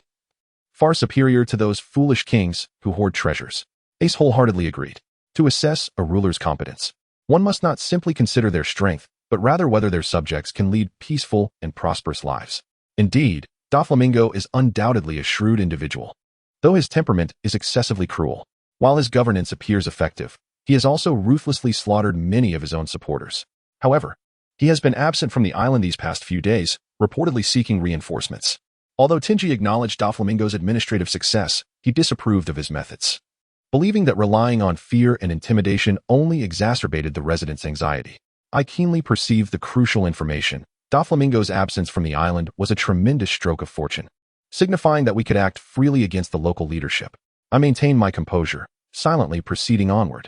The inn was not far. In fact, there were quite a number of them, which made sense considering that as a ruler of the underworld, Doflamingo would frequently engage in external trade. A constant influx of merchants would ensure that a well-operated inn could yield significant profit. This particular inn appeared quite grand, and I was unsure if Tenji had intentionally or unintentionally stepped aside to allow me to enter first. Gazing at the establishment, I was at a loss for words. Staying here for a night would likely cost several gold coins, prompting me to once again feel the weight of my modest treasury. Yet, as long as there were rewards to be gained, every expense would be worthwhile. With that thought in mind, I led the two of them into the inn. As anticipated, the hotel was exorbitantly expensive. With a scowl, I paid for a night's stay and descended to my room to rest. Mr. Thunder God, are we truly destined to clash with the Don Quixote family tomorrow? Surely, we could initiate negotiations first. If those fail, we can resort to conflict later, I suggested. Haha. Fire God, do we genuinely possess sufficient time for negotiations? I observed Ace, who seemed ensnared in a cognitive trap, believing we should engage in typical trade practices, starting with contact, followed by negotiating terms, and finally executing the deal. However, such ideal scenarios rarely exist. If we were to approach them openly, seizing the opportunity amidst their turmoil, they would undoubtedly regard us as fools. Furthermore, with the formidable Doflamingo absent from the island, what do we have to fear?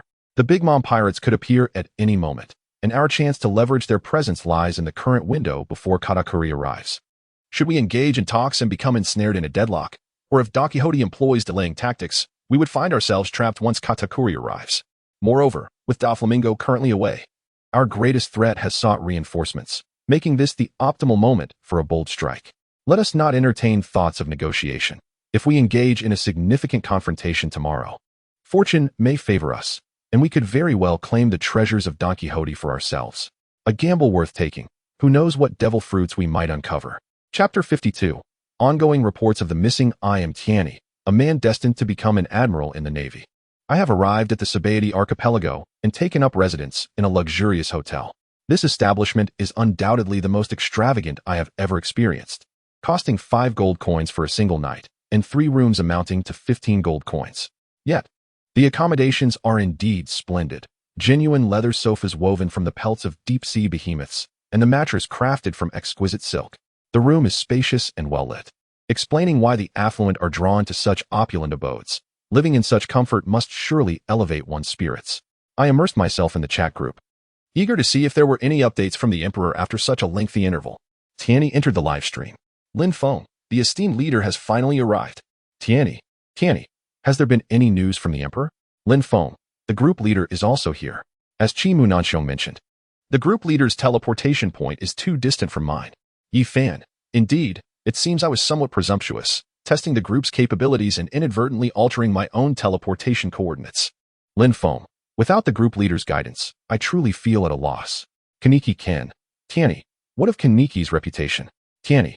Furthermore, given the Emperor's strength, he could likely traverse not only the spirit realm, but even the vast expanse between galaxies in an instant. If you merely provide a location, I suspect the Emperor could arrive within seconds. Yi Fan. I am unaware of the positions of Lin Xiaobrother and the others. The Spirit Sword sect is not a major sect. There are countless sects with that name across the continent, and the city they inhabit is not well known. After inquiring with a few individuals, I gathered little information. It appears reaching them may prove challenging. Lin Feng. We face a similar predicament. The city of Feixian, where the Emperor resides, is unknown to us as well, likely a small town akin to ours. Kaneki Ken. However, the Spirit Sword sect holds some renown here. With a bit of inquiry, we should ascertain the address, making it feasible to locate Lin Qingqing. Yi Fan. In that case, I must trouble you two young gentlemen. I never anticipated I would cause such a mix-up. I am truly embarrassed. Lin Feng. Rest assured, esteemed leader, we will handle this. You may treat it as a mere excursion. Yi Fan. I appreciate your assistance. I scrutinized the chat messages, sensing something amiss. Logically, the Emperor, even if unaware of the coordinates, should be capable of locating Lin Feng and the others, yet he explicitly stated he could not find them. Could it be that the Emperor does not desire to act alongside Lin Feng and the others? Or perhaps, his initial deviation from the teleportation point was intentional, facilitating his solitary endeavors? Tianyi. Emperor, you have shattered the power of the chat group. Might you enlighten us on the nature of this strength? Yi Fan. I have gleaned some understanding of the chat group's depth. The group itself is not particularly formidable, yet the energy behind it can be described as invincible. Lin Feng. The power behind it? What do you mean? Is it stronger than you, esteemed leader? Kaneki Ken. Is this chat group artificially created? Yi Fan. You misunderstand. It is akin to the relationship between a water pipe and a reservoir. Our chat group is merely a conduit for information, yet it connects to a vast entity that continuously supplies it with power. Yi Fan. I preliminarily deduced that this power is not under human control. It encompasses myriad orders and rules. The force connecting the chat group resembles the heavenly Tao or heavenly tribulation, and only such a force can maintain its rational and impartial nature. Tianyi. So, you mean this chat group serves merely as a medium between that colossal entity and us? Yi Fan. Precisely, though its true intentions remain unclear. For now, the chat group appears to be beneficial rather than harmful. Lin Feng. What you speak of is quite profound. All I know is that the chat group is a golden finger that enables my growth. Kaneki Ken nodded in agreement, unconcerned with any hidden agendas or underlying forces. His sole aim was to protect those dear to him in his world. Tianyi. Lin Feng is merely a slacker, indifferent to everything. I typically refrain from expending energy on such unmotivated players. Tianyi. What are your plans moving forward? Lin Feng. In the coming days, various sects are conducting assessments to recruit disciples. We intend to pose as ordinary individuals to participate in the evaluations, subsequently infiltrating the Spirit Sword sect as outer disciples before devising further plans. This conclusion was reached through mutual discussion between Lin Feng and Kaneki Ken. I found it exasperating. These two had embarked on a mission with me, yet had failed to grasp the essence of the endeavor. They insist on downplaying their advantages and masquerading as ordinary individuals. What do they hope to achieve? Tianyi. With your current plan, I estimate that by the time the deadline arrives, you won't even manage to make contact with Lin Qingqing, let alone complete the subsequent tasks. Lin Feng. What should we do then? In truth, Lin Feng had sensed that something was amiss. After all, his previous mission had been remarkably smooth and fulfilling, completed in mere days. This time, however, they seemed ensnared in a peculiar loop, their thoughts entangled, leading to an overly cautious strategy.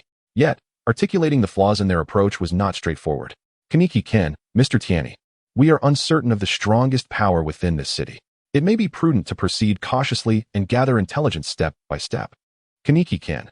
How then shall we enter the Spirit Sword sect? Lin Feng and Kaneki Ken were both constrained by a mindset typical of the weak. Despite the strength of the chat group, they remained oblivious to the need for adaptation, insisting on starting from the ground up. It was truly frustrating. Yi Fan. What Tianyi Xiaoyu implies is that you can straightforwardly enter the Spirit Sword sect with your own cultivation, without wasting time in secrecy. Tianyi. Indeed. The Emperor is perceptive. While infiltrating the Spirit Sword sect from the bottom is feasible, it would entail relinquishing your inherent advantages from the outset, inevitably constraining your future actions as disciples. Lin Feng. I understand. What you mean is that this time we should directly approach the Lingjin sect, just like last time. To intimidate them and seize the power of discourse, right? Tian, precisely. You must remember that our greatest advantage in this foreign realm lies in our formidable strength. In such small sects, we can certainly take control of the situation without hesitation. The only caution we need to exercise is against those powerful sects in the reclusive ancient beings. Jin Muyin, understood. This time, we will still play the roles of master and servant. Lin Feng will continue to portray the character of young Master Lin, while I shall serve as his guardian. Lin Feng. However, I am not particularly skilled in conversation, especially when interacting with someone of expertise. Tian, just embody the image of young Master Lin from the previous world. With Jin Muyin's imposing presence, the more arrogant and reckless you appear, the more they will fear you. Upon hearing this, Lin Feng was instantly filled with excitement, his heart racing at the thought of reliving the thrill of portraying a wealthy heir. If possible, he wished to play this role every time a senior was present. Unfortunately, such good fortune was merely a fleeting thought. Nevertheless, this solidified the approach for entering the Lingjin sect, and the subsequent plans began to take shape. As the saying goes, the beginning is always the hardest. Now, if we can successfully initiate this task, we will have already achieved half of our success. The only regret is that Yi Fan is not present. Chapter 53. Yi Fan's intentions at this moment, unbeknownst to us. A young man of plain appearance and modest attire was seated in a tea house, listening to melodies. If Lin Feng were here now, he would surely be infuriated. This young man is none other than the Heavenly Emperor, Yi Fan. My speculation was not misplaced. From the instant he joined the chat group, Yi Fan had other plans. He vaguely sensed that there were certain similarities among these worlds, namely, that everyone was adhering to a predetermined narrative. Each individual's character was influenced by the established settings. And while the group members remained oblivious, he detected subtle clues. Analyzing the backstories of the individuals from this foreign realm, he noted that the cultivators exhibited a certain rigidity. It was precisely for this reason that Long Ao Tian could seemingly achieve whatever he desired. The group attributed this to the system, but in truth, the realm of martial prowess was replete with formidable youth. Even with the system, Long Ao Tian was not among the top-tier individuals of his generation. His ability to charm hearts and escape peril was more attributed to his status as a transmigrator. Transmigrators are not native inhabitants of this world, as outsiders. They possess no predetermined narratives, allowing their actions to transcend constraints and achieve remarkable feats. It is this unconventional approach that captivates their admirers. Of course, these conclusions were merely deductions drawn from the comparison of two worlds. Thus, Yi Fan decided to personally venture into the fray to validate his hypotheses. Having witnessed the previous live stream, he understood that with Jin Muyin and Lin Feng, the task would likely be accomplished with ease, which is why he resolved to act independently. As the teleportation commenced, he effortlessly breached the protective barriers of the chat group, forcefully altering the coordinates of his destination. Indeed, Yi Fan did not randomly materialize in some corner of the world. Rather, he calculatedly arrived at the very heart of the Xianling continent. Regardless of the world, the center is invariably the most prosperous, where the strongest congregate, and only here could he better substantiate his conjectures. He first arrived at a tea house, feeling no urgency, and opted to savor the differences between the inhabitants of this strange world and those of his own. The performance on stage was met with enthusiastic applause from the audience, and Yi Fan found the troops singing quite commendable. Sipping tea and sampling delicacies, he noted that these mundane foods bore a striking resemblance to those of his own world. Suddenly, a young lad with a beaming smile rushed upstairs, bowing and gesturing for a man behind him, who appeared quite pleased to enter the tea house's second floor. Yi Fan casually rotated his teacup when a robust man accidentally collided with the young man, both tumbling to the ground. The burly man sprang to his feet, visibly enraged, and bellowed, "That little brat is blind, daring to bump into my esteemed self." Upon recognizing the young man's identity, the burly man's tirade abruptly ceased, cold sweat beading on his forehead as he dropped to his knees, exclaiming, "My lord, you, spare me. It was my fault for not seeing your greatness. I deserve to die." It was evident that Lord Yu was in a relatively good mood today, as he did not pursue the matter further, waving the burly man away. The man, overjoyed and grateful, hurried down the stairs. Yi Fan noticed that as the burly man exited, another shadow followed him, suggesting that Lord Yu was not as lenient as he appeared. Yi Fan flicked his fingers, sending a subtle glimmer into the burly man's body, providing him with a stroke of fortune. Thus, they were even. What transpired next held no interest for Yi Fan, as he had already begun to confirm his suspicions. Indeed, as an outsider, his actions deviated from the established narrative, and while the storyline had been slightly altered, it remained largely unchanged. Just like Lord Yu. who merely dispatched someone to eliminate the burly man without delving into the reasons behind the collision. However, there should be limits to how an outsider can influence the plot. The burly man was merely an insignificant character, inconsequential enough that his demise would not disrupt the narrative. Yet, some individuals, like Lord Yu, were different. If Lord Yu had come to this world with a purpose, he should not be easily disposed of before fulfilling his mission. Yi Fan felt an impulse to eliminate Lord Yu immediately. Judging by his demeanor, he was clearly no virtuous individual, a hypocrite at best. However, Yi Fan restrained himself. He was a principled person and saw no justification for arbitrary murder. Yet, he was still curious about the limits of this world. If he were to eliminate the chosen one of this world, would it unravel? If that were the case, the Xianling continent could not be deemed a true world. Yet, how remarkably similar this Xianling continent was to his own world. If these realms were flawed, could it be that his own world was also following a predetermined course? Yi Fan was aware he was a character within a narrative. He had read the novel uploaded by Lin Feng long ago, and its storytelling was precise to the last detail, culminating with his ascension to the throne. Now that he was still alive, without the narrative dictating their thoughts, could it be said that he had transcended the confines of a scripted character? Yi Fan steadied his mind and resolved to continue exploring this realm and uncovering its essence. He no longer intended to use Lord Yu as a test subject. In his eyes, Lord Yu was not yet a true prodigy. He sought to discover genuine talents. With the might of a celestial being, the impact of his actions surpassed that of an ordinary citizen. Transforming his visage through arcane arts, a new countenance appeared on Yi Fan's face as he prepared to orchestrate a grand upheaval. Reflecting on his youth, he recalled the multitude of enemies he had amassed, with the entire eastern wilderness world clamoring for his downfall, as he forcefully trampled the talents of various clans, ultimately rising to prominence. This reminiscence stirred a sense of nostalgia within him. This time, he desired to execute a high-caliber maneuver, stirring a tempest within the city of ancient spirits, thereby shattering the established narrative. Yi Fan's scheme was straightforward: to suppress his own cultivation, challenge the masters of the various clans within ancient spirit city, and after a decisive victory, attract numerous prodigies from their secluded retreats, drawing the attention of countless powerful factions towards himself.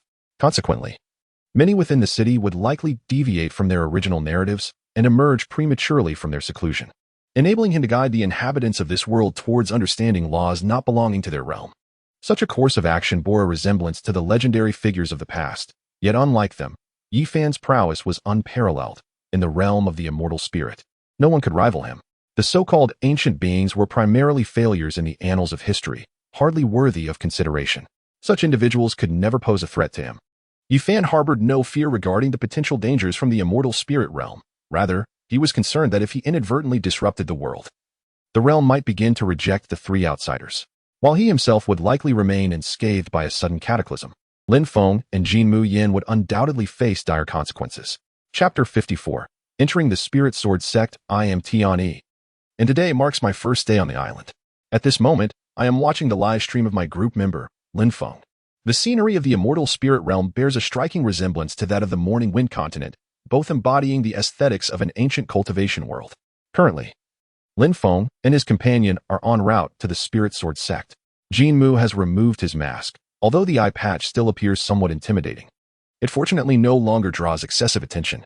His short-sleeved attire also fails to attract notice, as I observe many others dressed similarly in practical attire, though lacking the lightweight fabric of Jin Mu's clothing, which seems to be quite common.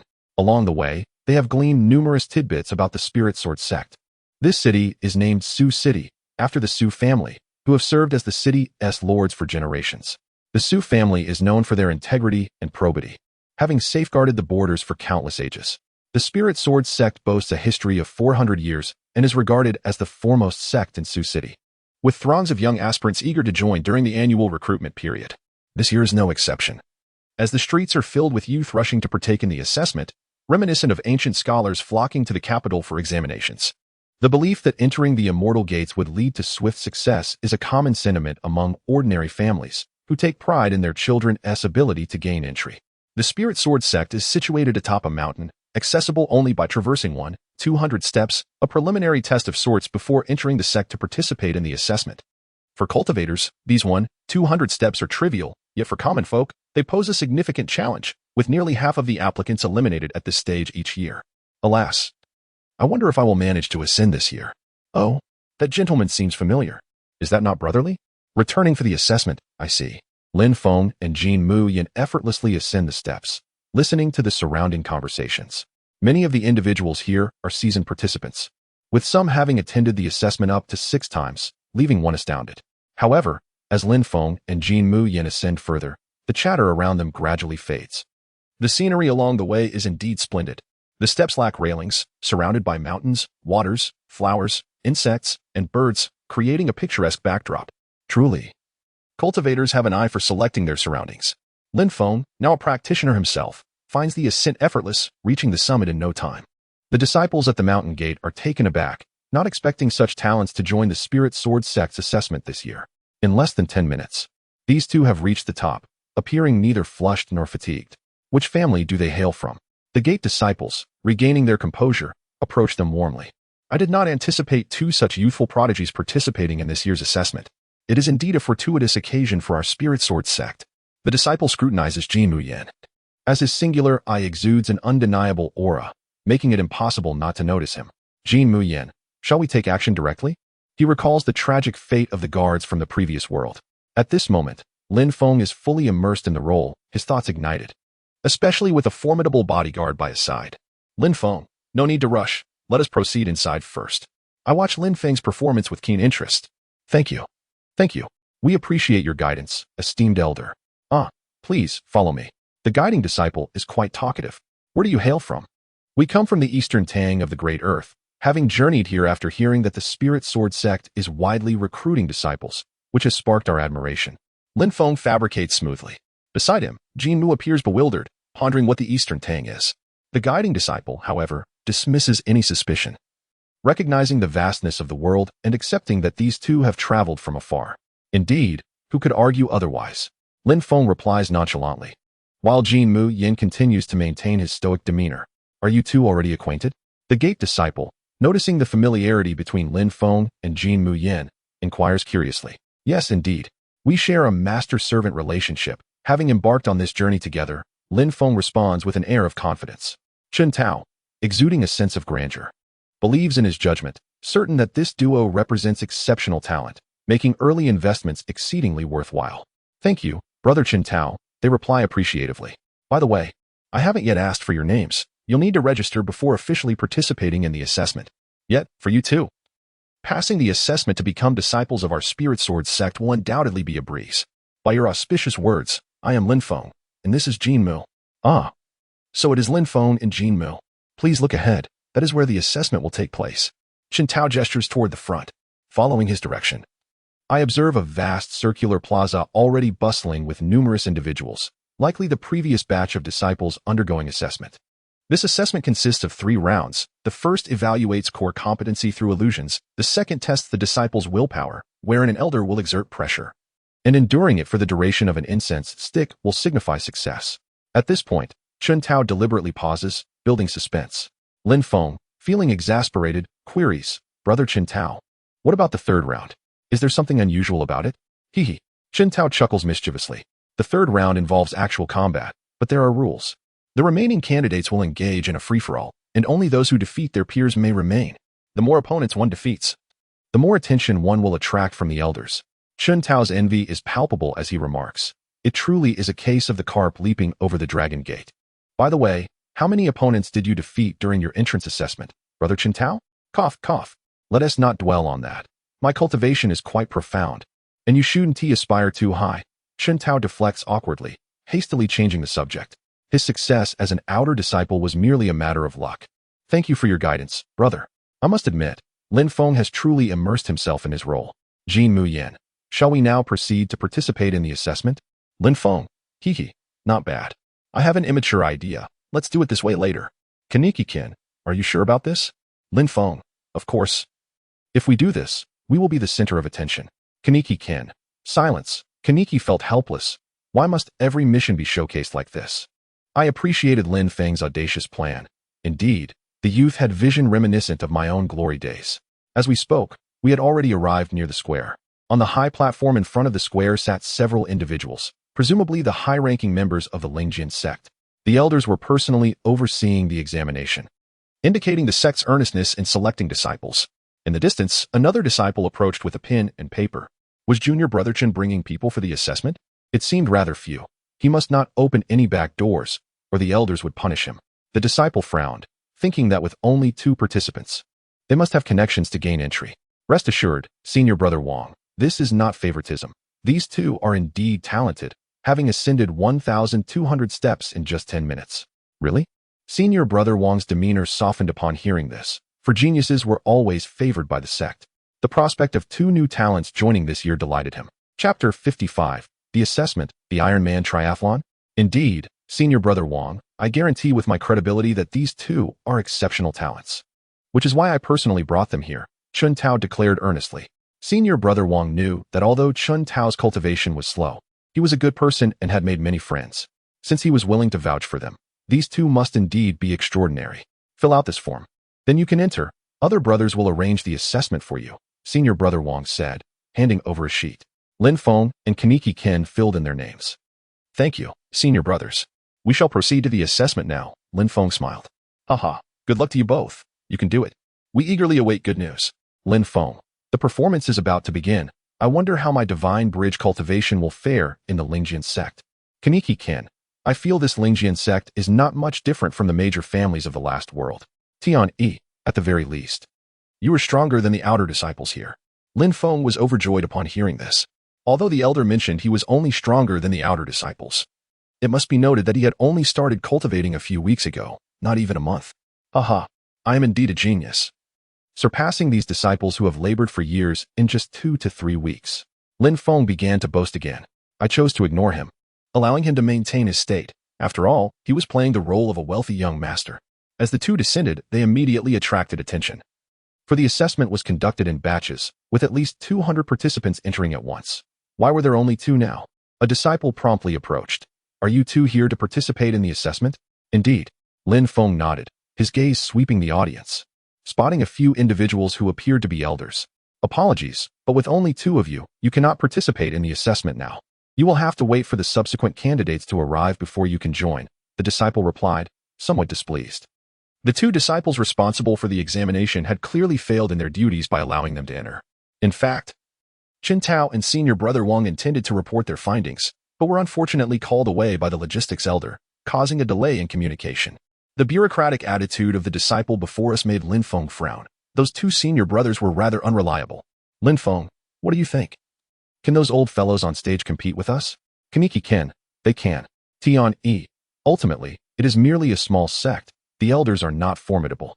I assessed that the elders of the Lingjian sect were likely stronger than the major families of the last world, but not by much. Kaneki alone would suffice to handle them. Raising an eyebrow, I arrogantly addressed the disciple. Do you know who you are speaking to? The disciple's anger flared. Typically, participants revered him, fearing to offend the disciple responsible for the assessment. Many had discreetly offered gifts. These 2 individuals, so oblivious, must be foolish offspring of a rich family, failing to recognize reality and treating this as their personal backyard.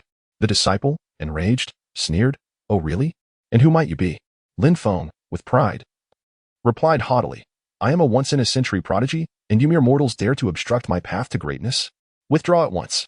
The disciple in charge of the assessment felt nearly faint with rage. Had it not been for the elders present, he would have taught this arrogant fellow a lesson.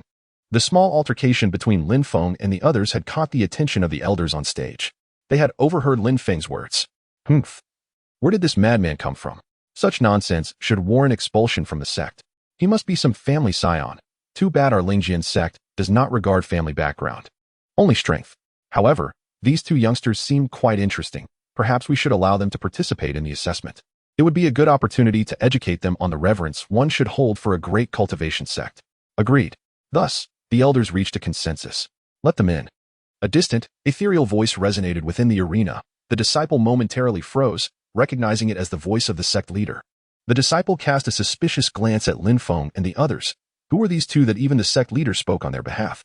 However, since the leader had spoken, he had no choice but to acquiesce. You 2 may enter, but behave yourselves and do not cause trouble.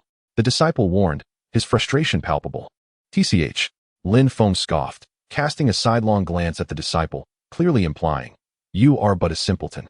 The disciple, watching Lin Feng saunter past him, felt his temper flare. He had never encountered someone so audacious. Kaneki Ken remained calm throughout, deciding he would keep his distance from Lin Feng in the future. He could no longer tolerate the reckless arrogance of this individual. Though Kaneki was a battle fanatic who only fought strong opponents and scorned the oppression of the weak, his time with Lin Feng on missions made him feel he had been complicit in wrongdoing. One must not indulge in improper conduct. Currently, the first round of the illusion assessment was underway, testing the nature of the participants. Within the environment, one's inner desires were magnified. Those unable to restrain their urges would be eliminated, while those who regained clarity within the allotted time would pass. Lin Feng, Kaneki Ken, and I had already discussed how to break this illusion. In this world, there was no illusion that could withstand a group mention in our chat. If one mention failed, we would simply try two, and if that did not work, we would mention the entire group. In short, no mental control skill could compete with the power of our chat group. As Lin Feng and Kaneki Ken entered the illusion, it commenced with a simple mention. They could instantly regain clarity and escape the environment. I checked the time. The assessment was to break free from the illusion within the duration of a stick of incense. The surrounding candidates struggled with varied expressions, some excited, some joyful, some indulgent, and some fearful, indicating their desires were indeed vibrant and diverse. Just as I was about to mention Lin Feng and Kaneki Ken to awaken them, a voice interrupted me. "Yi Fan, let us refrain from tagging them for now. Allowing them to experience this illusion may prove beneficial. If they ultimately cannot regain clarity, we can tag them later." After some contemplation, I found the Emperor's words to be quite sensible. I had also heard of similar practices, which seemed to encourage cultivators to confront their true selves, suggesting that overcoming one's inner demons could lead to rapid enhancement of their abilities. Tian-E understood. I decided to heed the Emperor's advice and observe further. The only unfortunate aspect was that the illusion existed within the candidates' inner worlds, rendering it invisible from the live chat group perspective. All I could witness was the pitiable sight of those candidates, dazed and drooling. The elders on stage appeared rather relaxed. This illusion was not a divine technique they had conjured, but rather a preset illusory barrier that they merely needed to activate or deactivate at appropriate moments. For these indolent elders, this task was the easiest of all. The second assessment, which involved constant pressure release, was far more exhausting. Each year, numerous elders would decline, citing physical discomfort or the need for seclusion. The reason was simple. Maintaining continuous pressure release was a meticulous task that demanded considerable mental effort, and few were willing to engage in such thankless labor. Ah, those two loudmouths have finally quieted down. Judging by their expressions, one is likely experiencing a delightful dream while the other is trapped in a nightmare. Shall we place a wager on how long they can endure? I bet a low-grade spirit stone that these two want to awaken. Come now, elder son, isn't that a touch stingy? A mere low-grade spirit stone? A small wager adds a touch of excitement. A grand wager can lead to ruin. Chapter 56, Illusion? True invincibility is indeed lonely. At this moment, Lin Feng and Kaneki Ken were ensnared within their respective illusions. Kaneki faced a soul-searching interrogation in his illusion. Before him stood a familiar shadow, his former self with black hair. "Kaneki, do you wish to be human or a ghoul? The peace between humans and ghouls is the goal of the safe zone. What are your thoughts?" "I am a ghoul." The scene shifted, and he found himself in an unfamiliar city, where pedestrians wandered the streets. Meanwhile, he felt an intense emptiness in his stomach. A voice within him urged, "Feast upon them." Kaneki realized he had sunk deeper into the illusion, as the sensation of hunger felt eerily real. He recalled the storylines from the manga. Lin Feng had subsequently uploaded another installment that explored the future of the ghoul world. It seemed that the higher echelons had been infiltrated by ghouls. Given that he was fortunate enough to experience such a vivid simulation, he felt compelled to seek out those in power. As for the hunger pangs, he had long ceased to regard them as significant. Having harnessed higher powers to enhance his abilities, no longer reliant on consuming living beings for energy, the hunger could not affect his strength. Kaneki leaped gracefully, disappearing into the night after a few light steps on the rooftops. He intended to locate the city's elite and eliminate them to see what transpired. After all, everything in this illusion was ephemeral. No real harm could come to him. Meanwhile, Lin Feng found himself in stark contrast to Kaneki's experience. He was immersed in a realm of comfort, reigning as a king on earth. Countless powerful beings bowed to him, and beautiful talents from various races surrounded him. Even though Lin Feng was aware it was an illusion, he couldn't resist the temptation to indulge in it, and once he succumbed, he found it impossible to extricate himself. At that moment, he sat within the resplendent palace, where Yi Fan, Tian-E, Kaneki Ken, and Cookie Natsuo all stood in submission, flanked by beautiful companions. Lin Feng reveled in this adoration, chuckling. Yi Fan, who would have thought that one day I would surpass you? From the throne, he laughed boisterously, unrestrained. In his early days within the chat group, he had believed himself to be the destined protagonist, brimming with excitement. The fact that he could not become the group leader had weighed heavily on his mind. Yet now, he was the strongest in the universe. Even figures like Yi Fan and Cookie Natsuo were at his feet, and Lin Feng relished this existence. It was more exhilarating than being a wealthy heir, and he found himself reluctant to awaken from the illusion. In truth, given his current state, awakening seemed nearly impossible. I observed a stick of incense, calculating the speed at which it would burn down, approximately 10 minutes. Since the Emperor suggested they experience this illusion, I decided to awaken them at the last moment before the incense extinguished. Tian, Emperor, what is the situation on your end? Are you off sightseeing? I couldn't shake the feeling that Yi Fan was harboring some secrets he preferred to keep to himself. His departure from the transportation team felt deliberate. Yi Fan, I am currently in Tianfeng City, observing the local culture and comparing it to my own world. Yi Fan's words were not entirely disingenuous. He truly was exploring the differences between worlds, albeit with a nonchalant tone. Yi Fan, fear not, young friend Tian, should I discover anything, I will certainly share it with the chat group at the earliest opportunity. In truth, Yi Fan was already enacting his plans. Engaging with beings from another world was merely the first step. He had more audacious plans in store, though he wondered if time would permit their execution. After exchanging a few idle remarks, the chat group fell silent once more. I found myself bored, gazing at the scenery of Lingjian's sect. The landscapes of this cultivation world were truly monotonous, lacking in novelty or character. The disciples and elders remained stationary, rendering the atmosphere rather dull. Minutes passed, and I noticed Kaneki Kin and Lin Feng's expressions gradually calming, which piqued my curiosity. I could surmise the nature of the illusions they were experiencing. But with their serene countenances, could it be that they had overcome their inner demons? In Kaneki Kin's illusion, he found himself amidst the ruins of a building he had destroyed 2 minutes earlier. Countless elite individuals lay buried beneath the debris. However, the anticipated scene of carnage did not materialize. There wasn't even a drop of blood, which was rather peculiar. Suddenly, several well-dressed men emerged from the rubble, only to undergo a grotesque transformation. Within seconds, these refined gentlemen morphed into colossal ghouls, a type Kaneki had never encountered, enormous and beast-like. If the illusion could indeed reflect reality, did that imply the upper echelons of the ghoul world were composed of such monstrous figures? Kaneki was curious to test these creatures' strength, but soon discovered that they possessed merely the appearance of power, devoid of any real ability. What appeared to be terrifying, massive forms could be pierced with ease. After swiftly dispatching the beasts that had emerged from the ruins, he resumed his search for more ghouls masquerading as humans. However, illusions are but illusions. This limited barrier could not simulate a grand world, confining Kaneki's movements to a small city. Before long, he had combed through every location, eliminating every high-ranking ghoul he could find. Upon estimating, he concluded that around 90 of the city's elite had been dealt with. This staggering statistic left him feeling vacant. He had accomplished nearly everything possible within this empty city, yet the illusion showed no signs of dissipating. On the other side, Lin Feng had resided in the Grand Palace for 2 years, surrounded by song and dance. He had become the strongest. Yet this also meant he had no rivals and no close friends. At the outset, he found this pretentious lifestyle rather amusing and exhilarating, but as time elapsed, he began to feel a sense of ennui. Each day was a repetition of the same activities, and those beneath him perpetually regarded him with expressions of awe. On one occasion, while confiding in the elders, he was taken aback when they knelt before him in sheer trepidation, declaring themselves unworthy. It was at that moment that Lin Feng began to feel the weight of boredom. He found himself reminiscing about the lively chats in the group. Although fraught with peril, he was considerably weaker and often fell prey to the machinations of the elders, yet each mission was filled with a thrilling sense of accomplishment. He yearned to shatter the illusions with formidable strength, but that was clearly unattainable. His power within the illusions was bestowed by the illusions themselves. How could he possibly break free? Was enlightenment the answer? The ministers all knelt in unison, trembling with fear, exclaiming, "Your Majesty, please temper your wrath." In the live chat room, the incense was nearly burnt out, and Lin Feng felt it was time to awaken the two individuals. Just as he prepared to tag them, Lin Feng and Kaneki Kin suddenly opened their eyes. Tiani remarked, "Oh, you were able to extricate yourselves from the illusion on your own. It seems you possess considerable talent."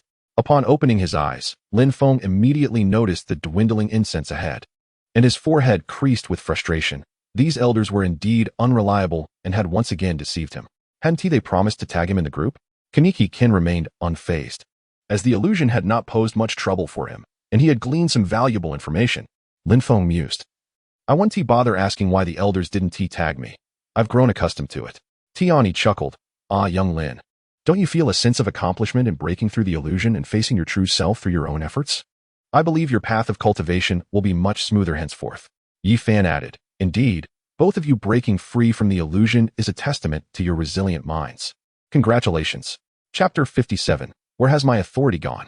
My name is Tian E, a man aspiring to become a Navy general. At this moment, I am observing the live broadcast of the group members' tasks. Lin Feng and Kaneki Ken have successfully passed the first round of the illusion test and are about to commence the second round, which tests their willpower. According to Lin Feng's plans, after surpassing the second round, he intends to initiate some activities, and I suspect that once he does, the subsequent disciples will have no opportunity for assessments. Lin Feng's strategy involves him and Kaneki withstanding the elders' pressure, thereby becoming prominent figures within the Lingjian sect. Although I am unsure of the merits of this approach, it is certainly preferable to his conventional participation in the assessments. For Kaneki Ken, the second round should be relatively straightforward, as his ghoul physique renders the pressure ineffective. Now, those whose names are called may proceed to the second round of assessments, while the rest may take a brief respite before descending the mountain, announced a disciple holding a list. The young disciples called upon were filled with excitement, cheering as they rushed to the next assessment location. Some celebrated while others lamented, as those who were not selected departed with their heads hung low. After Lin Feng and Kaneki Ken were named, they joined the others in entering the assessment arena. They had awakened relatively late, and thus few paid them any mind. However, one elder had taken note of them, Elder Sun, who had just lost a wager involving Lin Feng. Elder Sun, known for his stinginess, felt keenly the loss of several low-grade spirit stones and sought to vent his frustration upon Lin Feng. Consequently, Elder Sun volunteered to preside over the second assessment.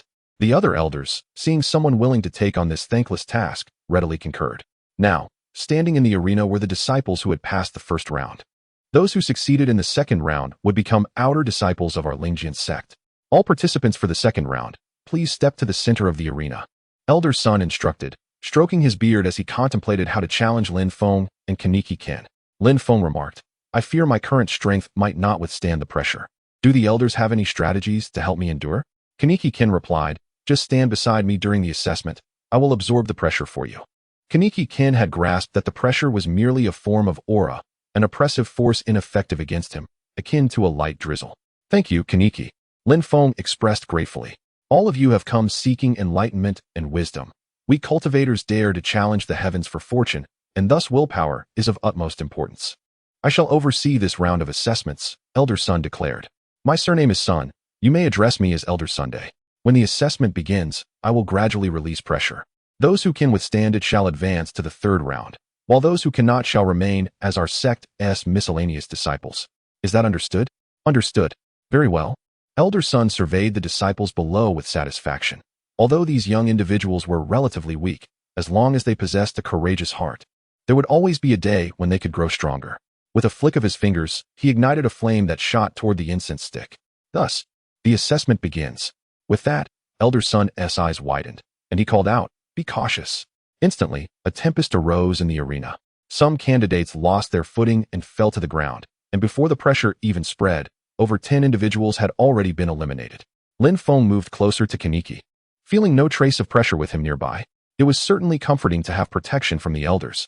Elder Sun began to release pressure, focusing particularly on Lin Feng and Kaneki Ken. However, to his dismay, his efforts yielded no results. Kaneki Ken remained expressionless, while Lin Feng merely yawned.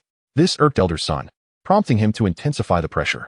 Unlike previous years when elders would carefully moderate their force, Elder Sun unleashed full pressure without regard for the other candidates' abilities. Instantly, a multitude of candidates collapsed. Observing the striking effect, I felt it resembled our conqueror's hockey. This astonished the assembly of elders. How could Elder Sun act so recklessly?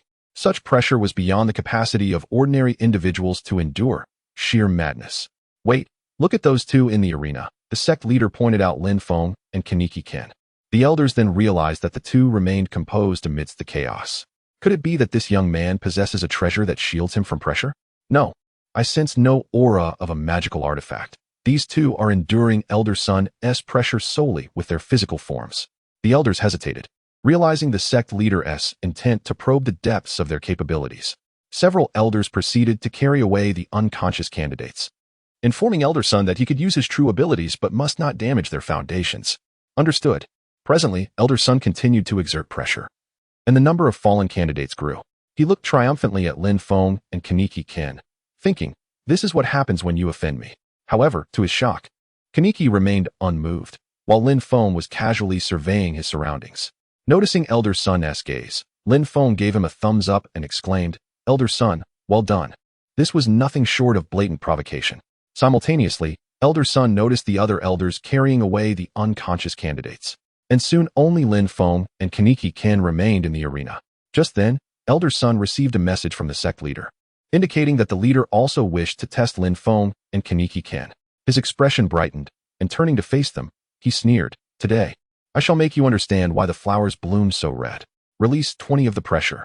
At this moment, there were no other candidates left in the arena, and Elder Sun had completely let loose.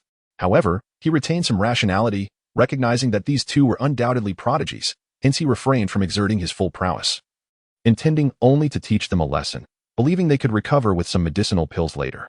The dust on the ground gradually shifted from the center to the periphery, and soon the entire training ground became immaculate under Elder Sun's oppressive aura. Lin Feng observed this cleaning feat and gave a thumbs up, exclaiming, Elder Sun, splendid work. Elder Sun was incensed. He could not fathom that after decades of arduous cultivation, he couldn't subdue two mere children. 30% of my power. The other elders behind him looked at Lin Feng, equally agitated. These two prodigies were far too arrogant. Elder Sun, we stand with you. The onlooking disciples were utterly astonished. To withstand Elder Sun's pressure even before officially entering the sect was remarkable. Qin Tao, you have struck gold this time. Qin Tao was elated, having never anticipated that his two junior disciples would perform so impressively. It seemed he would undoubtedly be rewarded within the sect. Meanwhile, Lin Feng stood beside Jin Mu, feeling nothing throughout the ordeal. He yearned to experience the sensation of pressure, but feared revealing his intentions, thus suppressing this bold thought. Elder Sun misinterpreted Lin Feng's hesitant demeanor as an alternative provocation. 40% of my power. I refuse to believe you can withstand this. The onlookers were tense, their emotions complex. They wished for Elder Sun's victory to uphold the sect's prestige, while simultaneously wanting to witness Lin Feng and Jin Mu confront the elder's pressure. Jin Mu continued to effortlessly resist Elder Sun's aura. Lin Feng, noticing that the incense had not yet burned halfway, felt a sense of urgency. They had little time to waste. Elder Sun, look, it's just the two of us left in the arena. Your pressure cannot faze us. Why not declare us past? Elder Sun's eyes widened in fury. Such arrogance was intolerable. If that is the case, don't blame me for being ruthless. 60% of my power. The elders behind him changed their expressions in alarm. Elder Sun, no? Lin Feng pointed at the incense, saying, Elder, the incense is burning too slowly. If you exert 60% of your power and the incense hasn't finished burning, you might tire yourself out first, which would be quite counterproductive. Lin Feng's audacious words extinguished the last remnants of Elder Sun's guilt. Chapter 58, Embarrassment. The elders' fiery standoff. I am Tian E, watching the live broadcast. This is a grand spectacle of elderly standoffs. Elder Sun, with his fiery temper, showed no awareness of his elder status and clashed with Lin Feng. You dare to be arrogant? My strength is beyond your comprehension. Soon you will be begging for mercy. The other elders were speechless, thinking, this is bad. Elder Sun's temper is flaring up again. They were prepared to intervene at any moment. The onlookers marveled at Elder Sun's commanding declarations. Elder Sun is magnificent. Show these two brats the true power of the Lingjian sect. With 70% of his power unleashed, the ground beneath Lin Feng and Jin Mu sank. Lin Feng gulped at the sight of the deep pit beneath him, realizing the immense pressure was overwhelming. Fortunately, with Jin Mu by his side, he felt immune to all forms of oppression. Several elders suppressed their instinct to intervene and continued to observe the assessment. The consensus was clear. These two youths were exceptional.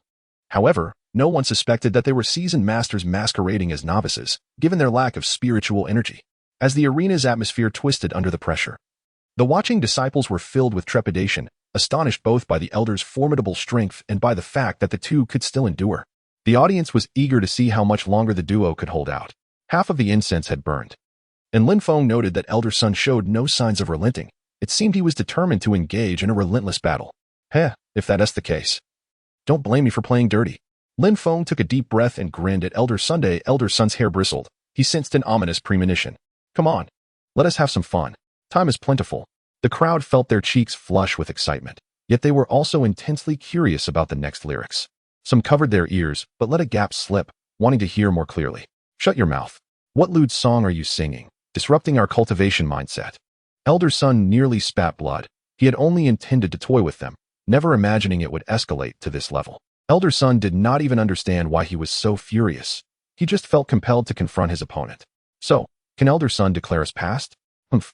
If you wish to pass, you must adhere to the rules. You must endure for the duration of an incense stick. Elder Son believed they were nearing their limits, attempting to save face with such a statement. Humph. You think you can escape unscathed after undermining my authority? I won't believe it until I've thoroughly defeated these two juniors. With that thought, Elder Son rolled up his sleeves. 80% of my power. A visible pillar of air descended upon the two, causing the ground to crack with a resounding snap, spreading fissures like a spider's web across the training ground. At this point, even the sect leader could not remain seated. He leaped into the arena, standing alongside the Council of Elders. Initially, he had intended to gauge the strength of these young individuals, but he had never anticipated such a turn of events. Had he not sensed any spiritual energy within them, he might have believed they were hidden prodigies from a noble lineage. Now that Elder Son was enraged, he unleashed 80% of his strength, a force potent enough to potentially obliterate a multitude of foundational cultivators. Even those at the pinnacle of the foundational stage would be severely injured. Yet these two stood there as if unaffected. Could they possess some rare bloodline trait? Bloodline traits were exceedingly rare in this world, a phenomenon where a trace of ancestral power flowed within one's veins. With continued cultivation, this power could grow, ultimately transforming the individual's blood into that potent lineage. Any cultivator with such a bloodline stood at the apex of the cultivation realm. 10 years ago, a wheel king emerged, rising to the pinnacle of the cultivation world in a mere decade due to the bloodline of the golden winged rock. This illustrates the formidable nature of bloodline traits. Although it was unclear what bloodline these two possessed, the only conceivable explanation for their ability to withstand the pressure of a 9th-level golden core cultivator was that they had a powerful ancient bloodline. The sect leader's heart raced with excitement. He could almost envision the day Ling Jian's sect would rise, finally gaining the strength to compete with the continent's formidable powers. Elder Son was oblivious to the sect leader's thoughts, feeling a deep sense of shame. His face flushed red. Despite using 80% of his strength, he had yet to subdue these two youths, and now he felt utterly humiliated. However, the more he felt this way, the less he was willing to concede. Glancing at the time, he noted 1/3 of the incense remained. 90% of my power. A powerful aura erupted from Elder Son's body, causing the entire Lingjian sect to be engulfed in a howling tempest, punctuated by the sound of sonic booms. Lin Feng swallowed hard, realizing that this old man seemed intent on causing harm. Observing Elder Son's stubbornness, Lin Feng felt speechless. Could he not see the evident disparity in strength? Elder Son, please cease your aggression. I shall take these two as my true disciples. The voice of the sect leader resonated, causing an uproar among the crowd. Everyone understood the significance of being accepted as a direct disciple by the leader. It meant they were the future successors of the Lingjian sect. The onlookers regarded Lin Feng and Jin Muyin with a mix of envy and admiration. These two were indeed fortunate, but they also possessed the merit to warrant such attention. Elder Son, the sect leader has spoken. Do not exhaust yourself further. Let us all be one family from now on. Lin Feng remarked casually. Upon hearing this, Elder Son was immediately incensed, his initial intent to withdraw dissipating in an instant. Lin Feng's continuous mockery was more than he could bear. You little rascal, receive my full strength. The elder's expression shifted, and the sect leader bellowed, Son, stop. Are you disregarding my words? Elder Son retorted, rest assured, my full strength will surely overwhelm them. They are already at their wits' end. If necessary, I shall personally apologize afterward. With his stubborn temperament flaring, Elder Son shed his long robe, revealing a fitted martial arts shirt. He crouched into a stance and, with a swift motion of his hands, commanded, lie down. The training ground split in two, causing Lin Feng to feel a surge of fear. However, with Jin Muyin present, Elder Son's efforts bore no fruit. The two stood unscathed in their original positions. The elders were stunned, and the spectators were left speechless. Ha ha ha, a rare talent indeed. Heaven bless the Lingjian sect.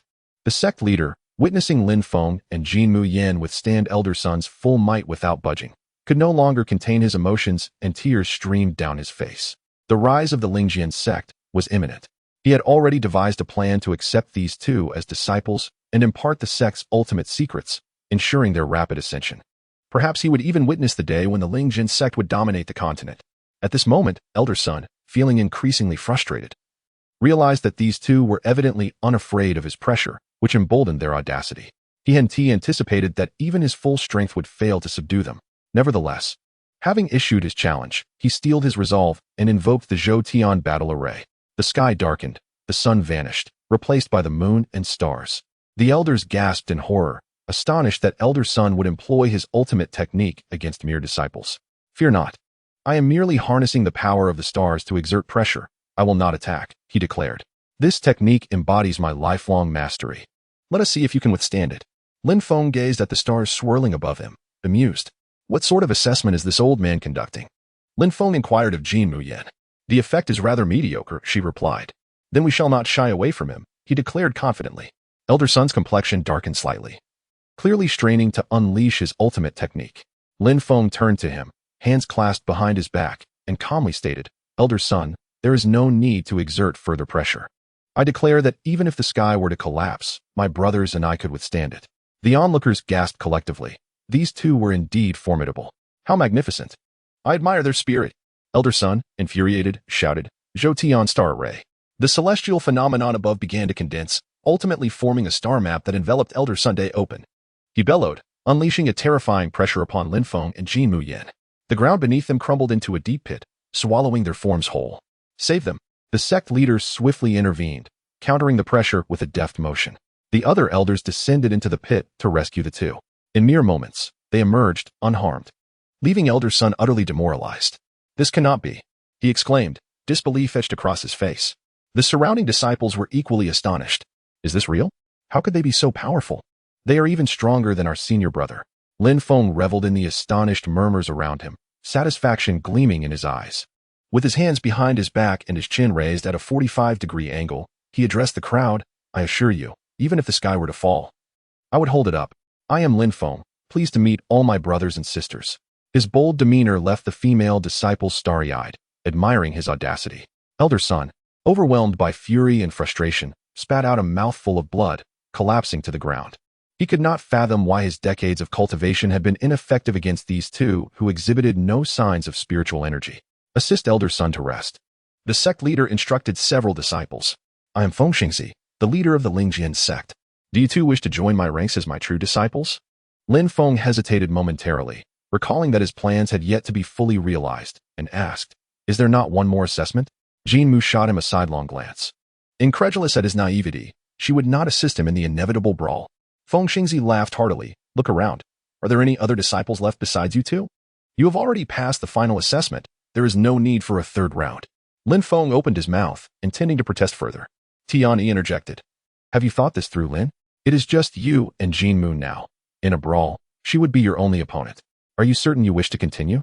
The realization struck Lin Feng. With only two left, what was there to compete for? He recognized his own arrogance. If the third round commenced, he might risk his life. With an awkward chuckle, he nodded. Then I shall heed the sect leader's words. You still call me sect leader? Lin Feng replied. Disciple Lin Feng pays his respects to the master. Disciple Jin Mu pays her respects to the master. Ha ha ha, splendid. Come with me. Feng Xingzi beckoned, and a cloud appeared, carrying the three away. The onlookers were left in stunned silence, while the elders were equally perplexed. In less than half an hour, the sect leader had accepted disciples, likely indicating that Lin Feng was a candidate for the next sect leader. Shaking their heads, the elders departed. Fortunately, the Grand Elder was not present. The chief senior disciple of the Lingjian sect was the Grand Elder's disciple and the most likely heir to the sect. Had she been aware of this event, it would have caused an uproar in the assembly hall. However, such matters no longer concerned them. The elders sought to live their lives in peace. Meanwhile, the disciples of the Lingjian sect were abuzz with excitement. What transpired today would provide them with ample fodder for discussion for years to come. The image of the new disciples withstanding Elder Sun's full strength would surely become the talk of the town. At this moment, Lin Feng was reveling in the clouds, while Jin Mu, seated on the cloud, curiously pinched the fluffy substance. Having never experienced flight before, especially not in such a fantastical manner, she marveled at the sensation. Although she could float with her moon step technique, it was fundamentally different from this experience. Observing that her hand passed right through the cloud, she realized that it was not a solid entity, yet it could still bear their weight, hinting at deeper mysteries at play. Lin Feng lamented. We've been taken away without warning. My plan has barely begun before it falters. How can I seize the initiative in this discourse? He was troubled. Having been accepted as a disciple before, he could overpower the sect leader and elder. This placed him once again in a familiar mental trap, where his identity as a disciple rendered him incapable of controlling the overall situation. Kaneki, however, remained unperturbed, confident in his strength. If necessary, he would resort to force. Though a last resort, it could effectively resolve issues. It became clear to me that both Lin Feng and Kaneki, despite striving to think outside conventional frameworks, still grappled with certain limitations. Nonetheless, being a true disciple of the sect leader was indeed advantageous, providing ample opportunities for gain. Kaneki remarked, given our status as disciples, we will likely have better prospects for action in the future. Tian-E added, indeed, Lin Xingqing is the sect leader's daughter, and as disciples, you two will have numerous opportunities for interaction. Lin Feng countered, but I have already cultivated the Emperor's teachings. I cannot practice other techniques. How shall we navigate the absence of spiritual energy within me? Kaneki replied, I have no desire to cultivate the techniques of this world. He regarded such techniques with disdain. Believing that cultivating spiritual energy was ultimately futile, he preferred the visceral sensation of hand-to-hand combat, focusing on enhancing his physical prowess. I shared their sentiments. As we all hailed from different realms, and discovering the most suitable path to strength was paramount, Tian-E suggested, then focus on physical training. Request the foundational techniques for body refinement. Enhancing your physical strength would be greatly beneficial, and being true disciples comes with tangible rewards for mere words. Lin Feng and Kaneki's eyes sparkled with realization. Indeed, body refinement techniques were unrestricted and would be advantageous. Moreover, with their current status, acquiring pills and treasures from the cultivation world was merely a matter of speaking. Viewing it this way, they stood to gain significantly, alleviating their previous concerns. Lin Feng swiftly devised a new plan, markedly more pragmatic than his previous ostentatious scheme. He and Kaneki would utilize their identities as disciples to investigate Lin Xingqing, thereby completing their initial task. By discreetly following her, they could ascertain her preferences and perhaps uncover hidden emotional connections. The greater challenge lay in the second task, how to assist Lin Xingqing in sorting out her emotional entanglements. Lin Feng and Kaneki were novices in this arena. I believe their current approach was not entirely misguided. Completing the simplest tasks first to secure guaranteed rewards before pursuing other matters was a sound strategy. Feng Xingzi led Lin Feng and Kaneki to a cave dwelling, where they could rest and organize themselves before receiving guidance on techniques. The opportunity to choose their techniques granted them a sense of relief. Lin Feng's greatest fear was a forced assignment of techniques by the sect leader. With newfound clarity, Lin Feng and Kaneki no longer hesitated, promptly entering the cave to begin their preparations. After observing for a while longer, I exited the live stream. Despite the unexpected challenges, the task was progressing steadily, alleviating my worries. Chapter 60, Advance. Don Quixote, I am Tian-E, a man destined to become an admiral. At this moment, I have landed on the Sabaody archipelago. My next destination is the Don Quixote family base. The tasks in the chat group appear to pose little danger, and the likelihood of completion is quite high. The cultivation world is largely uniform. Further observation yields little new insight. With some time left before dawn, I prepared to practice the Emperor's combat techniques once more. Since acquiring Yufan's set of skills, my strength has surged rapidly, although I have practiced only a few times. The intensity of my aura has indeed improved swiftly. Perhaps if I persist, I too might gain the ability to momentarily foresee the future, akin to Karakuri. A familiar warmth enveloped me as my aura activated automatically, yet this time my body underwent an unusual transformation. The armed color of my aura manifested at the surface of my skin, inducing a tingling sensation that gradually morphed into an itch as I moved. It felt as though an army of ants was crawling over me, an agonizing sensation that gnawed at my flesh and heart. I halted my practice. Yet the unbearable itch persisted, not merely on the surface but penetrating deep into my flesh and bones. Regardless of the force with which I scratched, there was no sign of relief. The sensation intensified, and panic began to set in. Could it be that the Emperor's techniques were clashing with my aura? At that moment, I was under the watchful eye of Doflamingo. If I faltered now, my fate would be sealed. I quickly opened the chat group and sent a private message to Yifan, summarizing my predicament. Yifan replied, before this, Tian-E, you likely had never practiced physical cultivation techniques, had you? I affirmed, indeed, I've never practiced before, and now I am overwhelmed with itching. Is there any remedy for my current condition? The itch was becoming unbearable, compelling me to strike my body against the walls in an attempt to alleviate the pain. Yifan chuckled, do not worry, Tian-E, this is a normal phenomenon. As you are experiencing physical cultivation for the first time, your body is undergoing a transformation due to the technique's stimulation. He continued, what you describe as itching is merely your body evolving. Once the transformation concludes, your physique will become significantly stronger. Hearing this calmed my heart. If it was a good sign, I need not fear bodily harm. However, dawn had arrived, and I needed to head to the Don Quixote family. If I faced those officers in my current state, I would be utterly powerless. I queried, "How long will this transformation take?" Yifan responded, "It varies per individual. The more thorough the transformation, the longer it takes. My own took several months." A chill coursed through me at the thought of months. I could barely endure an hour, and the itching was encroaching upon my nerves. I felt like I was losing my sanity. "Yifan, I can't endure even a minute.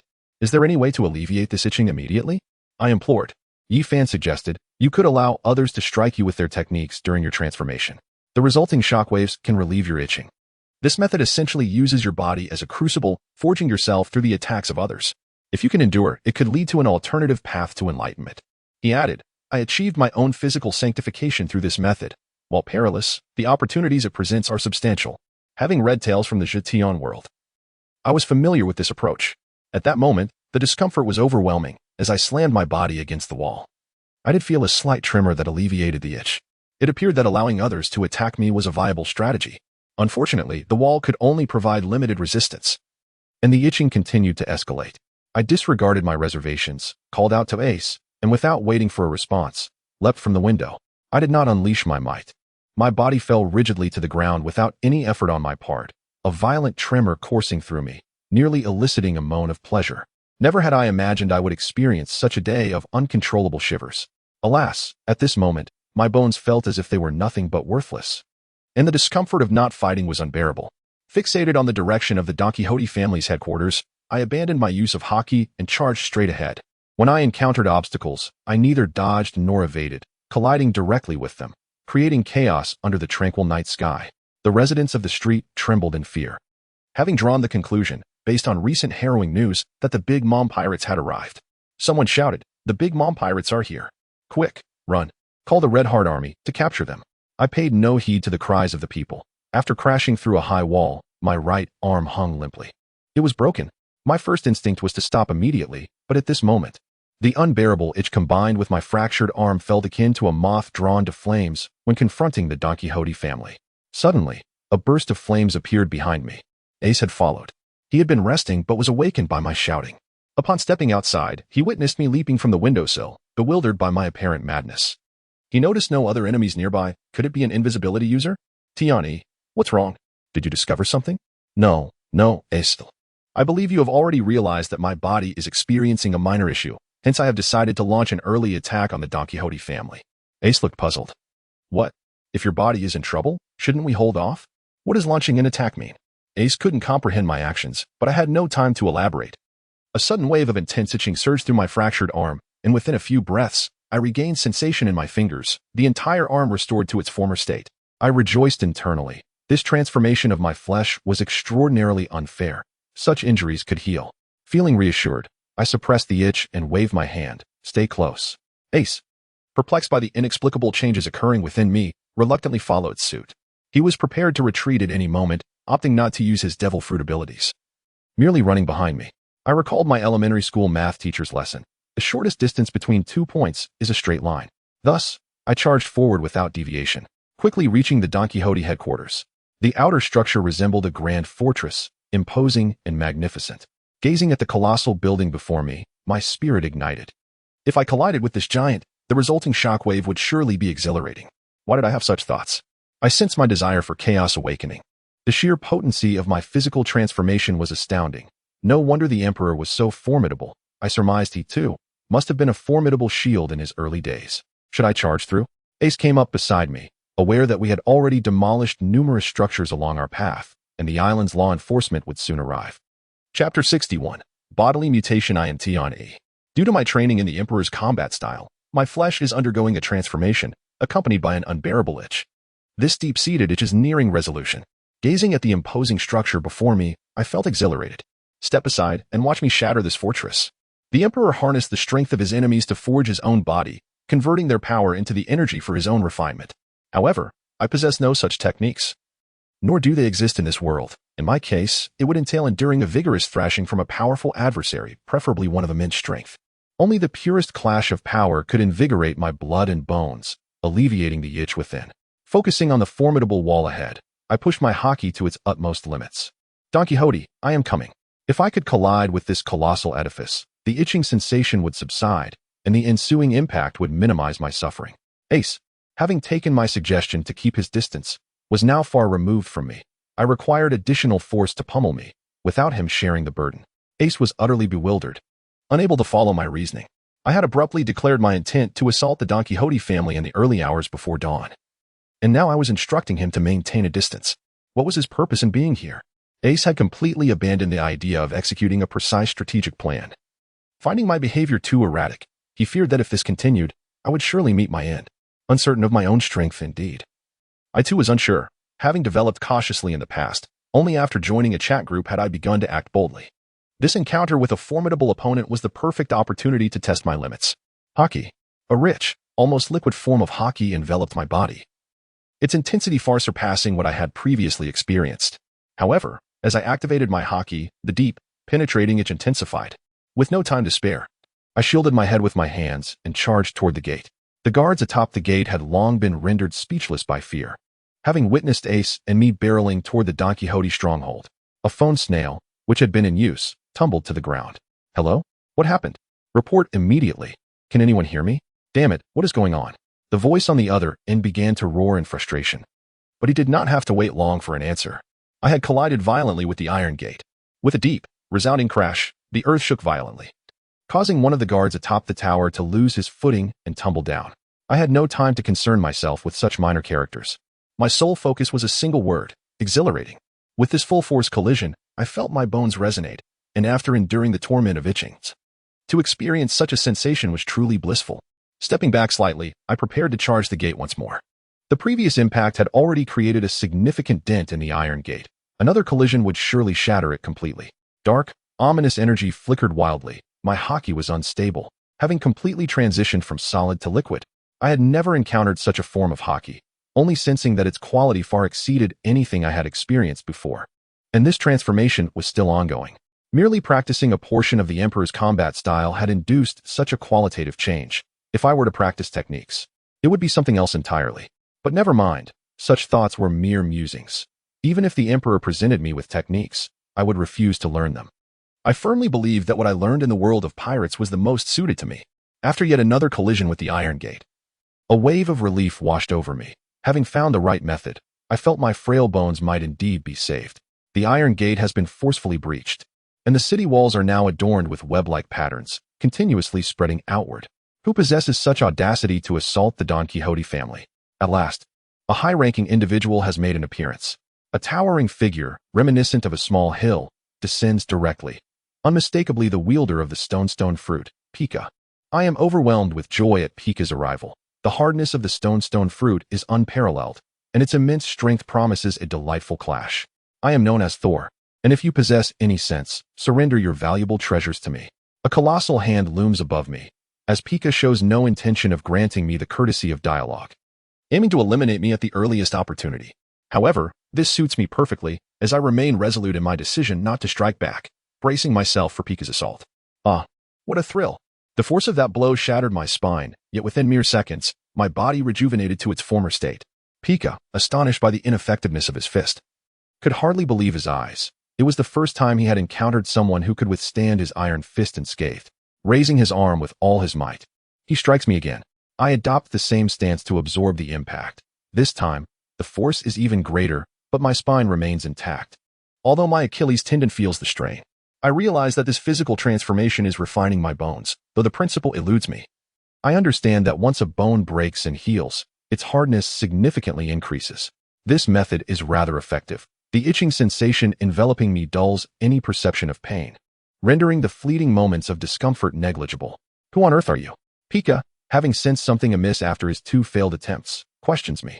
After all, he had unleashed his full strength with that second punch. I am Thor, and I intend to seize the ill-gotten wealth of the Don Quixote family. The Don Quixote family has never fostered enmity with anyone, nor do we possess any ill-gotten gains. Leave now, and I shall permit your departure. Bah! Your family is rife with ill-gotten wealth. Not a single coin is clean.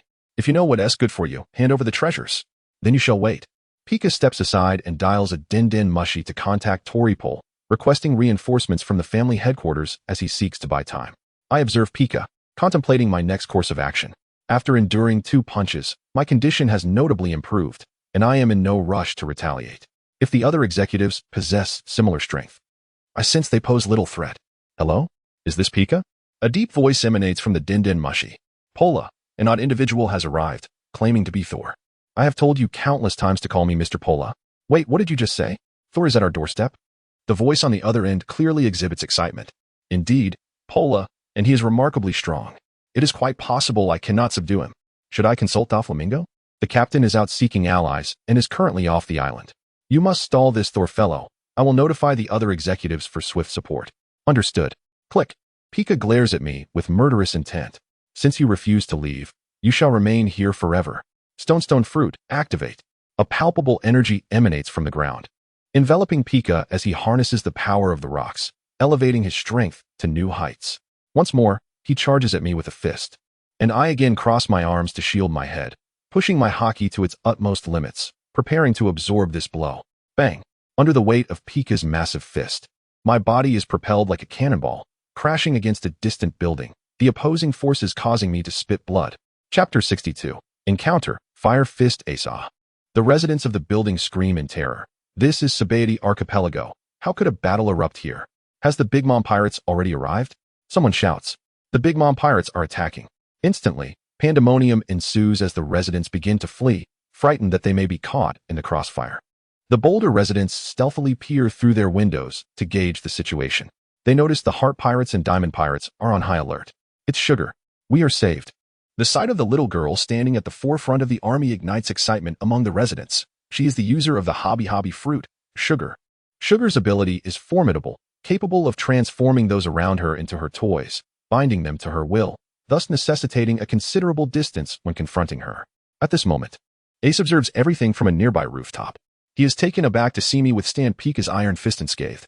Pika is notorious for his immense strength, a true powerhouse. Seeing me hold my ground against Pika rekindles Ace's resolve to abandon his escape plan.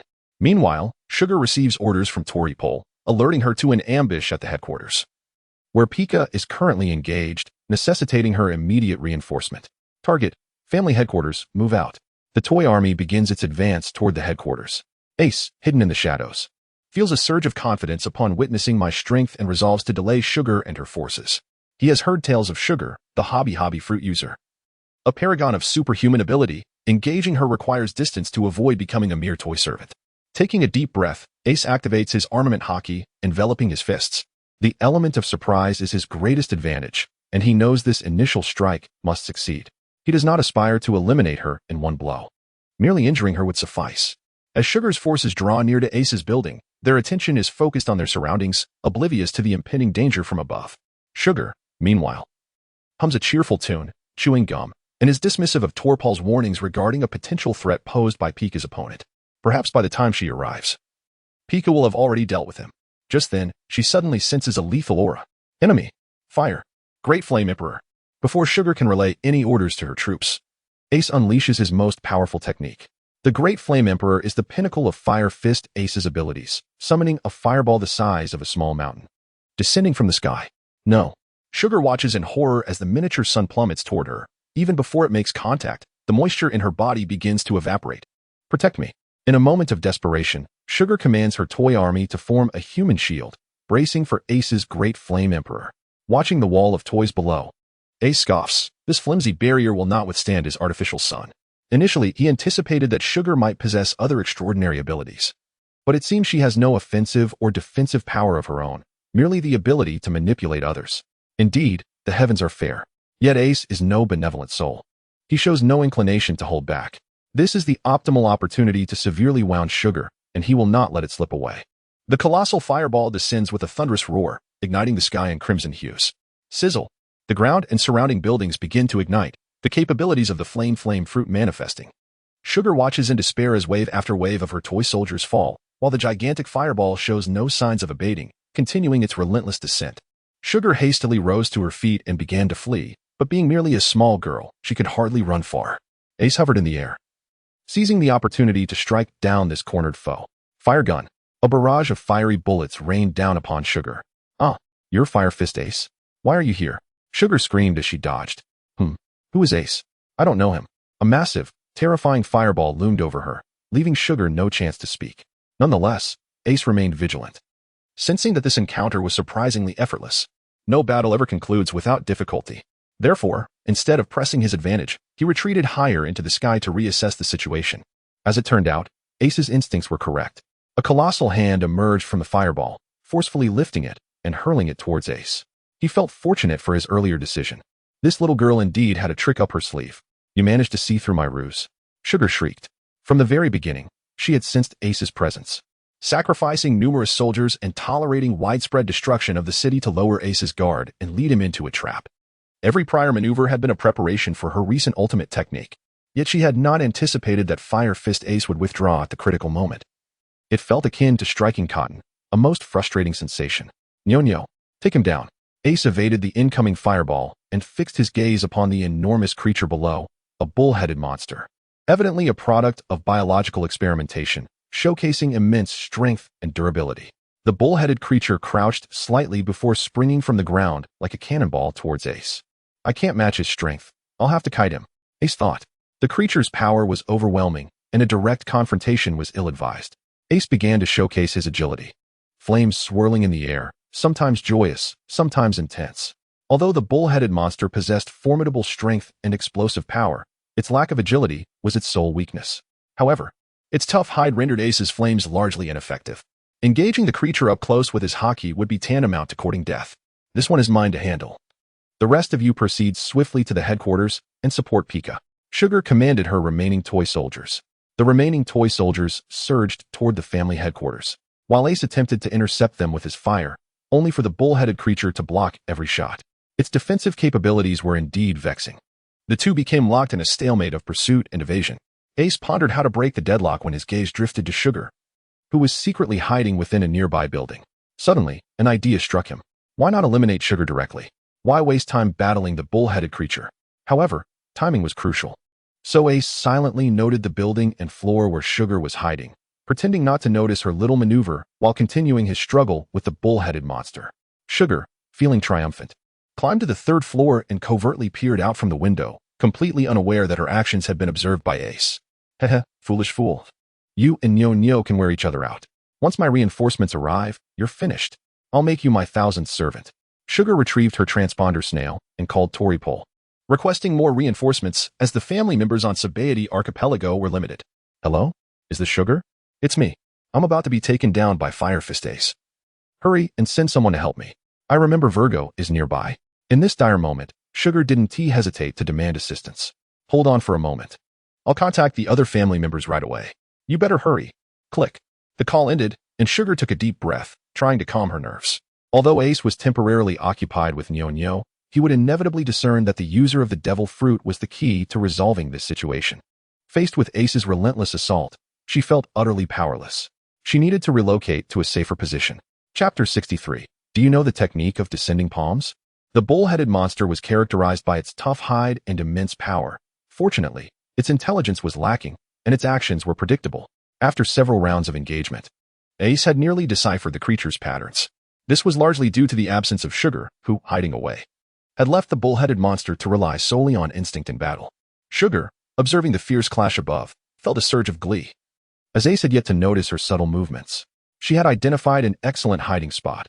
Not far away stood a clock tower, where she could conceal herself without fear of detection by Ace, all while issuing battle commands to the bull-headed monster through the gaps in the tower. Heh. They say Fire Fist Ace is a supernova, but I see him as nothing extraordinary. Sugar began to stealthily emerge from the building. As long as she crossed the street ahead and used the surrounding structures as cover, she could confidently ascend the clock tower. Ace was engaged with the bull-headed monster, yet his peripheral vision remained keenly aware of Sugar's movements. Upon witnessing Sugar stepping out from the building, he immediately recognized an opportunity. Fire gun.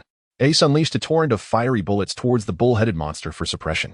Inadvertently, he allowed 2 bullets to stray, landing near Sugar. Startled, Sugar quickly retreated into the corner of the hallway, breathing a sigh of relief after confirming that Ace had not discovered her. Fool, after battling Nyo for so long, you still haven't realized that I am the key player here. You deserve to perish in this standoff. Sugar fumed at the interruption of her previous actions. However, the surrounding debris and rubble had increased significantly, and the flames ignited by those 2 bullets provided an excellent cover. Foolish Ace, this only serves to further conceal my whereabouts. Without hesitation, Sugar began to seek cover as she advanced across the street. Ace, however, was not foolish. Those 2 stray bullets had been a calculated maneuver on his part. He intended to execute a precise operation. The Marinomi allowed him to control flames, not merely to emit them, but to manipulate any fire. Although this fire was of limited power, it would suffice to ensnare Sugar. Fire gun. Ace's barrage continued, yet to effectively ensnare Sugar would require some time. Before that, he needed to distance himself from the bull-headed monster. Maximizing the power of his fire gun, countless flaming bullets infused with Haki began to keep the bull-headed creature occupied. The creature, lacking Haki itself, could only passively endure the onslaught. As the bull-headed monster focused on defending against the barrage, Sugar seized her moment, lunging forward, using the flames from Ace's earlier bullets as cover to dash across the street. At that moment, Ace was fully concentrated on suppressing the bull-headed monster, and she believed this was her best chance to escape. Suddenly, a thin, fiery tendril wrapped around her foot, causing Sugar to stumble and fall.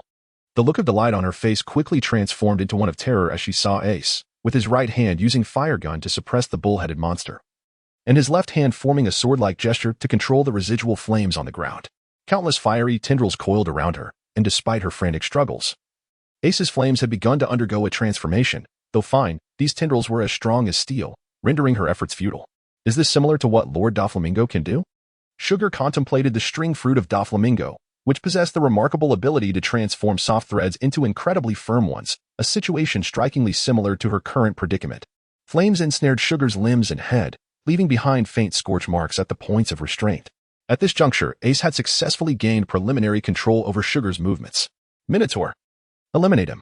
Despite her appearance as a mere child, Sugar had long since matured internally, showing no inclination to capitulate even when captured by her adversary. She commanded the Minotaur to charge toward Ace, its crimson eyes ablaze with fury. Ace, witnessing the Minotaur unleash its full power, dared not underestimate the threat and quickly evaded its attack. Under Sugar's guidance, the Minotaur's agility was significantly enhanced, rendering Ace's previous maneuvers less effective. He understood that if he could incapacitate Sugar, the entire conflict would cease, yet he was acutely aware that touching her might result in his transformation into a mere plaything. Aerial strikes without direct contact with Sugar were feasible, but the Minotaur's relentless pursuit left Ace struggling to find an opportunity for offense. The standoff escalated, and the Minotaur appeared to possess limitless stamina. Despite enduring considerable damage, it remained vigorous and showed no signs of fatigue. Ace felt a rising urgency. Prolonged engagement would severely disadvantage him. To subdue Sugar would require considerable effort, and if reinforcements from the Don Quixote family arrived, his only option would be to flee. It seemed he had no choice but to resort to his ultimate technique. Ace's gaze sharpened as he focused on Sugar below. She, meanwhile, was keenly observing the battle and felt a tremor of apprehension upon catching sight of Ace's murderous intent. She hastily commanded the Minotaur to intensify its assault, sensing that Ace might unleash a formidable attack. Would it be the Great Flame Emperor's Flame Ring, or perhaps Ace's signature move, the Fire Fist? Regardless of which, she believed the Minotaur could withstand it, unless he possessed another hidden technique. Sugar assessed the current situation. Bound and unable to move, this was her greatest vulnerability. Thus, whatever attack Ace might launch against her, she could only rely on the Minotaur to absorb the impact.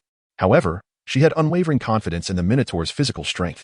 It was a creature she had encountered during her investigations at a biological research facility, where illegal human experimentation had led to the creation of the Minotaur.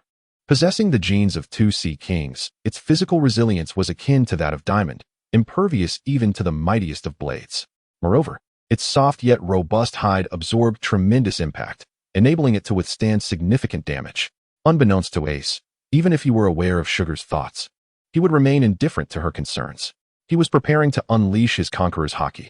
Externally, it appeared improbable that a 10-year-old girl could wield such power, let alone conqueror's Haki. However, before that, he needed to force the Minotaur back. Ace propelled himself upward with flames, soaring to a height of 1,000 meters. The Minotaur, unable to fly, could only momentarily leap to stay aloft.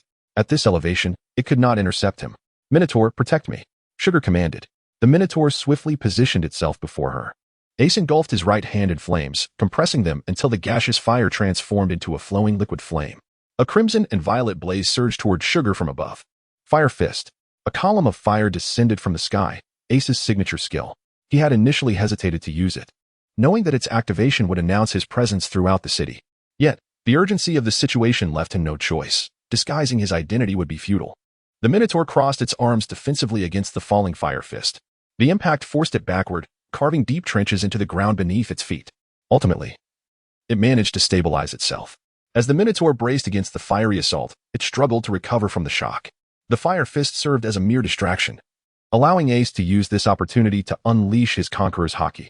In an instant, Ace appeared before Sugar, his eyes wide with determination. An invisible wave of energy emanated from his brow, expanding outward.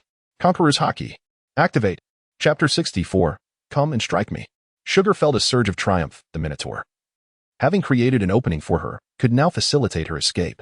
Minotaur, tear away my bindings and lead me to safety. With a mighty tug. And Ace's fire fist served merely as a distraction, a ruse to divert Bison's attention while he prepared to unleash his conqueror's haki. In a flash, the invisible wave swept through the area as Ace unleashed its full potential. Upon contact with the wave, Sugar instantly lost consciousness. The Minotaur struggled briefly before its eyes dulled, rolling back as it collapsed to the ground. They were both unacquainted with haki, and upon experiencing the conqueror's haki, they succumbed to unconsciousness. Panting heavily, Ace surveyed the two fallen figures. After ensuring they were not feigning their incapacitation, he lifted Sugar from the ground. This little girl was a menace. Her powers were far too domineering, and he could not afford to grant her the chance to approach him. He needed a place to conceal her. As Sugar lay unconscious, her devil fruit abilities began to dissipate, returning the Minotaur to its original form, a creature whose true appearance was even more daunting, given its biochemical nature. Ace emerged victorious. In the ruins of the Don Quixote family headquarters, I did not hasten to extricate myself from the debris. My ribs had been fractured by Pika's strike, necessitating a moment for my body to recuperate. A bold idea took root in my mind, since each fracture of my bones led to a subsequent growth that rendered them incredibly resilient. Why not shatter all my bones in one go? The transformation of my flesh was beyond my control, and I was uncertain how long it would persist. If I were to proceed with this plan, I needed to act swiftly. Otherwise, should the transformation conclude before my bones had healed, I would find myself in a most precarious situation. After a few moments, I probed my ribs and found they had already mended. Armament haki, activate. A metallic sheen enveloped my entire being as I burst forth from the rubble, emerging from the wreckage. Pika, witnessing my unexpected resurgence, was struck with fear. He had unleashed his full strength moments before, yet it had failed to inflict any substantial harm upon me. With my vitality restored, as long as he could not defeat me in a single blow, I would recover from any injury in a short span of time. What is your purpose in the Don Quixote family? Heh, I have heard that Doflamingo possesses numerous valuable treasures, hence my desire to obtain some. Arrogant fool. Pika seethed with rage. The Don Quixote family was a pirate crew of the 7 warlords of the sea, not to be disrespected by outsiders. With his hands plunged into the ground, Pika began to manipulate the rocks beneath the surface. His strategy was to delay me until reinforcements arrived, allowing him to encircle me with a coordinated assault. The ground began to ripple like waves, indicating his intent to ensnare me. This was a tactic I dreaded. Being immobilized would prevent me from retaliating, and the ensuing itchiness would be maddening. I concentrated my armament haki to its utmost limits, feeling it flow around me like liquid. I was uncertain of the mechanics behind this transformation, yet the quality of my haki had undeniably intensified. I propelled myself forward, crashing against the rising earthen wall, creating a gaping hole in its surface. Continuing my relentless charge, I prepared to confront Pika head-on, unafraid of a direct clash, but wary of the insidious constraints that could bind me. My nose crumpled, and my collarbone shattered. The prickling sensation intensified for a few seconds before my body returned to its original state. I dashed before Pika and delivered a powerful punch. His rocky exterior was as unyielding as iron. My fist barely made an impact, and upon contact, it fractured immediately. Yet, I did not relent, continuing to hammer away at Pika with fervor. I aimed to shatter my fist even further. Crack. My entire right arm was rendered useless. From fingers to wrist, from wrist to elbow, and from elbow to shoulder, every bone was splintered. Seizing the opportunity, Pika reached out with a massive hand, intending to toss me aside. Intentionally, I raised my left hand in defense, hoping to use Pika's strength to shatter it as well. As expected, Pika tightened his grip on my left arm, crushing it with a series of sharp cracks, obliterating it completely. Then, my body felt weightless as Pika lifted me, executing a throwing motion that sent me hurtling toward a distant building. After flying a considerable distance, I crashed into a pile of rubble. Though the scene appeared grim, exhilaration surged through me. In that exchange, both of my arms had suffered catastrophic fractures, and Pika's final throw exacerbated my injuries, breaking several ribs while my spine fractured anew, and my left tibia and Achilles tendon succumbed to fractures as well. Lying amidst the debris, I awaited the healing of my bones, utterly incapable of rising. The original agony, compounded by an itch that penetrated to my very marrow, triggered a surge of adrenaline, leaving me to revel in the comfort brought by the tremors of my body. Perhaps this is what people mean when they say that those who are undeterred by suffering are invincible. No wonder the Emperor enjoys inciting crowds to assault him. It turns out that being beaten can be quite exhilarating. I felt the itch within my bones, overwhelmed by the multitude of fractures that would take time to heal. I lay still, hoping that Pika would not pursue me into the ruins and continue his onslaught, for I was utterly defenseless. A few more blows could spell my end. At that moment, Pika remained outside the rubble, having sensed that I had not utilized my haki. Although perplexed, he chose to crush my arms nonetheless. Meanwhile, reinforcements arrived. It was the Peach Blossom Army and the Square Army. Where is Sugar? Lord Sugar is engaged in battle with enemies, and I am here to support Lord Pika. Are there more foes? Pika felt a chill. My unexpected appearance had already incited significant conflict, and if additional opponents of similar caliber were to arrive, the Chambered Archipelago might face annihilation. That rogue was just subdued by me. You go to the ruins and capture him, Pika instructed, pointing towards the distant rubble. Understood. Are there more foes? Pika felt a chill. My unexpected appearance had already incited significant conflict, and if additional opponents of similar caliber were to arrive, and nearby residents had nearly all fled, Pika returned to his original form, having exhausted considerable strength in his previous efforts. Report. There's a situation. The Peach Blossom Army shouted from afar, causing Pika's relaxed expression to stiffen abruptly. Hurry, go assist them. Yes. At this moment, my body had fully healed. Yet the itch persisted with no sign of abating. I was alarmed at the thought that I might undergo a transformation akin to the Emperor's, enduring for several months. I was not a cultivator. If this itch continued unabated for days and nights without food or sleep, I would likely perish before my transformation was complete. Footsteps approached, erratic and numerous, as if a throng were advancing. Were the guards coming? Emerging once more from the earth, I immediately spotted the toy soldiers nearby, and I couldn't help but feel delighted. Manifesting a layer of haki, I taunted, "Come, strike here." There's a situation. The gunmen and axe wielders moved to the front, while the archers took position behind, maintaining formation. Attack. The toy soldiers before me commanded with unwavering precision. I rooted myself, amplifying my haki to its utmost, preparing to withstand this wave of assault.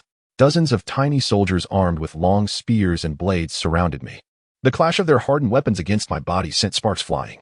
I allowed them to hack at me, adjusting my haki's intensity according to their strikes, calibrating it just right so that they could pierce my skin. The healing of flesh wounds was significantly swifter than that of my fractures. Ordinary wounds healed in the blink of an eye. Archers, fire. The toy commander continued issuing orders. They were Sugar's servants, devoid of fear or trepidation. Whoosh. Hundreds of arrows pierced my skin, embedding themselves within me. I discovered a more effective remedy for the relentless itch. The areas struck by arrows sustained continuous damage, prompting ongoing healing processes. Thus, pain and itchiness reached a state of equilibrium, rendering the arrow-stricken areas less bothersome. Quite pleasant, I mused. This was far more comfortable than being slashed by blades. Chapter 65. Oh, how delightful. Do not cease. I am Tiani, destined to become an Admiral of the Navy. Presently, I find myself amidst a grand spectacle of torment. The countless toy soldiers relentlessly assailed me, while Pika rested to recover his strength. He intended for the toy army to wear me down, to engage in a war of attrition. However, such a tactical arrangement aligned perfectly with my desires. Having these diminutive soldiers exhaust my physical form would greatly aid my growth. Though the toy soldiers lacked formidable power, their overwhelming numbers enabled them to strike at me from every angle. I opened my arms wide, welcoming the deluge of arrows. My body became a veritable porcupine, saturated with arrows, and I trembled with pleasure. I turned, presenting my back to the incoming arrows. The toy marksmen from the Peach Blossom and Square armies tirelessly continued their barrage. In less than a minute, my back was also covered in arrows. Now, saturated with arrows, and I trembled with pleasure.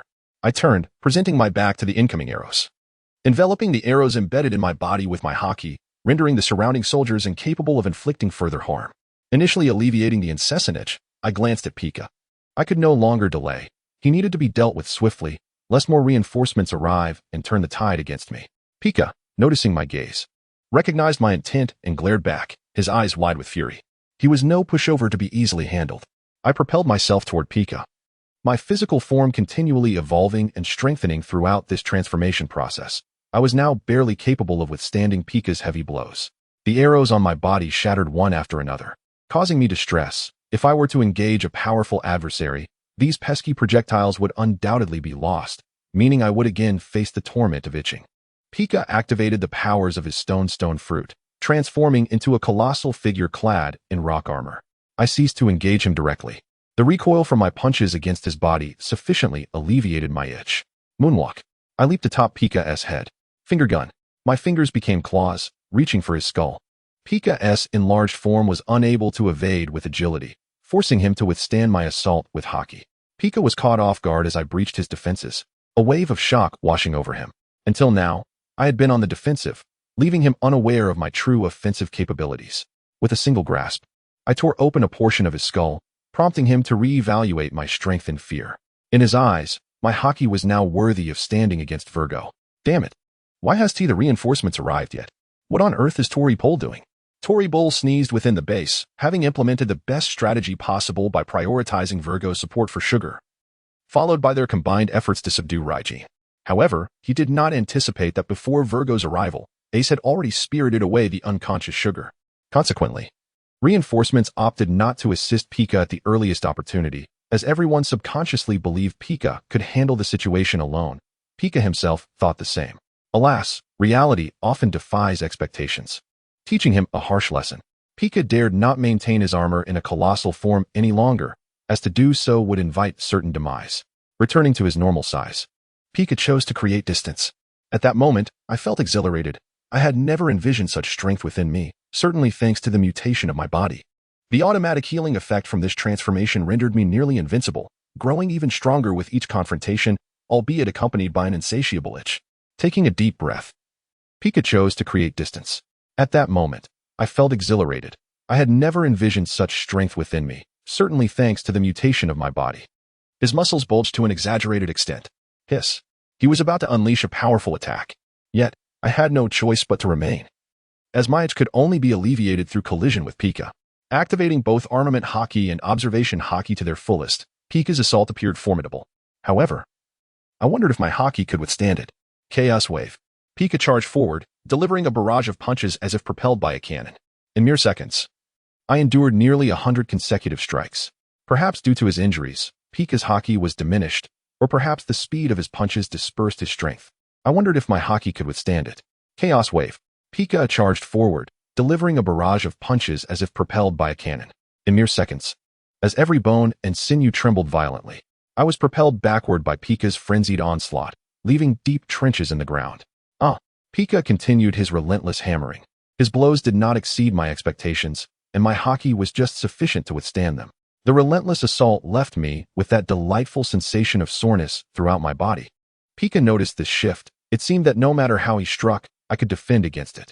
Growing increasingly alarmed, Pika realized that his ultimate technique was losing its potency. Yet, he could not cease his onslaught. To do so would invite my counterattack, and he lacked the confidence to endure it. Pika needed to buy time, simultaneously delivering damage while utilizing his devil fruit ability to siphon energy from the earth to replenish his stamina. I discerned Pika's intent. He aimed to prolong our confrontation until reinforcements arrived. However, Pika's vigorous punches were indeed effective, the continuous tremors steadily enhancing my physical strength. I resolved to wait a while longer, allowing him to hammer away. Pika's formidable punches wreaked havoc, causing trees and buildings around us to crumble. I adjusted my angles to ensure every part of my body could absorb the impacts. Consequently, not only did my limbs harden further, but even my facial features grew more robust. Pika's fists ground away at my internal structure, expelling fragments of bone through the wounds. My entire skeletal framework was smoothed and rounded.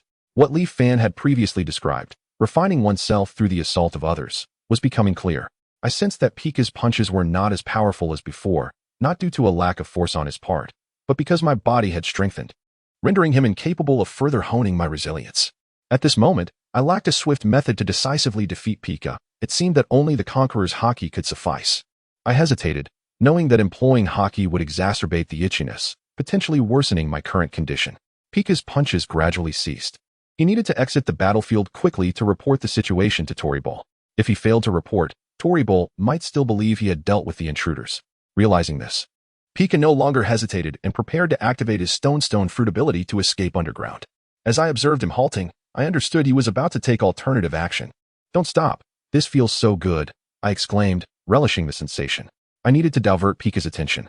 for he would be most vulnerable to my conqueror's haki when caught off guard. Yet, Pika clearly had no intention of continuing our conversation. His body began to sink into the earth. This was the ability of the stone fruit, allowing its user to merge with the rock and soil. Once the assimilation was complete, Pika could escape seamlessly from below. Seeing the successful activation of his ability, Pika sighed in relief. We shall meet again, Raijin. I knew I could not afford to delay any longer. Without hesitation, an invisible wave emanated from my brow. Conqueror's haki. Pika's expression shifted. You too? The assimilation was interrupted, and Pika's massive upper body collapsed to the ground. Chapter 66. Ultimate Transformation of Armament Haki. Conqueror's haki. My haki surged forth, reaching its zenith. I was determined to ensure my adversary was utterly defeated. After a brief duration, silence enveloped the area. Not only had Pika succumbed, but the surrounding members of the Red Peach and Square Army also fell, as did the residents who had yet to evacuate the upper floors. Birds in the sky plummeted to the ground as if a white rain were falling. I noticed that not only common birds fell, but also messenger seagulls. Clearly, the events unfolding here had been observed by the outside world, and I needed to act swiftly. Originally, I merely intended to seize the opportunity and extort a little. But with Doflamingo having departed the island, plans had changed. Doflamingo was the strongest force, and as a result, only 3 family executives remained on the peninsula where the Don Quixote headquarters was located. It was impossible to truly position the battlefield near the harbor to fend off the Big Mom pirates' assault. Over a dozen other family executives were stationed in the surrounding waters of Sabaody Archipelago, prepared to respond at the first sign of the Big Mom pirates. No one would have anticipated that, in such tumultuous times, 2 audacious individuals would engage in fierce combat on the island. Numerous family executives received word of the impending Big Mom pirates' approach, yet they could not abandon their posts, leaving the matter to Virgo to handle. At this moment, I felt exceptionally uncomfortable. The corrosive itchiness that gnawed at my mind surged anew, exacerbated by my recent use of Conqueror's haki. I picked up arrows from the ground and inserted them into my body as I walked, quickly becoming adorned with them once more. However, this time, I felt little relief. Perhaps due to the enhancement of my body, the persistent pain from these sharp instruments failed to counteract the itch, rendering their effect minimal. At this moment, I itched yet felt joy from realizing my heightened physical strength, yet the itch was truly unbearable. Seizing the opportunity before the itch fully manifested, I enveloped the arrows with armament haki. Then, I suddenly collapsed to the ground, hoping the pain from the arrows would alleviate my itch. However, I soon discovered something was amiss. My body crashed heavily to the earth, yet the anticipated sting did not occur. Although I had connected the arrows to my body with haki, the portions embedded within my form had likely escaped the coverage of armament haki. The color of armament can only manifest on the surface, yet the current state of this arrow has left me somewhat bewildered. It feels as though the entire arrow is enveloped in armament. If that is indeed the case, it suggests that my internal body is also shrouded in armament. This is truly perplexing. How could the internal structure of the human body be infused with the power of armament? I resolved to verify my hypothesis. Maintaining my haki, I forcefully extracted a segment of an arrow from my body. Upon closer inspection of the severed piece, the familiar dark metallic hue emitted a rich luster. Indeed, it was coated in armament haki. This implies that my haki now transcends mere surface application. It appears to manifest internally, potentially even enveloping my organs. I sensed that I might have made a significant discovery, but the relentless itch deep within my bones made further contemplation difficult. The overwhelming sensation compelled me to collide with the ground repeatedly, creating a cacophony of sound. The earth trembled beneath me, and with each impact, I felt a slight alleviation of my discomfort. I needed to locate other members of the Don Quixote family promptly. Rising swiftly, I dashed towards the headquarters. In the manga, Tori-Pol is depicted as a chief strategist. Such a figure would undoubtedly be stationed at the Don Quixote family headquarters. I sprinted towards the main entrance, taking 2 steps at a time. Tori-Pol was not the type I excelled against. His fighting style was rather insidious, rarely engaging in direct confrontation and offering few opportunities to disrupt me. Moreover, the abilities of the sticky fruit were clearly designed for restraint, lacking substantial power. However, he was currently the only formidable ally I could find. Bursting through the iron gates, I navigated the space between buildings. Feeling the force of my impacts was no longer sufficient to suppress the itch plaguing my body. After demolishing several structures, a throng of soldiers armed with rifles surrounded me, quivering in fear. Rifles? My eyes lit up, and I immediately dispelled my armament. Come, fire upon me, I bellowed, arms outstretched. The soldiers promptly opened fire. Seizing the opportunity, without hesitation, dozens of dark barrels belched flames, the bullets' impact vastly surpassing that of arrows. easily piercing my body now that I had withdrawn my armament. It was indeed effective. I protected my heart, neck, and head with my haki, allowing the bullets to strike me. For a moment, the itch was subdued once more. Truly, firearms were formidable. Yet, within mere seconds, the injuries vanished entirely. I relished the relief, but the soldiers were horrified. After several rounds of fire, they realized I was unscathed. My wounds healing in an instant, causing them to tremble unsteadily. After another volley, some soldiers exhausted their ammunition. Witnessing my unblemished state, their morale shattered. Tossing their firearms skyward, they cried, "We're done. Run for your lives." A wave of panic swept through them. "A monster! Flee!" In the blink of an eye, the crowd dispersed. My wounds healing in an instant, causing them to tremble unsteadily. After another volley, some soldiers exhausted their ammunition. Witnessing my unblemished state, during my chaotic dash through the headquarters, I had failed to detect Torpal's presence. "Toripol, face me!" I roared in the courtyard. Searching building by building was far too time-consuming, and my body could not endure much longer. "Mr. Thunder God!" A voice called out, and a robust figure descended amidst the flames. Fire Fist Ace had arrived. After dealing with Sugar, Ace had hurried to the headquarters, and upon encountering the unconscious Pika and the fallen soldiers, his assessment of my strength had risen significantly. A man of power rivaling that of the 7 warlords. Upon hearing my roar, he pinpointed my location and descended swiftly. Seeing my ally had arrived steadied my nerves.